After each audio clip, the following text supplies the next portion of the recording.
Here we are once again, floating somewhere between Earth and space, just trying to figure it all out. Got a hell of a lot to talk about here tonight, Space Fam, so I guess we better get right to it. As always, do not forget to buckle up those seatbelts, otherwise you might go floating off into that deep dark void, never to be seen again.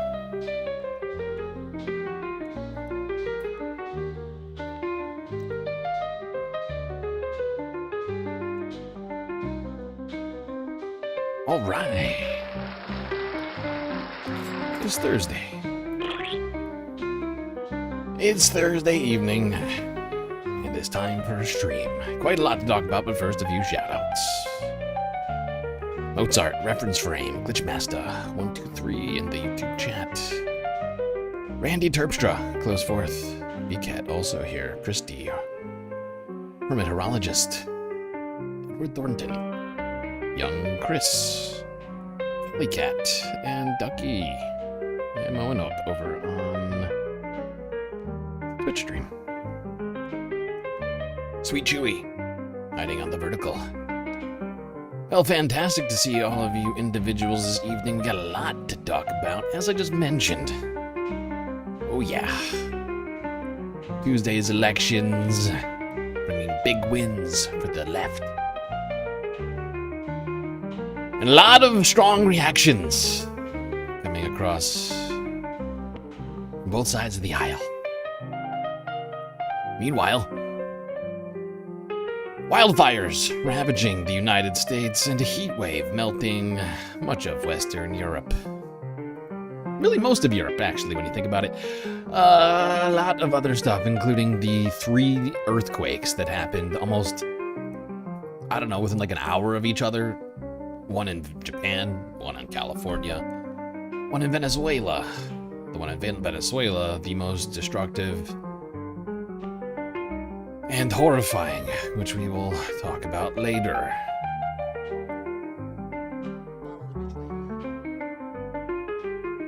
Sudden Apollo, thank you for the resub with Prime. All right, let's start that familiar place. The United States. America, where the press is no longer safe. Maggie Haberman and Jonathan Swan, now colleagues at the New York Times, have teamed up to deliver the most important look inside the Trump White House. Please hold. What in the hell is going on here? Oh, no. What? No, you gotta be shitting me. Oh, good.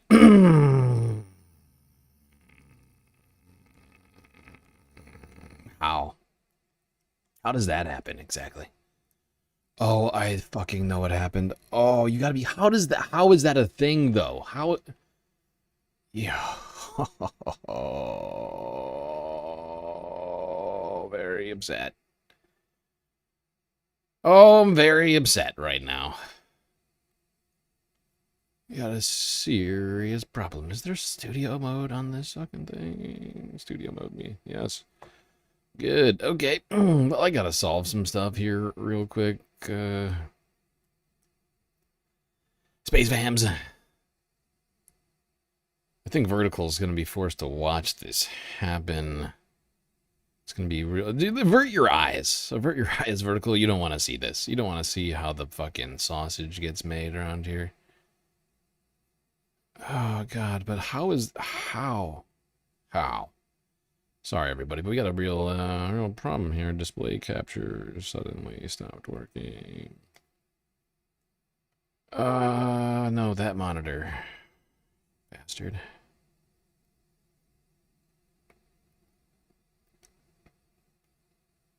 Oh, my God, this is so annoying to me.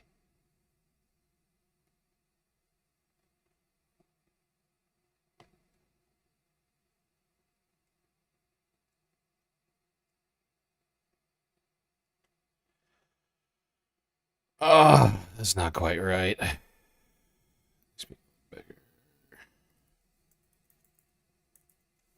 Does that do it? That's kind of good, I guess.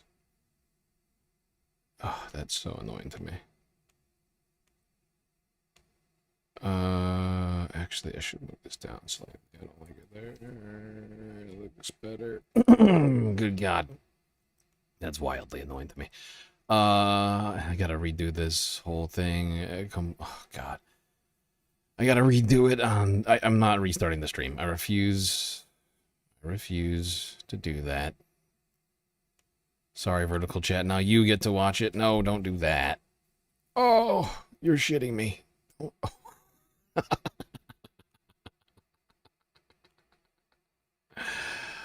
Oh, that's annoying. Okay, gotta try that again. There's no way. Oh my God. Oh my God, this is a disaster. How does this happen? How does this happen? How did I not test this?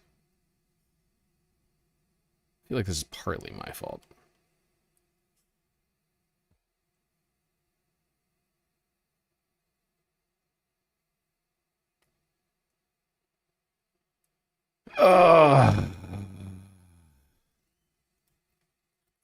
What I hate about this is that it sort of takes away the magic.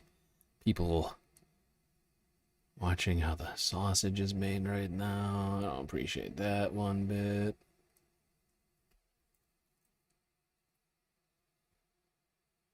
I do not appreciate that. Thank you. Great.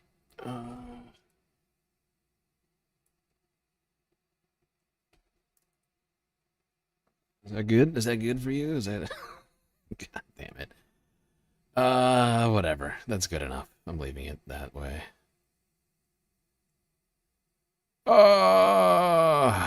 Okay. Take two. Turn off studio mode. Okay, looks good enough. God. All right, we're good. We did it. We did it.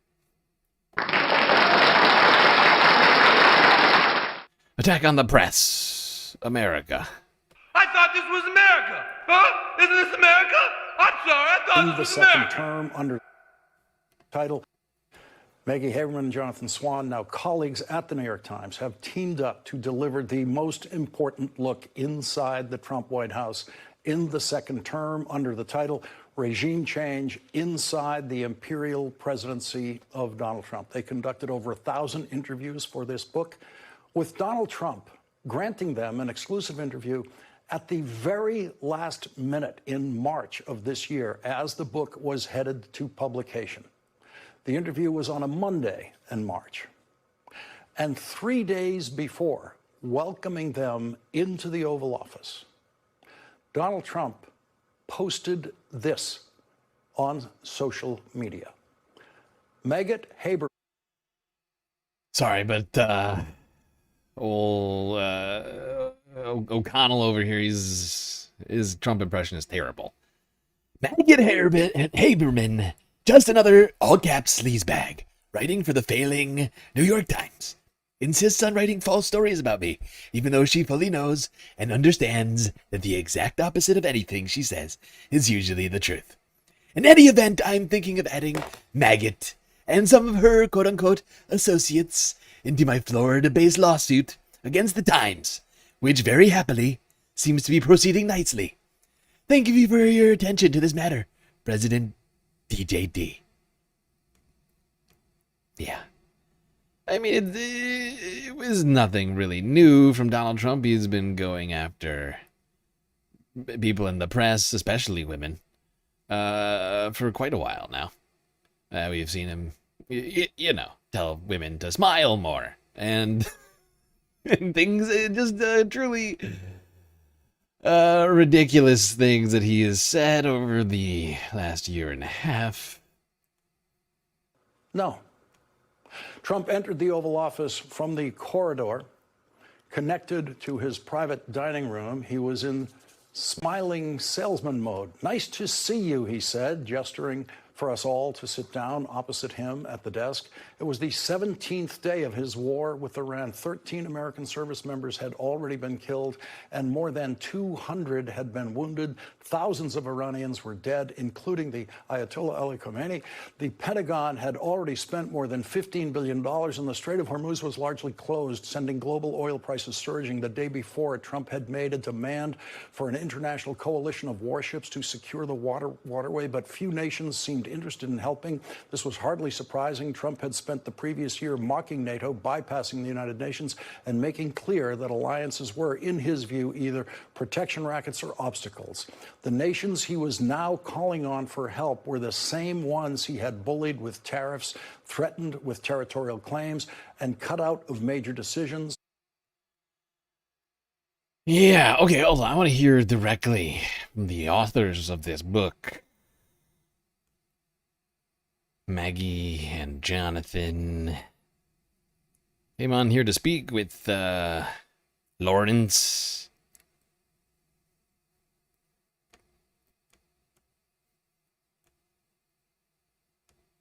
Author and New York Times reporter Jonathan Swan, whose new book is Regime Change Inside the Imperial Presidency of Donald Trump. Maggie, I have to begin with you. And what is going on with you and Donald Trump? The world wonders about this because we've seen for years these vicious, and that last one, I apologize for reading that one, but I had to set that stage for our audience. The viciousness of that. 3 days before you walk into the Oval Office. Did you already have the Oval Office appointment booked when he wrote that? We did, and it was actually the first time that there had been one of those in some time. And thank you again for having us, Lawrence, and talking about the reporting for this book, which we really broke ourselves working on and are quite proud of. The only way that I can describe that action is a hip check, right, ahead of this interview. He was essentially trying to lay down a marker.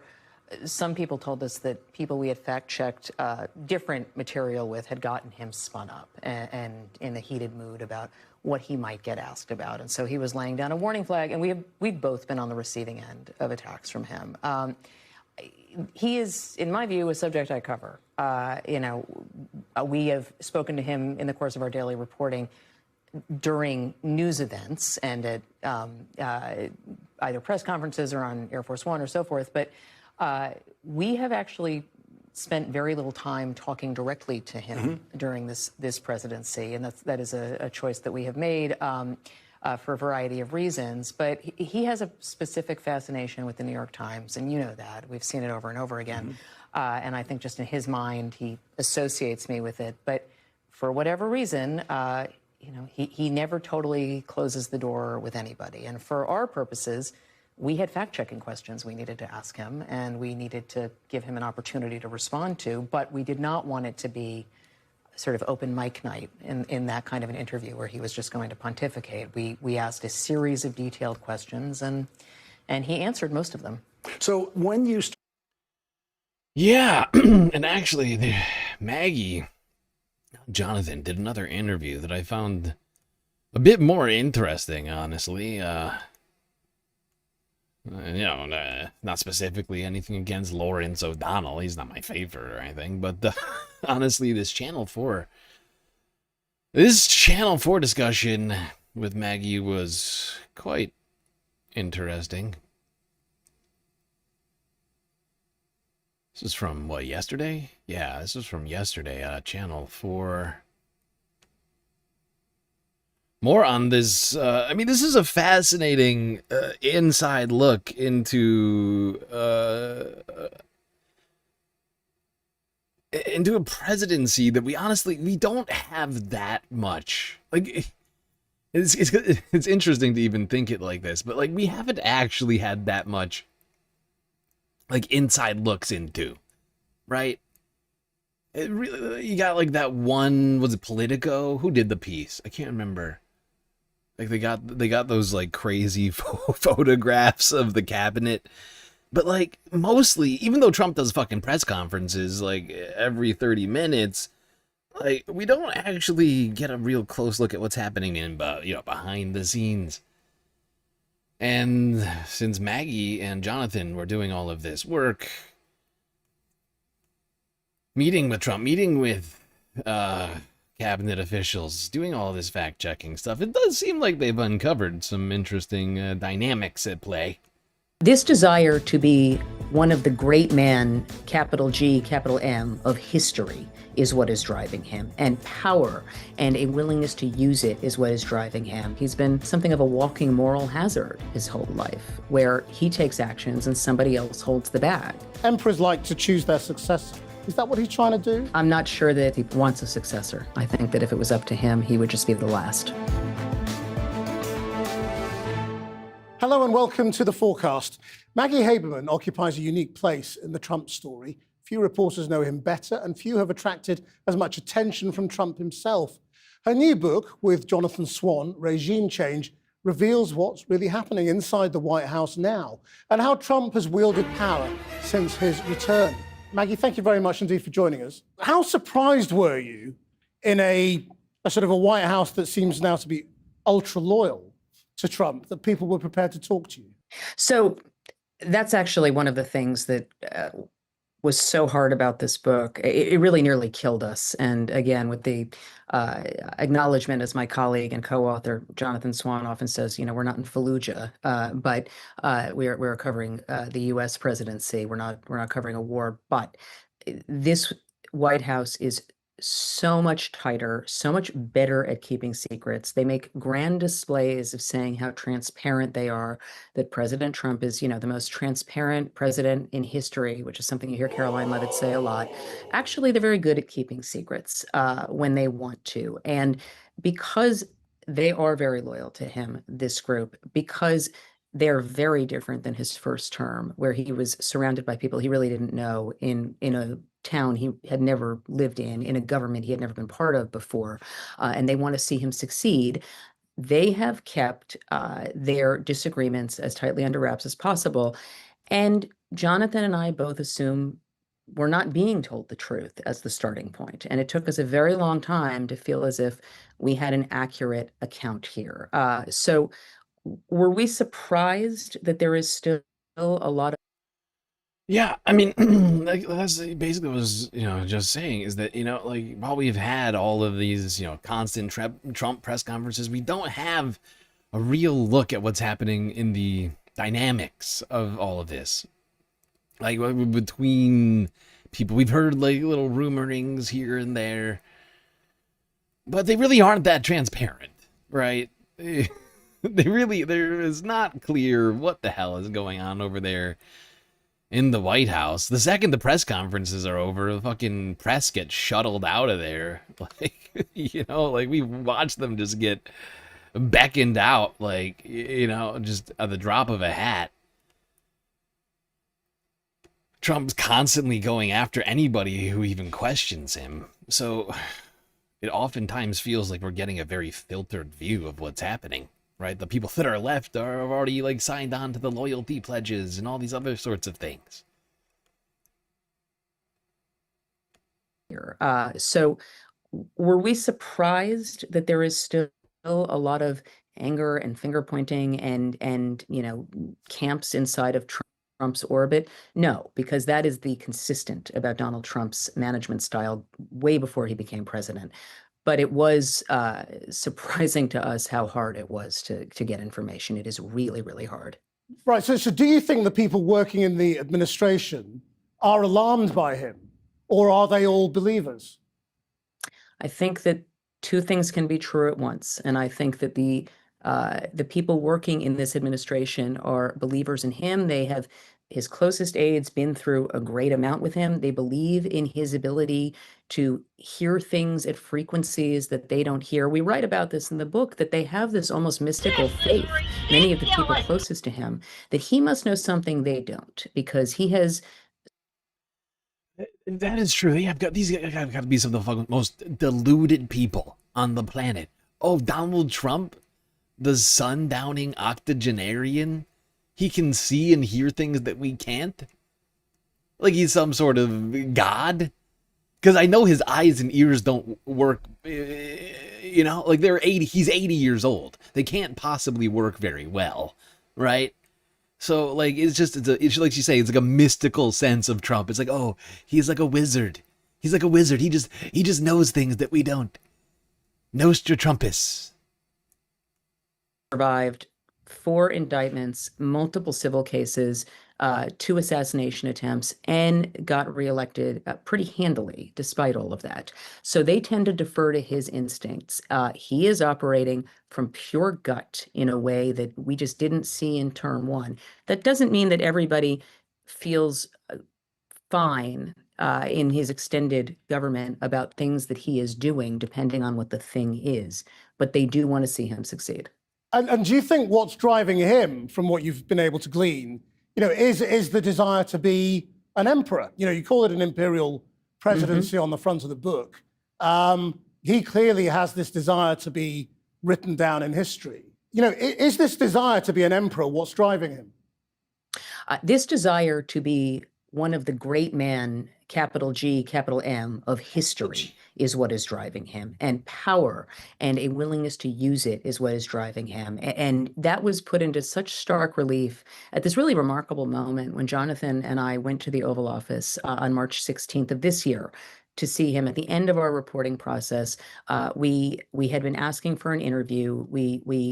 We had fact-checking questions, but we didn't want to, sort of have an open mic night with him. We wanted to ask specifics about our reporting, and we did. But at one point, we asked about power and how he was seeing himself in the context of power, just based on things he had been saying to people in public and elsewhere.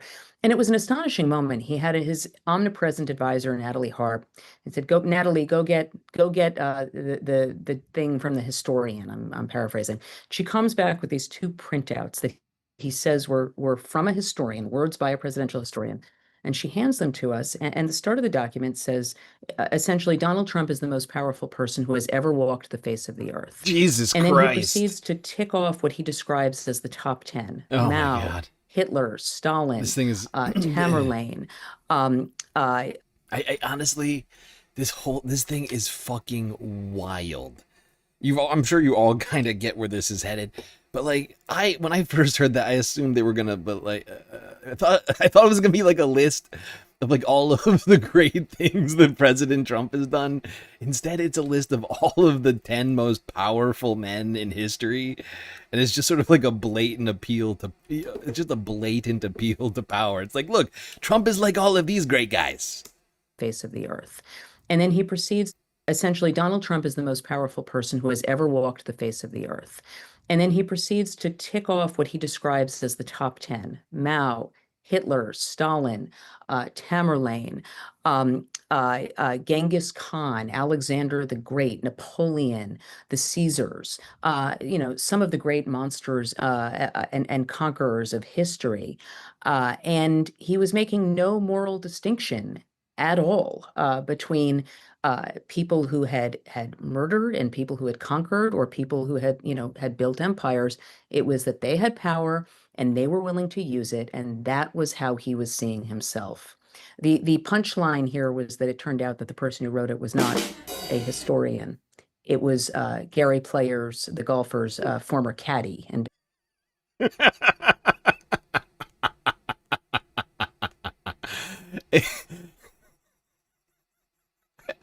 I mean, it couldn't be more Trumpian.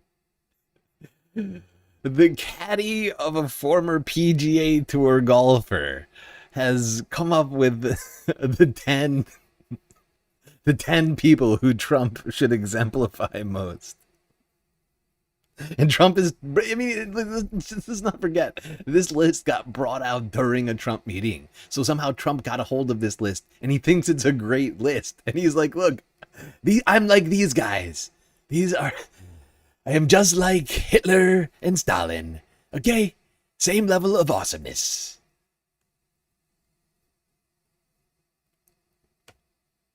Fucking insane.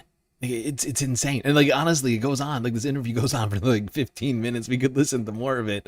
But that quote right there did it for me. I was like, really? Really, Trump brought this list out of his own volition and said, look at all of these other great guys that I'm like. Really? How? How does that? How? I'm just utter Mao. The great Mao Zedong. Chairman Mao, great guy. I'm just like him, actually. I'm kind of like A communist. a communist, when you think about it.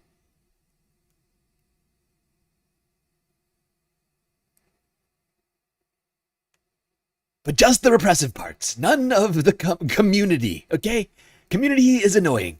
People always asking for things, I hate it, okay? I just want supreme power to take away people's ability to be themselves, okay? I just want to say, look, okay, your religion sucks, all right? No more. All right, is that so wrong? Is that so wrong of me?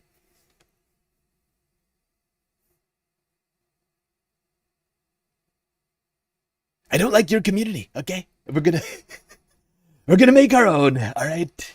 In my own image and the images of all the great men, like Hitler and Stalin and Tamerlane, of course, of the Turco-Mongol Empire, whatever it's called. I can't remember exactly. That's a long time ago, but he's a really great guy, as it turns out. He did a couple of genocides, but it's actually fine when you think about it.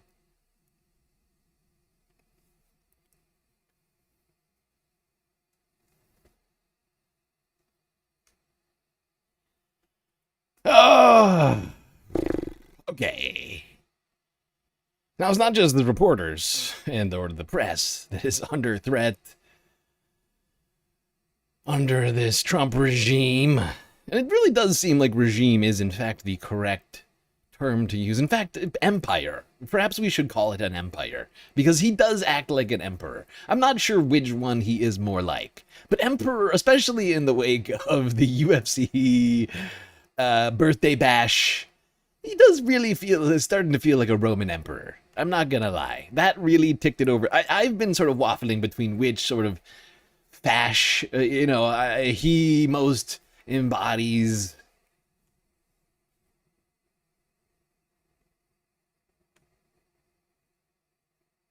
And I think I'm getting pretty close to a decision on that one. Meanwhile, Trump administration continuing to try and wage a war against people who need things in America. You know, people like, I don't know, moms, children, people with disabilities. In fact, people with disabilities are getting a very direct attack from the latest Justice Department memo, which, I mean, it's not, I guess it's not shocking from this group of horrible human beings. But Trump's lawyer, Todd Blanche, Attorney General of the United States, he is questioning why we've been helping disabled people for so. What's up with that? Why have we been doing this? A what now? A recently released Justice Department memo questions decades of protections for Americans with disabilities. It's the latest effort by the Trump administration to shift long-standing practices for the disability community. Ali Rogan has more on potentially landmark changes. Nick, the new memo is one of several attempts to change services and policies dedicated to people with disabilities. The DOJ says states aren't required to provide home and community-based services that have long kept disabled Americans out of institutions if they would benefit from these other services. And as the administration seeks to shutter the Department of Education, it's moving key responsibilities to agencies which disability advocates say are less equipped to handle them. For perspective on what these actions mean for the disability community, I'm joined by Maria Town. She's president and CEO of the American Association of People with Disabilities. Maria, you are on the move today. Thank you so much for taking the time to speak with us. I first want to ask about this DOJ memo, which really provides a new interpretation of these existing laws and a Supreme Court decision that reaffirmed what we have understood to this point to be the rights afforded to people with disabilities. Can you just walk us through what those existing statutes are? So in the Americans with Disabilities Act, which turns 36 next month, there is an integration mandate And the Olmstead decision is a Supreme Court decision that turns 27 years old today that affirmed the integration mandate in the Americans with Disabilities Act. The Olmstead decision stated that people with disabilities had to be served in the most integrated setting whenever possible. What this means in practice is that states cannot forcibly institutionalize people with disabilities, whether that be in nursing homes, state psychiatric facilities, or in other institutional settings. And so this memo from the Department of Justice, which says that Olmstead is not enforceable, completely goes against all previous legal precedent. And it also goes against the will of Congress and the will of the Supreme Court. Yep. Now, of course, this isn't technically law, but it might as well be. Because here's the fucking thing. The Department of Justice is basically acting as its own legislature, right? Like, it's no longer taking... It's no longer taking into consideration the Supreme Court rulings on all of this over the last 3 decades, like she just mentioned, all the legislation that exists on it. They are just unilaterally deciding they're no longer going to prosecute those cases, right? Because if the DOJ doesn't prosecute the cases, it doesn't matter if there's a law, right? Like, that's the whole fucking thing about it, right? And this new memo essentially directs states to no longer what's the word,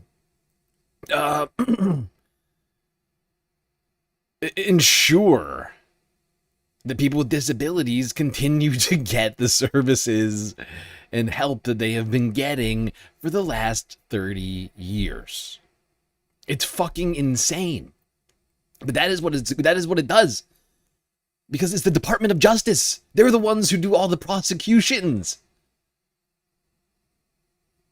And so if they're no longer going to prosecute, then in states, especially red states, where they don't care about the rights of disabled people, right?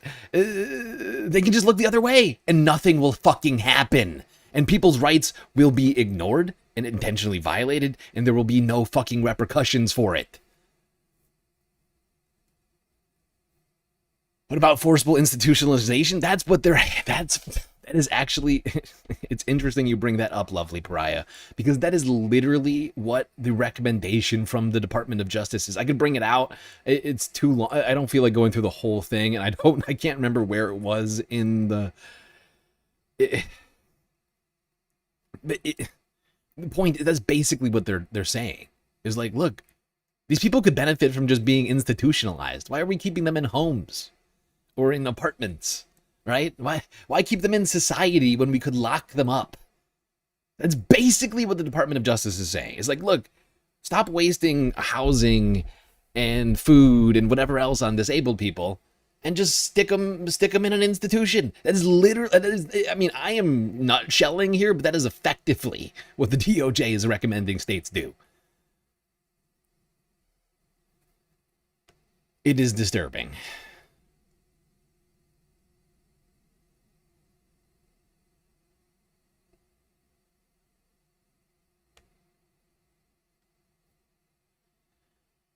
Okay, no, it's not just people with disabilities who are under attack by this government. So, of course, people using their First Amendment rights, protesters, journalists, as have been mentioned, especially protesters who have been speaking up on behalf of others, like those being mistreated and held, in many cases, unlawfully, in these detention centers that we have now set up across this country. Here's a disturbing clip from Democracy Now! Detailing just that. In Newark, New Jersey, a Father's Day vigil was held outside the privately run for-profit ICE jail known as Delaney Hall Sunday. Families and supporters held signs reading, quote, "Free the dads, close the camps," unquote. The vigil was disrupted when a red sports car entering the facility struck a female protester who was waving an upside-down U.S. flag. Demonstrators said they believe the driver of the car was an employee of the GEO group. There is no fucking way that this guy shouldn't be in jail. I can almost make it out from here on a what I think has been intentionally edited footage. I can almost make out the plate through the editing. Who was waving? Like, there's no way this guy shouldn't be in fucking jail right now. If I can almost make out his plate in this trash fucking clip, right? Like in this really bad resolution clip that's intentionally been made to obfuscate his license plate, then there's no way he shouldn't be in fucking jail. The car probably goes to this detention center on the regular. This person should be in jail facing charges for vehicular assault. Okay? I don't care if you don't like what the protester stands for. Okay? It doesn't matter. Okay? Unless that person is posing you bodily harm, you do not have the right in the state of New Jersey to run them over with a fucking car. Okay? Where is Ras Baraka? Where are the fucking police? Where is fucking Mikey Sherrill? Why are the fucking state troopers not here loading this piece of shit into a goddamn car, into a goddamn, squad car, and getting taken to jail and fucking indicted for a crime? A clear crime.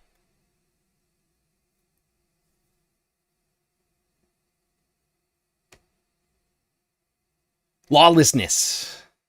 We cannot allow this sort of government lawlessness to continue. Okay, and if the government doesn't want to uphold the laws, not a lot of other solutions out there, I would remind people. So maybe get on that, government, before other people are forced to uphold the law. Sports car entering the facility struck a female protester who was waving an upside-down U.S. flag. Demonstrators said they believe the driver of the car was an employee of the GEO group, that for-profit private prison company that operates the ICE jail. Soon after, ICE agents deployed pepper spray and mace on the crowd.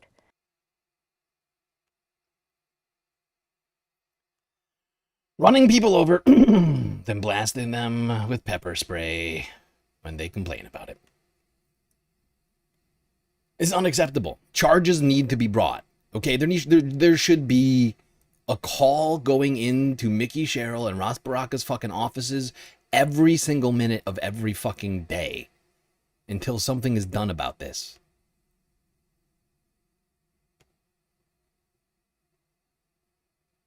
As well as who's the current congressman of that? I think the district is partly shared. I'm trying to think. I think they just lost. It's the person who just lost to fucking Hamawi, isn't it? No. Who's in this? Fucking hell, I can't remember. I'll get back on that. I'll get back to you on that one. Those first two, though.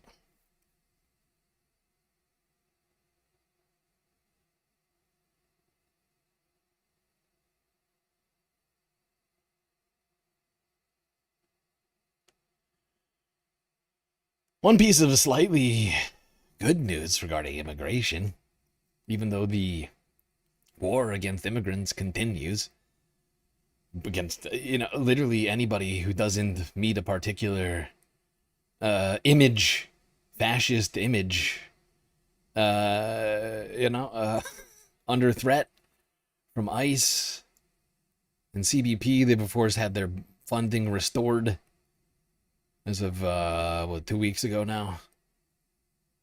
They're planning to step up efforts. Trump has been making all sorts of threats. Markwayne Mullin's been out here making a whole bunch of threats.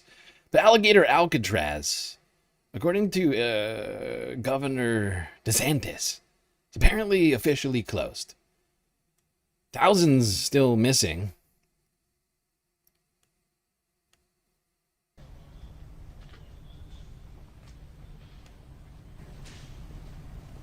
Alligator Alcatraz fulfilled the role that it was designed to serve. Today it now has 0 detainees. It has helped remove many, many dangerous people from the street and get them out of not only the state of Florida, but the United States of America. The detainees that were here are still in federal custody. The demobilization efforts here at this facility are underway. There's no question that this mission has made the state of Florida safer, but DHS is in a better footing. DHS has more capacity to be able to handle these folks. They were able to be flown out of here. Fact is Ron DeSantis had to shut this thing down. Is the Ozempic reversing on Ron, by the way? He feels like he's putting on a few pounds here. They couldn't get the funding from the government in time, from the federal government, for whatever reason, to continue this horrible, fucking medieval camp running. I can't even count this as a W because those people, there's like still like an unknown number of people from this fucking place that are all just fucking missing. Family members, friends, communities cannot find them, can't find them in the systems. They've just been disappeared. And somebody's got to answer for that at some fucking point. And we cannot forget about that. We cannot forget about Alligator Alcatraz just because it's closing. We still need a whole shitload of answers. Now, of course, we still have a bunch of just racist civilians running around the United States. You know, a couple white guys see some, you know, a landscaper near their property. And, you know,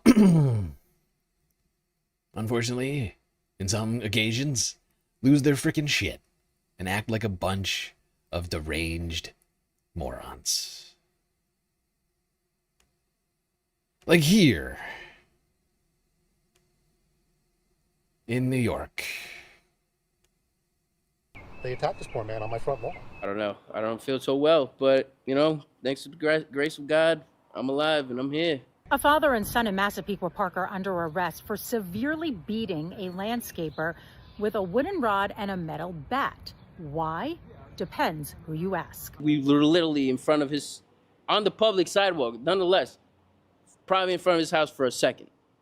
How is that going to set you off to come and attack somebody working on somebody else's lawn? And you're going to go on your neighbor's property and attack that person? There's two sides to every story. Oh, is there? Is it two sides? Our story contains a very strong, truthful self-defense element. The land. Truthful self-defense. Truthful self-defense says this lying shitbag. These guys, let's go back and watch this again. Let's watch this again. Self-defense. I don't feel this guy so is well, backing but, up. He you is know, backing thanks up, to and they both have fucking bats. One guy has a metal bat, the other guy's got a wooden rod, and they are beating him, and he's just doing everything he can to protect himself. He's got no weapons. By the way, I can't remember what the law is around this, but I remember somebody telling me a long time ago, like the Marvin the Martian situation is like if you are Marvin, like if you're whipping out the bigger whatever, like you're actually escalating things. Right? Like you are immediately the one who is considered to be escalating things by having increased the level of force, right? Because if there was a physical altercation, right, it's 2v1 to begin with. So, but these guys go and pick up bats. Now, of course, there's zero evidence. There seems to be zero video evidence of anything like that. It's just those two chasing this one defenseless, unarmed man through someone else's yard. It's also criminal trespass, I would point out. And this dude should file charges against them for that because it's his property and they went onto his property to commit a crime. That's a separate crime, right? And he should file charges against them if they haven't been filed yet. Because I think he has the opportunity to do that in this case. But it's this fucking insane that this lawyer wants to claim self-defense. These guys should just fucking turn themselves in. But no, they pled not guilty for trying to beat a man to death.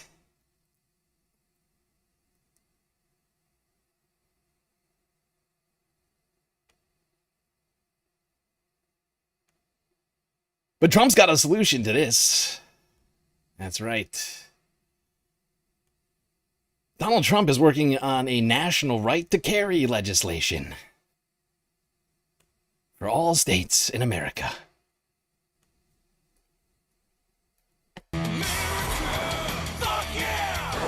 Thanks as well to the president of the NRA who's here with me, Bill Bockenberg. Bill?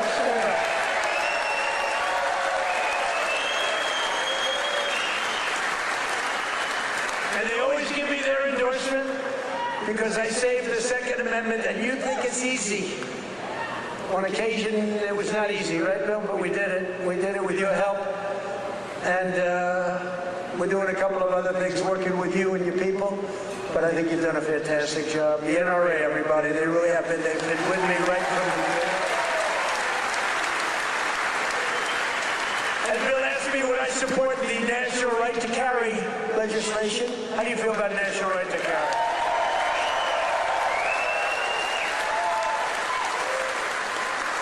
That's my free poll.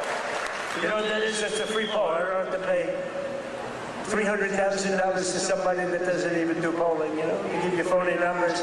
See, those are real numbers. National right to carry. Yeah, we're working on it. Those are real numbers. A room full of people paid to clap. That's a real poll. And there you go, Donald Trump pushing for a national right to carry. More guns, more safe. Right? Just if everybody just runs around with guns, we'll all be safe. Landscapers, racist neighbors, just everybody just running around the streets, just blasting.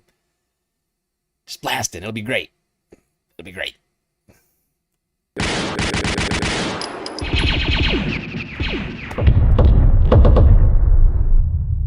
Oh, I can't wait. Because guns always solve crimes. Well, sometimes guns don't solve crimes. Actually, sometimes lawful gun owners go out there and try to protect their homes and then they get shot.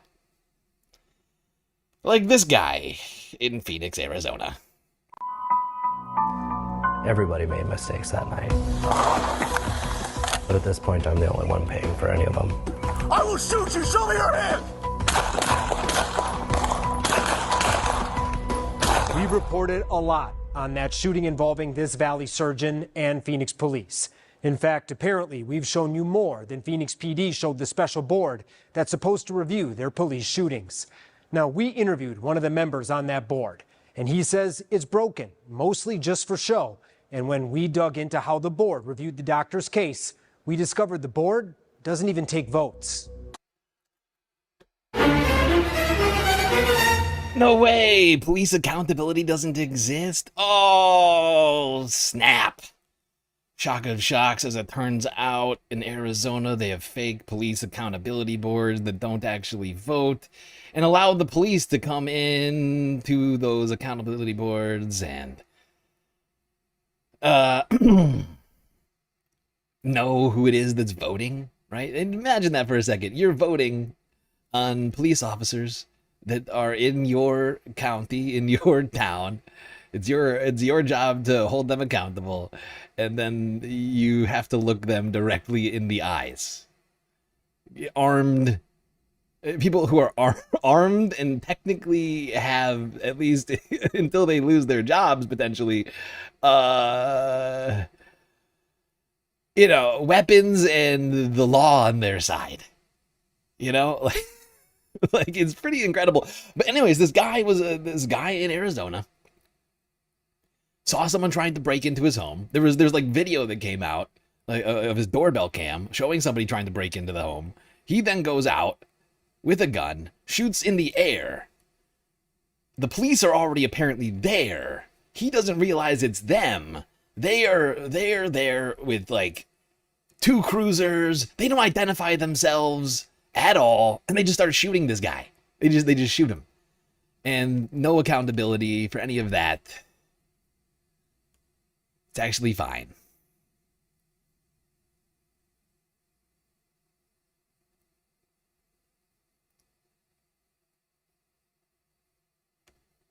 Here, I'll let you watch the end of this here.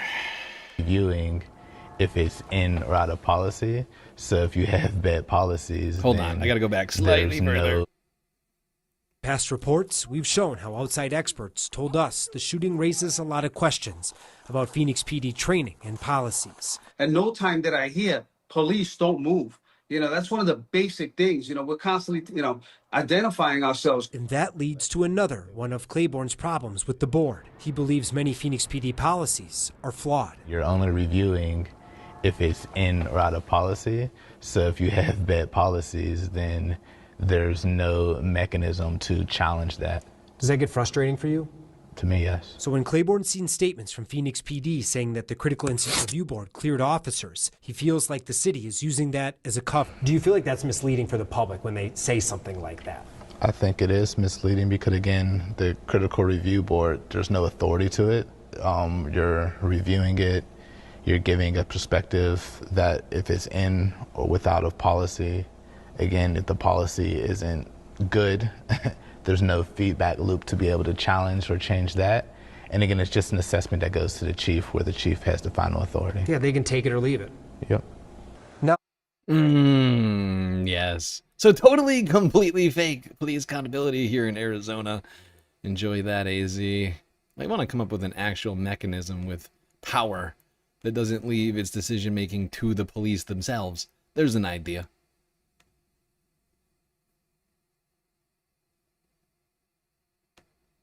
Seems like kind of a basic one. Should have come up with that one on your own. Honestly, you shouldn't have needed me for that idea. But you got a bunch of bootlickers down in Arizona who love the Vash. Well, Donald Trump had some stuff to say about fascism and Nazis. Oh, God. Let's see what Donald Trump had to say about Maine's Democratic Senate candidate, Graham Plattner. But always remember, every single Democrat in Congress voted against our tax cuts. So think of it.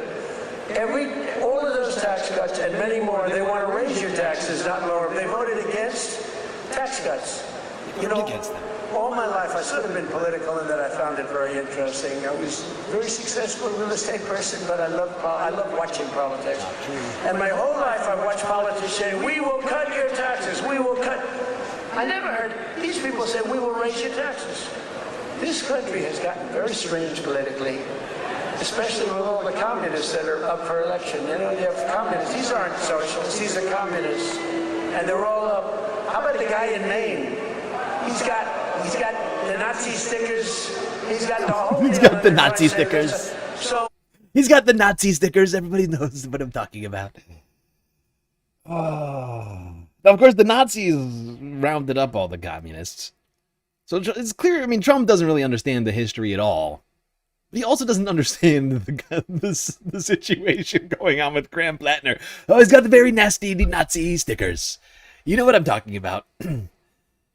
Now, I feel like this is the wrong crowd to tell about Nazis being bad. They also, like, the crowd seems confused about how to react to it.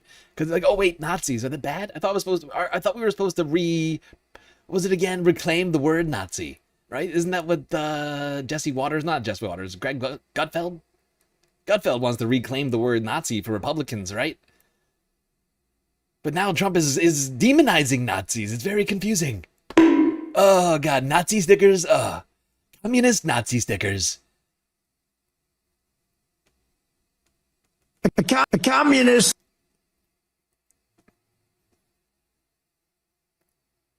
Yeah. No, it's not sure. It's pretty clear that didn't really land, I think, the way that Trump was hoping it would. Susan Collins has been trying her own version of attacks on Graham Plattner. Let's see how that's going. Planned Parenthood issued their endorsement of Graham Plattner yesterday. And a big issue of Susan Collins is, of course, that she pretends that she's a maverick, that she's not really a boot-licking Republican.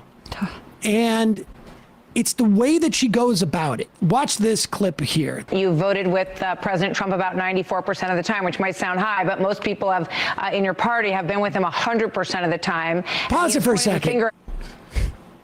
Even though 100% exists, 95% is quite a bit. Yeah.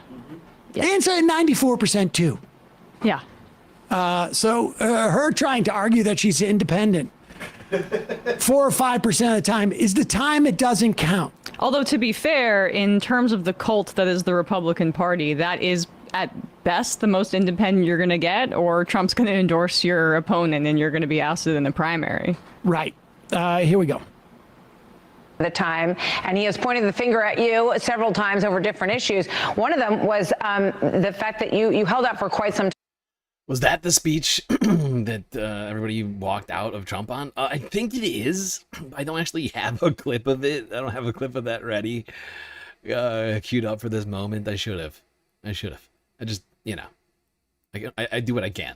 I do what I can. I think you're right. I think that is the speech where people just started walking out midway through the speech like, fuck this. On your vote of support for Justice Kavanaugh. Is this an issue that you think is troublesome for you in this race now that Roe v. Wade was overturned in Maine, across the country? Well, first of all, let me make clear that I disagreed with the Supreme Court's 6-3 decision overturning Roe. Oh, I take it back. That was from yesterday. That clip's from 2 days ago, and the walkout was yesterday, I guess. Yeah. I got those confused. My bad. I made a huge, tiny mistake. Wait, but the fact is that whether Justice Kavanaugh were confirmed or not, Roe v. Wade would have been overturned given the 6-3 vote. Okay. First off, I have no doubt that Collins also voted for the other Supreme Court justices, the Republicans who helped overturn that. Nevertheless, she's lying. There were two separate rulings in the context of this case. The first was Dobbs, which was an abortion case, and you can scroll up here. Dobbs, which was an abortion case that came up in terms of a Mississippi law that would ban abortion at 15 weeks. There were two separate rulings here. One was 6-3. That was the Dobbs case. But to overturn Roe v. Wade and Casey, for that matter, which were more than just at a certain point, it was the idea that there is a right in the Constitution to an abortion. And the question as to when the state could abridge it. Exactly. Like, Susan Collins is intentionally obfuscating the facts and trying to confuse people who don't know the law, right? And or like the the ins and outs of these sorts of things. But this is the decision, the 5-4 decision that allowed for states to just do whatever they want and to abridge the constitutional right that used to exist, that now the Supreme Court said actually doesn't exist. Right? Like that is what happened. 15 weeks. Right? But then they went further it's a whole and they stupid, overturned Roe v. Wade. It's a stupid fucking states rights. Like, oh, actually it's not enshrined in the Constitution. Actually, women don't have the right to, to health care and to decide what the fuck they want to do with their own bodies. Right? No, actually, states do. States can decide for women. She also voted for like that's what Susan's saying. She's like, actually, it's fine if states decide for women, and if those states happen to want to take away their rights, that's the rights of the states to do that. I guess that doesn't sound like Susan Collins. The rights of the states to do that. Like, the warble in her voice is out of control. Like, I literally can't do it. Like, it's so bad. Here's another question. Why put a woman in office who sounds like that? They truly is... It's like she can't even control her own goddamn throat. Why is she a fucking senator? And why do you want her there for another 6 years? She'll be into her 80s by that time.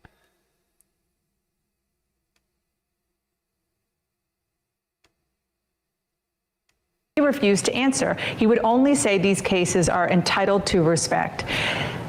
How can you be, or are you 100% certain, without a doubt, that Brett Kavanaugh will not overturn Roe v. Wade? I do not believe that Brett Kavanaugh will overturn Precedents are Roe v. overturned Wade. all the time.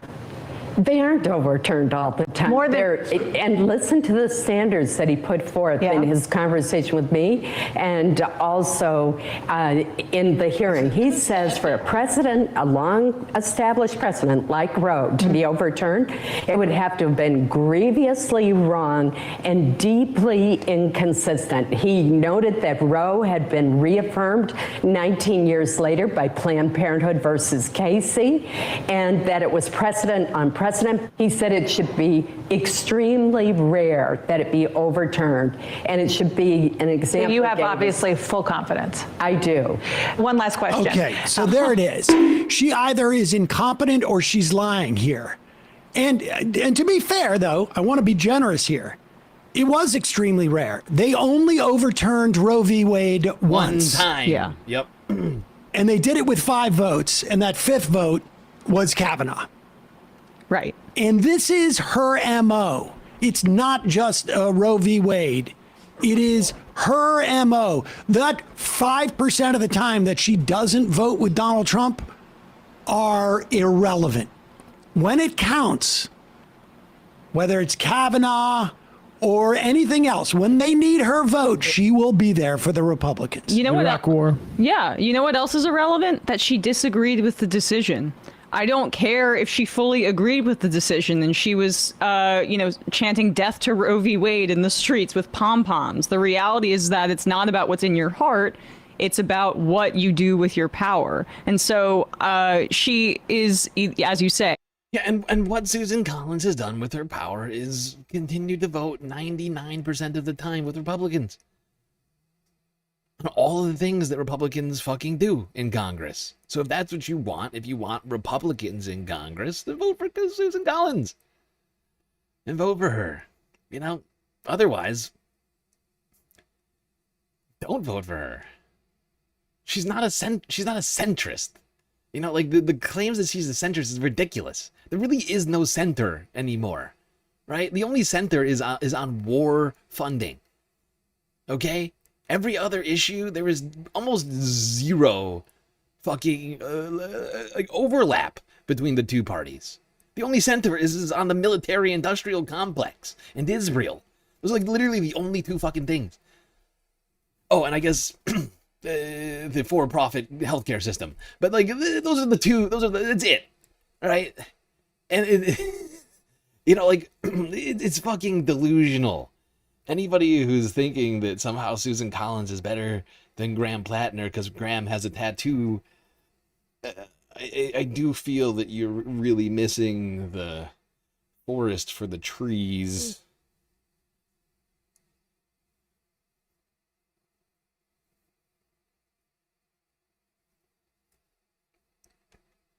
The time for leftist complaints about fucking Graham Plattner have come and gone. That's what the primaries are for. That's why I keep trying to give us as many opportunities to talk about those primaries before they come around as I possibly can, right? So we can find the best candidates to put into office. Ones that we can hopefully all, or at least the vast majority of us, can agree on. The fact is, it doesn't really matter if we agree on it. The voters in Maine agree that he is better. I mean, the polls still show him leading Susan Collins. The fact is, the policy set that Graham Plattner has put forth is one which people, especially in the Democratic Party, prefer.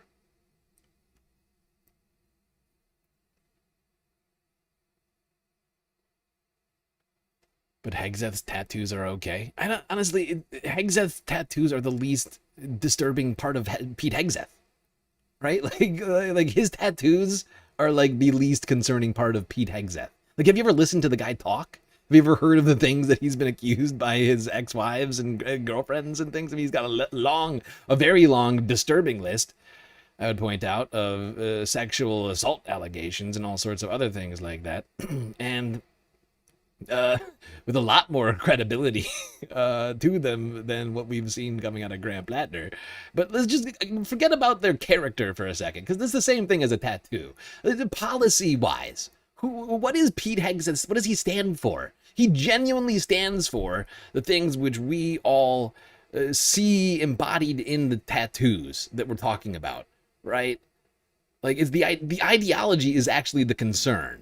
Right, you could have a guy with literal devil horns, you know, go into the race, but if he had better policies than Pete Hegseth or like the Republican in the race, I would still support them, right?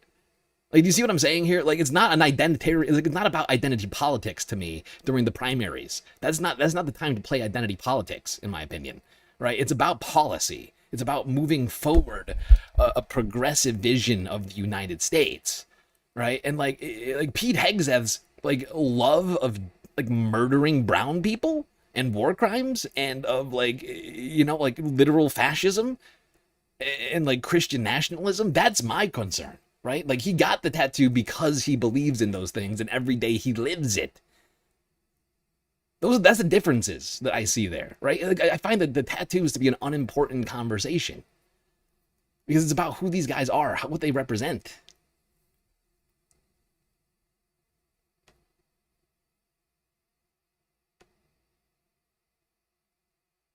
Pete Hegseth genuinely wants to do a new fucking a new Crusades. He literally thinks that. Whereas I don't see a lot of evidence that Graham Plattner believes in some sort of neo-Nazi ideology.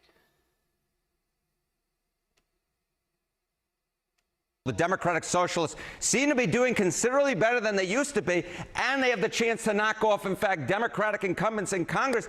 And part of the reason for that, why we're seeing these Democratic Socialists having such good chances or outright winning nominations, is take a look here. Net favorability among Dems. Democratic Socialists of America, look at that. A plus 17-point net favorability rating among Democrats. That is actually better. That is better than how congressional Democrats are viewed by Democrats at just plus 4 points. So no wonder that Democratic Socialists have such a good chance, because simply put, they are a better brand at this point than Democrats in Congress. Among Democrats, it's interesting to see who they like more. All right, and you've used this number before. I always find this fascinating. When you compare socialism to capitalism, how are they doing right now? Yeah, how are they doing right now among Democrats? You see this Democratic Socialists of America more positive than congressional Democrats.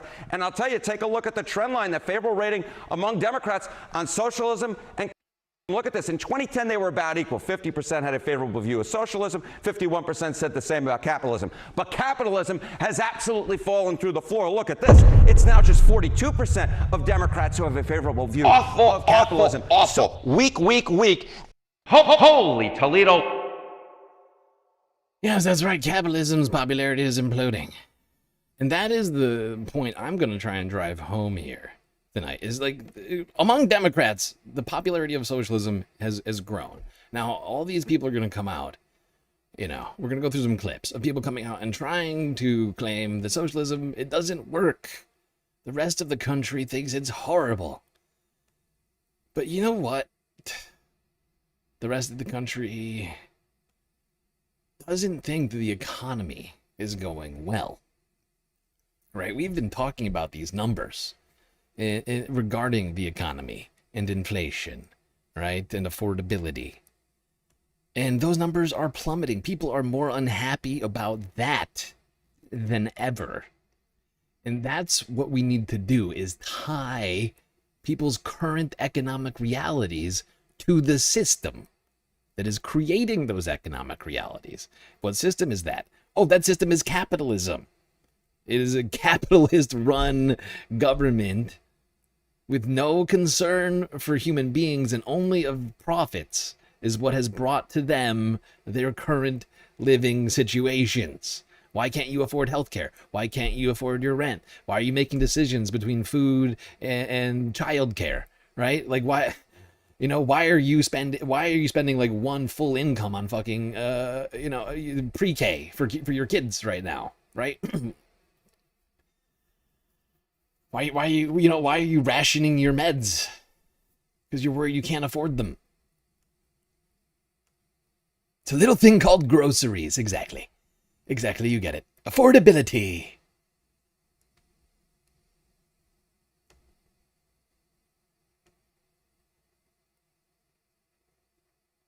Yes, indeed. This week we had a primary in New York, Maryland, and Utah. People like Zohran Mamdani getting out there trying to bring about a new direction. New York Democrat politics. We are 133 days away from the midterm elections, and tomorrow, New York votes. In a state with 26 congressional districts, exactly one is likely to change hands in November. None of what happens tomorrow will determine which party controls Congress, and yet, by tomorrow night, the Democratic Party may look meaningfully different than it does tonight. Whether that's a crisis or a correction depends entirely on where you sit. Every fault line running through the Democratic Party in 2026, progressive versus moderate, outsider versus establishment, fighter versus folder, is on the ballot tomorrow. And at the center of it all is a 34-year-old man who holds no congressional office, leads no party committee, and is 6 months into his first term as the mayor of New York City. Zohran Mamdani has put his name and his movement behind just 3 congressional candidates running tomorrow. He says the 3 will fight for everyday working New Yorkers, take on corporate greed, protect immigrant communities. So let's take a closer look at Mamdani's chosen candidates and their races. In New York's 7th congressional district, Mamdani is backing State Assembly member Claire Valdez. She's contending in a race for an open seat that covers parts of Queens and northern Brooklyn. In New York City's 13th district, which includes parts of the Bronx and Upper Manhattan, Mamdani is backing the community organizer Daria-Liza Avila Chevalier. She's running against Adriano Espaillat, a 5-term incumbent and the chair of the Congressional Hispanic Caucus. He's been described as the informal dean of New York Latino politics, and he spent decades mentoring a generation of Dominican and Latino leaders. The stakes of that endorsement are hard to overstate. But the endorsement getting the most attention is in New York 10, which spans Lower Manhattan and parts of Brooklyn. In that race, Mamdani is backing former city comptroller Brad Lander. But the alliance between Mamdani and Lander didn't start with this campaign. It was forged during last year's mayoral election. Okay, we don't need this whole clip. I just wanted to give us the vibes of the week so far.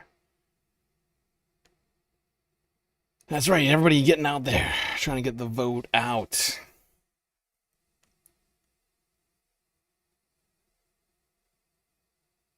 So let's begin with political reporter Marcia Kramer with what is at stake here tonight. Marcia. Marcia. Ironically, this is an election where a person not on the ballot may have just as much to win or lose as the people who are running. I'm talking, of course, about Mayor Mamdani, who is bucking the establishment to support 3 congressional candidates, 2 Democratic Socialists, and progressive Brad Lander. We got a little press here. The mayor's in the car. And just like that, Brad Lander got an infusion of high-octane political juice as the mayor, preceded by his political strategist Morris Katz, arrived to hug it out with the man he convinced to forego a position in his administration in favor of trying to take out 2-term Congressman Dan Goldman. This is a moment where New Yorkers have an opportunity to vote for who would be a partner. The mayor was wearing a T-shirt bearing the pictures of the 3 left-of-center candidates he wants to see in Washington: Lander and Democratic Socialist Daria-Liza Avila Chevalier and Claire Valdez. It's a high-stakes bet for Mamdani because his decision to back the 3 candidates and its attempt to defeat sitting Congressman Dan Goldman and Adriano Espaillat crossed a lot of high-powered Democrats. Yes, indeed. The mayor's decision to support primaries of local New York politicians. Very angering to some in the DCCC sphere. How dare you try and change the Democratic Party. How rude. All Democrats are perfect. That's the thing about this sort of argument, is that it's so empty. It's so empty of any fucking meaning. Okay? Nobody should be like, and I hate, we do this a lot, but I try to avoid it a little bit. But I find myself in this camp sometimes too. But to some degree, we have to avoid like deifying politicians, right? Like, once they're there, their job is to work on behalf of us and to get things done that improve our lives, right? And if they're not doing that, we have a system to remove them, right? And nobody, whether they have a D or whatever in front of their fucking name, deserves to be there, just inherently, right? Like, nobody based just on existing deserves to be there. Right? It's about your record. It's about whether or not you're doing what the fucking voters want. Right? And every 2 years, if you're in the House, you shouldn't feel fucking safe, in my opinion. The 2 years between each election, you should be doing everything in your fucking power to convince voters that you are listening to them and that you are responding to their concerns. Right? If you're not doing that, then you deserve to be gone. That's what you deserve, right? Like, that is my very strongly held opinion. I just think it's fucking ridiculous that anybody would complain about the existence of primaries and or the mayor endorsing the people he thinks are the best candidates. Get over it. Get over it. Be better. Be better. There's a suggestion. If you feel left out, like you've been, well, maybe you should look into why Zoran is endorsing not you. There's an idea.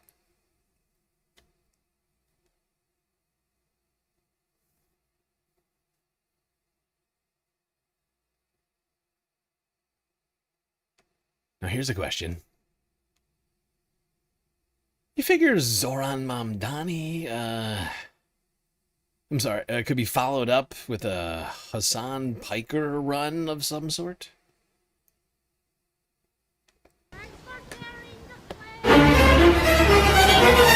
Thank you. She said, thanks for carrying the flame. Keep carrying the flame.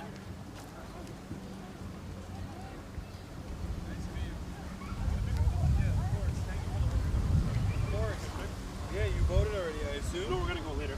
Oh, hell yeah. Alright, you're voting for Claire Valdez, right? Of course! Gotta get Hasan some better shoes. Thank you. What's that? Oh, hello. Nice to meet you. Likewise, thank you. Enjoy the rest of your day. Bye. Alright, we got, it's gonna pick up in 6 minutes. So we're chilling. We're chilling. We'll be here for a minute. Oh, that breeze is nice. Yeah. I'm not gonna lie. Sweating. Well, I guess I'm carrying a backpack. These have got to be some of the worst loafers I've ever seen. Those right there. Oh god. Like I said, we gotta get Hasan some better shoes. I mean, honestly, it's not even a we thing. It's on Hasan. He's a grown man with millions of dollars. I think he can afford new shoes. Where did they do this interview? Oh, here it is. Here it is. Some Fox News guy finds Hasan. Do you have a second to answer a question? Girl, Sure, man. fucking Fox News. That's fine. Whatever. What's up? No, I just wanted to ask, so if Zoran's 3 endorsed candidates win tonight, what would that mean? What kind of message would that send to the National Democrats in D.C.? I think that people have a lot of hunger for change, necessary change that they want to see. And they're sick and tired of business as usual politics in the Democratic Party. I think Donald Trump represented that change in the Republican Party as well. And he saw tremendous success, as Fox News viewers would know. And I think it's now our time to push for a bold agenda, Medicare for all, end this ceaseless militarism overseas, start spending this money on ourselves. Our productive output should go back to fixing these potholes and making sure that no American sleeps outside every night. Right now there's 700,000 people that sleep outside every night in the wealthiest nation on earth, and that's got to change. On the flip side, if they lose, does that send a message that voters, while DSA candidates can win at the state level, the local level, maybe the voters aren't ready for them to win in Congress nationwide? I mean, look, this is a hurdle. This is always going to be a never-ending struggle. Change is not easy. It doesn't happen overnight. If that happens, then we just get back to the drawing board and keep pushing and out-organize our opponents. It's not a secret that these three candidates have had a lot of outside spending in their races, coming from AIPAC, coming from AIPAC shell corporations, coming from the real estate developers and numerous other lobby organizations. And there's a reason for why they're doing that, because they're worried about the democratic wishes of the majority being expressed. So these are organizations that actively try and subvert democracy and the democratic process. If it doesn't work out this time, it'll certainly work out in the next one. Daria-Lisa Avila Chevalier, a candidate you're backing, has drawn a lot of controversy for some past statements Yeah. that she's made online. Do you think voters have the right to be concerned about some of the things she's said on Twitter in the past? I mean, I think Fox News viewers know very well that past Twitter statements are not exactly an indication of whether or not someone will be a successful politician, especially considering some of the things that Donald Trump has said. I think a big part of the reason why they're trying to attack Daria-Lisa on her, Twitter, I was going to curse, I don't want to curse, on things that she said on Twitter, jokes that she's made on Twitter, is because she has been a lifelong advocate for a lot of the people that get left behind in American politics. She has been an anti-war advocate as well, and they can't really test her track record or her policies or her agenda against the agenda of her opponent. Espaillat is an old instrument of the Democratic Party. He's an institutionalist, and he hasn't done right by his constituents for the past couple of decades that he's been in office. So of course they have to redirect the conversation over to form previous tweets that someone has made when they're joking from an anonymous account. It's silly, and I think Americans are sick and tired of this cancel culture nonsense regardless. And I think they see through it, but we'll see. Democrats that Mayor Mamdani has backed have made the war in Gaza essential to their campaigns. A couple weeks ago, the National Democratic Party kind of was forced to release its autopsy on why it didn't win the 2024 election. Notably, you criticized it for not mentioning Gaza at all. Do you think these Democrats have the right message in leaning in rather than shying away? No, I think the Democrats that are leaning into this are doing it because it's a moral issue. And it's not only a moral issue, but it's at the heart of the base of support within the Democratic Party as well. But even outside of that, I see it as a fairly reliable litmus test that you'll actually back your constituents, you'll back the majority, you'll back your people, rather than take corporate money, PAC money, rather than take money from AIPAC and continue with the endless militarism of American empire. Will we see you ever run for elected office? Or probably not. Got it. Anything else you want to share with our audience before you get into I was actually glad to hear Hasan say that. I think he's much more effective. And I think that even just a run would distract him enough. Like, here's the thing about Hasan. Like, I mean, he runs the algorithm right now, right? He basically, I mean, not completely, but like, I mean, because of his consistency over the last 6 years, like he's got the algo on lock, and it continues to be the case more and more over and over again. And I just think that if he takes his focus away from just doing what he's doing, like onto something else, it would completely scuttle that. And I think that's exactly what a lot of people would want. And I don't think that would be good for the movement, right? Like, you give him some more time, let it, you let Hasan continue streaming for a while. We don't need him running for office. What we do need is to get him a tailor. Okay? I see people making a lot of different comments about I don't think he needs to button the jacket. He's on the street. There's no reason to button your jacket on the street. Okay? You're just hanging out. As a person who's worn more suits than I would like to in the past, no reason to do that. It's been pretty hot lately, too. What we do need is Hasan to get a fucking tailor. Because I'm almost 100% certain this is just straight off of the rack. Like, straight off of the rack. Giant lapel. I hate it. I hate it. You need to do something about this suit. Specifically, the jacket's the worst. It just makes him look kind of dumpy. It doesn't fit him properly. He's a big man. Weird, you know what I mean? Like, he needs... Because of that, he doesn't have a normal body shape. Like, he needs a tailor to get in there and properly fit this suit to him. The sleeves at the end, because of his giant arms, the sleeves at the end just look like fucking, like, cannons. It doesn't look right. Doesn't look right. He's got the money for a tailor. It wouldn't cost him that much, you know? I mean, it'd be a lot of money for most of us, but for Hasan, he can afford it. He can actually afford it. Like, you can go and get a tailored suit. Honestly, that's a good life choice for a man. If you need to be wearing a suit, get a tailored suit so it fits you, right?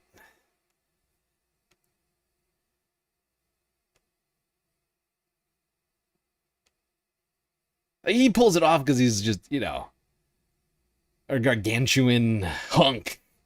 But, you know, I just think it would come off better if it had the right lines.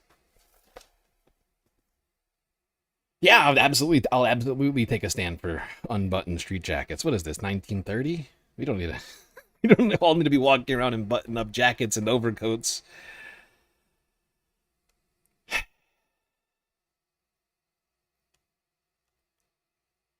Shit, I just kicked my fucking... I gotta find a way to get that away from my foot somehow. That's annoying as shit. Discard. Reopen, please.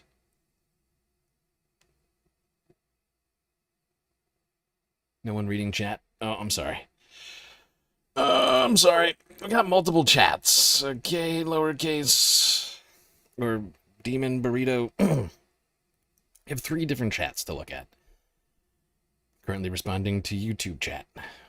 All his suits are tailored, believe. Is that tailored? Is that a tailor? Are you sure? What do you mean algorithm on lock? I mean, he's got the YouTube algorithm on fucking lock right now. Right? Like, in terms of, like, leftist politics content. Like if you take a break, if Hasan were to take a break from streaming, which would also mean that all of the clip chimps on YouTube would have to stop clipping, right? Like, it would hurt him professionally. Right? But it would also vicariously through that, probably to some degree, hurt the movement. Right? Because of the fact that, from what I can tell, is that Hasan's efforts have been helping leftists get elected. Right? Do you see what I'm saying here? Like, we're seeing more and more evidence that Hasan's efforts, which I've been begging for him, not directly, but I've just been begging on the stream. I should just directly DM and be like, double this up. Or actually, at this point, he's doing good enough. I don't need to do that. But the point is, he's making shit happen out here. Okay, he's holding events, showing up to speak, and otherwise organizing for people, having candidates on his stream, and it's helping to boost the image of these candidates. And if he all of a sudden becomes a candidate, right, and takes his eye off of that ball, right, takes his eye off of content creation, essentially, it's a slippery slope, I feel like. All of a sudden, he becomes a different person. In terms of, like, what he's offering this space. Do you get what I'm saying on that?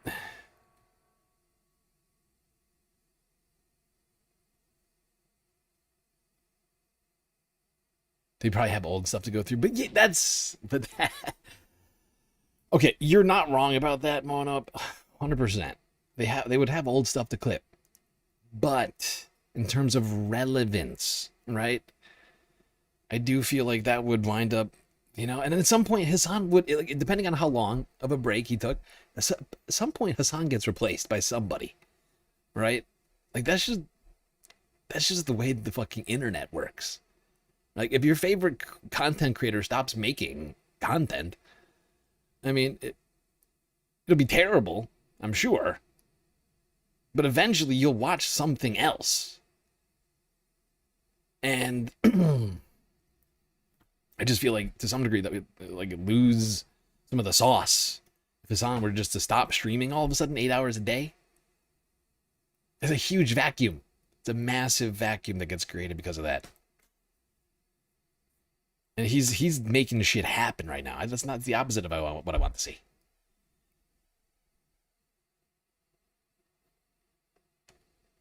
Anyway, if you haven't heard, all three Mamdani-backed candidates won their New York primaries, as well as a bunch of other leftist candidates who we supported during this race. So let's get to that, finally. This is CBS News New York. Now at 11, primary night in New York, and it's a big one for the far left-leaning candidates backed by Mayor Zohran Mamdani. Good evening, I'm Christine Johnson, and this is not just a win for the candidates that he supported for Congress, but it is a big political win for the mayor. Tonight, he once again proved his strength by boosting the profile of progressive Democrats. In District 13, CBS News projects Daria-Lisa Avila-Chavaley as defeating longtime Congressman Adriano Espaillat. And then in the 10th Congressional District, former Controller Brad Lander has toppled incumbent Dan Goldman. In New York's 7th Congressional District, Claire Valdez, a first-term Assemblywoman, prevailed to beat Brooklyn Borough President Antonio Reynoso. We have team coverage here at 11 with reporters covering all the key races. Let's begin with the big change in Congressional District 13. Addie Guajardo live at the watch party for Daria-Lisa Avila-Chavaley in Harlem tonight. Addie, I'm sure the mood there is pretty ecstatic. Yeah, Christine, the atmosphere is absolutely electric out here. The chants and the cheers have been off the charts ever since this race was called. Daria-Lisa Avila-Chavaley supporters have been out here chanting Espaillat pa' fuera, which translates Espaillat is out. Chevalier is projected to represent New York's 13th Congressional District, beating five-term incumbent Adriano Espaillat. Chevalier is a member of the Democratic Socialists of America. She was endorsed by Mayor Zohran Mamdani. She's the daughter of immigrants and ran on the campaign, she says, centers around working people. She says her candidacy is about electing new leadership to Washington and has called for greater economic support for the district's working class. Now she's expected to take the stage any minute now, but if you look around me, people are dancing, people are chanting, people are excited. This is a big win out here tonight, and we will be bringing you all the latest, especially the moment that she takes the stage. Christine, I'm going to send it back to you. Okay, Addie Guajardo, thank you. Yes, indeed, the energy was downright electric in New York, with multiple big leftist victories happening across the city. But not just New York. I would like to remind everybody that we had a bunch of different I'm sorry, not just New York City, but the rest of the state also had wins. In the 23rd and 24th, Aaron Geese, I can't remember how you say it now. Aaron Geese and Alyssa Ellman in the 24th, both winning their races. AOC getting reelected in the 14th. Michael DeSillis winning in the 11th. I don't think he's technically DSA, but he certainly was a leftist and had the official galactic endorsement. So certainly a very similar policy set to the rest of these individuals winning here in these races. Unfortunately, Maryland was a lost cause. And Nate Bluin, fortunately, going down in Utah in the one and only primary race there. I'm afraid not enough energy was put into some of these. From what I can tell, like, I've been trying to do the math on it. And from what I can tell, the candidates who are getting a lot of buzz, we're getting, focus from Hasan and or from other sort of leftists, and that are getting, like, basically what I'm seeing is like you're getting focus from either leftist, like, content creators like Hasan or whoever else, right? And especially Hasan, though, but then like either CNN or Fox News or both of them come out and start doing hit pieces on them, and they become more popular. Right? Like, I'm not saying that's the only way to victory here. I'm just saying that's what I've been noticing. I've been noticing that certain candidates are winning, others are not. And it's the ones who aren't getting the focus, which is partly why I feel like the last half I am going to try and hit up Hasan. I do not have high hopes for being able to reach out to him, but like we got to work on every single one of these states. We have 20, let me think, 1, 2, 3, 4, 5, 6, 7, 8, 9, 10. We've got like 20 elections left, primaries specifically. We gotta be thinking about how we make big progress here too. We gotta start doing it now. Only a couple months left of these primaries. I guess they go until mid-September, so I guess like 2.5 months. We got a big break in July with only Arizona on the docket, which would give us a lot of time to put our energies behind the candidates in the upcoming races. I think they have the actual speech here, don't they? Did they? I can't remember.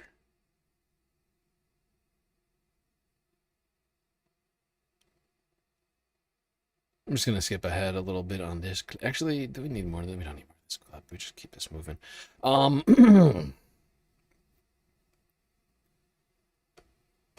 Here's the AP from yesterday. This big Mamdani win in New York. Zohran Mamdani. Zohran Mamdani. And I'm so excited to get to work and to bring all of you with me to Washington. To keep fighting the fight that we have been fighting at the federal level.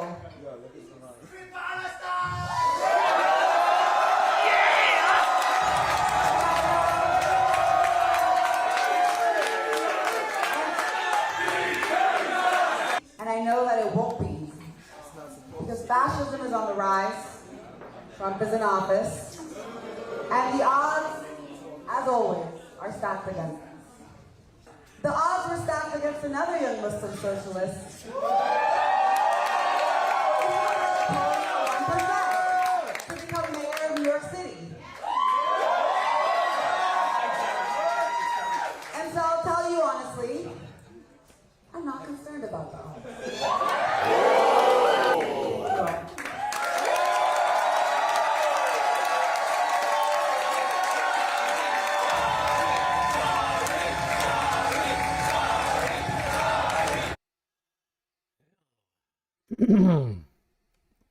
There you go. Quick snippet of Daria-Lisa Villachevalier's victory speech, accompanied by the mayor. Now, the former comptroller of New York found out about his victory against Dan Goldman in New York's 10th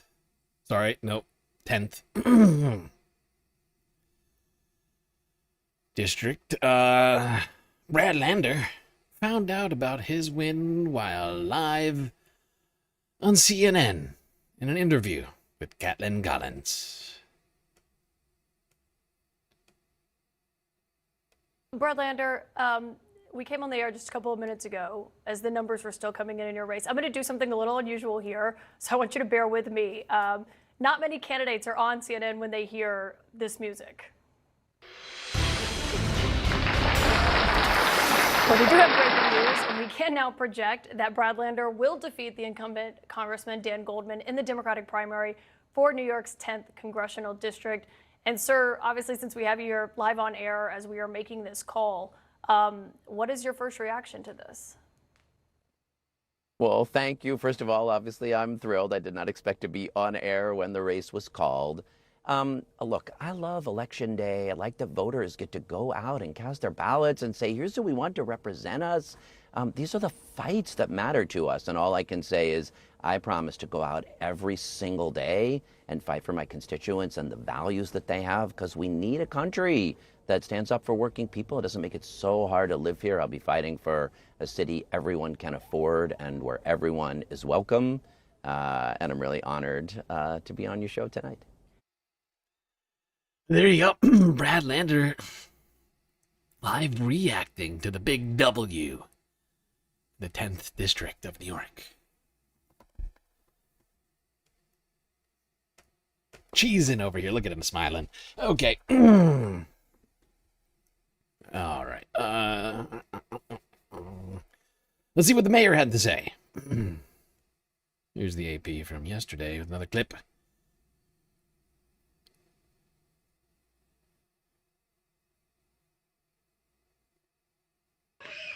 What I see these results as a reflection of are the fact that New Yorkers are hungry for a new kind of politics. They are hungry for a politics that understands working people should be at the heart of it.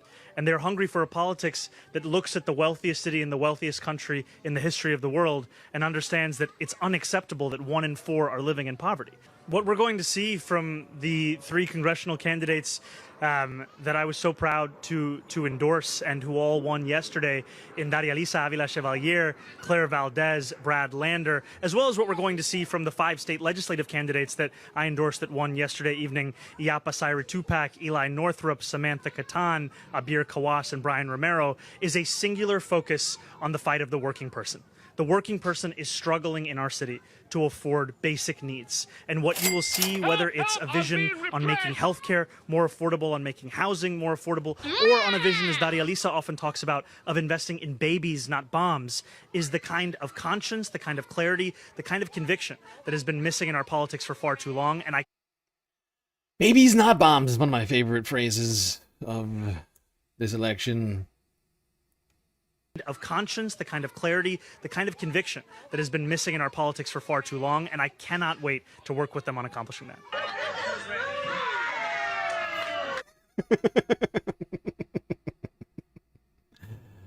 Well, there you go. Zoran Mamdani commenting on the wins of candidates that he backed in this primary race, and also apparently trying to bring up the next generation of Knicks here on the playground.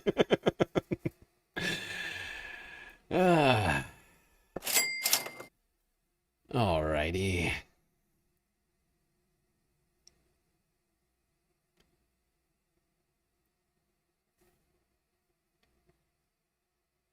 Jesus fucking Christ, the AI is falling apart. And I'll tell you about that. Sorry, I don't know what to tell you about that. Now, some people had less of an slightly less excitement over the wins that we saw here in New York on Tuesday. People like Republicans, but not just Republicans. It really is sort of it's more of a bipartisan freak-out sesh that seems to be happening. Which it really is bringing to light all sorts of fascinating sort of falsehoods and lies. There's sorts of dichotomies that have been at play for, honestly, decades at this point. Shit, how did I forget to do this? Terrible.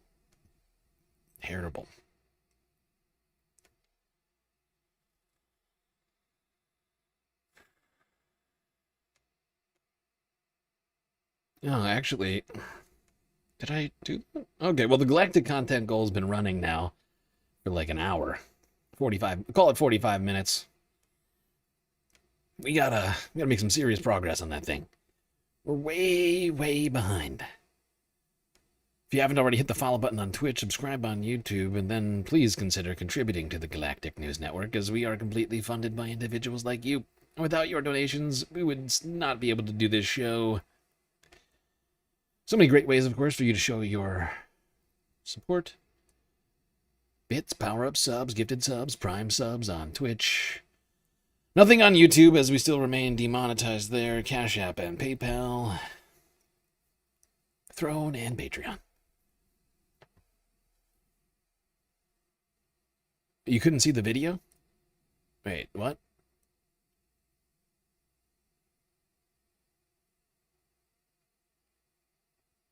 People couldn't see the video? Really? I'm sorry. It was this. This is the vibes of that speech. If you didn't see it, it was Zoran. On the playground, giving a press conference, and also trying to get a new generation of New York Knicks ready. Not for next season, but maybe 10 seasons or so from now.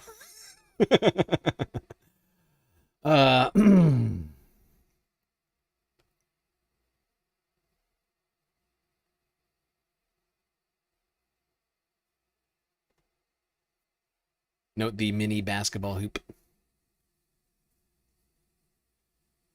All right, let's see how Republicans are handling this situation. First, to the man in charge of House Republicans, Speaker Mike Johnson. Little Mike.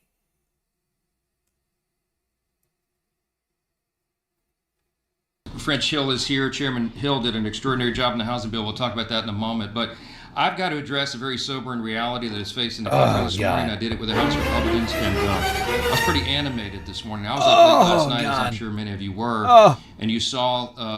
Oh, my God. Can you imagine? Please imagine for me just a dark, dimly lit, giant mansion. Little Mike Johnson in a very echoey, lonely hall. One light shining on his face, unable to sleep, shaking in his boots, on his velvet couch. Can't figure out why this happened. What happened, Mike? Tell us. Tell us what was keeping you up at night. Oh, look how upset he looks. Oh God, what happened, Mike? Tell us. Tell us where the nasty man touched you. Result of this latest these primary elections for the Democrat Party. The headlines this morning say it all. I got a collection of them here. Socialist earthquake, one of them said. Oh, God. Mamdani candidates sweep New York House races. These are socialists. These are Marxist in their ideology. Next headline, Mamdani hails new... I fucking love that. And this is the new vibe coming out of Republic. It's really the reused vibe. But that's what makes it so funny. The communist. It's what makes it so funny. Mike Johnson, he couldn't sleep at night because the socialists and the communists are coming. Wait, hold on. You notice how everybody's eyes are closed during this moment? At this one moment, every single person, including Mike's eyes, look closed. Oh, it's incredible. They are all so afraid. Now, what's interesting about this is, of course, people like Mike Johnson and Republicans in general have been calling neo-lib Democrats, socialists, and communists for decades. Ever since, Obama. Like in the early 2000s, they were claiming all Democrats. Obama was a communist Marxist from Kenya, a Muslim communist from Kenya who was gonna take all your jobs and give you health care. Or something like that. But that's why this falls so flat.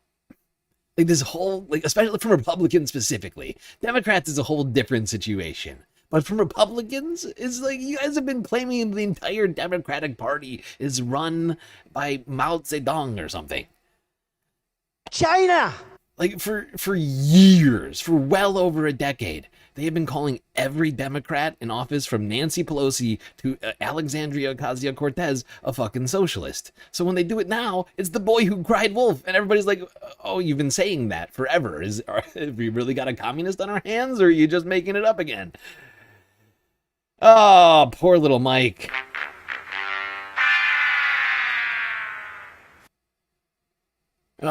Falls so flat. Falls so flat.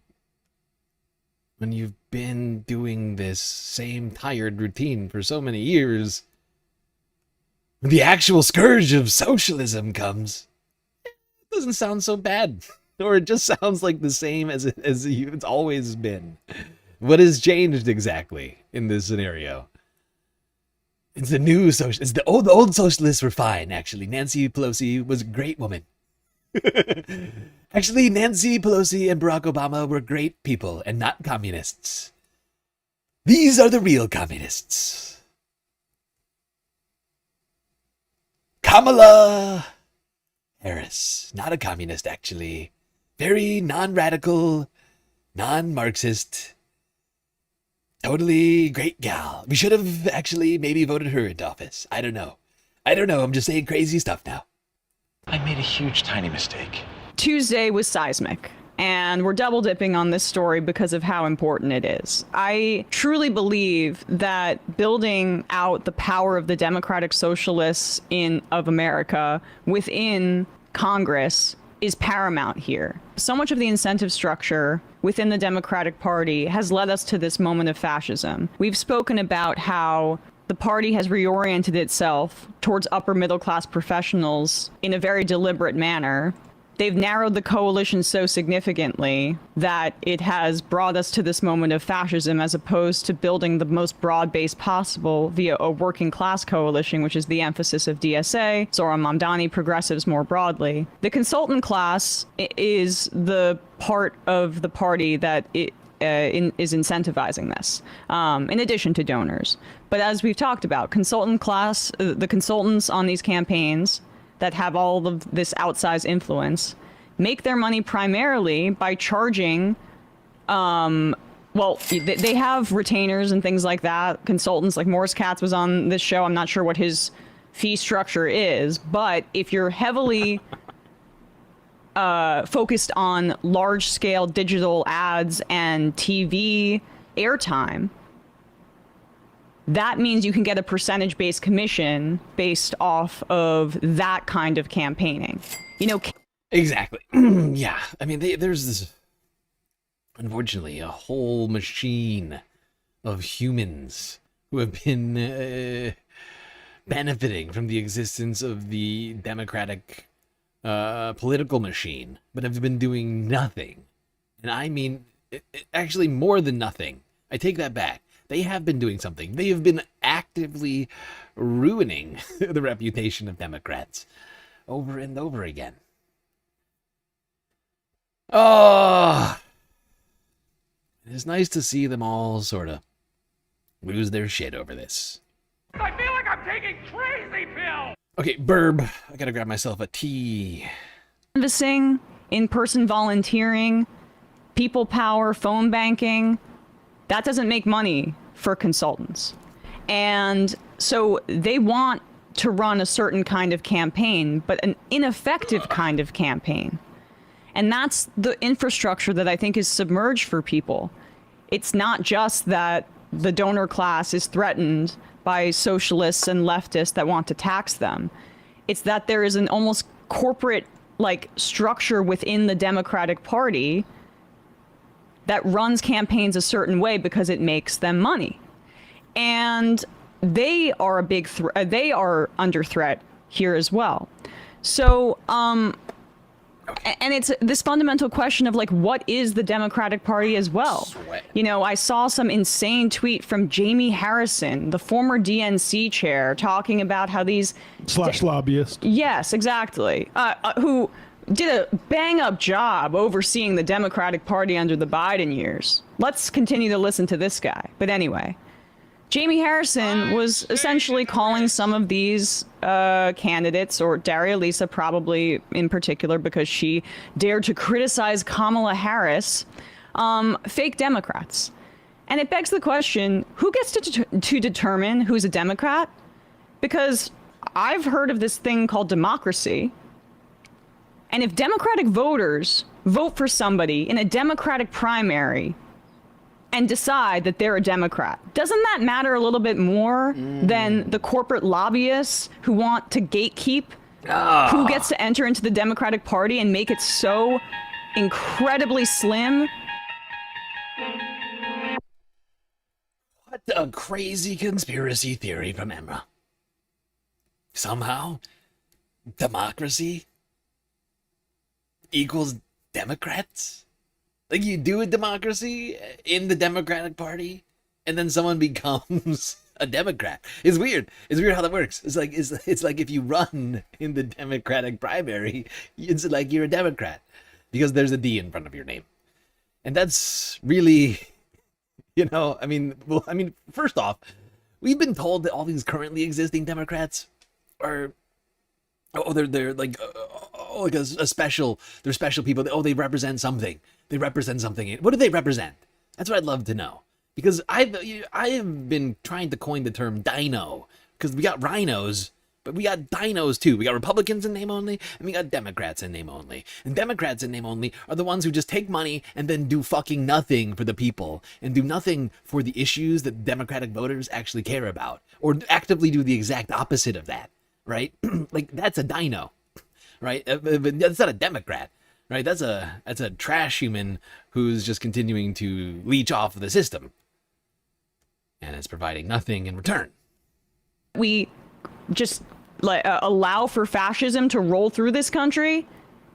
It's amazing to me that they think that they have a monopoly on the character of the party. And to speak in the face of primary results for also up in Maine. Why do people not believe you on the issue of democracy with Liz Cheney behind you? Perhaps because there's no practice of it internally with this entire structure of the party. Here's Hakeem Jeffries actually lying on MSNBC, or sorry, MS Now, with Jen Psaki, and touting the fact that Richie Torres got reelected on Tuesday. Who's learned how to duck, I would say, on certain issues recently since the Adam Friedland interview. Interesting.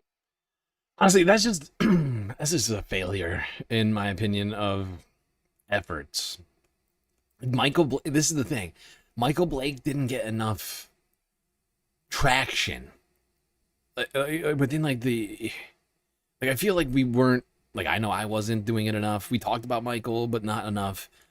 We needed more people talking about Michael. That was literally, in my opinion, that's it. You just needed Michael Blake to go on Hasan's stream, or to do, he went on the Majority Report, but at the very beginning of the primary, a year ago, right? And we just needed more effort, and I think we could have gotten Richie out. I'm still sad we didn't win that race, but it is what it is. It's just one of many, right? And we did a great job this year. We just gotta, put Richie in the sights for next midterm season. It's not that long from now. And we'll be focused on a lot of stuff between now and then. I mean, it's unfortunate we won't have somebody replacing Richie during that time to help us out with that, but on some things I think we can drag Richie along on, undoubtedly. Not on all the things,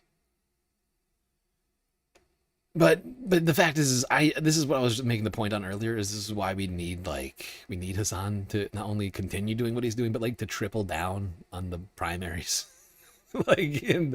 He got up with 3 candidates in the race, the ones that Zoran was already backing. I need him to branch out. That's what I need from Hasan.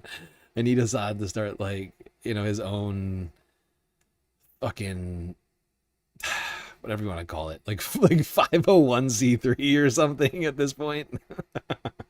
Okay, that's not true. We need to keep money out of politics, but you get what I'm saying. Oh, you get what I'm saying. This is the new spam burger. Richie Torres. Here's Hakeem Jeffries. In terms of the races in New York, what's interesting is that it certainly was the case that in some of those districts, which tended to be, higher income, districts in many parts of New York City, there was an outsized focus on issues connected to the Middle East. In other districts, for instance, in the South Bronx, Richie Torres was running against somebody who was heavily critical of Richie Torres's position on Israel, and he won by 50 points. Wasn't DSA though. And so, listen, I think at the end of the day, individual congressional districts, the beauty of it all, are made up by a diverse group of people. Yeah, and that's a good point being made by Matt, but that is a point I want to riff on for a second. Because that's the thing I've been trying to do, is branch out from specifically, we can do what we're doing right now, right? And it's making huge strides. We're making huge strides. In fact, in some of these races where we haven't had a whole lot of help from the online left, we've still seen victories in other states, right? But I think we need to branch out from candidates who are only like socialists, right? Who are like branding themselves as such. Because I've been going through a lot of these people's websites. I've been forcing myself to do, even on races where I'm like, there's nobody good here. I need to parse through this. Like I've forced myself to like sit down and like go through all their policies on their goddamn websites. And like, I think that's what we need right now. There's a certain level of fucking pragmatism, right? And like, we can't only be focused on those candidates who are branding themselves as democratic socialists or as socialists in general. What, right? Like it's I think it's narrowing our focus too much, right? And there's other races happening, and someone's gonna sit in that seat at the end of it, right? And we have to have a say, even if those people are not ideologically aligned with us to perfection, right? That is honestly unimportant, because if we didn't, to some degree, we should blame ourselves, right? To some degree, we should blame ourselves for not having gotten a candidate in that race at this point, because it's been going on for a year, right? And we've got 2.5 months left of this primary season, close to 3. And 100 seats, maybe less, 75 seats, maybe, or more, are up for grabs. I can't do the math off the top of my head. It's actually more than that. It's got to be close to over 100, 120. I can't do it that fast. We have a fuck ton of races still to go, and someone will win these seats at the end of it. That's the way our democracy works. It's binary. At the end of the day, right? It will be one or the other. In some cases, it will be a choice of 3, maybe 4, depending on how many independent candidates will be in those races, right? But like, we have to do our best to get the best candidates in through the primaries, right? At some point, we will switch our focus when the general comes around. But right now, whoever's running in these races is who's running in these races to some degree. I mean, maybe, I don't even know what states you could still actually announce a race in at this point. Like, according to the rules themselves, let alone actually have a chance of like getting name recognition and whatever else between, like, you know what I mean? Like, we just have to go through, like, it's not sexy and it's not fun, but what it is democracy. You know, it's it is incumbent upon us to be pushing the very best candidates we can possibly find in all these races. Because the whole reason we're here is politics. And like our objections to what's happening in politics and or what we want to see happen. I feel like we have probably some mix of both optimistic and pessimistic watching over time. And I guess my point is that during this, we have to somehow find just extreme levels of optimism. And even in the cases where we know it's probably ill-advised, like, still make the choice.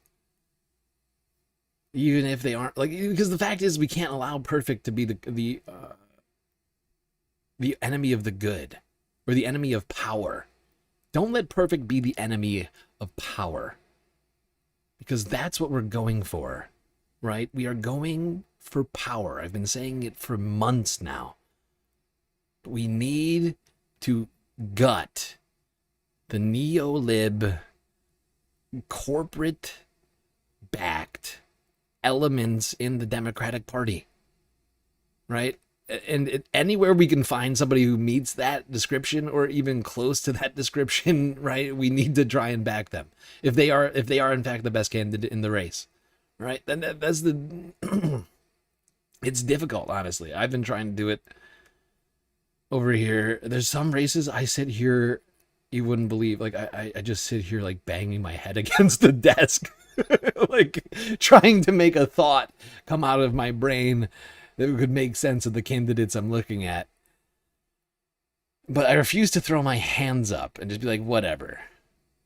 Because that's not democracy. That's just gambling. A diverse set of perspectives on a wide variety of issues. I think for us as House Democrats, we're just hopeful that everybody recognizes once we get through this primary season that the enemy is Donald Trump and MAGA extremism in terms of trying to bring about the type of America that we all desire, where when you work hard and play by the rules, working class folks. Sorry, I want to go back to something you said early on here. Yeah. Which tended to be. Yeah, but before we do that, I mean, the MAGA extremism comment should be incredibly important to us.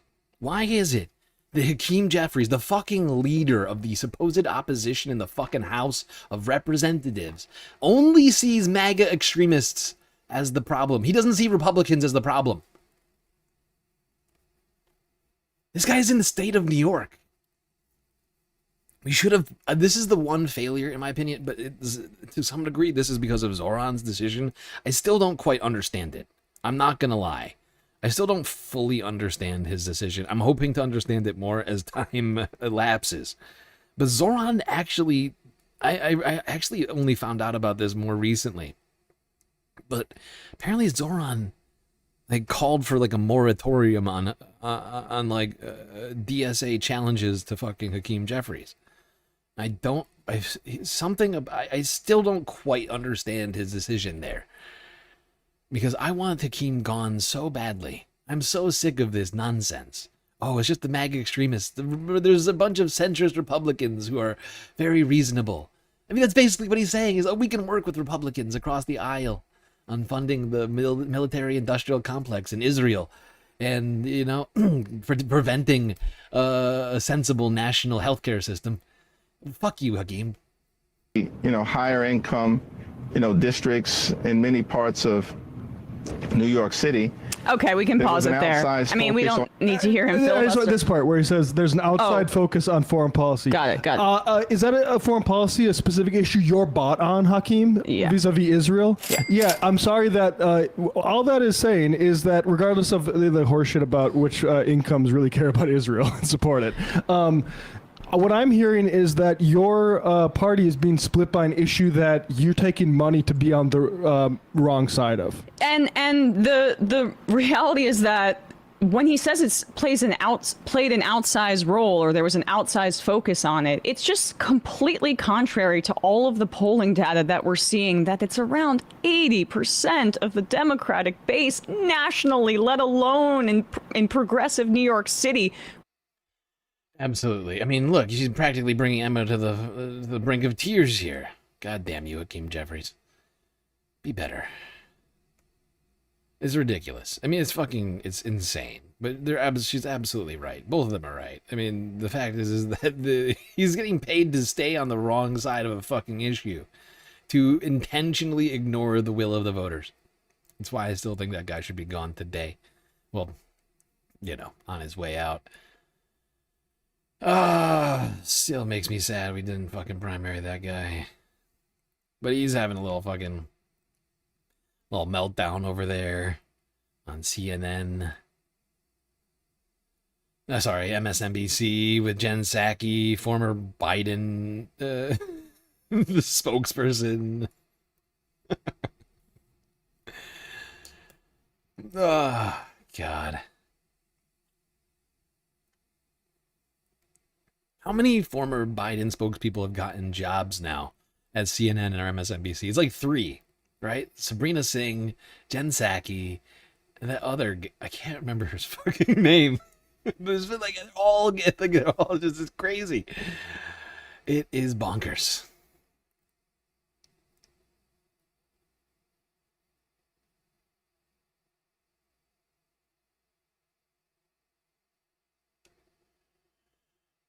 Okay. Now, staying with MS now. Oh, God. Let's talk about the limits of democratic socialism. Oh, Steve Kornacki, he's here to tell us how all these wins in New York are just stupid and unimportant. Can't wait.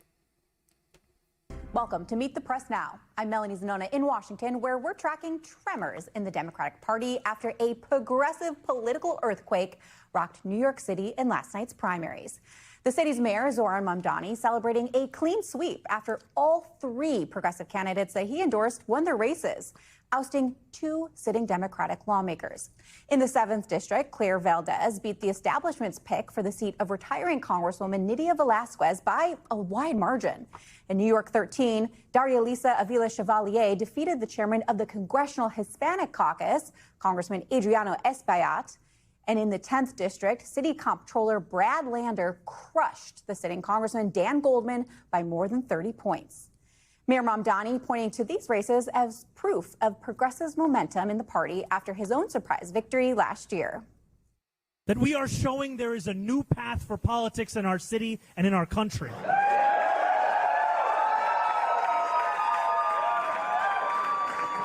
We are showing that last June, a year ago tomorrow, was not an anomaly.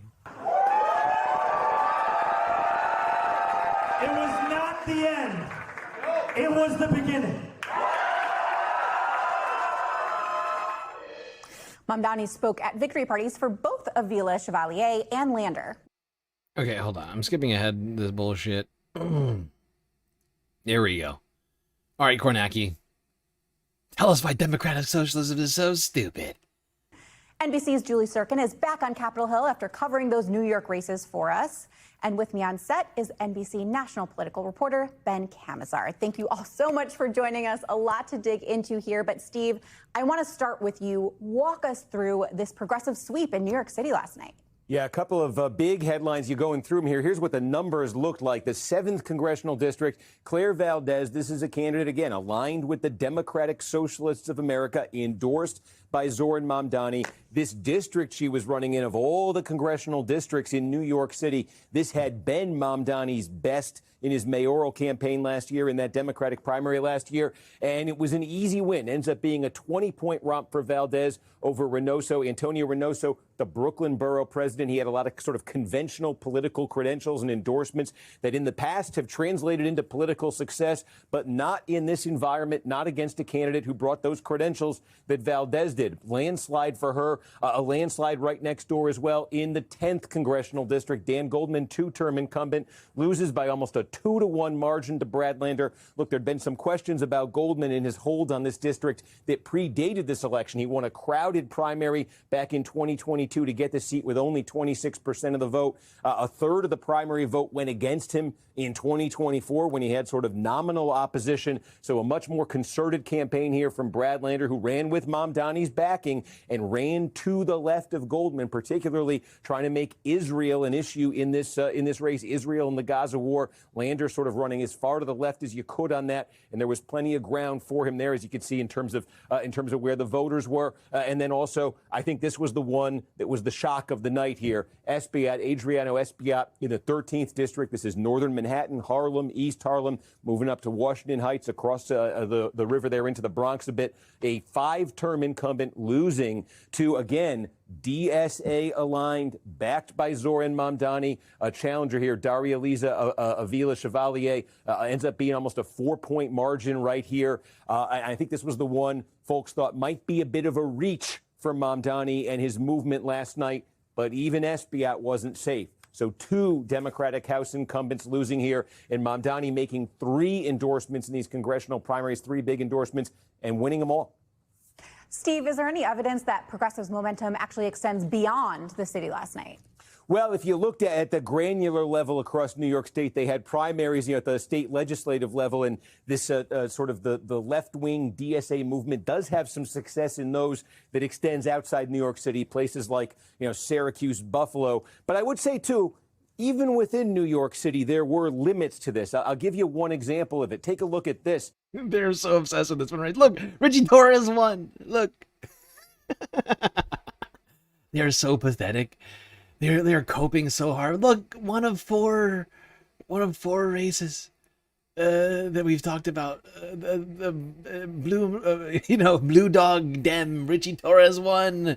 A guy who got more money from basically, like, I mean, he got so much. This guy is like swimming in special interest money. Oh, wow. He won. Wow. Wow, what an incredible revelation. Thank you. Thank you, Steve Kornacki. Look at you. Proving to us that, oh, it just doesn't work. Even though, as he fucking also pointed out, in other places, like, they're trying to make the claim that this is a city, this is a New York City only phenomenon. And then he sort of brushes off the fact that in the 24th and 23rd districts, you had leftist candidates win. You also had, I think, a DSA-backed candidate win by knockout. I think everybody else dropped out in 26th district.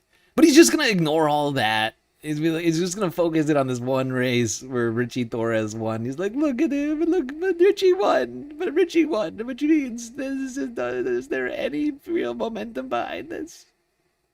It's so pathetic.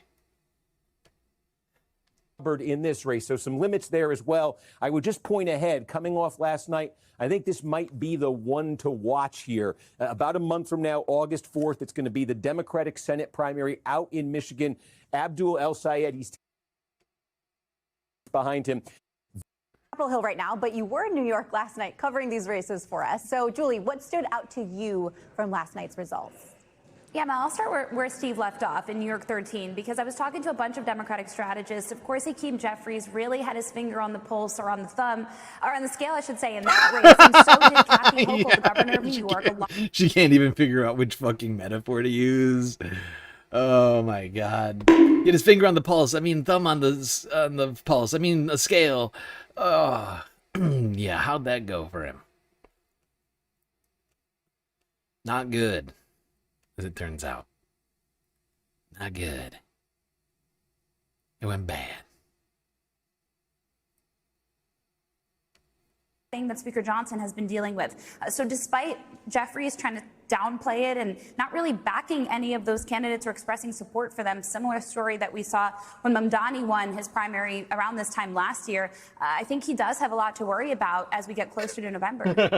Julie Sirkin, thank you. I want to turn to Ben, who I have with me on set. Steve touched on this a little bit, but do we have any sense of how much the Democratic Socialist brand can actually extend beyond really liberal places like New York City? Yeah, no, that's $1 million question, right? Or if you see these races, millions and millions of dollar questions, right? You think about the places that they've had success. They've had success in super blue areas like Dallas, in Philly. Before he moves on at that point, I just want to make a side point here. Why is it the millions and millions and millions of dollar question? Oh, that's right. It's because all of these neo-lib centrist Democrats have been having to spend millions and millions and millions of dollars just to try and defeat these candidates. If they did it, here's a question for everybody to ask themselves. If Democratic Socialists are such a toxic brand that couldn't possibly win of his own volition, then why do Democrats need to spend millions upon millions of dollars defeating them? If it's such a toxic brand that's so unpalatable, why would they need to spend a single dollar? It's like the brand itself, you would think, would be all the marketing you would need, right? Am I wrong? I'm just trying to follow the logic here. Right? It's like, the Democratic Socialist brand can't possibly translate out there, and that's why hundreds of millions of dollars are being spent trying to take them down. Huh. It's a little weird, don't you think? That's really weird. Night where they had success, Steve brought this up on the map. They had success in these areas that were really fertile ground. They were rapidly gentrifying. There were places where Mamdani did really well. They were gentrifying. That they were hoping that. It's just places that are rapidly gentrifying. Oh, thank God, there's not a lot of places like that. Wait a second, hold on. I'm sorry, we've been seeing a massive influx of gentrification over the last fucking decade or longer. Are you kidding me? Longer than it's been. I mean, you're shitting me. Who here has not seen gentrification in their area? Please let me know so I may move to where you're at. Please, because things are getting a little expensive. Looked like there were, everything was coming to a head in those places. And the question is, can they push outward? We haven't seen any indication that they can, win swing districts in the fall yet. But in these deep blue districts, they are a force to, that they're putting Democratic incumbents on notice. And I think Julie brought up a really good point about, you think about Goldman, you think about Espaillat, and you think about Reynoso. These were all people that were backed by not just the establishment, but backed by powerful people and had records. They had records on these important issues that really... Not just the establishment, they had the powerful behind them. Oh, God. Oh, how does that happen? The rich and powerful. Not just the rich, but the rich and powerful. Oh, God, they had everybody. Such diversity. They had such diversity. They didn't just have the rich, they had the powerful, too. Oh, that's a good one. I love that. I love that. Oh my God. Ah.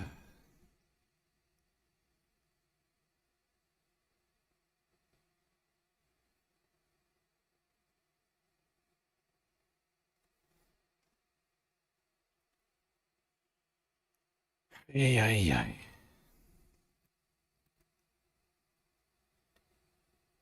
Still not making any progress on the galactic content goal here tonight.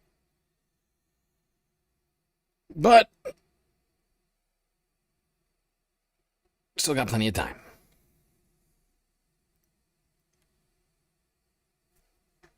Let's go to Fox. Let's see how the Fox peoples are handling this. Jesse Waters. He looks good, and he looks hard.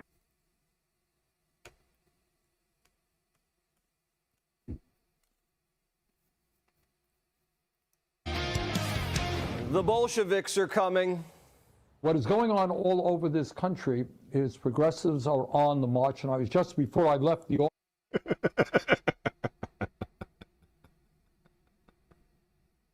That's how they start the segment. It's just the Bolsheviks are coming. And then Bernie, oh, hold on. I'm sorry. I think I need that sound shot. I'm not going to lie. I do think I need that one.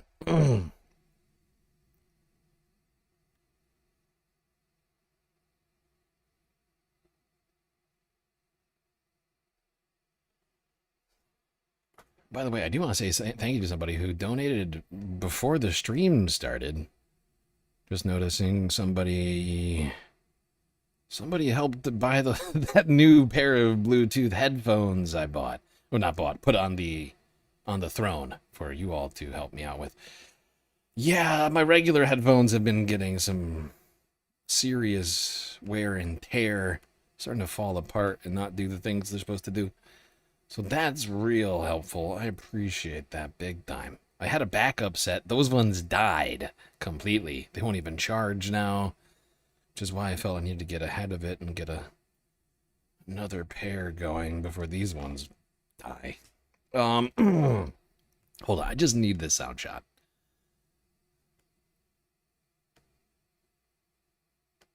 The Bolsheviks are coming. What is going on all over this country is progressives are on the march, and I was just before I left the office, I saw Fox Television and their headlines, "The end of the world is coming. Progressives are winning elections. Socialism is taking over the world." Real panic. Bernie watches Fox. What's up, Bernie? Come on the show. Really? You want Bernie? He doesn't want Bernie Sanders has an army, but there's no way Jesse Waters. He looks scared. He looks scared after saying that. Like, Jesse, he's trying to be tough. He's like, Bernie, come on the show. There's no fucking way he wants Bernie on the show. Nor do the producers at fucking Fox want Bernie on the fucking show, right? They don't need him coming out and be like, oh, Fox News viewers have been getting lied to by assholes like you, Jesse, for many, many years. Okay, you've been coming out here and telling them lies over and over again. I won't have it. I won't have it. I won't sit here and listen to your dribble. Okay? Exactly, he's bluffing. Bernie would come over here and fucking decimate this guy.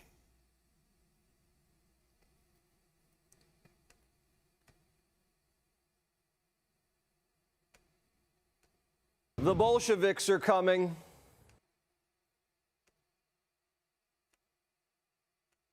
Chinese commies are a whole new breed. And the establishment can't see it coming. Oh, God. We talk a lot about the party being a big tent party, and we should be.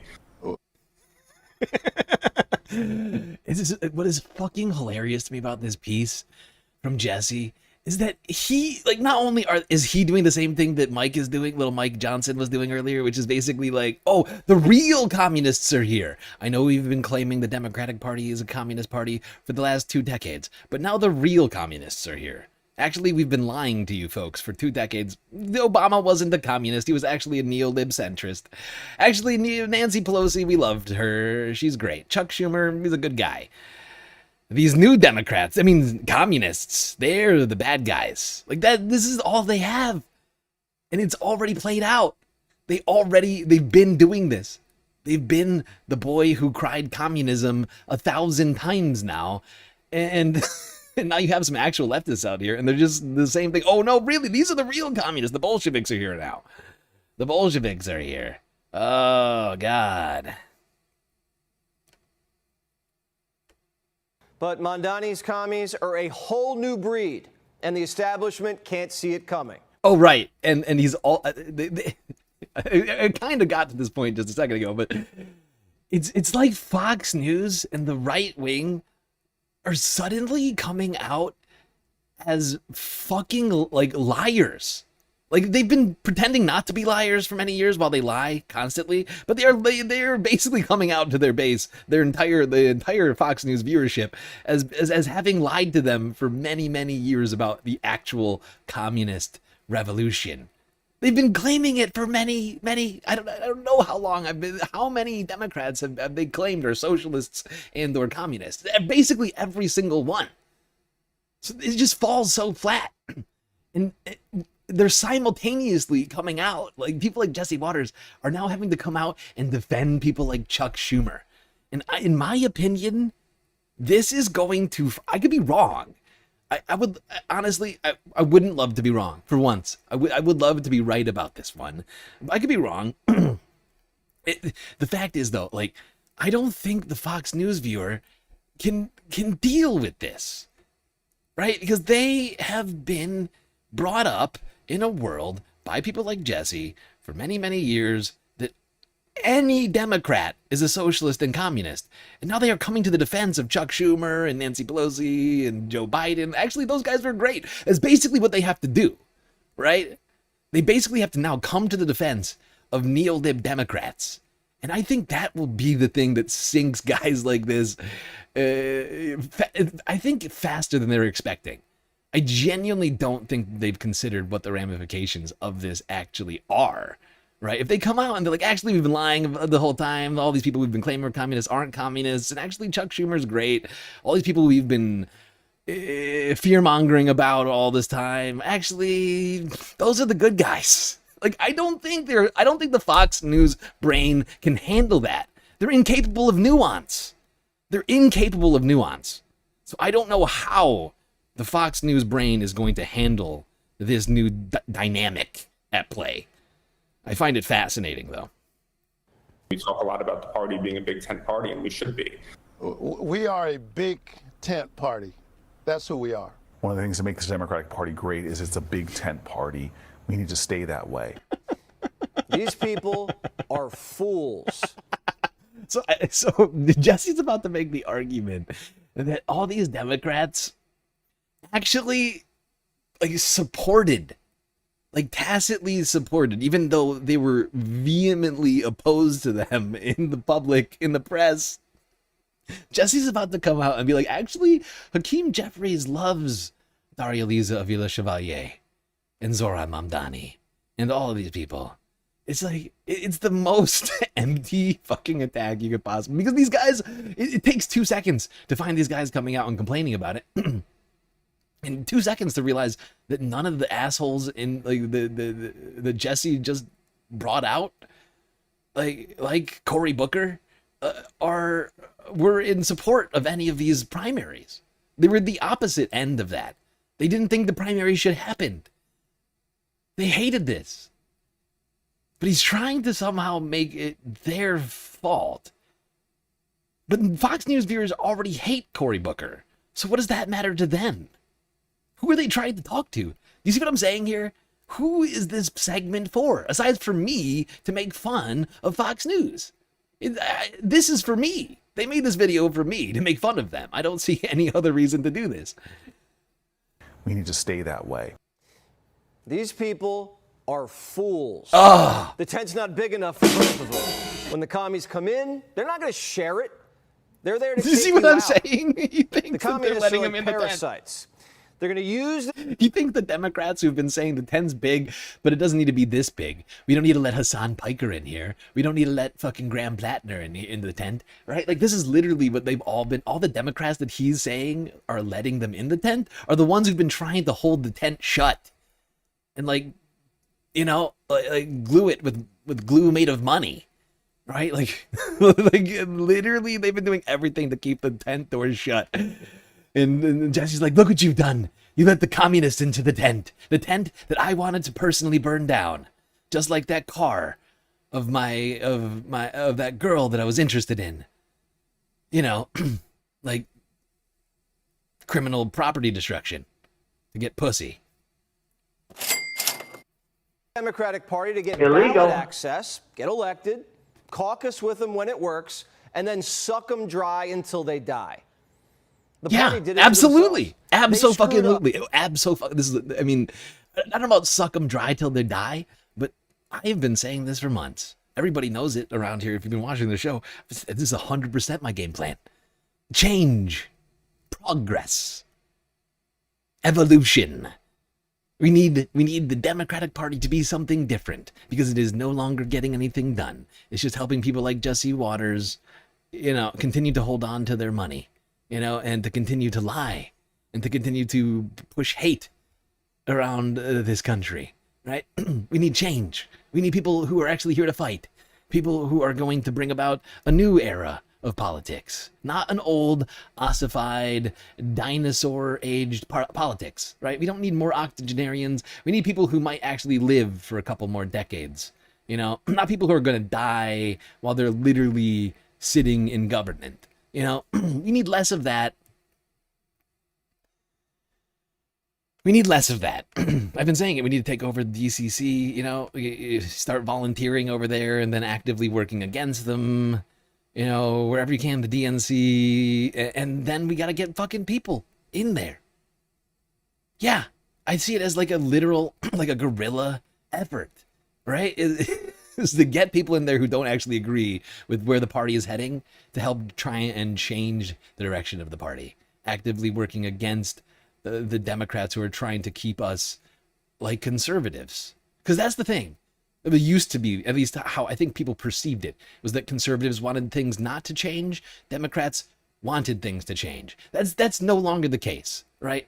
Democrats don't want things. They want things to stay the same, and so do Republicans. And Republicans want to drag us further back into the past. Well, Republicans have turned into fucking, like Reconstruction era South, like, you know, they want us to go back to Jim Crow, and Democrats just want things to stay the same, right? Conservatives are, you know, like it's like we've somehow the goalpost has been dragged so far to the right now. We have nobody who actually wants progress. There's no party that actually represents change in this country. The only change that currently we have right now is that we're being dragged back into the 19th century by people who watch Jesse Waters' show. The president, and all these other psychopaths in the administration. So badly, and didn't deliver a damn thing when they had power, that they had to play footsie with the commies to shore up their base. Don't tempt me with a good time, Jesse. Because that's what I was complaining about during Biden's presidency too. For the first 2 years when we had the supermajority, we should have used it. The next time we have that, believe me, we're going to be out there demanding that they get stuff done, Jesse. I love this video. Keep it going, Jesse. And now they're completely out of power. They're weak. Brands in the toilet. Awful, and they awful, opened the door awful. just a Weak, crack, weak, weak. And danger walked right in. These people are cold-blooded revolutionaries who want to bury America. Bury it. Nope. Some Democrats get it. Lady, I ain't in the same party as you. I'm sorry. I just not. Everybody's always said, no, we're coalition, we're big tent. And there's just some that I can't be in the same tent. These people do not like Democrats. Not only are they not Democrats, they wish Democrats poorly. But I'm done. I'm not political. Fuck yeah. Fuck yeah, dude. This is a big W. This is a big W right here. Hell yeah. Get the fuck out of here, James Carville, you useless piece of shit who told us that Democrats should sit around and wait for people to suffer so much that they vote for Democrats again. That was your fucking plan. That's literally what he said last year, is that hopefully Donald Trump will cause so much suffering that Democrats can win another election.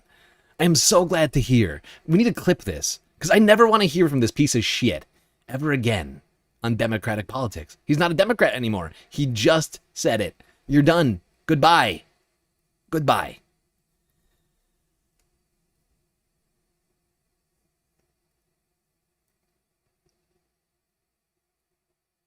Where is it? Bye, bye, bye, bye. Bye, bye. Bye, bye, James Carville. So sad. Not a Democrat anymore. Oh, God. The worst part of the Democratic Party. Now, here's the thing. These douchebags want to claim that the Democratic Socialists hate America. I would say that wanting Americans to have health care and fair wages and environmental protections and, you know, the good public transportation is not hating America. In fact, that is loving America. That's America first. Jesse Waters, James Carville, Cory Booker, these are America last douchebags. Okay? I'm going to steal this from the fucking president. Okay? America last. These guys want to spend money, abroad. They want to send billions and billions and billions of dollars to Israel to do a genocide and to continue fighting the war in Ukraine while not putting any effort into peace, continuing to enrich billionaires and multinational corporations, but leaving small American businesses behind. These are American last assholes. Okay? Jesse Waters sits in his little ivory tower making millions of dollars over at Fox News while you are deciding whether or not to pay for health care or homeowners insurance right now. Okay? The executives are calling it an earthquake, but they won't go public. Phones are ringing off the hook with people asking, are we going to let them take over the party? Or are we going to stand up and fight back? That right there is the question. And can the Democrats fight commies and Trump? They've been fighting Trump so hard they got a blind spot. Ask any general. When you're fighting someone on the left and on the right, that means you're surrounded. That means you better have a big old gun and a big old bunker. Guerrilla warfare on the left, conventional warfare on the right. The Democratic Party, as it... Is he telling people to get ready for some sort of civil war? It sounds like that's what he's doing. I know he's sort of beating around the bush, but he's telling people to get a bunch of guns and build a bunker in their backyard because a war is coming. Is that not what he just said?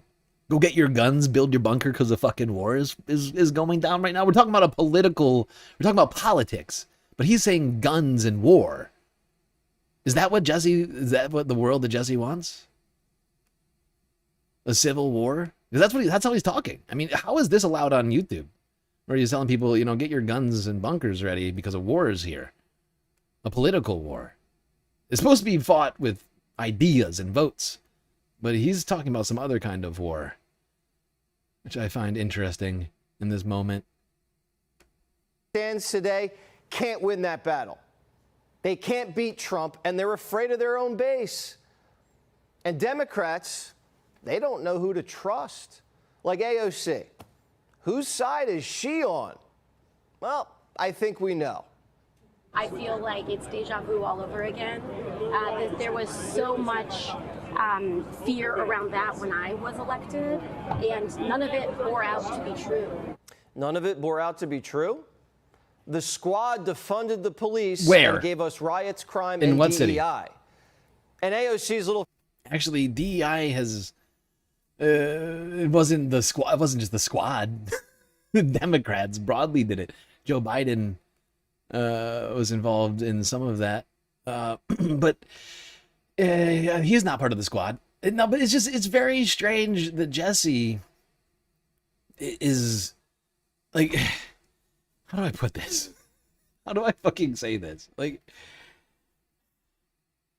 oh God, I can't think of the words. Sorry, say that again. To be true. None of it bore out to be true?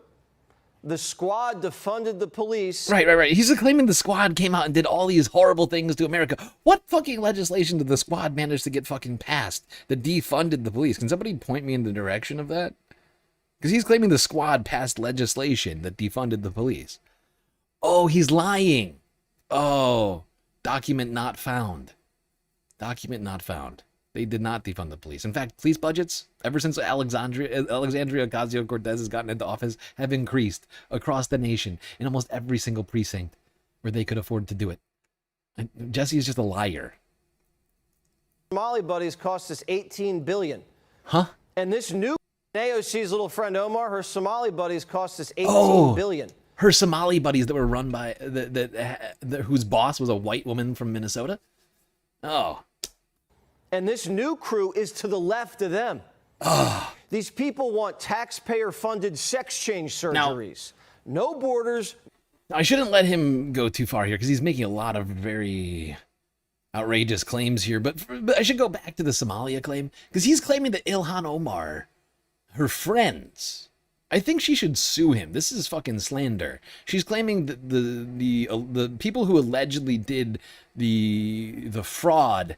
The Fox News has been just is the only thing they can talk about. Like that she knows them personally. He just said that they were her friends. He just said that the people who have allegedly committed these crimes of fraud in Minnesota are friends, buddies of some of a leader of the House of Representatives, right? Not the leader of the fucking congresswoman. He just said that she's friends with them. That to me sounds like slander. And you don't, I don't know about Fox. I don't know how much they got a lot of lawyers over there, but I think she should sue for that. No prisons, no police. What are you talking about? You know how you start a revolution? Same. No prisons, no police. What? This is insanity.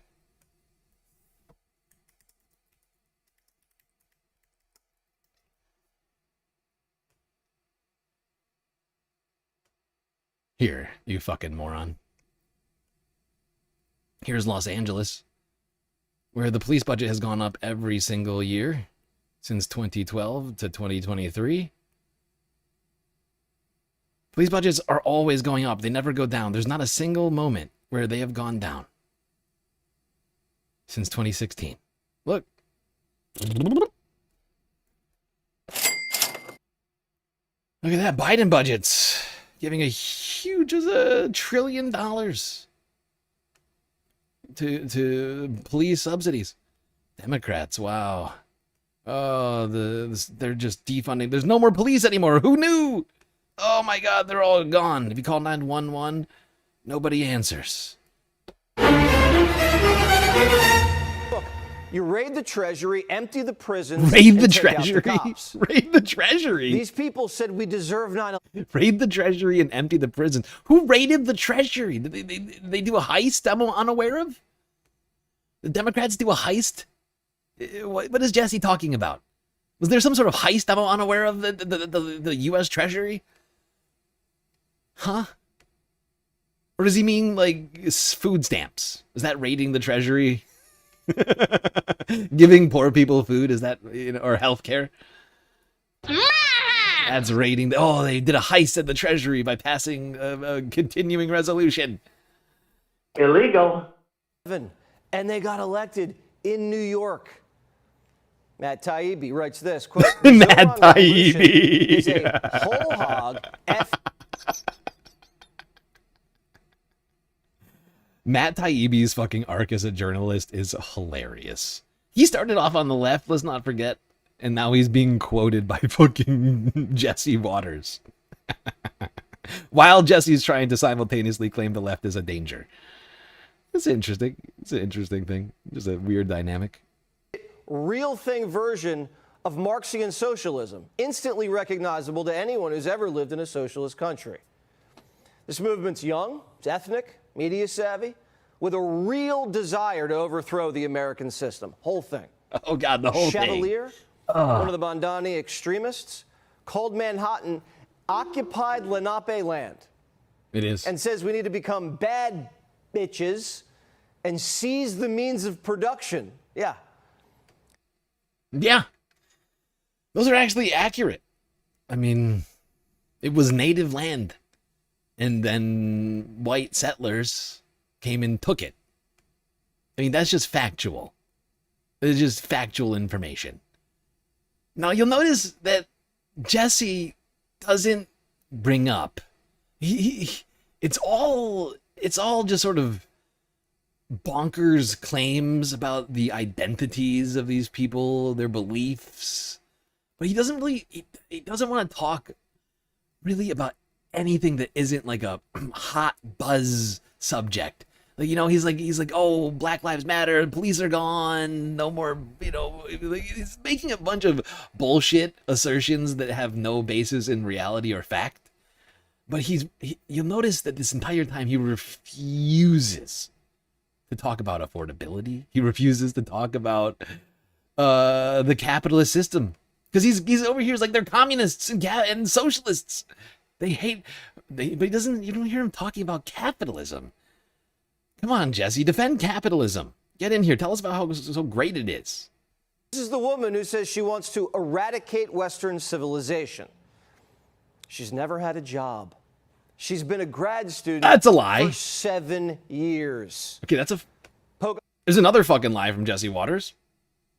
Daria Lisa absolutely has a fucking job. This douchebag apparently couldn't be bothered to take fucking 2 seconds to go onto her goddamn campaign website where it talks about her work, right? Yeah, she goes to school, but she also needs a job because people can't just live and go to school, you know, unless they're like millionaires, right? Like, you can't go to like an actual like college or university and just, you know, stay around for 7 years and not have a job and survive. If you just go onto her website, please, anybody feel free to go on there. She actually happens to work for the DA's office. Or is it, I can't remember. Actually, hold on. I'll bring it up. I want to make sure I'm correct. But she's worked as an investigator, I think, for the district attorney. For a number of years. Just go onto her fucking website. You could find out about that. Apparently, people over Fox News are too lazy or too hateful to do those things. But apparently Daria Lisa has had jobs. Do you think what Jesse is doing is a fucking job? Sitting here just doing propaganda? Is that a job? Is that a job, Jesse? Because she's worked as an activist, worked as an investigator for the DA, and it's just an untrue statement he's sending out to millions of people. It's weird. She's been a grad student for 7 years. Pocahontas was asked about her, and she played dumb. A world without borders and a world without prisons or police is possible if necessary, the only moral way forward. She said, abolish the border, all deportation is wrong. I mean, are those sentiments that you think Democratic candidates should hold? Look, I don't know her. I'm not familiar with what she's written. They pulled the same thing with Plattner. Oh, I'm not familiar with these allegations that he's abusing women. He's abusing women? I don't know him. Well, does the communist admit she's a communist? I found it fascinating that Jesse, like, you see what I mean, though? Like, he only wants to attack the character of people. He cannot attack the policies themselves. And like, I found it fascinating he wants to talk about fucking Graham Plattner. and supposed like allegations. Really? Do we want to do that in the Republican Party for a second? Because the president, the Secretary of War. I mean, we could go down the list from the fucking executive branch straight through the House of Representatives, and there is just so many allegations against Republicans. It's fucking insane. It's almost like having allegations against you as a Republican is actually somehow a benefit to your political life. Like if you've done or been accused of doing terrible shit to women, like you got an in the Republican Party. Like, that's a boost. Live cable TV? All sorts of Republicans ads to say, this is what you're going to get if you vote for the Democrats, a communist. For far too long, this reactive conversation of what we should be afraid of has prevented us from being able to have a politics of hope and a politics of life that Democrats can actually identify with. That wasn't an answer. She's a communist, and she's slick. Oh, and we told you last night, these commies have friends in high places. They're not afraid of the term democratic socialism. I'm not scared of the term. I think they're scared of the term in this country. But Social Security is a democratic socialism. Partly unemployment insurance is. The people who pick up your garbage, the people who take the fire out at your house, all of these things are democratic socialism. Yes, Having that's a fire true. department isn't communism. It is socialism, though. She didn't say communism. She said democratic socialism, you fucking moron. But he knows that. It is democratic socialism. We collect tax dollars, and as a community, as a society, we pay for these things. And this is where Jesse falls apart, where he's like, for 2 seconds, let's try and talk about what socialism is. He can't even grasp it. See, what she's doing is she's trying to soft pedal it. She's feeling, oh, okay, he's done already. Dude's got nothing. He's got fucking nothing. He can't go at it from any direction because he knows the facts is that taxes are what pay for shit in the United fucking States. Okay? And yeah, people are actually not having a great time right now because we are continuing to only benefit the capitalists, only benefit the people with the most money in society and taking more and more away from the people who need it most. You know, and we need to go back to a system where our tax dollars are actually going to benefit the people and not to fight unnecessary wars and not just so we can give bigger and bigger tax breaks to Donald Trump. They'll come for joy. You let them have their way, they're going to take all Joy's money. But the person with the most to lose, Schumer. Look, Politico says Schumer's office. You see what I'm saying here about this piece? He's here to defend Chuck Schumer now. It's incredible. It's incredible. See, this is what I'm saying. They have been for so long claiming that Chuck Schumer and Barack Obama and Nancy Pelosi are a bunch of socialists, communists. Yeah. Whatever, right? Marxist Antifa lovers. And now he's having to come out and reverse years and years of just that and come out and be like, look, they're coming after poor Chuck Schumer, the guy we have made fun of here for decades. How could they? How could they possibly go after poor Chuck, the guy who I've called a garbage human being on who knows how many occasions? Oh, God. Poor Chuck. A 5-alarm fire. He's feeling that Latin heat. I would say to Chuck Schumer, dude, you're in danger because this, I think, puts a lot of wind in the sails of Alexandria Ocasio-Cortez. Cortez, the conquistador, is sailing straight at Schumer's seat.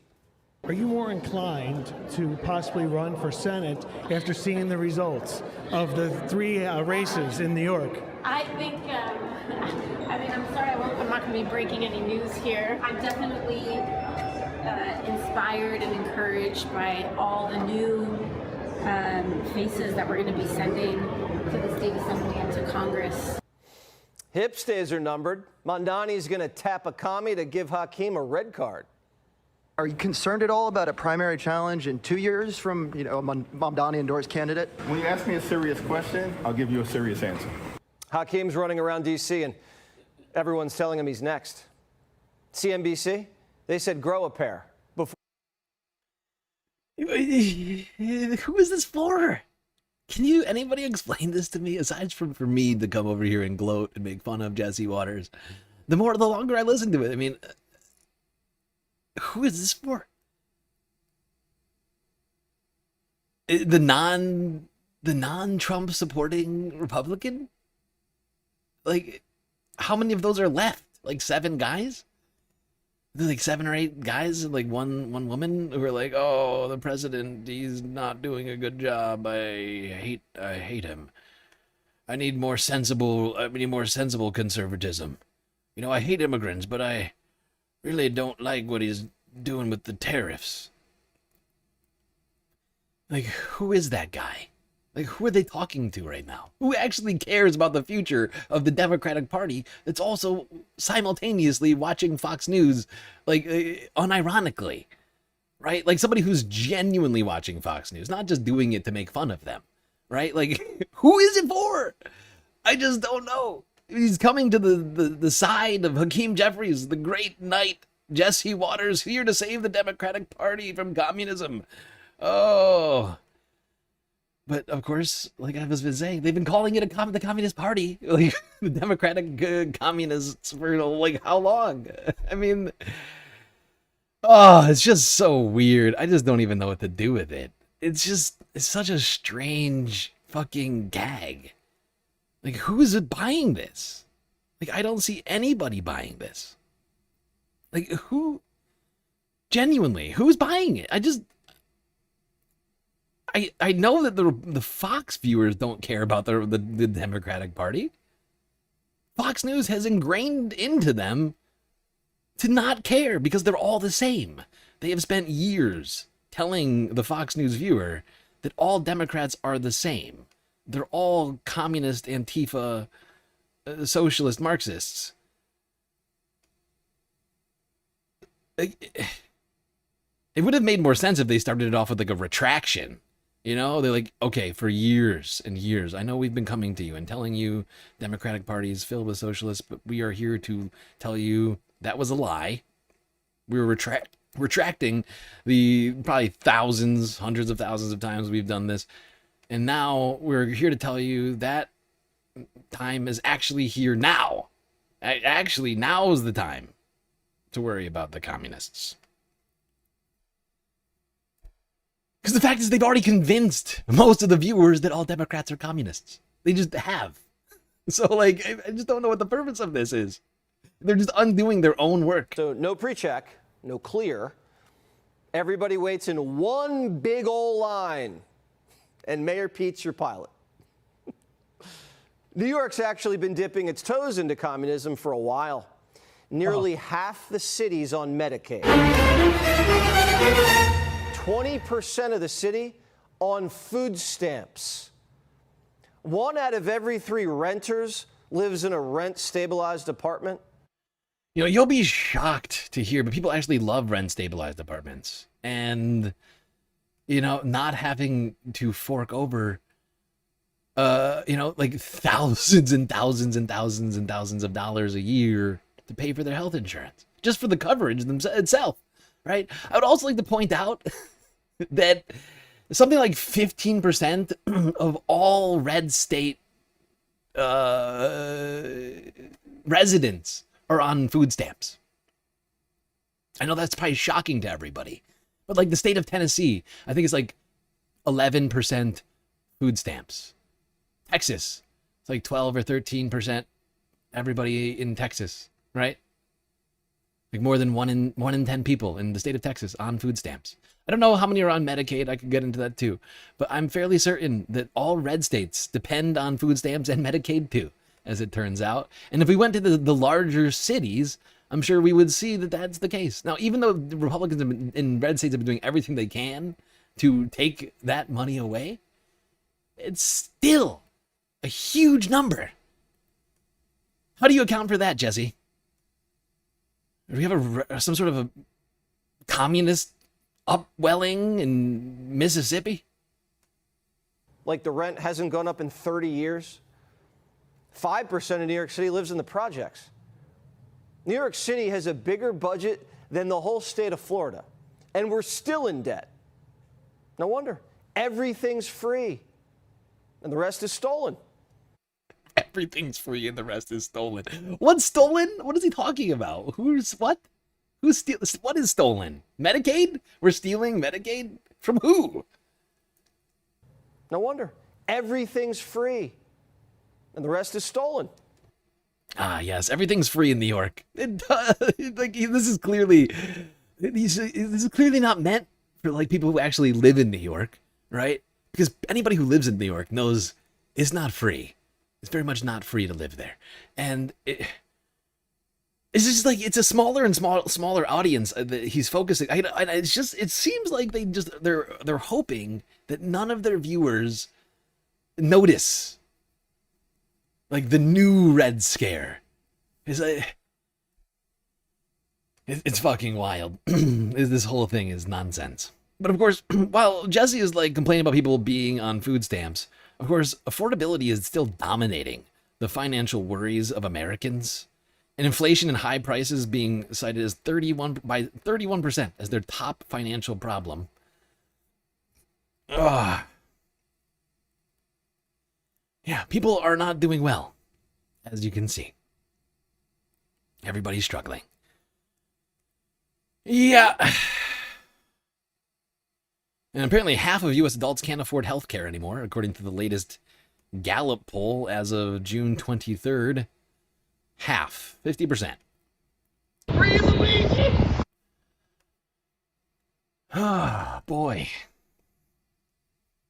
We're at a 5-year low right now on people's ability to afford health care. And he's complaining about people being on Medicaid. It's fascinating.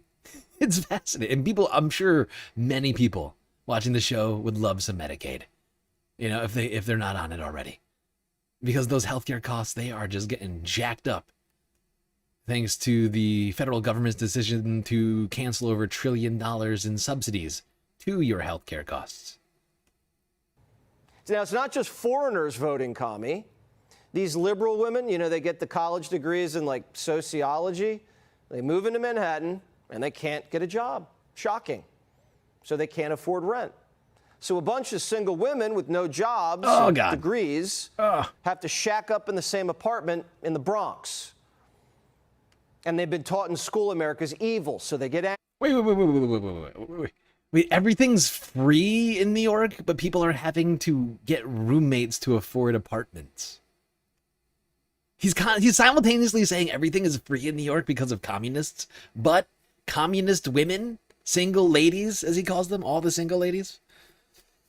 Beyonce, where at? All the single ladies, according to Jesse here, are the communists, but they're being forced to live in tiny New York apartments with 3 other roommates. Why would they have to do that if it's free? If everything's free, why can't they just have their own apartment, Jesse? Oh, that's right, because nobody can afford to live in New York. You fucking idiot. And nothing is free. Even Medicaid's technically not free. You're still paying taxes, idiot.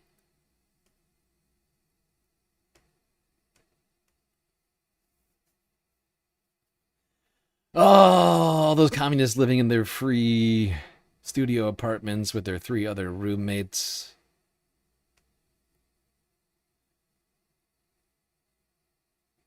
Yeah, exactly. He lives in a fucking alternate universe. He has no idea what it's like to be a normal human being.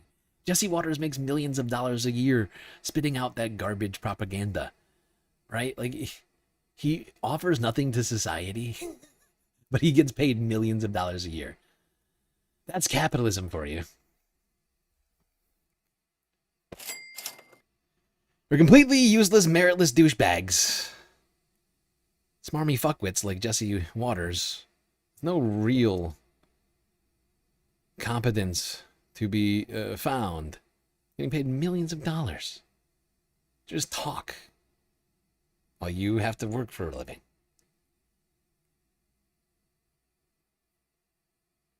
Really, he's paid extra money so that you believe the lies that he says, you know, from his corporate overlords.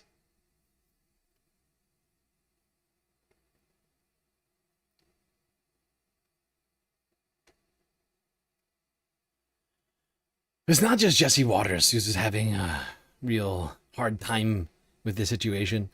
No. People over at CNN are all upset too. Oh, God. Big wins for Democratic Socialists in New York City, backed by the popular Democratic Socialist mayor, Zoran Mamdani. Already, there are Republicans trying to tie the winners here to national Democrats, and already there are some national Democrats a little bit nervous about how their own party might be painted. With us now, CNN Chief Data Analyst Harry Etten. Sir, good to see you. Nice so when we talk about Democratic Socialists, how are they perceived? You know, I will tell you, there is a reason why Republicans nationwide are licking their chops and why there are at least some Democrats who are a little bit worried, because what is true in New York City in a Democratic primary ain't necessarily true nationwide with the general electorate. I mean, just take a look here. Net favorable rating of Democratic Socialists. If you look at Democrats nationwide, look at this. Democratic Socialists are on the positive side of the ledger at plus 17 points. This includes Democratic-leaning independents. But look at all voters. A completely different world. Oh, wow, a completely different world. Everybody hates Democratic Socialists in America. No, I'm not gonna be here and like naysay the numbers. But the problem is the framing, right? Because while people don't like Democratic Socialists for some reason, there's a lot of reasons, partially propaganda over many decades. But the fact is capitalism also has a very low rating right now, right? Like, affordability in America is the number one issue of voters, right? Like, the number one issue by far is affordability. And what is it that's making America unaffordable? Capitalism. Unadulterated, unmitigated capitalism. Free markets, right? We're making them freer and freer every day. Less regulations. Republicans are fucking blasting these things out of the fucking water. Right? Speaking of water, now we can put lead and whatever else, arsenic, whatever, and it doesn't matter because who cares? Regulations are stupid, right? Like, this is the world we live in, where capitalists have been given every tool at their disposal, every law is on their side, right? While everything that's there to protect you, the average citizen, is being decimated, right? It's supposed to prevent you from going, homeless, because you can't afford to pay your medical bill, right? Like the fact is affordability is worse than it's ever been in the United States, and that is because of these free market freaks who think that there's no reason to ever prevent capitalism from doing what it's going to do. But capitalism is why you have dynamic pricing. It's why you can't afford healthcare. It's why you can't afford housing. It's why your insurance rates are so high on your home, on your renter's insurance, on whatever fucking else, right? That's why. Because of free markets, because capitalists can do whatever they want, and the government's not holding them back. Do whatever you want. It's fine. That's why. And that's the message we have to get across right now. Is because while the word socialism may still be dirty, fact is nobody can afford shit right now because of the system that we currently have, right? And that's what we need to be harping on over and over again. Don't talk to me about whether or not you like socialism. Tell me how capitalism is doing for you right now. Tell me, are you able to afford everything that you need and want in life, right? And forget want, just needs: food, healthcare. You got dental, vision. You got a place to live. Is that all paying for itself somehow? You got a kid? You got kids? Do you got dreams in your life? Would you like to maybe be able to look up one day before you're 65 and say, I'd like to do something that's actually for me and not for capitalists to make more profits today? I'd like to take a little break from, making sure the widget gets in the box and gets out to somebody on time, and actually think about my time, my life, my future, right? Like, What about my profit? What is am I profiting myself? Am I at all profiting from this, or am I just making it by, or not even making it by? Am I going further and further into a hole every fucking day, week, month, year that goes by? Further and further out of reach is that dream. Because that's what I feel like most people's situations are right now.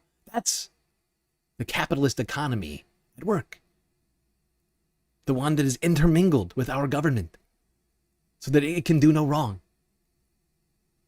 And it faces no consequences. We have an entire book. I mean, not just a book. Volumes of books of capitalists who are doing sex crimes. Let's not forget all the Epstein files guys and gals. Those are all basically there's not like a single communist in there, right?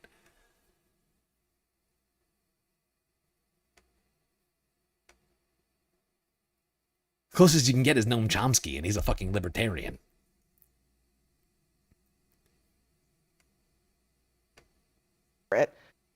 Socialist candidates across the nation are not only winning primaries, they're also taking leadership positions in American cities.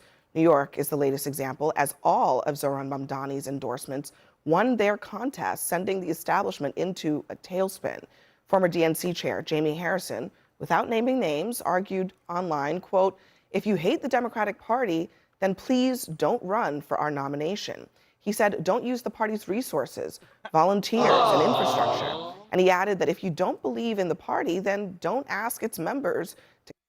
These people are so pathetic. They're so averse to change. They're like, if you don't support everything the Democrats are doing right now, then don't involve yourself. It is such an elitist, gatekeeping ass fucking mentality. I am utterly, like, when I saw this tweet, I couldn't believe it. Like, it's disgusting to me that these people are such elitist douchebags that they think that they can gatekeep everybody out of politics. Something that's supposed to be for every American in the United States. I thought this was America. Huh? Isn't this America? I'm sorry, I thought this was America. Like, these guys are fucking over here crying about people engaging. And it's pathetic. I invite Jaime to get the fuck out. Okay? Just get the fuck out. It's not your resources, okay? It's the resources of Democrats. And every single person who is a registered Democrat has a right to involve themselves in the party politics, in whatever fucking thing that they're doing. It is their goddamn right. And these douchebags who want to tell you it's not your right and want to tell you to go find something else to do are pieces of shit who don't belong in politics and don't belong in the democracy. Because this is anti-democratic bullshit, okay? This is beyond bullshit. This is anti-democratic authoritarianism, okay? This is like liberal authoritarianism. They're like, look, we are in charge. Those of you who have problems with that can go fuck yourselves. It's insane. Because Democrats, over many decades, have been donating. I'll bet you there's dollars still lying around that were donated decades ago. They've been taking in so much money over the years. Like, I mean, it's insane. And for the DCC, DNC, DMFI, all these fucking douchebags to come in and be like, oh, you don't agree with us? Well, go fuck yourself. Well, guess what? You can keep crying, but we're going to continue to do exactly what we're doing. In fact, these kinds of things make me want to try even harder. Are you across the finish line? An hour later, he clarified that he doesn't care if you're a progressive, a moderate, or a conservative, but he highlighted that there was always an understanding that building a stronger party was part of the job. Senator Chris Murphy responded to that, arguing that the party is the voters and that leaders need to listen to the voters who are demanding that the party be bolder. Joining us now in our fifth seat is Jumaane Williams. He's the public advocate for the city of New York. And you know, I've had disagreements with Chris Murphy in the past. This has got to be one of his better tweets. Not gonna lie, that's dead on. Jumaane, I wonder if, just to respond to what Jamie Harrison is saying, is he right to say, if you're not a card-carrying Democrat, get out of our party, don't even bother running? First, I start off every sentence with Nixon 5, so I just have to put that out there. Okay. But the truth is, he's incorrect. Like the whole context is wrong. And we keep pretending somehow that the people in power in a lot of places were not folks from outside who came into the party one way or the other, didn't like what was happening, said, I'm going to try to make some change. And that's what's happening here. And quite honestly, what we see happen in New York City is, to me, an extension of what happened from 2008, where people who may not have even bought a black toothbrush voted for Barack Obama. They then voted for Donald Trump. There are people in New York City who voted for Donald Trump and AOC. People have been Zoran saying, Mamdani that's after correct. that, yeah. There are people who are saying, we don't want the status quo, we don't want the same message and the same messenger. The party leadership that I belong to has rejected that time and time again, and every decision they've made has led us to Donald Trump, and every decision they made have led us to this point. So my hope is that the party will finally say, let's listen to some messaging that is actually working, messaging that pushes back against the divisiveness that we've been seeing and hearing. If there's one thing a political party is going to do, it's to protect the political party as it currently is. And the people who know that the best are perhaps Republicans who experienced it vividly in 2016 when Donald Trump ran for the nomination, and he ran as an outsider. It happened before and he that. shook up the party, and he dispensed. I forgot that she went to 2016. I would argue that this happened before that. I've been describing this moment as hopefully as one of a Democratic Tea Party. I don't think we're quite there yet. I'm hoping the back half of the primary seasons we can start really pushing that further, getting more and more people out there demanding change. We've already seen a lot, but I want to see even bigger moves. And the fact is the Tea Party, it happened before Donald Trump ever came around, right? They beat Republicans went out and replaced leaders left and right, starting in like 2000, what was it? 2010? It was like 2010, something like that. It's like over 15 years ago now. And they have, over the last 15 years, the Tea Party movement, if you will, or at least what it represented, went through the entire Republican Party, either got those Republicans to toe the line or kicked them the fuck out. And that is the ideology which I need Democrats, the strategy which I need Democrats to be tackling this primary season with, right? Because if we do it well, we can make some real shit happen in even a faster period of time. If we just recognize the moment that we're in and what it is that we need to do to get the results that we want, right? Because the fact is, I mean, it was heavily fucking carpetbagged, but the Tea Party, I mean, had issues that they were upset about. Right, it was healthcare. Oh, the death panels and all these other fucking shit around fucking Obamacare, and they thought, oh, the grandma was gonna get killed, but they're gonna take grandma's healthcare away and they're gonna kill her. I mean, granted, it was complete bullshit. Like the death panels did not exist, but stuff like that, it got people out there, got them energized, but it took them a while to actually make real strides. Like in terms of like changing the Republican Party to their will. But I think they absolutely achieved that. And once Democrats, leftists, especially in the Democratic Party, accept this is the state of play right now, and that we can push, right? We don't need to use we don't need to come up with fake stories. We can be like, look, Democrats have been spending billions and billions and billions of dollars on fucking Israel, funding a genocide. And not getting you fucking nationalized healthcare, and not making your life more affordable, right? Like it's fairly easy because honestly, Democrats, especially to the left, are fairly thinking individuals. We just gotta, like start making the arguments directly to the libs, essentially, right? Be like, look, you guys either step aside or get on board. That is it. This is we're drawing a fucking get on board or out.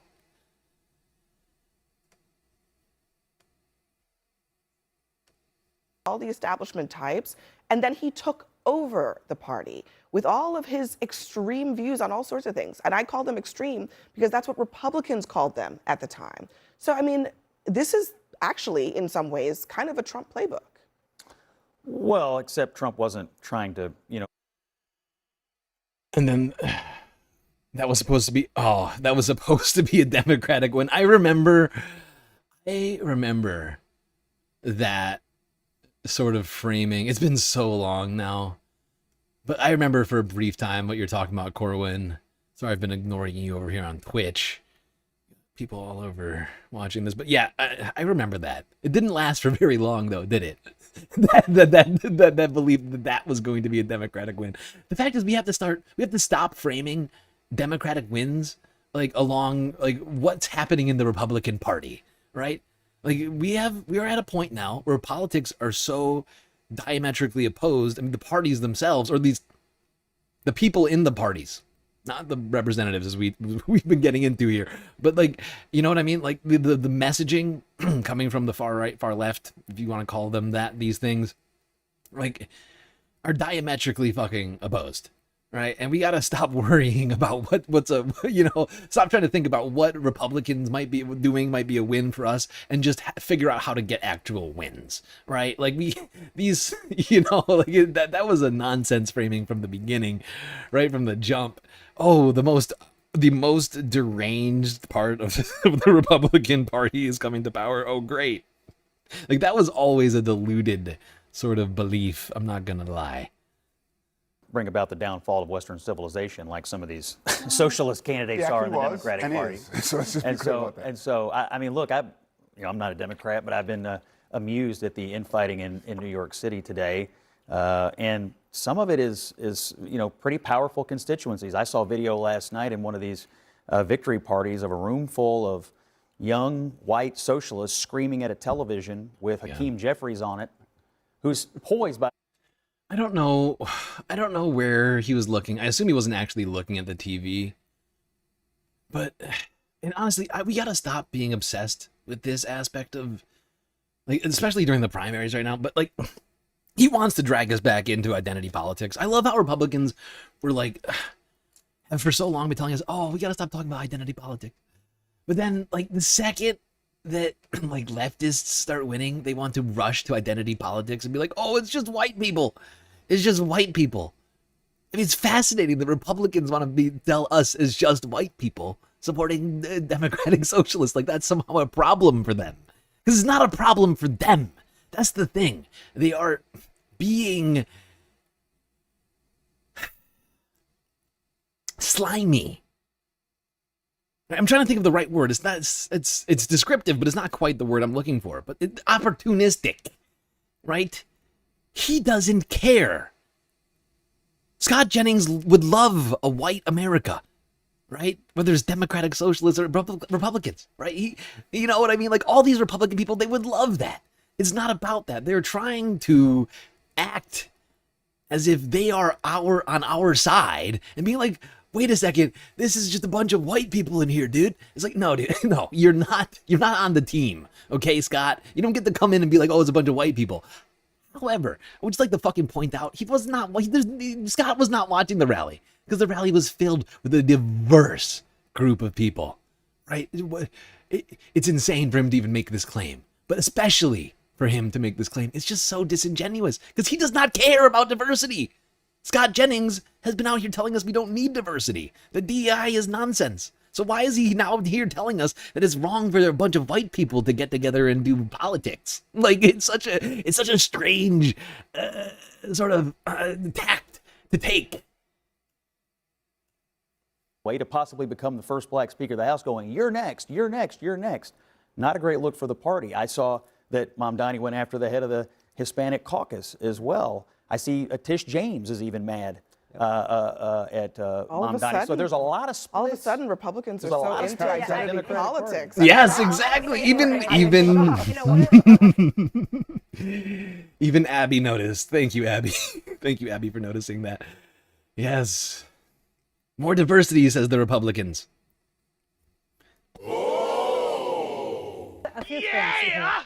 First, a lot of times in campaigns, we see politicians endorse other candidates, endorse politicians. Honestly, I don't care what Ana Navarro ever has to say. She's one of these fucking centrist douchebags who like flip-flopped between parties and wants to tell us how to fucking do shit around here.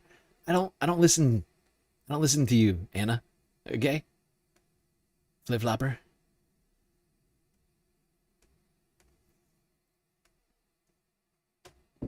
I was on the ground speaking to voters. So let me say, it is usually a very few amount of people who make a decision anyway. So the pretending like that is a party primary. That's correct. But I want to be clear. On the ground, what people cared about is affordability. What people cared about was feeling safe and what that means in their community. What people cared about was healthcare. So the construct is incorrect, because I think people care about that across the country, definitely in New York City.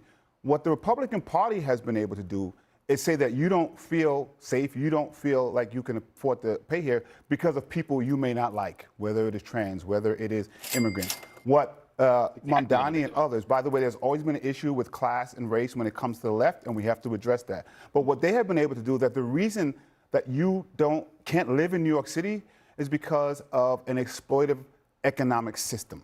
And that economic system is what needs to change. But can I ask you, I thought, to me, Nydia Velázquez is a progressive. Yeah. She is, she's most definitely, and she was in Congress for 34 and a half years.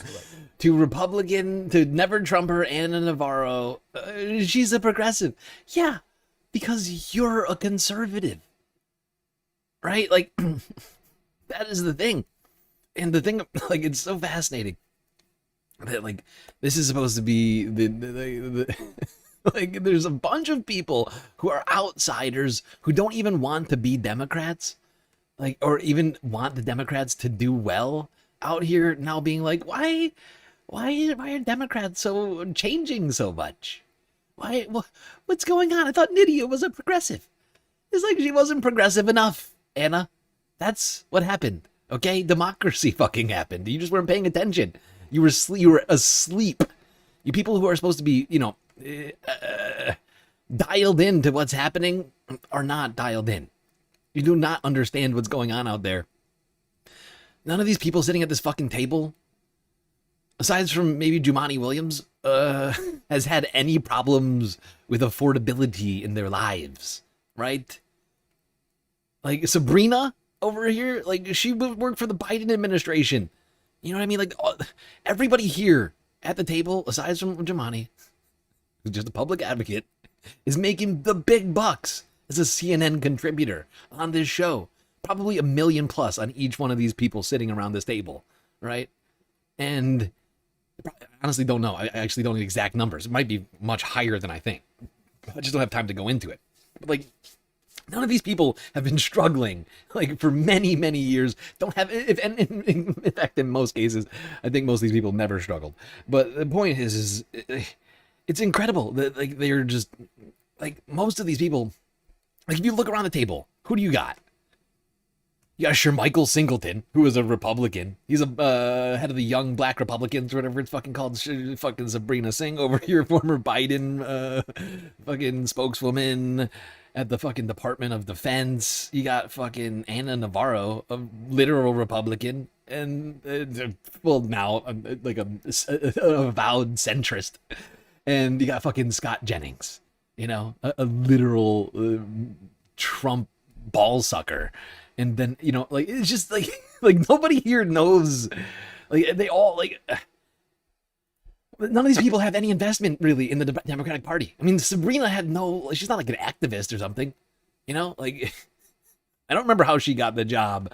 I get the sense it's because she knew somebody, not because she's like a political activist. Like, none of these people care about democracy. They care about power. Right? That's the thing about politics, right? A lot of people who are in government care about power. Same thing for people in political talking. And the fact is, as we've seen in many cases, the line between these things are getting blurrier and blurrier. Ted Cruz has got his own podcast. Gavin Newsom's got his own fucking podcast. And all these people understand that narrative is power, right? And narrative is adjacent to and running in parallel to fucking tangentially with politics and power, right? Like you need the narrative to be able to keep the power and or get the power, right? To keep it and to get it and to hold it, right? you need to be able to craft a narrative one way or another, right? And like these people don't actually, like most of these people just don't care about, like they don't have like any ideology they need to have their life change in some sort of significant material way, right? I mean, the fact is Shermichael's acting like, I mean, I don't want to even get to Shermichael's fucking bullshit over here, but the point is like it's not about self-interest as much as it is about party. It's not about ideology so much as it is about narrative, right? And like none of these, like it's very frustrating to me to watch these fucking people like continue to act like this, because I know there's a bunch of assholes out there watching this, not assholes, but just like regular folks watching this and like taking it in and are like, is the Democratic Party going too far to the left? And the fact is they don't want to talk about, even CNN doesn't really get into talking about like actual like affordability. Like it comes up and then like the segment shuts down, you know, and it's like, that's the thing that, as we know, is the number one issue to voters across America is, can they afford food, housing, healthcare, gas in their car, have simple, like, you know, like simple life experiences, like outside of their fucking jobs, right? And that is what the current system is providing, is a world where you can't afford those things, where you have to be like constantly worrying about whether or not you're going to be able to make ends meet, right? And whether or not you're keeping up with your neighbor or doing better than your neighbor, right? Or rather than one where your basic needs are met and you can think about how to best, you know, how to better humanity, your neighborhood. I mean, you can go as big or small as you want, but it's a little hard to think about how to do any of that if you're worried that you're not going to be able to afford your fucking prescriptions that you need to stay alive. Hard to innovate when you don't know whether or not you're going to be homeless in a week. The fact is, if we want America to be the bastion of innovation, we need a society where people can like turn off, you know, and like actually like have a moment to think that is not like just consumed with worry, right? That because like sure, people claim that the deprivation somehow leads to innovation, but it's not just deprivation of money, right? Because, I mean, honestly, in many cases, you need money to innovate, right? It's actually deprivation of outside input sometimes, or of outside concerns, right? Because it's everybody has different processes on how they think, how they process information, how, you know, like how they plan, right? And like like we live in a world right now where people don't have like a fucking like an extra second to think about what, you know, simple shit. Like really, like I know it sounds fucking unimportant, but like to think about the color of the grass or of the sky, right? Or about what the weather is like around them, right? It's like, I know it sounds like it's like sort of inane and stupid, but like honestly, like I think we take for granted that too much, right? Like these sort of like simple experiences in our lives, I think they have a lot more effect on us than we really, you know, appreciate, right? Because we're being like, once again, like constantly bombarded. But it'd be whatever. I don't know. I'm just saying, like, fact is democratic socialists, we love, like, we have no like like we don't want America to stop existing. We want America to thrive and everyone in it to do well, you know, or at least have everyone in it have their basic needs met so that we can all have fun together. You know, we can work on other shit, right? Like the fact is like, I'm not like against people, I'm not against like businesses. Like, I'm not saying we should get rid of businesses or like get rid of like honestly anything. It's just about how we deal with things within the system, right? Like who's getting the most of the tax burden, right? Who are most of the benefits in society going to, right? Like we have to steer the ship in a direction where the bulk of society is being benefited, right? Like we are benefiting as many people as possible, and not just saying, look, it's a lot easier for us to give you tax breaks and hope that you pee a trickle of cash down over the side of the skyscraper onto the public below, right? Like that's basically the system we have. Is we like, look, capitalists, we won't tax you anymore, and we'll just hope that you're feeling philanthropic today. You know, that's not a system. But it's literally what we are basically at that point. I mean, we are reducing corporate taxes to like zero at this point. Billionaires are paying less and less. Oh, thanks to that big, beautiful bill and all the tax cuts we've given billionaires in the 21st century. Let's not forget they started under Bush, right? Like George W. Bush did them in his first term twice. Can't remember if he did one or two. He was in there for 2 terms. I think it was only 1, but I can't remember. The point is Trump's now done 2 big ones. At this point, I think even did Obama do a fucking corporate tax cut too? I can't remember. Point is, we've done too many corporate and billionaire tax cuts. Not enough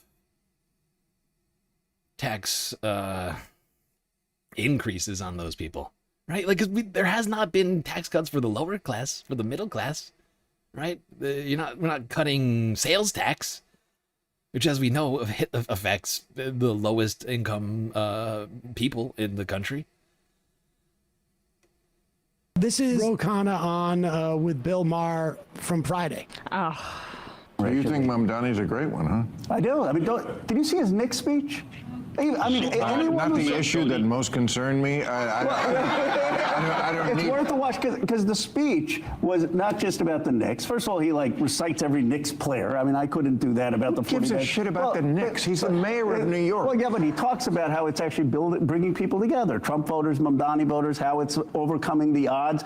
And he took a speech that was just about celebrating a championship, and he made something bigger about it. Okay. Well, it doesn't make me forget that his wife loved October 7th attack on Israel, and that he pals around with terrorists. No, come on. Have you had him on the show? We asked. More slander. Another guy who I think needs a lawsuit. Zohran Mamdani's wife loves October 7th? It's insane. What a fucking statement. Zohran Mamdani's wife loves October 7th. There is no evidence of this. This is a lie. I mean, he's looking at it. He's taking one tweet and then trying to he's removing all the words from the tweet and then just making up his own tweet and being like, oh, see, look, she loves October 7th. It's disgusting and disingenuous. These people have run out of gas. And now they're running on, I don't even fucking know what, but it's some sort of like toxic garbage that is just so weak. And honestly, this guy's become so pathetic over the years. Like, it's sad to me that at one point, like back when I was like in college, like I had like any respect for this man. But like 15 years ago, I like honestly thought this guy was like, he had some points. Like it was like around the time a little like what's it called, the religious, all that shit was coming out. I was like, oh, this guy's got some good points. He's just become the conservative twerp that he was making fun of in Religious. You know, he's just not a religious individual, but but he behaves like one of them. You know, he's a complete hypocrite, douchebag liar who lives in a fucking fantasy world that he's cooked up for himself on TV. Like, it's insane. He's like, how old is he now? Like 80? How old? This guy is getting up there. I feel like he's just evil is just making him older somehow. People like that, Ro, they never come. I'll talk Pause to it him. for a second. I would love that. Pause it for a second. I don't know what people he asked like Mamdani on. You know, those Muslims. Yeah, we ask brown people to come on. But I'm such a virulent racist that sometimes they don't really want to come on my show. That's increasingly the most irrelevant thing on television. He pals around with terrorists. Is he talking about Bill Ayers again, or no? Is that, that was the big thing with Obama. Yeah. I mean, it's just amazing how they put this shit on the shelf and they just deploy it. Like, oh, this is the one I reach for. My multi-use racist kid. I think he literally means Mahmoud Khalil, which is just like a ridiculous, ludicrous thing. Yeah, and Mahmoud Khalil's never said he loved October 7th or anything even close to it. This is the point. Like, they've created a fictional universe where they can just make claims, false claims against people, and feel like they just kind of get away with it. And like, you know, there's a lot of people around who just don't question it, and it's fascinating because, like, you know, there's a time where I thought like guys like Bill Maher actually believed in truth and reality.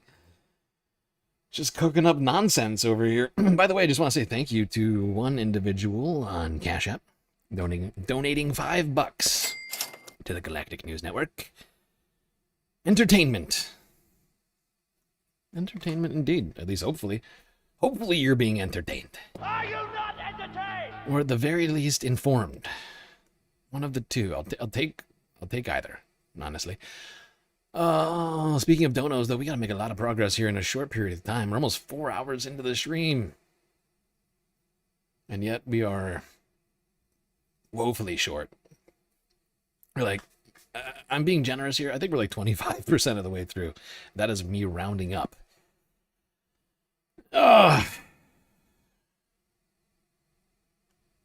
That shows how out of touch Bill Maher is. Yep. With terrorists. No, come on. Have you had him on the show? We ask people like that, Ro, they never come. I'll talk to him. I think I he would should love come. that. I think he should too. I think he should come. You have a I do too. conversation. I would love to talk to him. He's a smart guy, and I think you would find. I'm not saying he's not a smart guy. He went to the White House. Yeah, I mean, he took. I know. He went there, but he can't come here. Yeah. Pause it for a second. He should come. Now. Listen to that, what he just said. He went to the White House, but he can't come here? I honestly cannot believe he said that statement. Unironically. I can't believe he went to the White House and didn't come here, Bill. Look at Emma. He broke Emma. Emma's broken. Sam's struggling over here. I mean, what a statement to make. What a narcissistic douchebag. Like, what kind of megalomaniac on his fucking late night HBO fucking pre-recorded show could possibly make the statement, the mayor of New York went to the White House but didn't come here, as if it was like proof of something other than your complete like delusion. Like what? Could you drum up? I'm sorry. Does Bill Maher actually think that his show has more relevance than the White House? Does he genuinely think that the mayor of New York should have come on his show first before going to the White House? I mean, that's just a certain level of self-importance. I just don't think I'm capable. Maybe that's why I'm not as successful as some of these people, because I'm just not capable of that level of self-importance.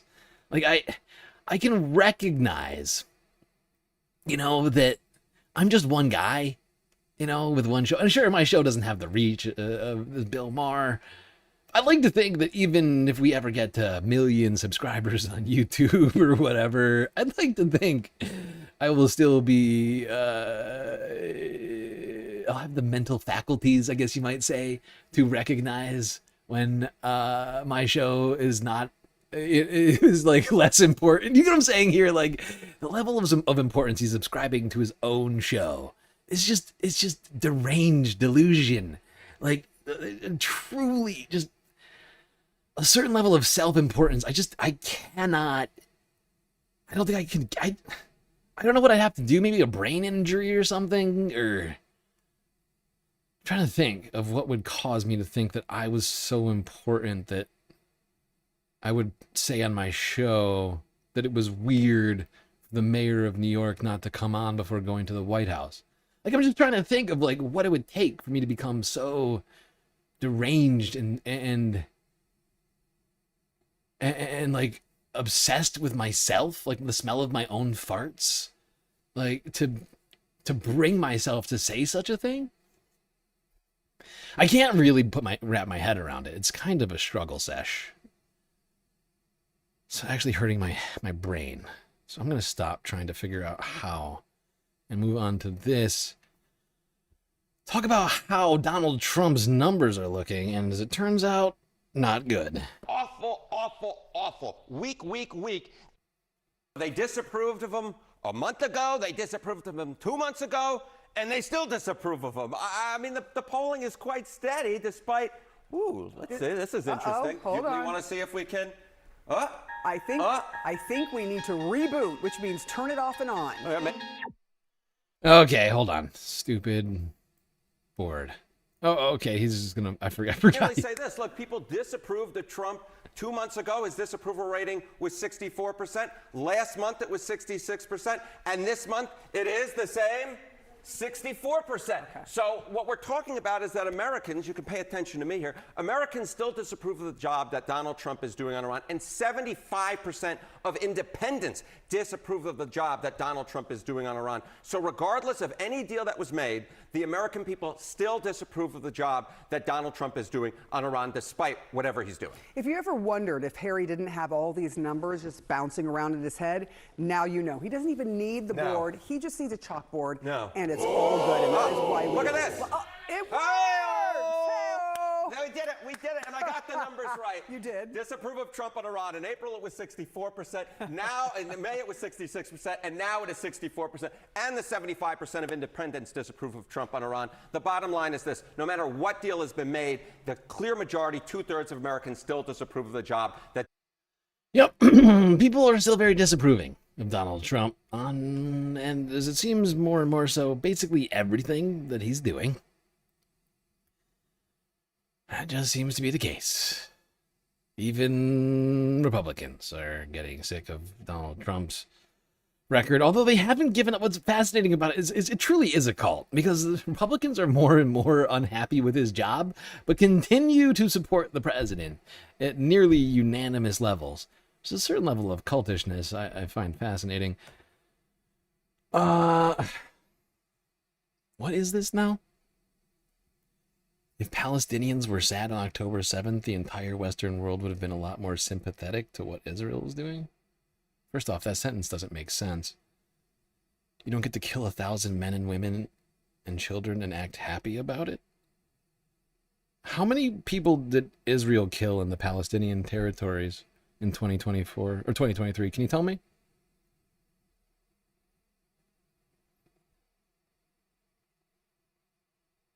Can you tell me the number?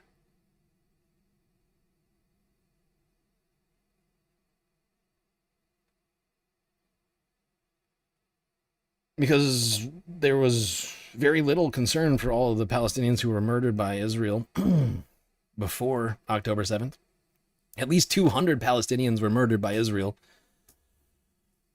between January and October 6th, and thousands put into military prisons without trial. Israel was acting happy, well, indifferent to that. They were perfectly fine with doing that. The Western world wasn't talking about any of that pre-October 7th. But it happened. Is that okay? Are those things okay? The number isn't unknown. It's at least 200, if not many more. So I'm just asking you, is it okay that Israel killed hundreds of people leading up to October 7th and throwing Palestinians into military prisons as they've been doing for decades? Children, right? Even in the United States, we don't put children in jail, right? Technically we have facilities for children. They're called, what are they fucking called? I can't remember the name of them. But it's not a real jail, right? Instead, children are being put in military prisons without rights, access to lawyers, and that's been happening for decades. So I'm just trying to figure out, at what point do all of the deaths of all the Palestinians start mattering? All right? And like, when does the indifference to those deaths and those atrocities start mattering? Right? Like, what? Like, I'm not celebrating October 7th. I think very few people celebrated October 7th, right? I think most people were saddened by what happened on that day because it was a tragedy, right?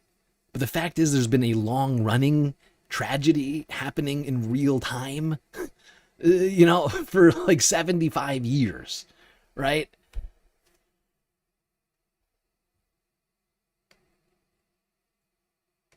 All right, y'all. Shout out to Democracy Docket and Mark Elias because they do some phenomenal work. And Mark is going to... Sorry, I just got fucking distracted by a Twitch comment.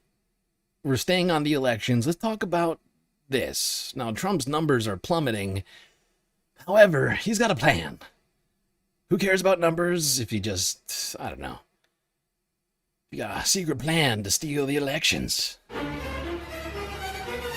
Kyle Kalinske. All right, y'all. Shout out to Democracy Docket and Mark Elias because they do some phenomenal work. And Mark is going to lay out here the exact nature of Trump's attempt to steal the upcoming elections. The indifference? What is an indifference? Indifference isn't the word. It certainly doesn't mean the thing that I think you think it means. I think... Indifference? Do you mean indifference? Or interference? You mean in the indifference. So you're indifferent to the deaths of Palestinians. Even though Palestinians were being murdered up to October 7th, the only thing you care about is October 7th.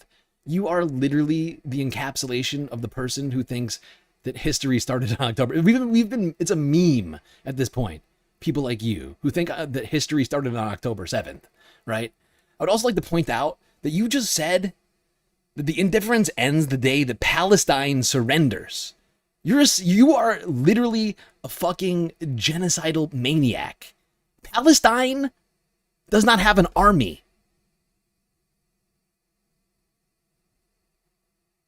And the United States and Israel claim that Hamas is a terrorist organization.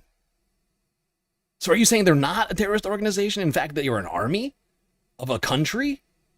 Because Palestine is not a country, really, right? Gaza Strip is a territory. They don't have an army. So I don't know what the fuck you're talking about right now. We can bring real humanitarian... Who's we? Israel has been the one that's been preventing, illegally, against humanitarian law, international law, the entrance of aid into the Gaza Strip. Fucking deranged. That's a deranged take that you have there. I would recommend some serious inner searching. And nobody lays it out more clearly and more concise than Elias does, so let's listen to what he has to say. Now, I'm old enough to remember when Republicans thought the idea that the federal government would create a national list of citizens was an anathema. I mean, I remember, the Tea Party movement and small government and how dare the federal government track people, right? Remember those Republicans? Well, they're gone because Donald Trump now wants to create a national database of every registered voter in the country. And then he... Okay, you clearly don't understand anything.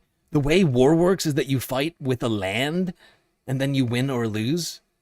It's not all wars are fought over land, you fucking moron. That's not true. Only wars fought over expansionist goals, right? Some wars are fought that have nothing to do with land. I just don't... It's fucking insane. Some wars are fought for power. There's a war going on in Sudan right now. It has nothing to do with land. It's got everything to do with power. Right? Like the Sudanese military, the RSF, split because of a power struggle. You have got to be kidding me.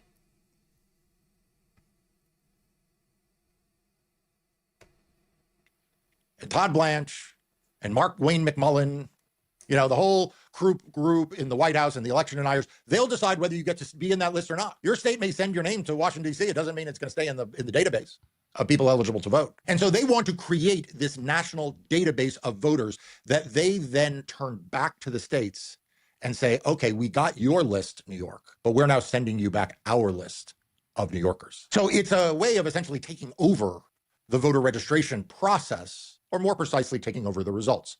Because the states would still register people to vote, but those names would all have to get filtered through Washington, D.C. and the political bureaucracy controlled by Donald Trump. And then they would send back to the states their cleaned list. Who do you think they're going to be cleaned of? You know, Donald Trump will say, well, they're just going to be run against citizenship. You don't believe that. I certainly don't believe that. And that's not what's going to happen. They're going to use this as a way to weaponize voter registration as a gating mechanism controlled by Donald Trump and the Republicans in Washington, D.C. to prevent. Be right back, Space Bams. I gotta grab something. Anyone in any group that they do not want to vote from voting because they won't be able to be registered. This is already happening, okay? They're already working for this.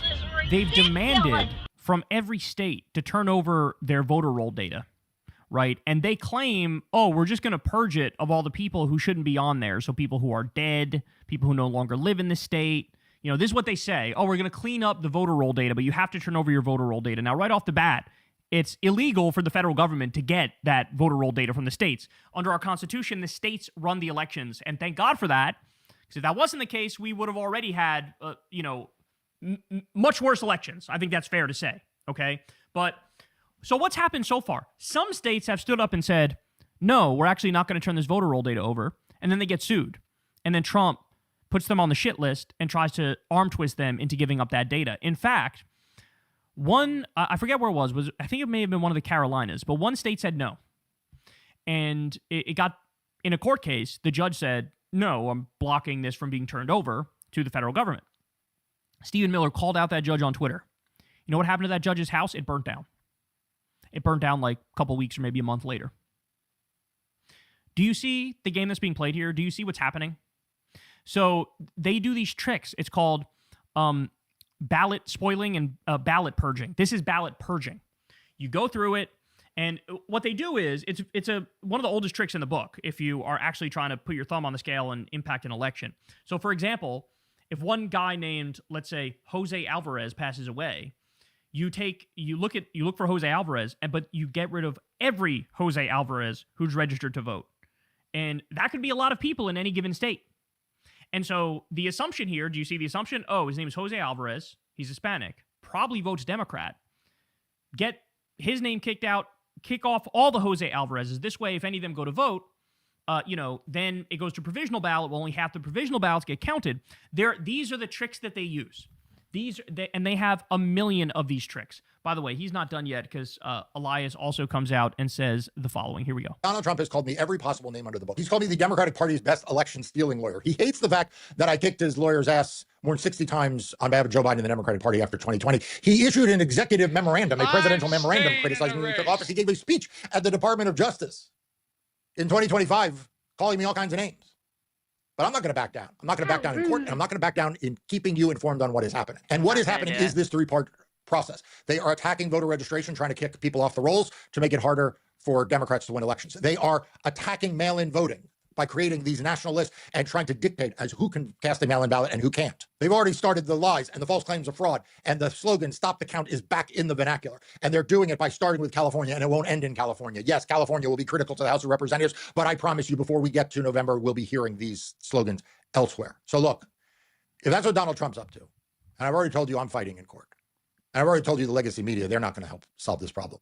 Remember, guys, in red states, they're gerrymandering, they're rigging it, right? And their courts are going, yeah, you're allowed to do that. Then in blue states, like in Virginia, for example, they try to counter gerrymander to offset the cheating the Republicans are doing. And the courts here go, no, you're not allowed to do that. So look at all we're up against. Republican states get to gerrymander and rig it in their favor and pick up seats. Democratic states are not allowed to counter gerrymander. Then you have all of their tricks. Remember, they seized the ballots in Georgia and Arizona. doing a Immediately, dry if not run, sooner. right, for what might come up in the near future, in the midterms and in 2028. Yes, the near future, says Kyle.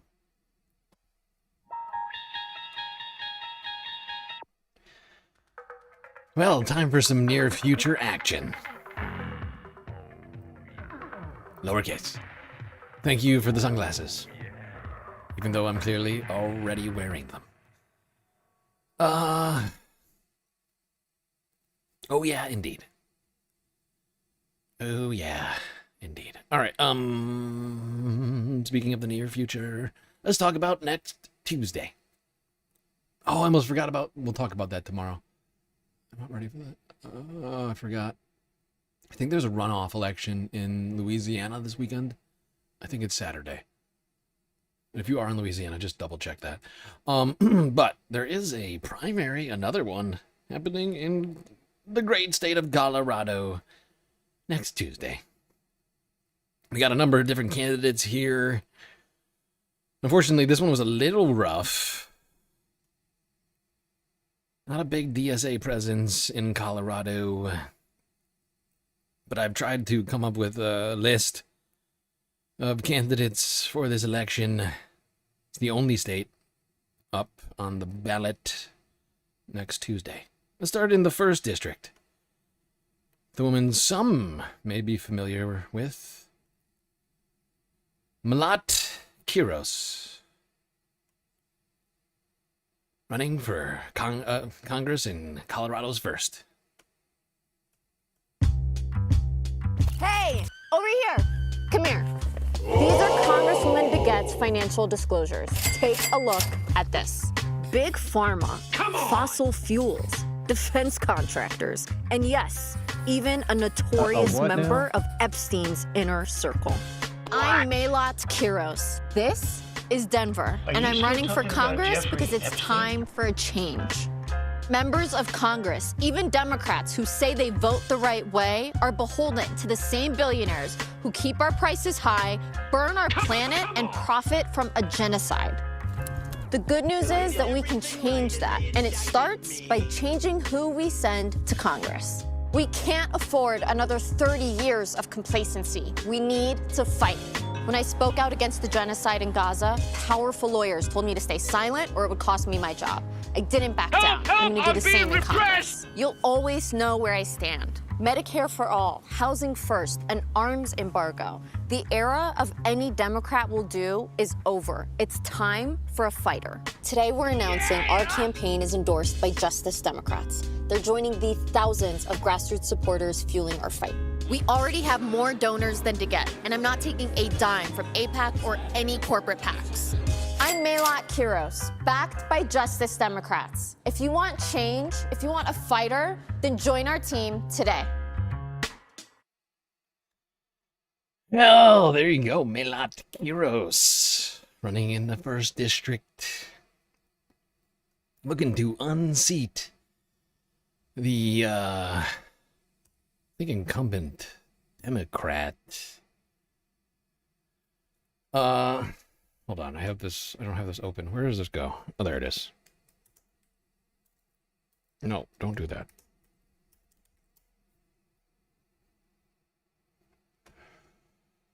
Yes, incumbent Democrat Diana DeGette, who's been in office since the fucking 90s. Literally 97 is when Diana came to office here in the 1st district of Colorado. But Malat is looking to challenge that decades of power. Made it onto the Hasanabi broadcast here. Or at least, well, all right, not onto it, but Hasan... Actually, I think he maybe did an interview with her. I can't remember. But he's been keeping his eye on this district. Let's see what Hasan has got for us. The Hasanverse. My job, you get mad at Zoran for conceding doing this. Zoran has not once from his position of power even lent credence to why a Palestinian resistance was formed. Zoran, before he ran for office, had a very different opinion. And I know what his true position is.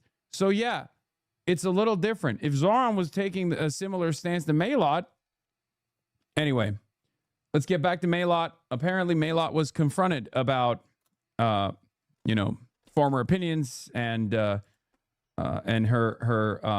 allegiance to controversial streamer Hasan Piker. Let's take a look at how she reacted. You've said that the October 7th of Israeli civilians by Hamas fighters was the, quote, inevitable consequence of. Can you explain what you meant by that? Yeah. I think identifying what's happened over the course of these events in Israel and Palestine as inevitable doesn't take away the horror and the tragedy from what's taken place, from the innocent loss of life in Palestine and in Israel. My foreign policy has always been rooted in protecting the basic dignity of people, regardless of where they live, regardless of what they believe in, regardless of what race they are. And because of that true commitment to that kind of foreign policy, I believe it's incumbent upon us to actually identify why this violence is happening in the first place, and to understand that certain conditions lead people to feeling like violence is their only answer. And our responsibility is to make sure that we're actually being responsive to the protest and to the resistance, the peaceful resistance that people have.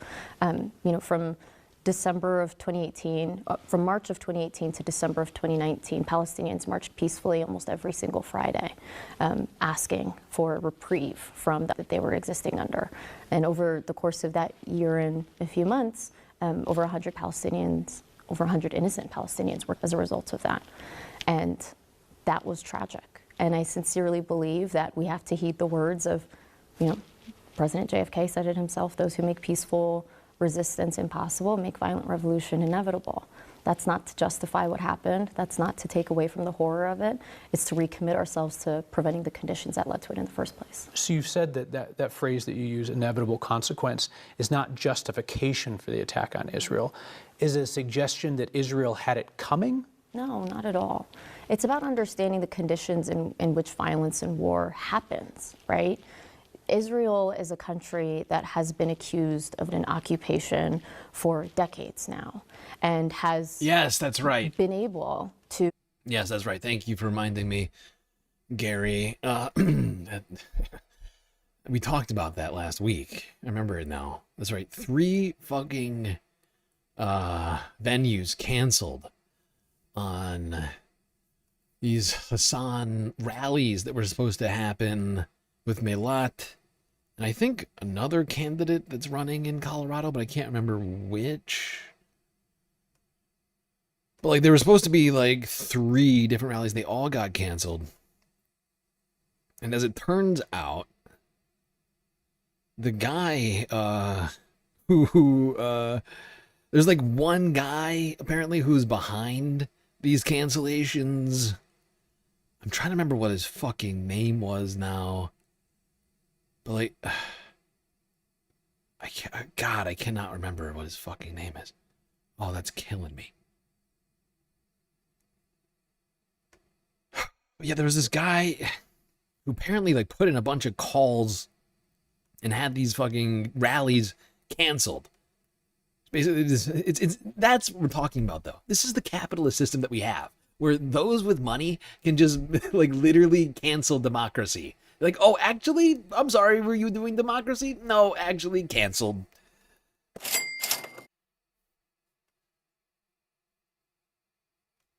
Here's what's interesting about this assessment. Robert Kagan made this assessment, right? So it's there is no, once that happens, it's it's over. You know what I mean? You can't associate it with a controversial, radical, socialist, communist, anti-imperialist guy. It's a quote that's coming from, not only is it a quote that has academic consensus behind it, of course, and always has, even at the time when I said it, but also outside of that, it is a shared assessment by even neocons who have openly recognized it. Matt Lee still here in the vertical. Good to see you over there. It's because Hasan's too sexy. Oh, I see. You think that's what it was? I'm afraid I have to I have to push back on that one. I don't think it was sexiness this time. I'm afraid this one had nothing to do with the physique of Hasan Piker. Rather, had everything to do with the lack of interest in democracy of this one richest guy in Colorado, who I believe is the one that acts these fucking rallies. I don't think it was because he objected to Hasan's sexiness. If it was, he went about it in a very weird way. So it's bullshit to try to make a mountain out of a molehill at this point. You know what I mean? You are trash. Well, I guess I am. Were the inevitable consequence of American foreign policy? I believe that the quote in which that is... Look, if you want to believe that it's because of Hasan's sexiness, I won't,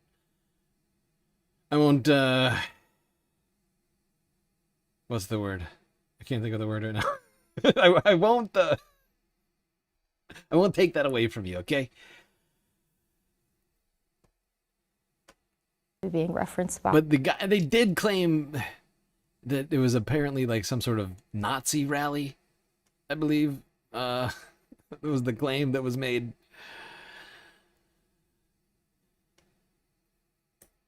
Congress, calm down. God, you're so stupid. She's literally talked about the conditions leading up to October 7 being a part of the reason why October 7 happened, and how in order to eradicate all pain and all violence, we have to identify the root cause of where that violence stems from. That is, you're being so stupid, okay? Feel increasingly unsafe and alienated. I imagine you've given some thought to that letter that you got. Do you think you're contributing to an environment where Jewish people in Colorado feel less safe?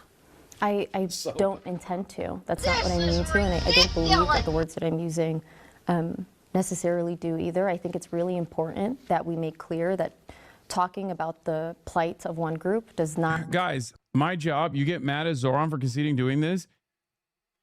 Can you just take a second? Can you imagine like a right-wing sort of... Although this guy's not really a right-wing figure. But like, can you imagine a situation in which a guy like this sitting across from a woman like Melat Kiros says a sentence... Just replace one word in that sentence, right? He said, do you think that the things you're saying are causing Jewish people to feel less safe?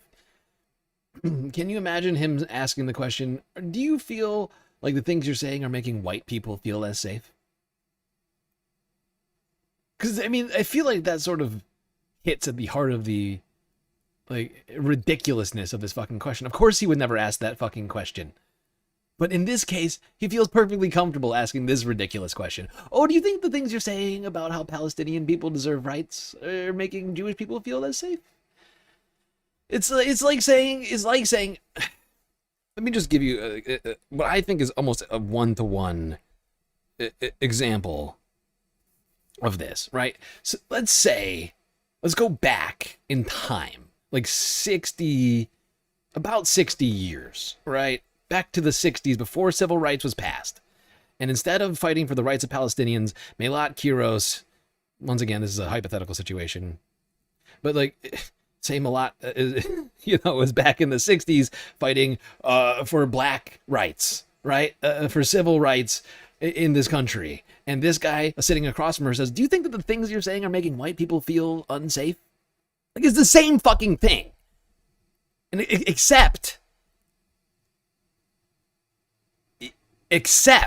he is also being anti-Semitic in this case, because he's basically saying all Jews in America are feel less safe when you talk about Palestinian people deserving rights, or when you rightly ascribe the word genocide to what's happening there, right? Like, it's fucking crazy.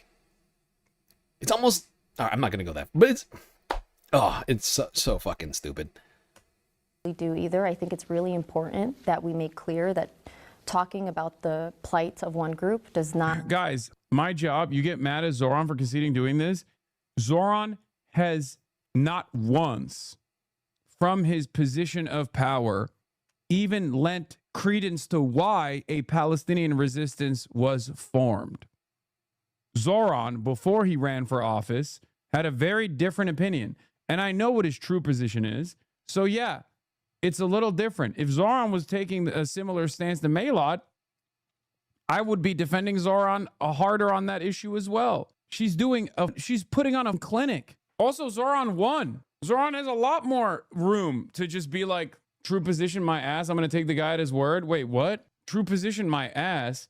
Buddy, when you were shitting in your diapers back in like 2013, Zoran Mamdani started his student for his SJP chapter at his own college and was inviting Ali Abu Nima to come speak at Bowdoin.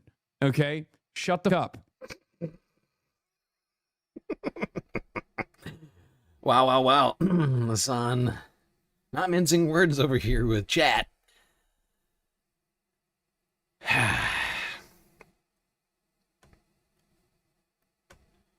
Now there you go. Let's move on from Melat Kiros. Well, before we do that, actually, let's just quickly. I mean, I feel like we already know what she stands for, but in case anybody feels like we need a little bit more, let's go to her website, kirosforco.com.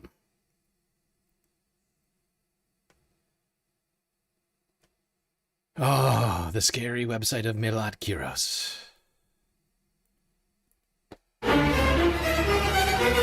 Oh, look at the scary mountain with the scary sun behind it. It's time to deliver an affordable Denver. Join Melat today. Oh, yeah. Do it. Do it now.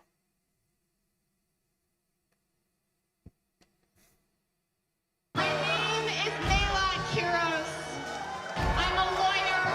I'm a PhD student. I'm a barista. And I'm an immigrant. I moved to Denver. I immigrated to Denver in '98 when I was a baby from Ethiopia. I watched my parents work for years to navigate the immigration process. And after they earned their citizenship and chose their political party, I asked my dad, why are we Democrats? And he didn't hesitate to tell me about the Civil Rights Act, Social Security, fair labor laws. This is the party that fights for the people. Yeah! But it didn't just happen overnight. The party didn't just wake up and decide to do the right thing. It was pushed by organizers, by dreamers, by people who refused to accept the world as it was. And with everything at stake right now, it's on us to push the party again.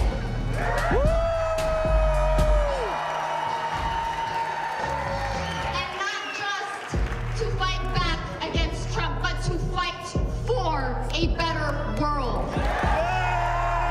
One world where your salary actually covers your basic needs, where our taxes fund universal health care instead of bonds, when our leaders elect their voters instead of their donors. Yes! They don't want us to believe that a world like that is possible, because there is far too much money to be made by keeping things exactly as they are. I am grateful to the Congresswoman for her service, but for us to meet this moment, there has to be a change.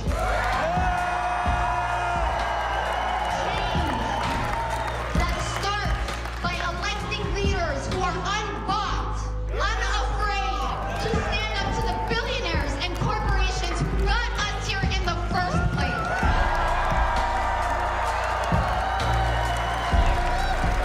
I am the only candidate in this race who refuses corporate PAC money.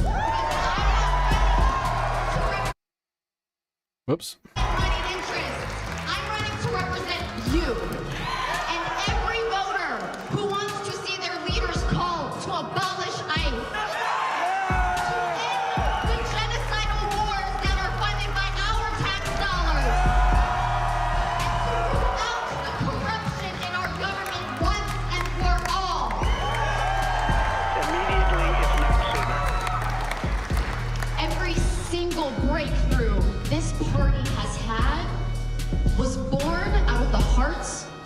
people in rooms just like this who dared to believe that a better world was possible.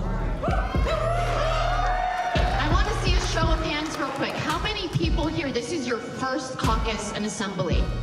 Look at that. Look at how many people are here in this room ready to make a change, to be a part of making that change. This is a movement that is of, for, and by the people, and I am so grateful to stand by all of you and to fight alongside all of you to take back power for the working people. My name is Melak Kiros, and it would be my greatest honor to serve as your next Congresswoman. Thank you. Oh, there you go. I think you get the vibes here. I think Melak Kiros deserves your vote in Colorado's 1st District, if you happen to be in Denver or the surrounding area. She has already received endorsements from Democratic Socialists of America, Bernie Sanders, and Justice Democrats, among others.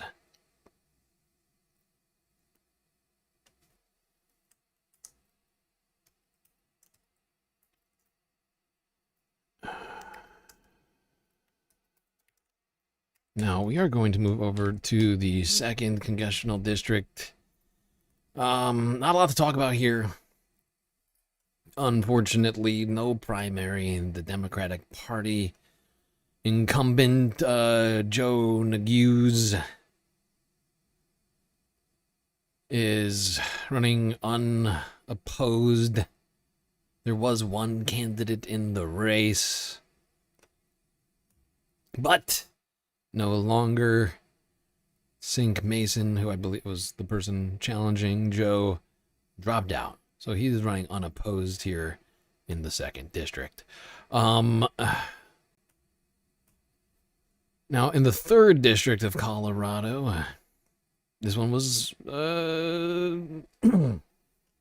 little difficult. It took me a little time to try and figure out who I thought was the best candidate in this race. Honestly, like I said,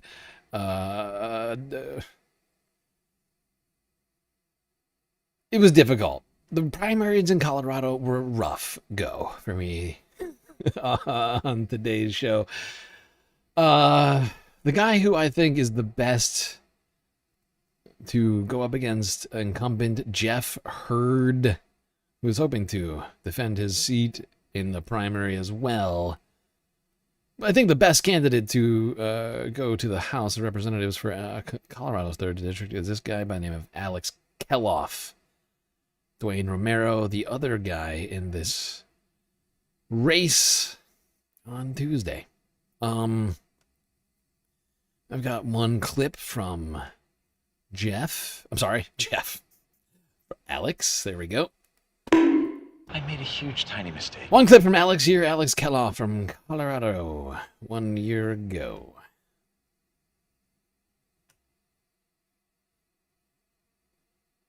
Oh, son of a bitch. Dude, don't be a dick to me. There we go. There we go.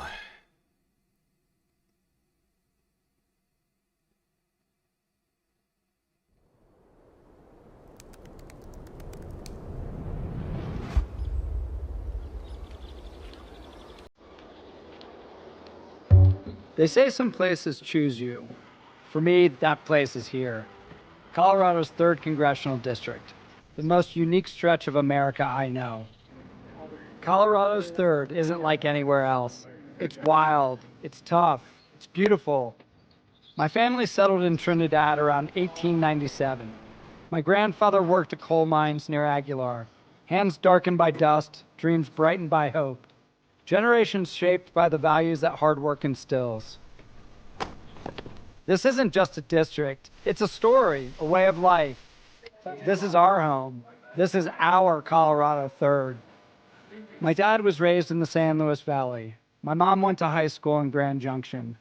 They married almost 60 years ago in Aspen, when the roads were still mostly dirt and riches were measured in family and friendship.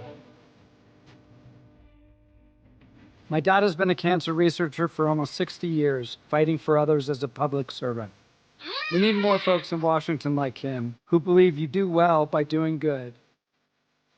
I grew up working, building, listening. From Main Street to Wall Street, I've spent my life helping businesses grow, creating jobs, investing in communities left behind, bringing internet to rural America, co-founding the country's most innovative ski company, investing in places that Washington forgot, investing in Colorado's third. Kellogg's. We ran grocery stores, restaurants, theaters, and the world-famous movie manor across southern Colorado, where neighbors helped neighbors and where community wasn't something you talked about, it was something you lived. There's a lot of work that needs to be done, and we need all the support we can get. So we'll be here.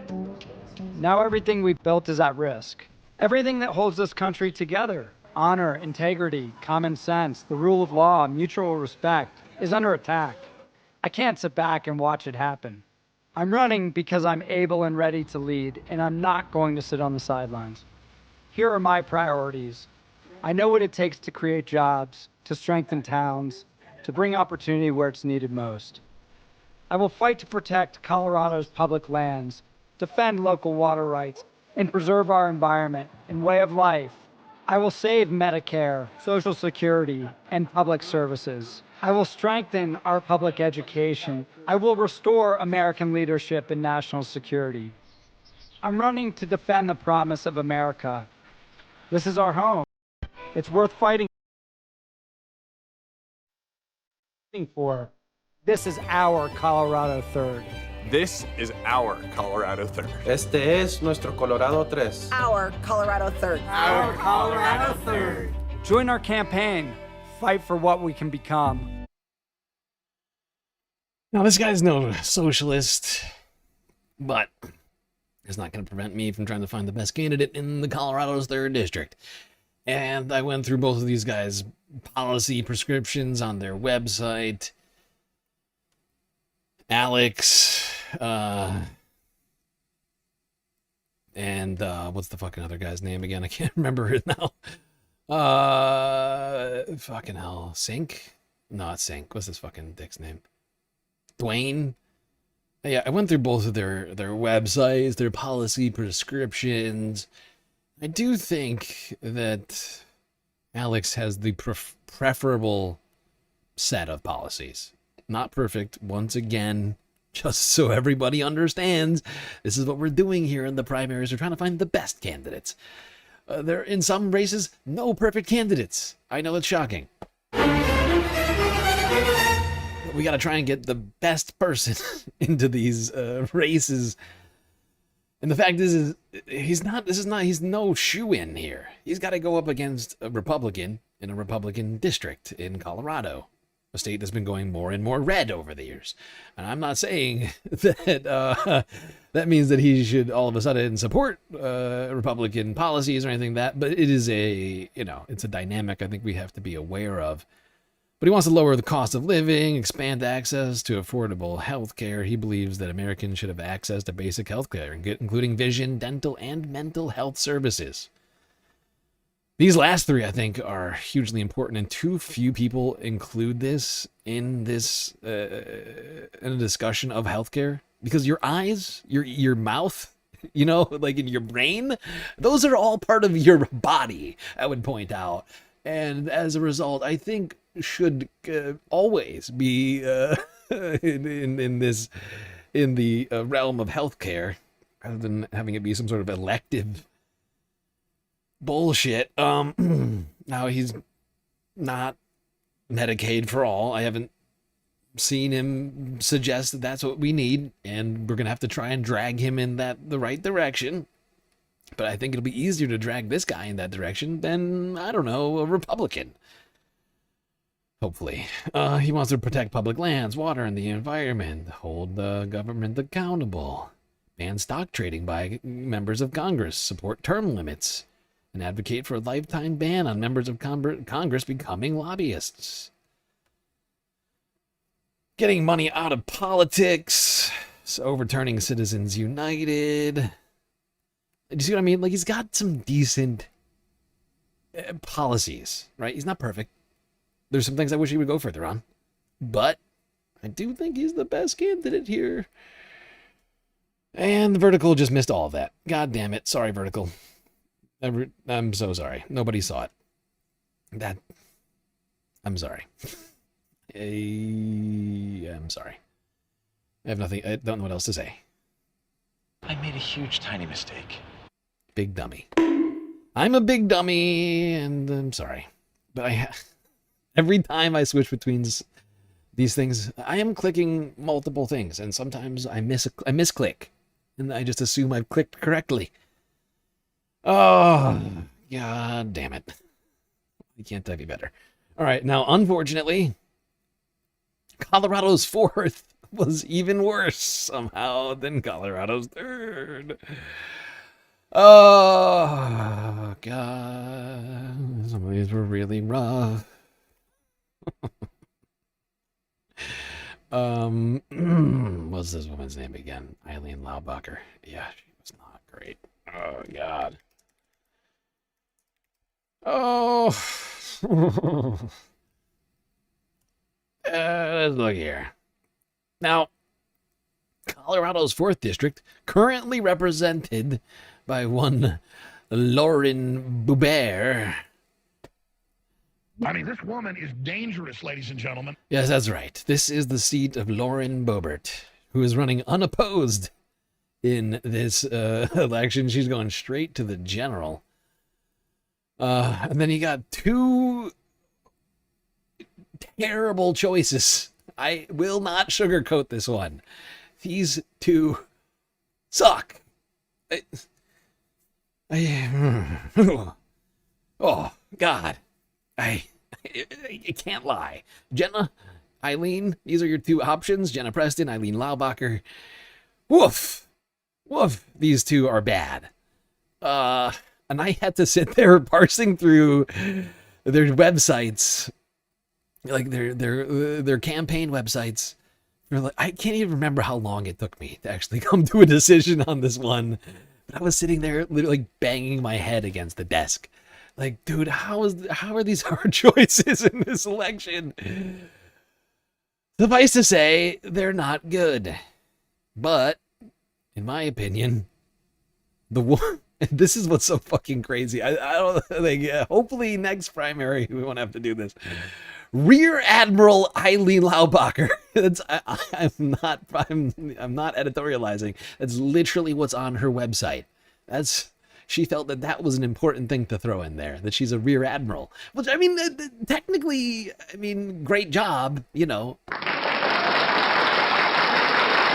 Technically, if you're in the military, that's quite an accomplishment. But I feel like that shouldn't be, honestly, it should be like a secondary thought.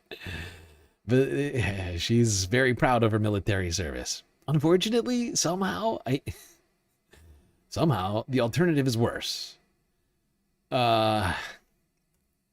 Look, I put myself into this difficult position, but I did find this quite difficult. I'm not gonna lie. Let's just go to her platform. Honestly, they both are pretty bad. But this is what she wants. This is her commitment to reform. Enact term limits, ban members of Congress from trading stocks, crack down on lobbyist influences, end dark money, and limit corporate funds and campaigns. Balance the budget. This is one of those things where it's like, are you kidding me? Balance the budget? How dare you, as a Democrat, put balance the budget responsibly into your fucking policy platform? This one was huge red flags for me, but the fact is there's even more red flags on Jenna's website. I'm not kidding. I'm not kidding, okay? Protect voting rights and fair elections. Focus on common sense solutions. Make healthcare affordable and accessible. Keep rural hospitals open. Expand telehealth. Protect women's access to abortion, IVF, and birth control. Fact is Jenna wants to implement COSA. And I'm trying to remember all the terrible things. That's the one that sticks out to me right now. But she literally, as a policy prescription, put in COSA. Kids Online Safety Act, the one we've been talking about for like months now, that's going to like prevent people from like, you know, engaging with LGBTQ content on the internet and whatever else, and like make it like, I mean, it's fucking crazy, dude. I wish I didn't have to make this decision. I wish it wasn't on me, but I do think technically Eileen's better than Jenna. It's really, it's not, it's quite fractional, but got to make a decision. You know, you have to make a decision in democracy. When you get in front of that, in the voting booth, you're going to have to pick somebody. I guess you could, actually, do you have to fill out? I can't remember if you have to fill it out. I think some, I guess you could write it in. You could write yourself in or something like that. But that seems petty and sort of non-productive. Like, no one's going to see that write-in vote. No one's going to care. It's not going to have any real-world implications, except maybe a chuckle. Like, maybe you'll get a chuckle out of it or something. But don't feel like it's going to actually have a real effect. I wish I didn't have to make this choice. I wish I had a better choice to make here in the 4th District. I will say this, though. I think basically anybody could do a better job than Lauren Boebert. That much I am fairly confident.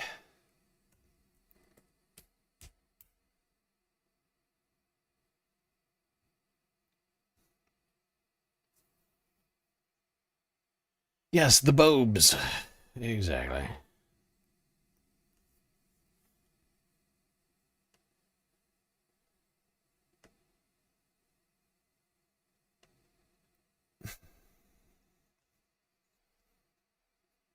Okay, let's go to the 5th District. Currently represented by Jeff Crank, a Republican running uncontested in the primary.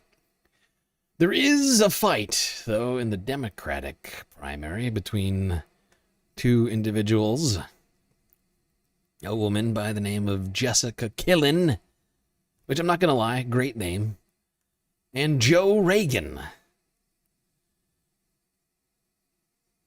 And even though Jessica's got the better name, like, that's way fun. Jessica Killen, like, come on. But unfortunately, Jessica's policy platform is not killing it. In fact, sucks big dick. Real bad. Real trash. God, it was bad. And unfortunately, Joe doesn't have a perfect policy platform either. But it does seem better, I'm afraid. Because I think Killen is a great last name. I wish she had a better. If it were going based upon name alone, I would have to go with Jessica. Unfortunately, I went to her website, which, you know, gave me the inside scoop on what the fuck she wants to do in this country. She doesn't have a very good. She doesn't have really great ideas, in my opinion. In fact, I think she has some played out shitty ideas. If I had to describe them. Now, unfortunately, Joe, like I said, doesn't have a perfect policy platform either. And that is the case in most of these races. But I'm doing what I can over here. Start us off. Let's go here to Joe Reagan for Colorado 3 weeks ago. On YouTube.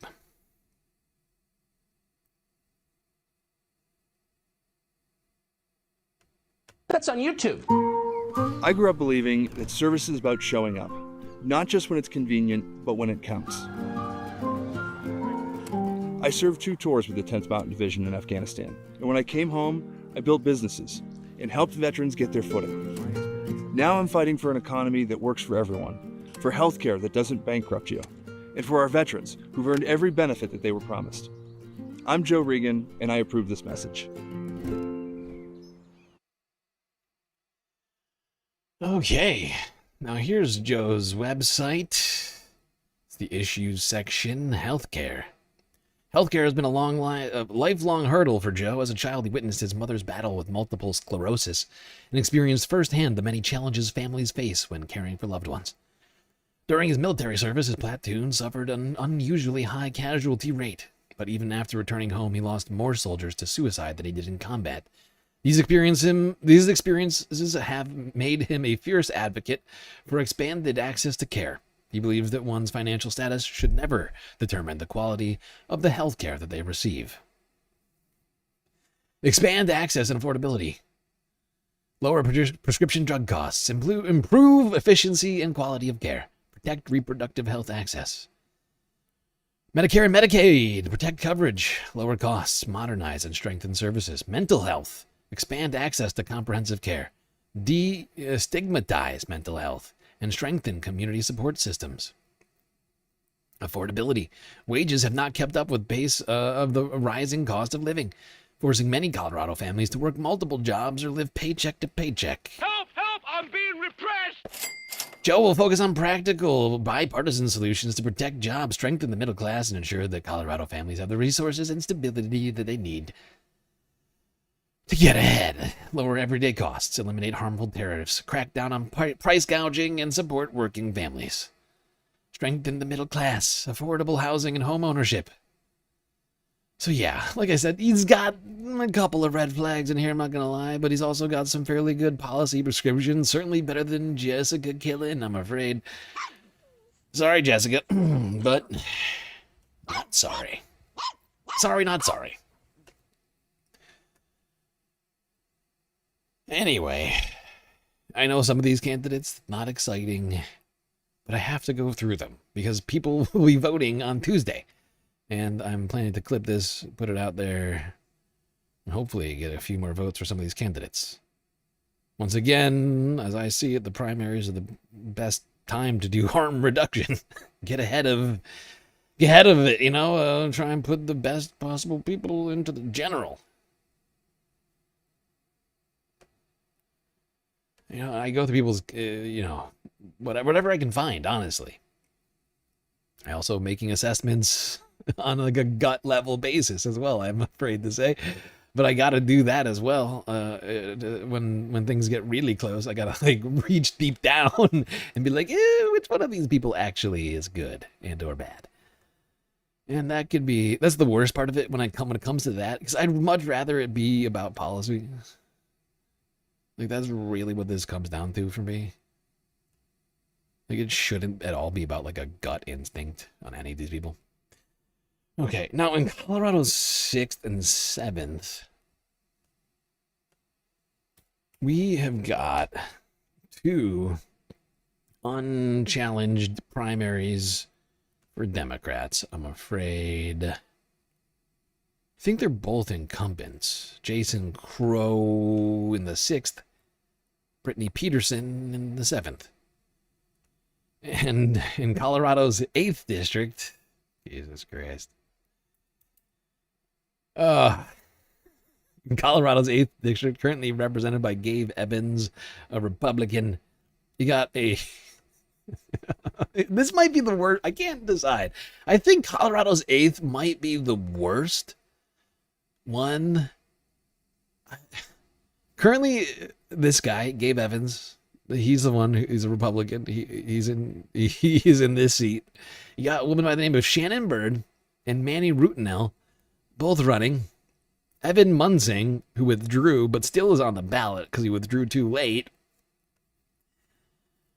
Boy, oh boy, I think this was actually the hardest decision that I had tonight. Like, I'm not gonna lie. This one was real tough.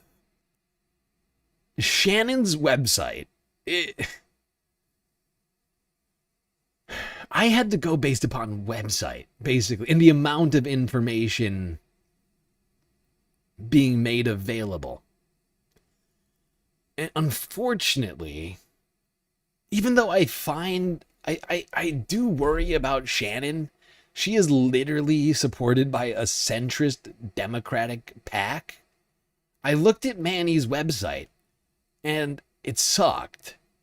And it gave me, like, zero... It was so fucking vague that I couldn't tell you what he stands for. Like, I'm more worried about the fact that I can't tell you what the fuck this guy stands for than the fact, like, that should tell you where it's at with this one. Like, I have no idea what the fuck this guy stands for, so much so that I'm supporting a centrist Democrat in this race. Because I cannot tell you what this guy is gonna fucking do. I sat there for I don't know how long, looking at their websites, going back and forth, and being like, oh my God, her prescription is terrible, and he doesn't even have one. It's like it's like a gamble or like a sure thing.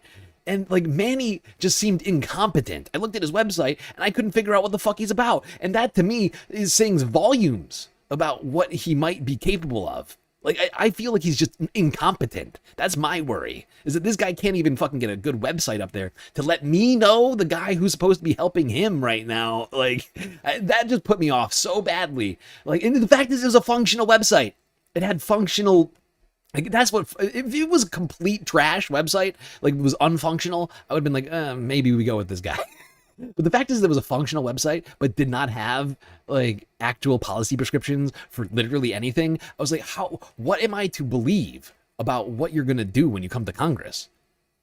Like, it was that massive vacuum that was created by the lack of information.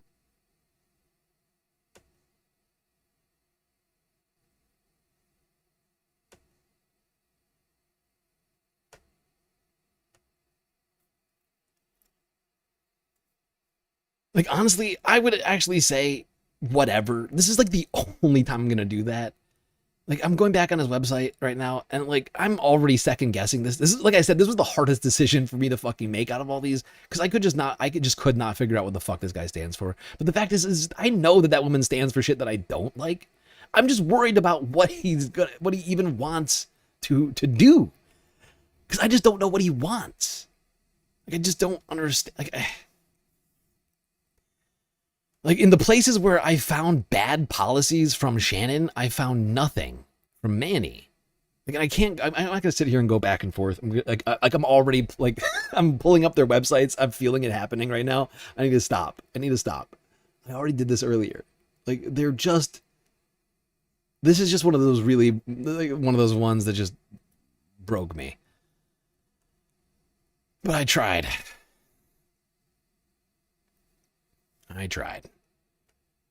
Anyway, those are your House races in Colorado.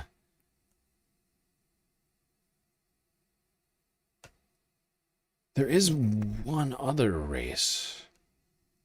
Oh shit, I thought I added this video in here. God damn it. Oh, I'm screwing up bad.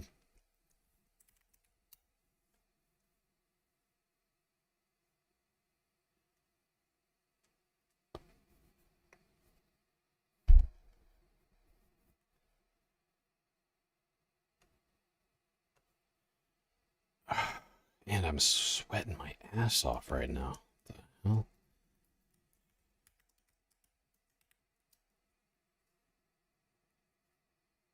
the hell? Fuck. Oh, okay. Let's go here. This is from a month ago. Senate candidate in Colorado.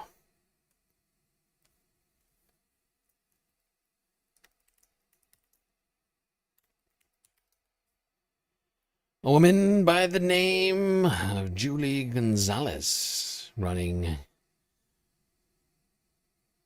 to unseat John Hickenlooper. She went on with a guy you might be familiar with for the sit-down interview.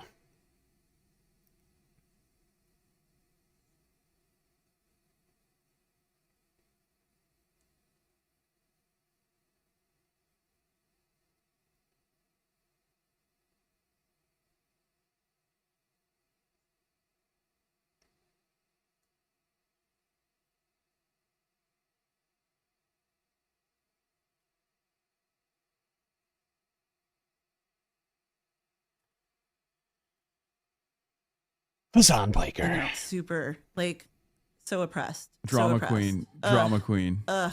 Who's the mystery guest? is Julie Gonzalez. She's running for Senate in the state of Colorado. Here, let's watch her ad one first. look around and ask, who's in control? Insurance companies dictate our doctors, rogue, masked agents decide whether our neighbors stay or disappear. The establishment, the oligarchs, they tell us that they have enough for bombs and for ballrooms, but that they ain't got enough for us. I'm Julie Gonzalez, and I'm running for the U.S. Senate to take back control for us. Hi. At the state capitol, I brought Nice to in meet you. $500 million for running affordable in. housing, held toxic polluters to account. We codified abortion protections into state law. But what are we getting out of Washington? John Hickenlooper has been in office for over 20 years. I know we're not fooled by his so-called common sense approach, because there is no sense in voting for Donald Trump's nominees or parading across the country to tell us we don't want universal health care when millions of families are struggling to make ends meet every month. This go-along to get-along politics is robbing come a us little bit closer. blind, while I'm gonna put you in the billionaires frame, and the sorry. politicians they control sit pretty with the status quo. You want to buy a house? Good luck. You want to start a family? How much money you got in your bank account? That's how the establishment has rigged our economy. Colorado, we can have nice things. We just need a senadora who will fight for us. Our campaign is built to take on the machine and win. We start right here, right now, building a movement that is ready to rip the reins away from the billionaires and put them back into the hands of the people. I'm Julie Gonzalez, and it's time to take back control for Colorado. Banger. All right, Julie Gonzalez is in the building, ladies and gentlemen. Right as we start, we have a thing where we bring in some gifts. Here you go. Thank you. Some of your favorite things, apparently. Orale, thank you so much. Oh, this is so kind. Thank you. What explain to the chat what your requests? Well, not your request, but what Some we found in tea? your deep with our deep insight, deep research. Well, I will say I love me some tea. I'm always a fan of a good chai. I love some mangoes. But the thing I will say is that when folks ask me, what is my favorite snack? I will say chisme. Good gossip. I'm here for it. That is the thing that brings me great joy. And so I'm glad to be able to visit with you and talk about this moment. All right. Oh, yeah. Hasan. It's always got the gifts for the guests on this show. Julie Gonzalez, the candidate for U.S. Senate in Colorado, current state senator in Colorado, SD 34, Jefferson Park, Highland, Sunnyvale, Sun Valley, Globeville, and the like. I'm not going to get into all of it. It's too many places that you're covering. The primary date is on June 30th, 2026, and your opponent is John Hickenlooper. Thank you so much for coming on. I'm gonna get right into it. Immediately, you were born if not sooner. on the San Carlos Apache Reservation in Arizona. You were raised in South Texas. You're the sixth of 7 kids. Your mom was a rodeo queen who became a teacher. Your dad was a cattle rancher who is now a medical cannabis grower in northern New Mexico. Hell yeah. Okay, all right. I am going to skip a little bit ahead on this. I mean, she's a fascinating individual, Julie here. It's a really long discussion between her and Hasan. She's been growing up on the U.S.-Mexico border her whole life. Let's see why she's running for Congress. Thankfully, this video has chapters. Yeah. Before you ran for anything, you spent 12 years as a community organizer at Colorado Immigrant Rights Coalition, Padres y Jóvenes Unidos. Am I saying that right? Jóvenes. Jóvenes Unidos. Reform Immigration for America and the Meyer Law Office. You've said the day Denver passed the Public Safety Enforcement Priorities Act in 2017 was the day you decided to file for office. Tell us about the act and why do you I'll be right back. Is the right time to enter federal politics? Well, when Donald Trump came down that golden escalator, right, back in 2015, by that point, we had seen both Democrats and Republicans be completely willing to chuck immigrants under the bus in order to score cheap political points. Yeah. Right? Like back in those days, Barack Obama, as great a president as he was, also deported a record number of immigrants, right? And I came up in the time when, saying I'm undocumented was an act of courage, right? Because the Obama administration was actively deporting dreamers, and was a founder of the national network United We Dream, right? Like we had started to organize local politics, state politics, federal politics. And honestly, like at that time, I'd talk to local elected officials. I'd talk to state elected officials who would tell me, I'd love to help you, but I just don't have any immigrants in my district. And it's like, you're about to find out that is not, in fact, the case. And look, we had to, when he came down. Yeah, it's so incredible how people just kind of like, and sort of disturbing. People are able to just disregard entire sections of their community and act like they don't exist. What? Immigrants? What? There's no immigrants here. What are you talking about? What you talking about? Golden escalator. That was the first time I ever thought, I am sick and tired of trying to explain the reality of folks in my community and folks in those elected officials' communities. And so I stepped up into electoral politics for the first time. Was working to get Bernie Sanders elected, was working to, after he ended his campaign, worked to get Hillary Clinton elected. And then we passed the Denver sanctuary policy in 2017. And that to me was the first indication post the first Trump election that, you know what, even though he had won, it didn't mean that organizing stopped. It didn't mean that we couldn't still fight to achieve concrete and lasting policy change. Absolutely. And that's something we have to all be aware of, is that primary time, this is the time for us to push for new leadership, right? And or to support the leadership that we actually do like, right? Replace the bad leadership, support the good leadership. And but then like the second of the fucking basically the primaries are, well, we'll say the midterms, the second the fucking elections are over, we should be out there doing the activism, right? Like we can't just throw our hands up. Like that's the kind of electoral politics sort of, will not be the sort of thinking, like the electoral politic thinking, right? That I think is like this sort of diluted belief. I see it all over the place where it's like, oh, if we just get the right people in office, we can just sort of, you know, wash our hands of politics and any having to be like engaged. And like, that's so wrong.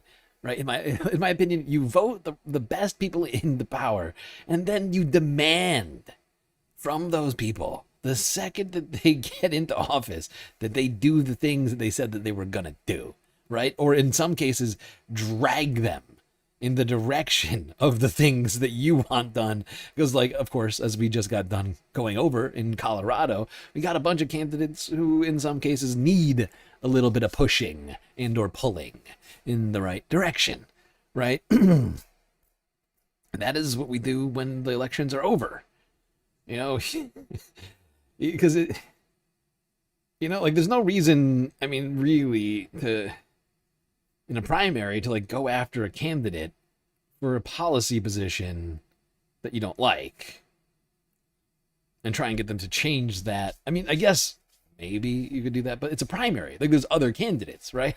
And you know, there's really no, it's almost like no relationship between primary candidates, especially certainly unelected ones, right? Like non-incumbents, like, and the voters, right? Like until they're in office, like Like, how do you hold them accountable, right? Like, they're not actually acting in the government. They're not acting on your behalf yet. They're acting on their behalf right now, trying to get themselves into office, right? Hoping, in most cases, to work on behalf of the voters, but not in all cases. But you know what I'm saying here? Like, that is the post work that we need to be getting into. And we can't, like, wash our hands of it once we think we've won. We got to make sure that those people are, in fact, representing us in the most, wholehearted way possible. Call them on it when they don't, and in the cases where they disappoint us too much, replace them in the next midterms, right? In the next elections.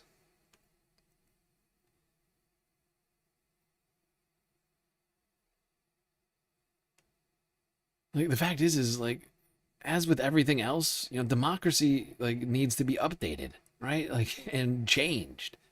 Like, the leaders of last century are perhaps not necessarily the best leaders for this century.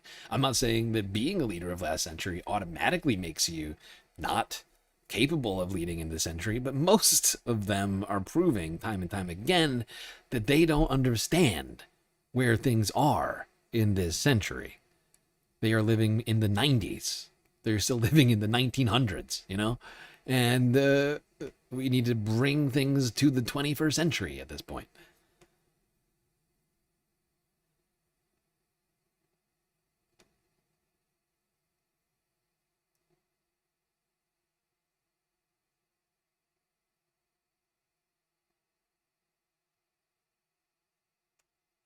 That we should actually let's talk about the environment. Institute term limits.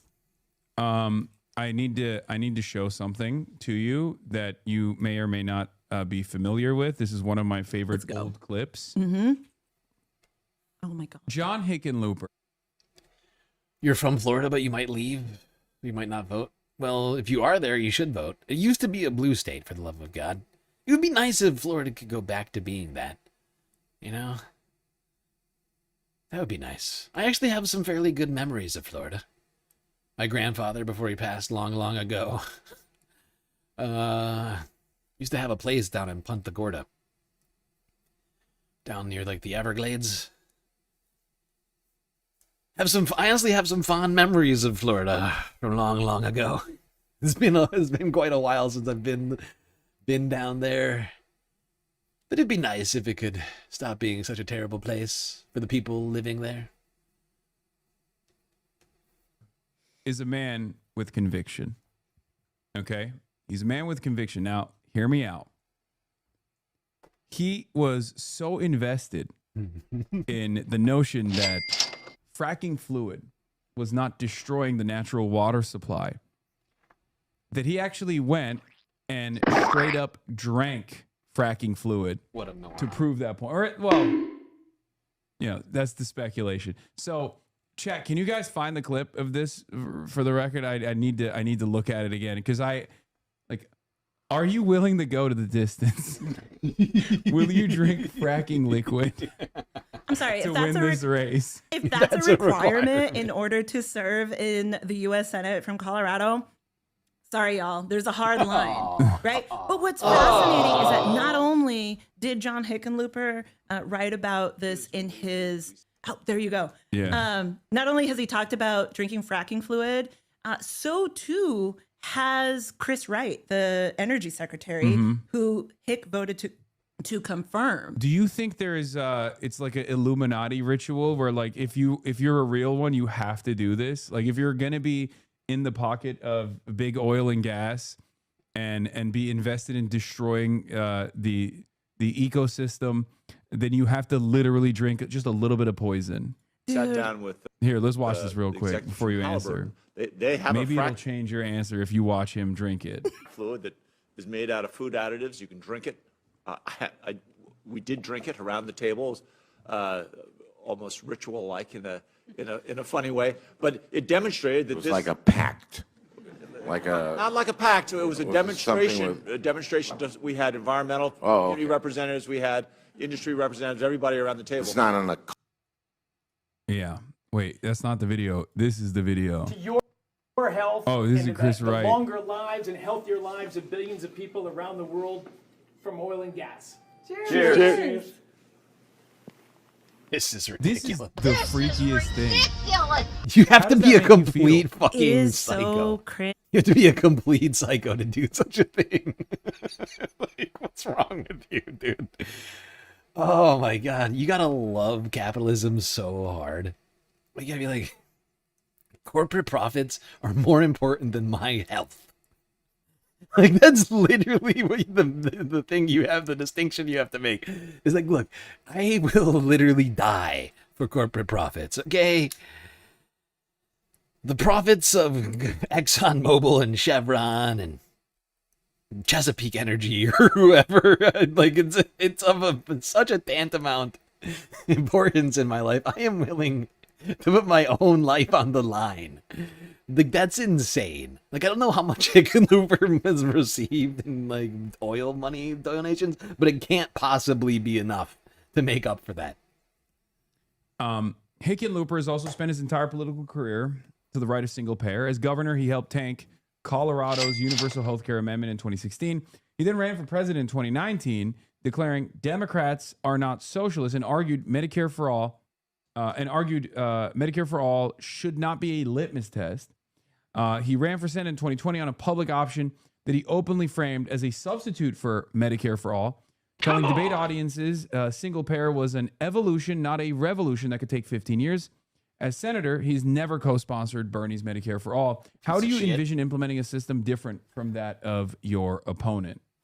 First and foremost, I show up and listen to people who oftentimes have either felt taken for granted by the party or not taken into account by the party at all, right? And as Hickenlooper has always been an executive, right? He was a business leader. He was an oil and gas executive, then a business leader, then mayor, then governor, then ran for president. Then when that didn't work out because he was out there telling people across the country that Americans did not want Medicare for all, Chuck Schumer then voluntold him to run for the U.S. Senate. There are clips of him from that first campaign saying, I'm not cut out to be in the Senate. I respect senators.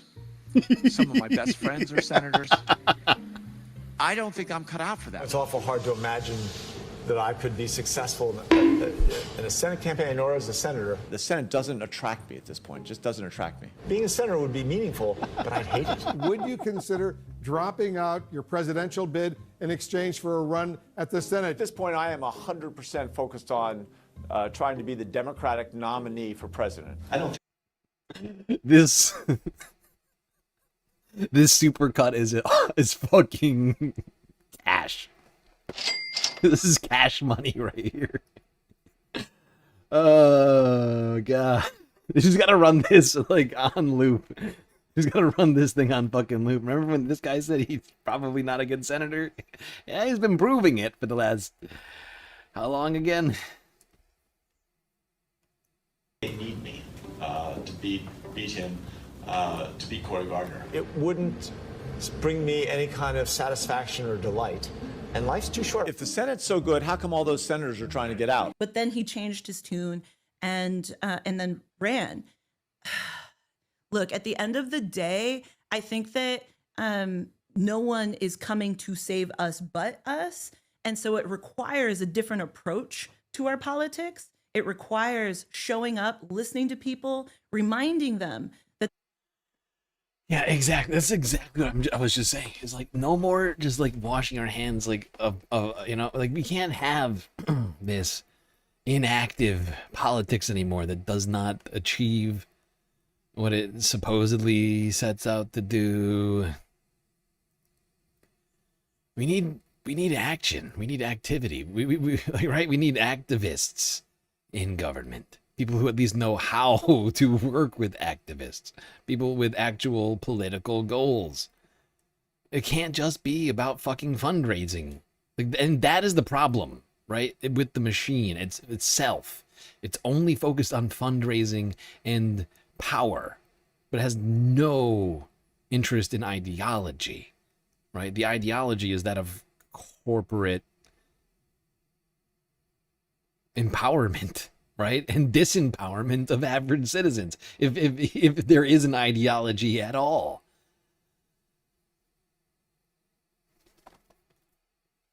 Exactly. Teamwork makes the dream work.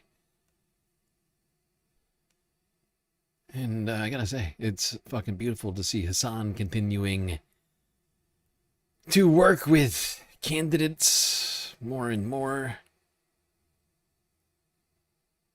Just gotta be on. We just all gotta be on this as much as we possibly can. Anyway, I think you have a pretty good idea of who Julie Gonzalez is. Woman running to replace John Hickenlooper as junior senator of Colorado. And that's Colorado. That's the what's up next. This is potentially your future. All of these people we just talked about. Some of them better than others. Not all candidates made equally. Can't lie.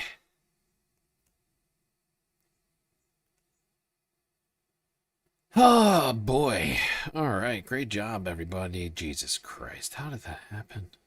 Probably because this is like genuinely, for me, the talking about the elections and all this stuff, this is exactly like this thing I want us to be most focused on right now.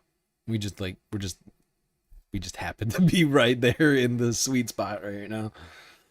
In the middle of primary season. Holy shit. How did that take 5 hours, dude? How is that even possible? Jesus Christ. Oh. Well, we didn't complete the galactic content goal. So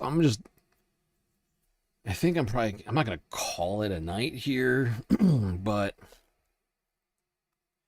I'm going to skip a bunch of shit that I had planned for tonight and just try and hit the points that I got on the thumbnail and title, because I'm way behind. That was the first of 4 different things I wanted to talk about today. Jesus Christ. Honestly, I had like many things I wanted to talk about, but we did a really bad job on the galactic content goal tonight, I'm afraid. We didn't even really get to like halfway, not even close to halfway. Honestly, we didn't even get to 25%.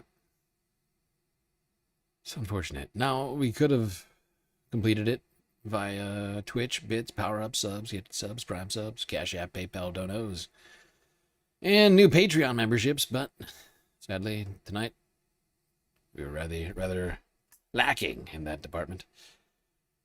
It would seem we're going to get quite a long stream anyways, because I'm still going to try and get this stuff done. I had so much to talk about tonight. Like 130 clips. I was going to talk about fire season, which is really getting off to quite a start this year. AI shit. Affordability. Just going real bad. Just going worse and worse, honestly.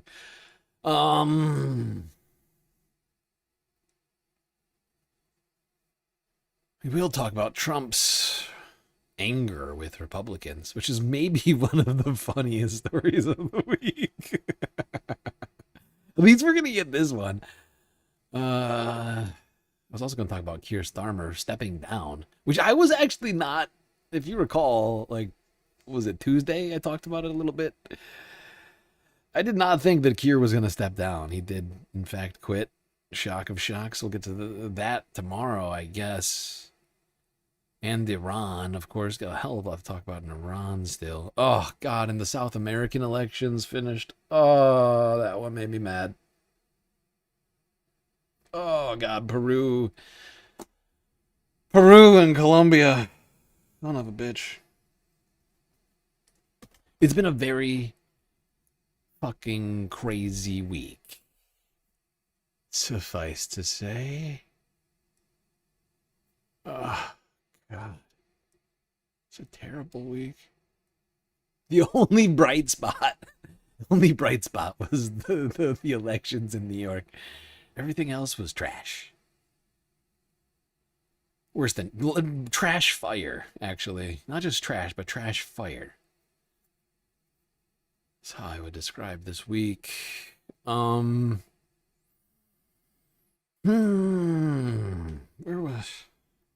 will we get started back up?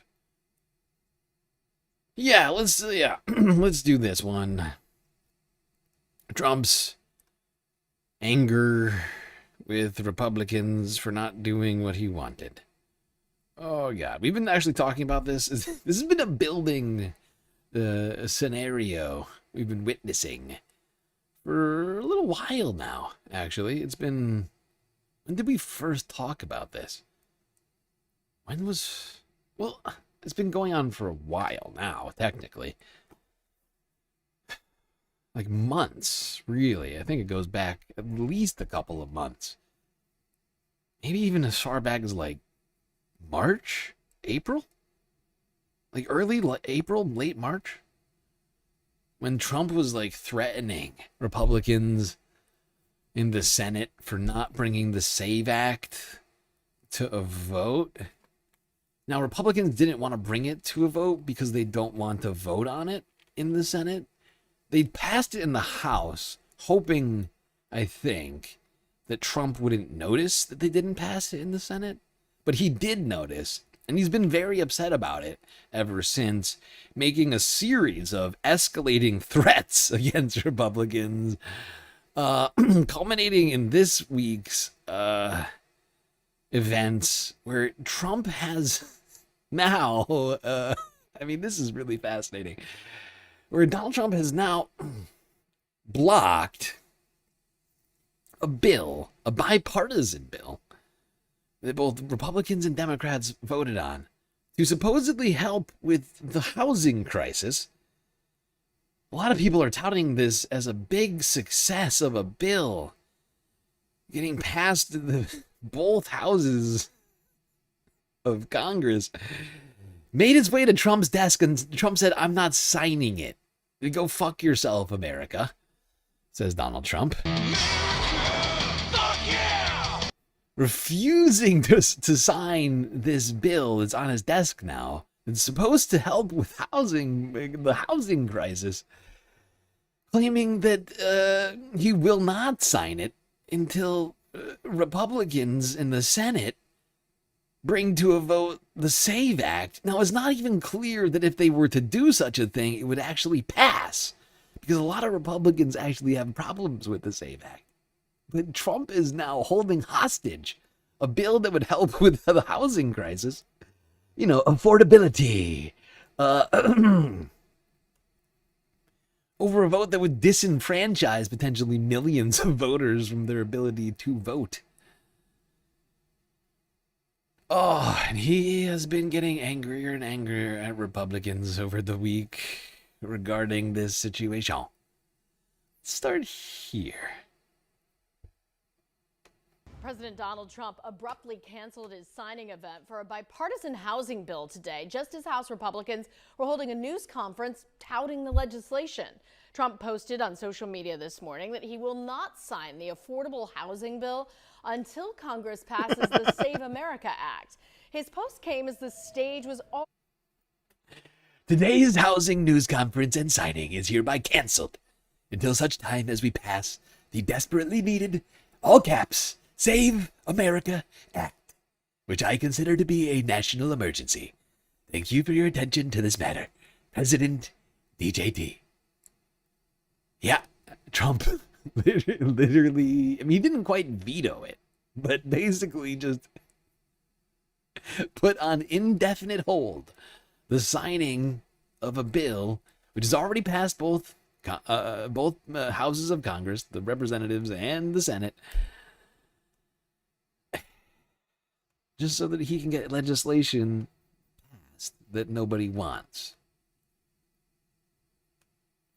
He's made this more and more known, not just on Truth Social. So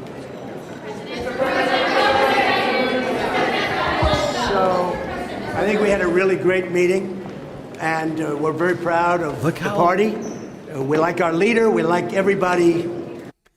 Notice the body language on all the Republicans around Donald Trump during this. I just want everybody to just take stock of the facial expressions and body language of Republicans. Let's just go back. Start here with Republican ghoul. Oh, fuck. I just lost this fucking idiot's name in my... What is this asshole's name again? God damn it. Why can't I think of his name? That's not Thune. Oh, it's right on the tip of my tongue. Oh, God, that's not where I want his name either. Oh, God. So I think we had a really great meeting, and we're very proud of the party. Like, you know, they all got their hands sort of clasped in front of them. You know, Trump's got he's got the jacket open, but all of them, they're buttoned up. Facial expressions sort of downtrodden, looking downwards, sort of almost shameful. They all kind of look like a bunch of school children just got yelled at by the principal or something. We like our leader. We like everybody really in the room. I don't like a few people, but that's okay. I don't like a few people. But I'll give you that information someday. But for the most part, we have a really well unified party, and I said it very strongly. We have the hottest. Like even Doug Burgum and like Steve Witkoff back here, they look super uncomfortable. Like they're trying to affect some sort of like blasé kind of attitude. But look at fucking John Thune's face over here.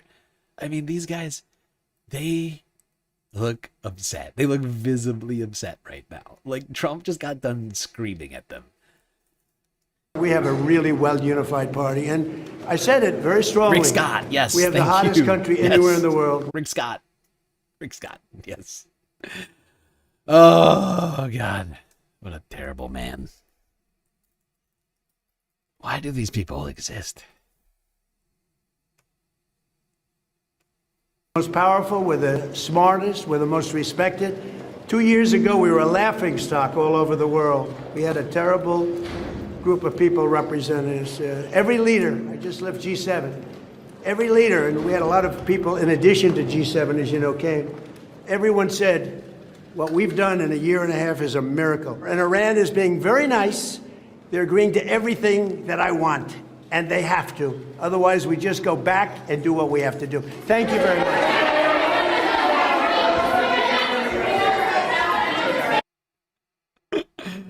There you go, Donald Trump publicly shaming Republicans for not doing his bidding. He's very upset. Said he'll let us know who he's mad at later at some later date. Not clear when. But supposedly some Republicans making Donald Trump very angry. And he's writing a list. He's checking it twice. He's going to figure out who's naughty or nice.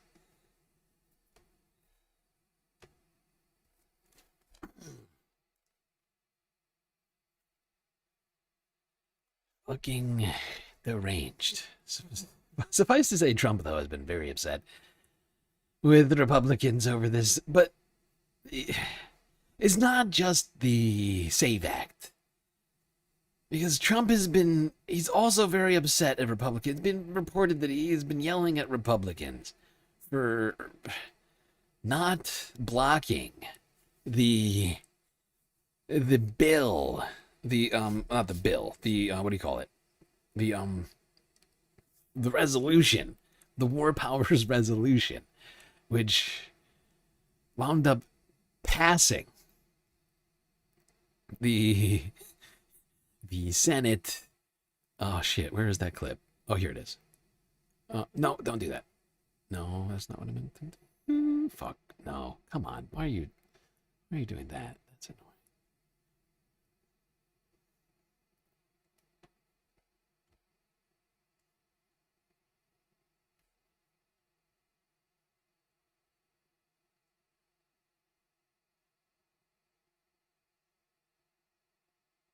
The Democratic leader. Madam President, for years, Trump promised to put maximum pressure on Iran, but he ended up delivering maximum confusion.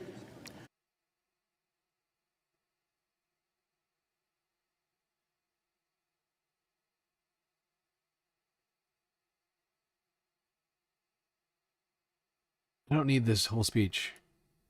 Bring them to the table, then you should vote no on this. Let diplomacy work. Give the president, give the Department of State. Current motion is agreed to. There you go. Passing 50 to 48. The Senate approved the War Powers Resolution to block the military action Donald Trump took in Iran unilaterally. Now you'll notice something about that number. It's missing a couple of votes. 3 to be exact. 2 senators and the vice president. Now,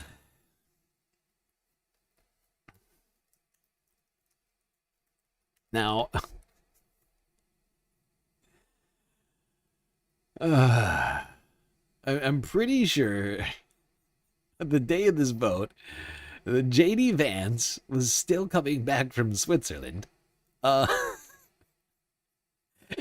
And where were the other? But God, that's only 1 vote. Where were the other senators? I wonder. They couldn't have. I don't know. I don't suppose the other senators could possibly have been with the president or something like that. Would be too ridiculous. Trump wouldn't yell at Republicans for a thing that he himself caused, would he? I don't want reality. Lunatic. That's the word. That's the word that the President of the United States used against a senator from his own party today. It was during a lunch with Republicans on Capitol Hill, and it deteriorated into a shouting match. It was Senator Bill Cassidy who was the target of Trump's lunatic insult. And he said, he's talked about the context. So he said he was talking to Trump about the war. He went on to say this. He said, quote, "You have not told the American people what's going on. It was supposed to last for 4 weeks. It's lasted 4 months." Cassidy goes on to say to reporters, he did not particularly care for my comments. And then Cassidy went on to describe how the temperature escalated from there. The president didn't want to hear my question, interrupted me. I didn't care to be interrupted. I felt like I was trying to get answers for the American people. And I'm not going to be bullied when I'm trying to get answers for the American people. President Trump then told Cassidy to sit down. Cassidy said that he wouldn't, which he referred to there. So that's when Trump called him a lunatic, according to our excellent reporting by Manu Raju. And then something really odd happened in the meeting. So Trump complained that the Pennsylvania Senator Dave McCormick missed yesterday's Iran war vote. Now, Politico is reporting that that complaint was there. And now Trump, of course, has said that missed vote is why the Senate voted down his war powers. Okay, so fine. But there's something really odd about this. And what's odd about it is that McCormick missed that vote because he was with Trump. I mean, literally, he was with Trump. There they are at a Mack Trucks factory in Pennsylvania. So.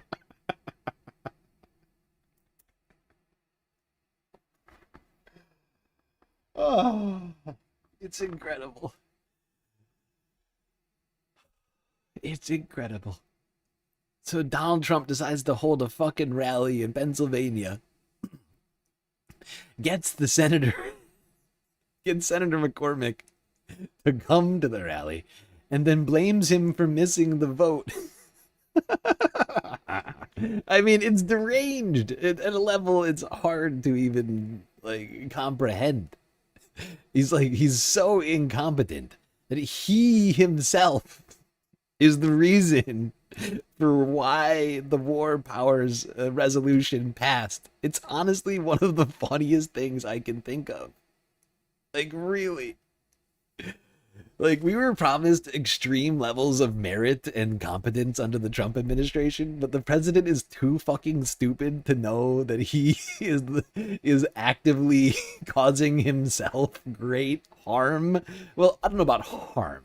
I guess, but I feel like in his mind, I mean, he's upset about it, clearly, right? He seems to think he's been harmed by Bill McCormick for not voting on this War Powers Resolution. But it's his fault. He's I'm trying to think of a scenario similar to this. How can you possibly be such an ignoramus and fucking incompetent moron as president of the United States and not know that there's a vote being held in the Senate to prevent your powers militarily, right? To take away your unilateral desire and decision making, whatever you want to call it. I can't, like, I'm struggling with the words of it, but like, for him to not even know that that's going on and booking the senator is just this sort of complete, what's the word? It's like a beyond a snafu. It's like like how fucking idiotic do you have to be? Like, how stupid do you have to be to bring the guy that you need for the vote to some stupid fucking rally? Like, you're more worried about the rally than you are about the actual, like, and that, I mean, to some degree that checks out, but like the actual, like, functioning of the government. And it's just incredible. It's like, how you could be that unaware of what's happening in your own government is beyond me. And also, I think not just speaks to the incompetence of Donald Trump, but of the entire apparatus in the White House. Like, how did nobody get to Trump before this and be like, hey, there's a vote happening in the Senate. We need McCormick here in D.C. right now. Why is he in Pennsylvania? Like, how did they not figure this out ahead of time? How did that even happen? It's incredible. It really speaks to the lack of competence in the White House. On a level I'm not even sure we've seen at this point. Like, it's such an own goal. Like, it's such a self-own. It really is. It's got to be like on one, like the top of the list for self-owns. I just don't know how you do it. Like, it just is completely oblivious. How is that possible? They were going to have a win. Oh, it's like Lucy in the football with this guy. I mean, they literally, the Republicans have something positive to say. They did something for housing. You see young people out here voting all kind of ways people don't like. Part of it is these young people can't buy a house. Yeah, I mean, so, affordability, by the way, the single biggest aspect of it. Affordability. That's it. And so you finally have one nice thing, one thing Republicans have done for America, and Trump just snatches it back for a very bad voting bill. Now, by the way, I'm for voter ID. People say you have to have an ID to buy a beer. That's true. But you don't have to have a passport to buy a beer. Fuck you, Van. Fuck you and your fucking poll taxes. Dude's fucking crazy. What a moron. I'm for voter ID. Are you, Van? You piece of shit? The other Republicans don't want this extreme burdensome thing on our voting rights. So for a bill Republican... Maybe we should just go back to Jim Crow. What do you think? I mean... What would be the difference? It's poll tax. Van Jones just wants us to go back to Jim Crow, apparently. It's a really weird take from him. I love poll taxes. I'm all for poll taxes, says Van Jones. Don't want. He's taking away the things that everybody wants. You can't have nice things with Donald Trump as president. I mean, Paul, Trump doesn't have the votes. Even if all the Republicans were on board, right, he still doesn't get to 60. Mm-hmm. But you heard Murkowski, you hear Tillis, you hear Vance. He doesn't even have them all. But he can't let this go for the sake of anything else, right? I mean, you can't even get the win and then deal with it later. It's going to be an interesting summer. The UFC has ended, but the cage fighting is just getting started. And I think it's important to remember, Trump's not good at legislation. It requires negotiation, it requires compromise, it requires getting along with people from the other side, and he doesn't like doing that. Yeah, he's not exactly a diplomatic guy. It does seem like it's going to be a very interesting summer, no doubt.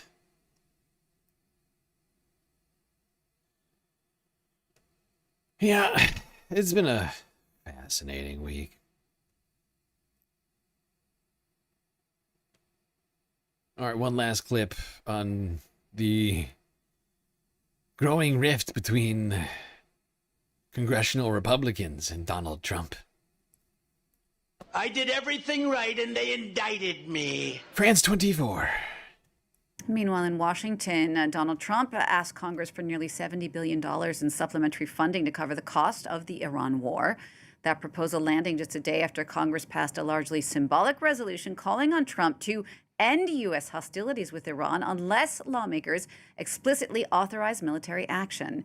Trump faced pointed criticism over the Iran war in a closed-door meeting with fellow Republicans Wednesday. Several people at that meeting said Trump engaged in a shouting match with Senator Bill Cassidy, who said the administration needed to explain the deal Trump signed last week that gives Iran financial incentives but falls short of the goals the president laid out at the war's beginning. For more analysis on all of that, I'm joined on the set by France 24's Doug Herbert. Doug, we hear about this angry shouting match with several members of Donald Trump's own party during that lunch with Senate Republicans Wednesday. What more do we know about it? What provoked the outburst? How serious was it? I'll answer by asking you questions, Jeannie. Is Trump putting his own political grievances above his party? Is he putting his own self-interest, his own personal interests above those of his party? You might say banish the thought.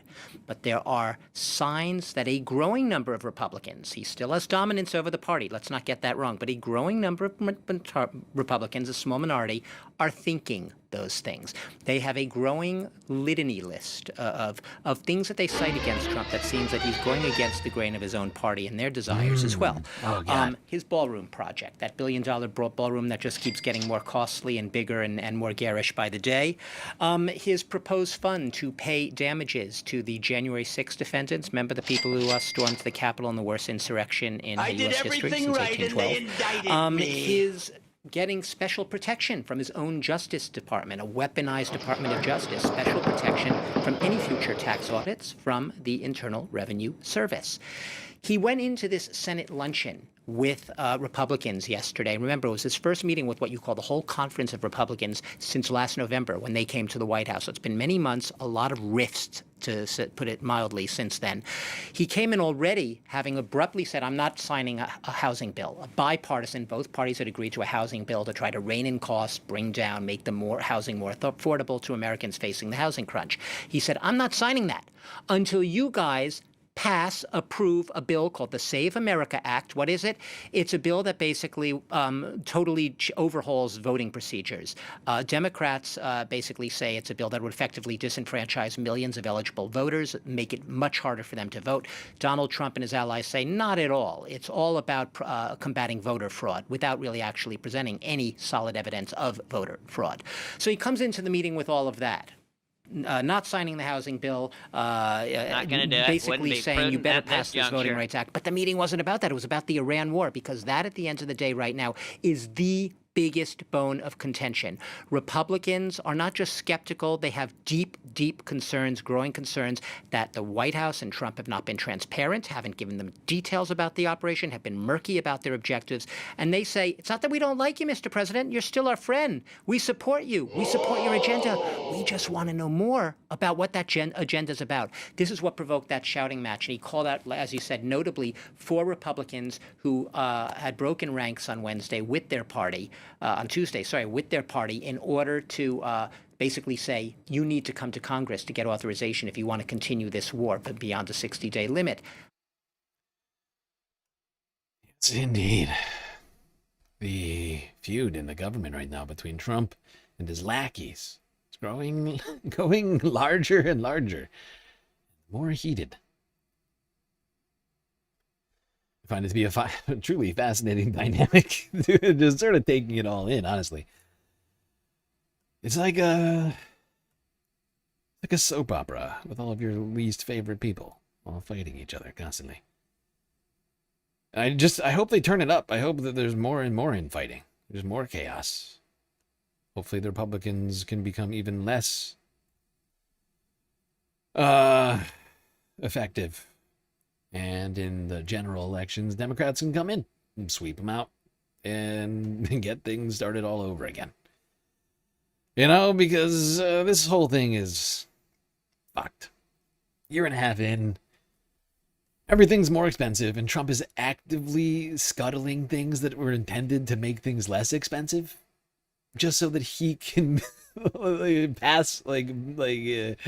pet projects of his in legislation. I mean, it's fucking insane. But of course, he thinks of himself as a goddamn emperor, right? He's Emperor King Donald Trump.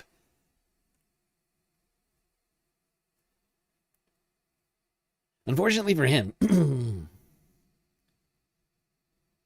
things and the numbers are not getting any better.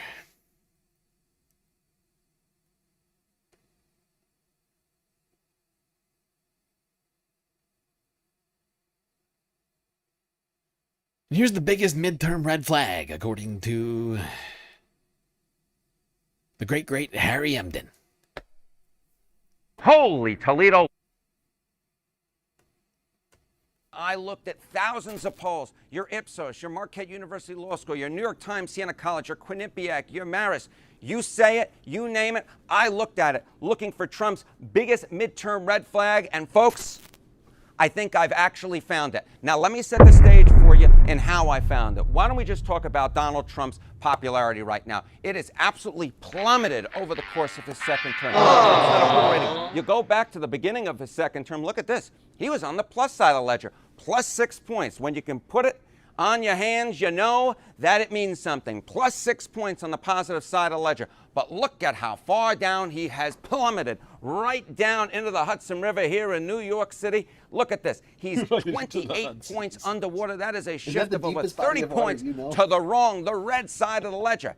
And the question, of course, is why? What has happened? And I had a few different theories of the case, and I want to take you through them, and I dismissed them. What's the first theory of the case? I would just like to point out to Harry here that there is deeper bodies of water than the Hudson, okay? The Hudson leads out to the ocean, where it actually gets a lot deeper. I think he might be approaching ocean levels of depth. Just saying, just pointing it out. War, right? It's been going on for a number of months right now, and you can see that Trump is struggling on foreign policy. Trump's net approval rating on foreign policy. You go back to the beginning of his term, 1, 2 on the positive side of the ledger. Barely on the positive side, but hey, you'd rather be barely on the positive side than the negative side of the ledger. But look at where he's fallen to now. 24 points underwater in February of 2026, just before the Iran war started. And look at it now. It's even lower. It's a little bit lower, but it is lower. Awful. Weak. A 30-point shift against the President of the United States. So you might be saying to yourself, hey, this seems bad. Isn't this what's driving the negativity around Trump, dropping him to term 2 lows in terms of his overall approval rating? But then I went back through the history books, went back through my mind, and I remembered an election. Yes, we watched part of this clip earlier this week. I'm not going to watch this whole thing, but suffice to say, Harry here did the hard research, and I believe has discovered the main culprit in Trump's low approval rating right now, and that is affordability. The economy. Nobody can fucking afford anything right now.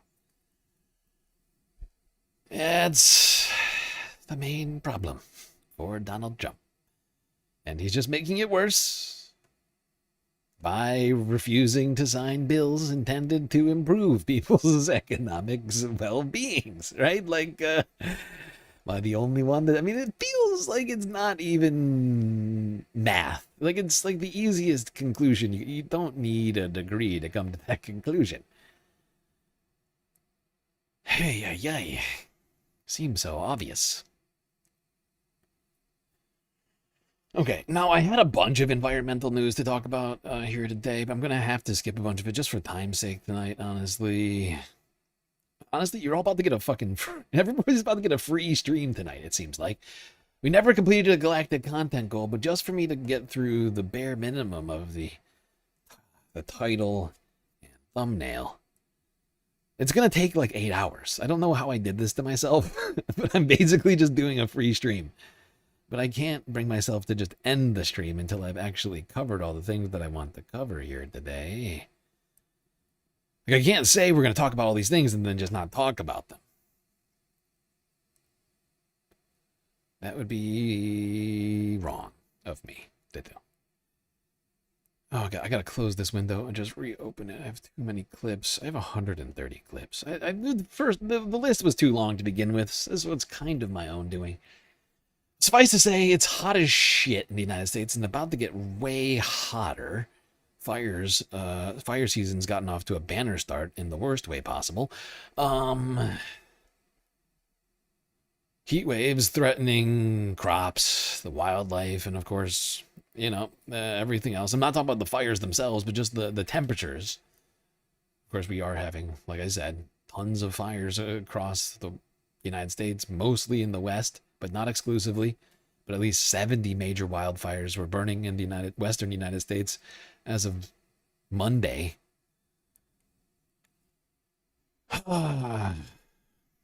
Fires engulfing all sorts of different places. But repressive heat bearing down on practically all of Europe. From Spain to France to the United Kingdom and Italy and Belgium and others.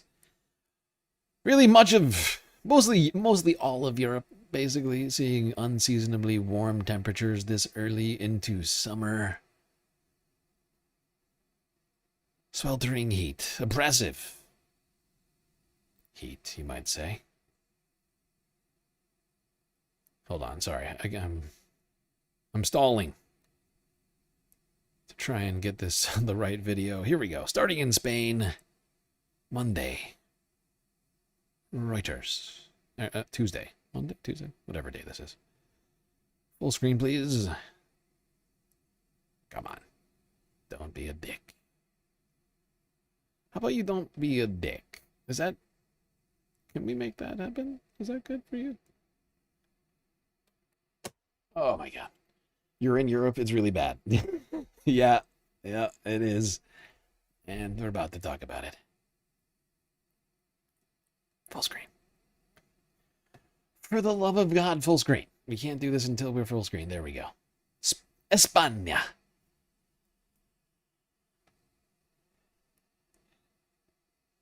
Monday. Spain swelters in a heat wave with highs reaching 108 degrees Fahrenheit. What? That's hot.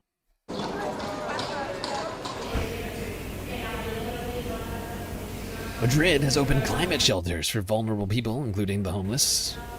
The idea was to create or set up spaces we call climate shelters, places where we can provide a climate-controlled environment, offer basic food, allow visitors to take a shower, and give them a chance to rest for a while. Especially with a focus on those who are most marginalized, such as people living on the streets.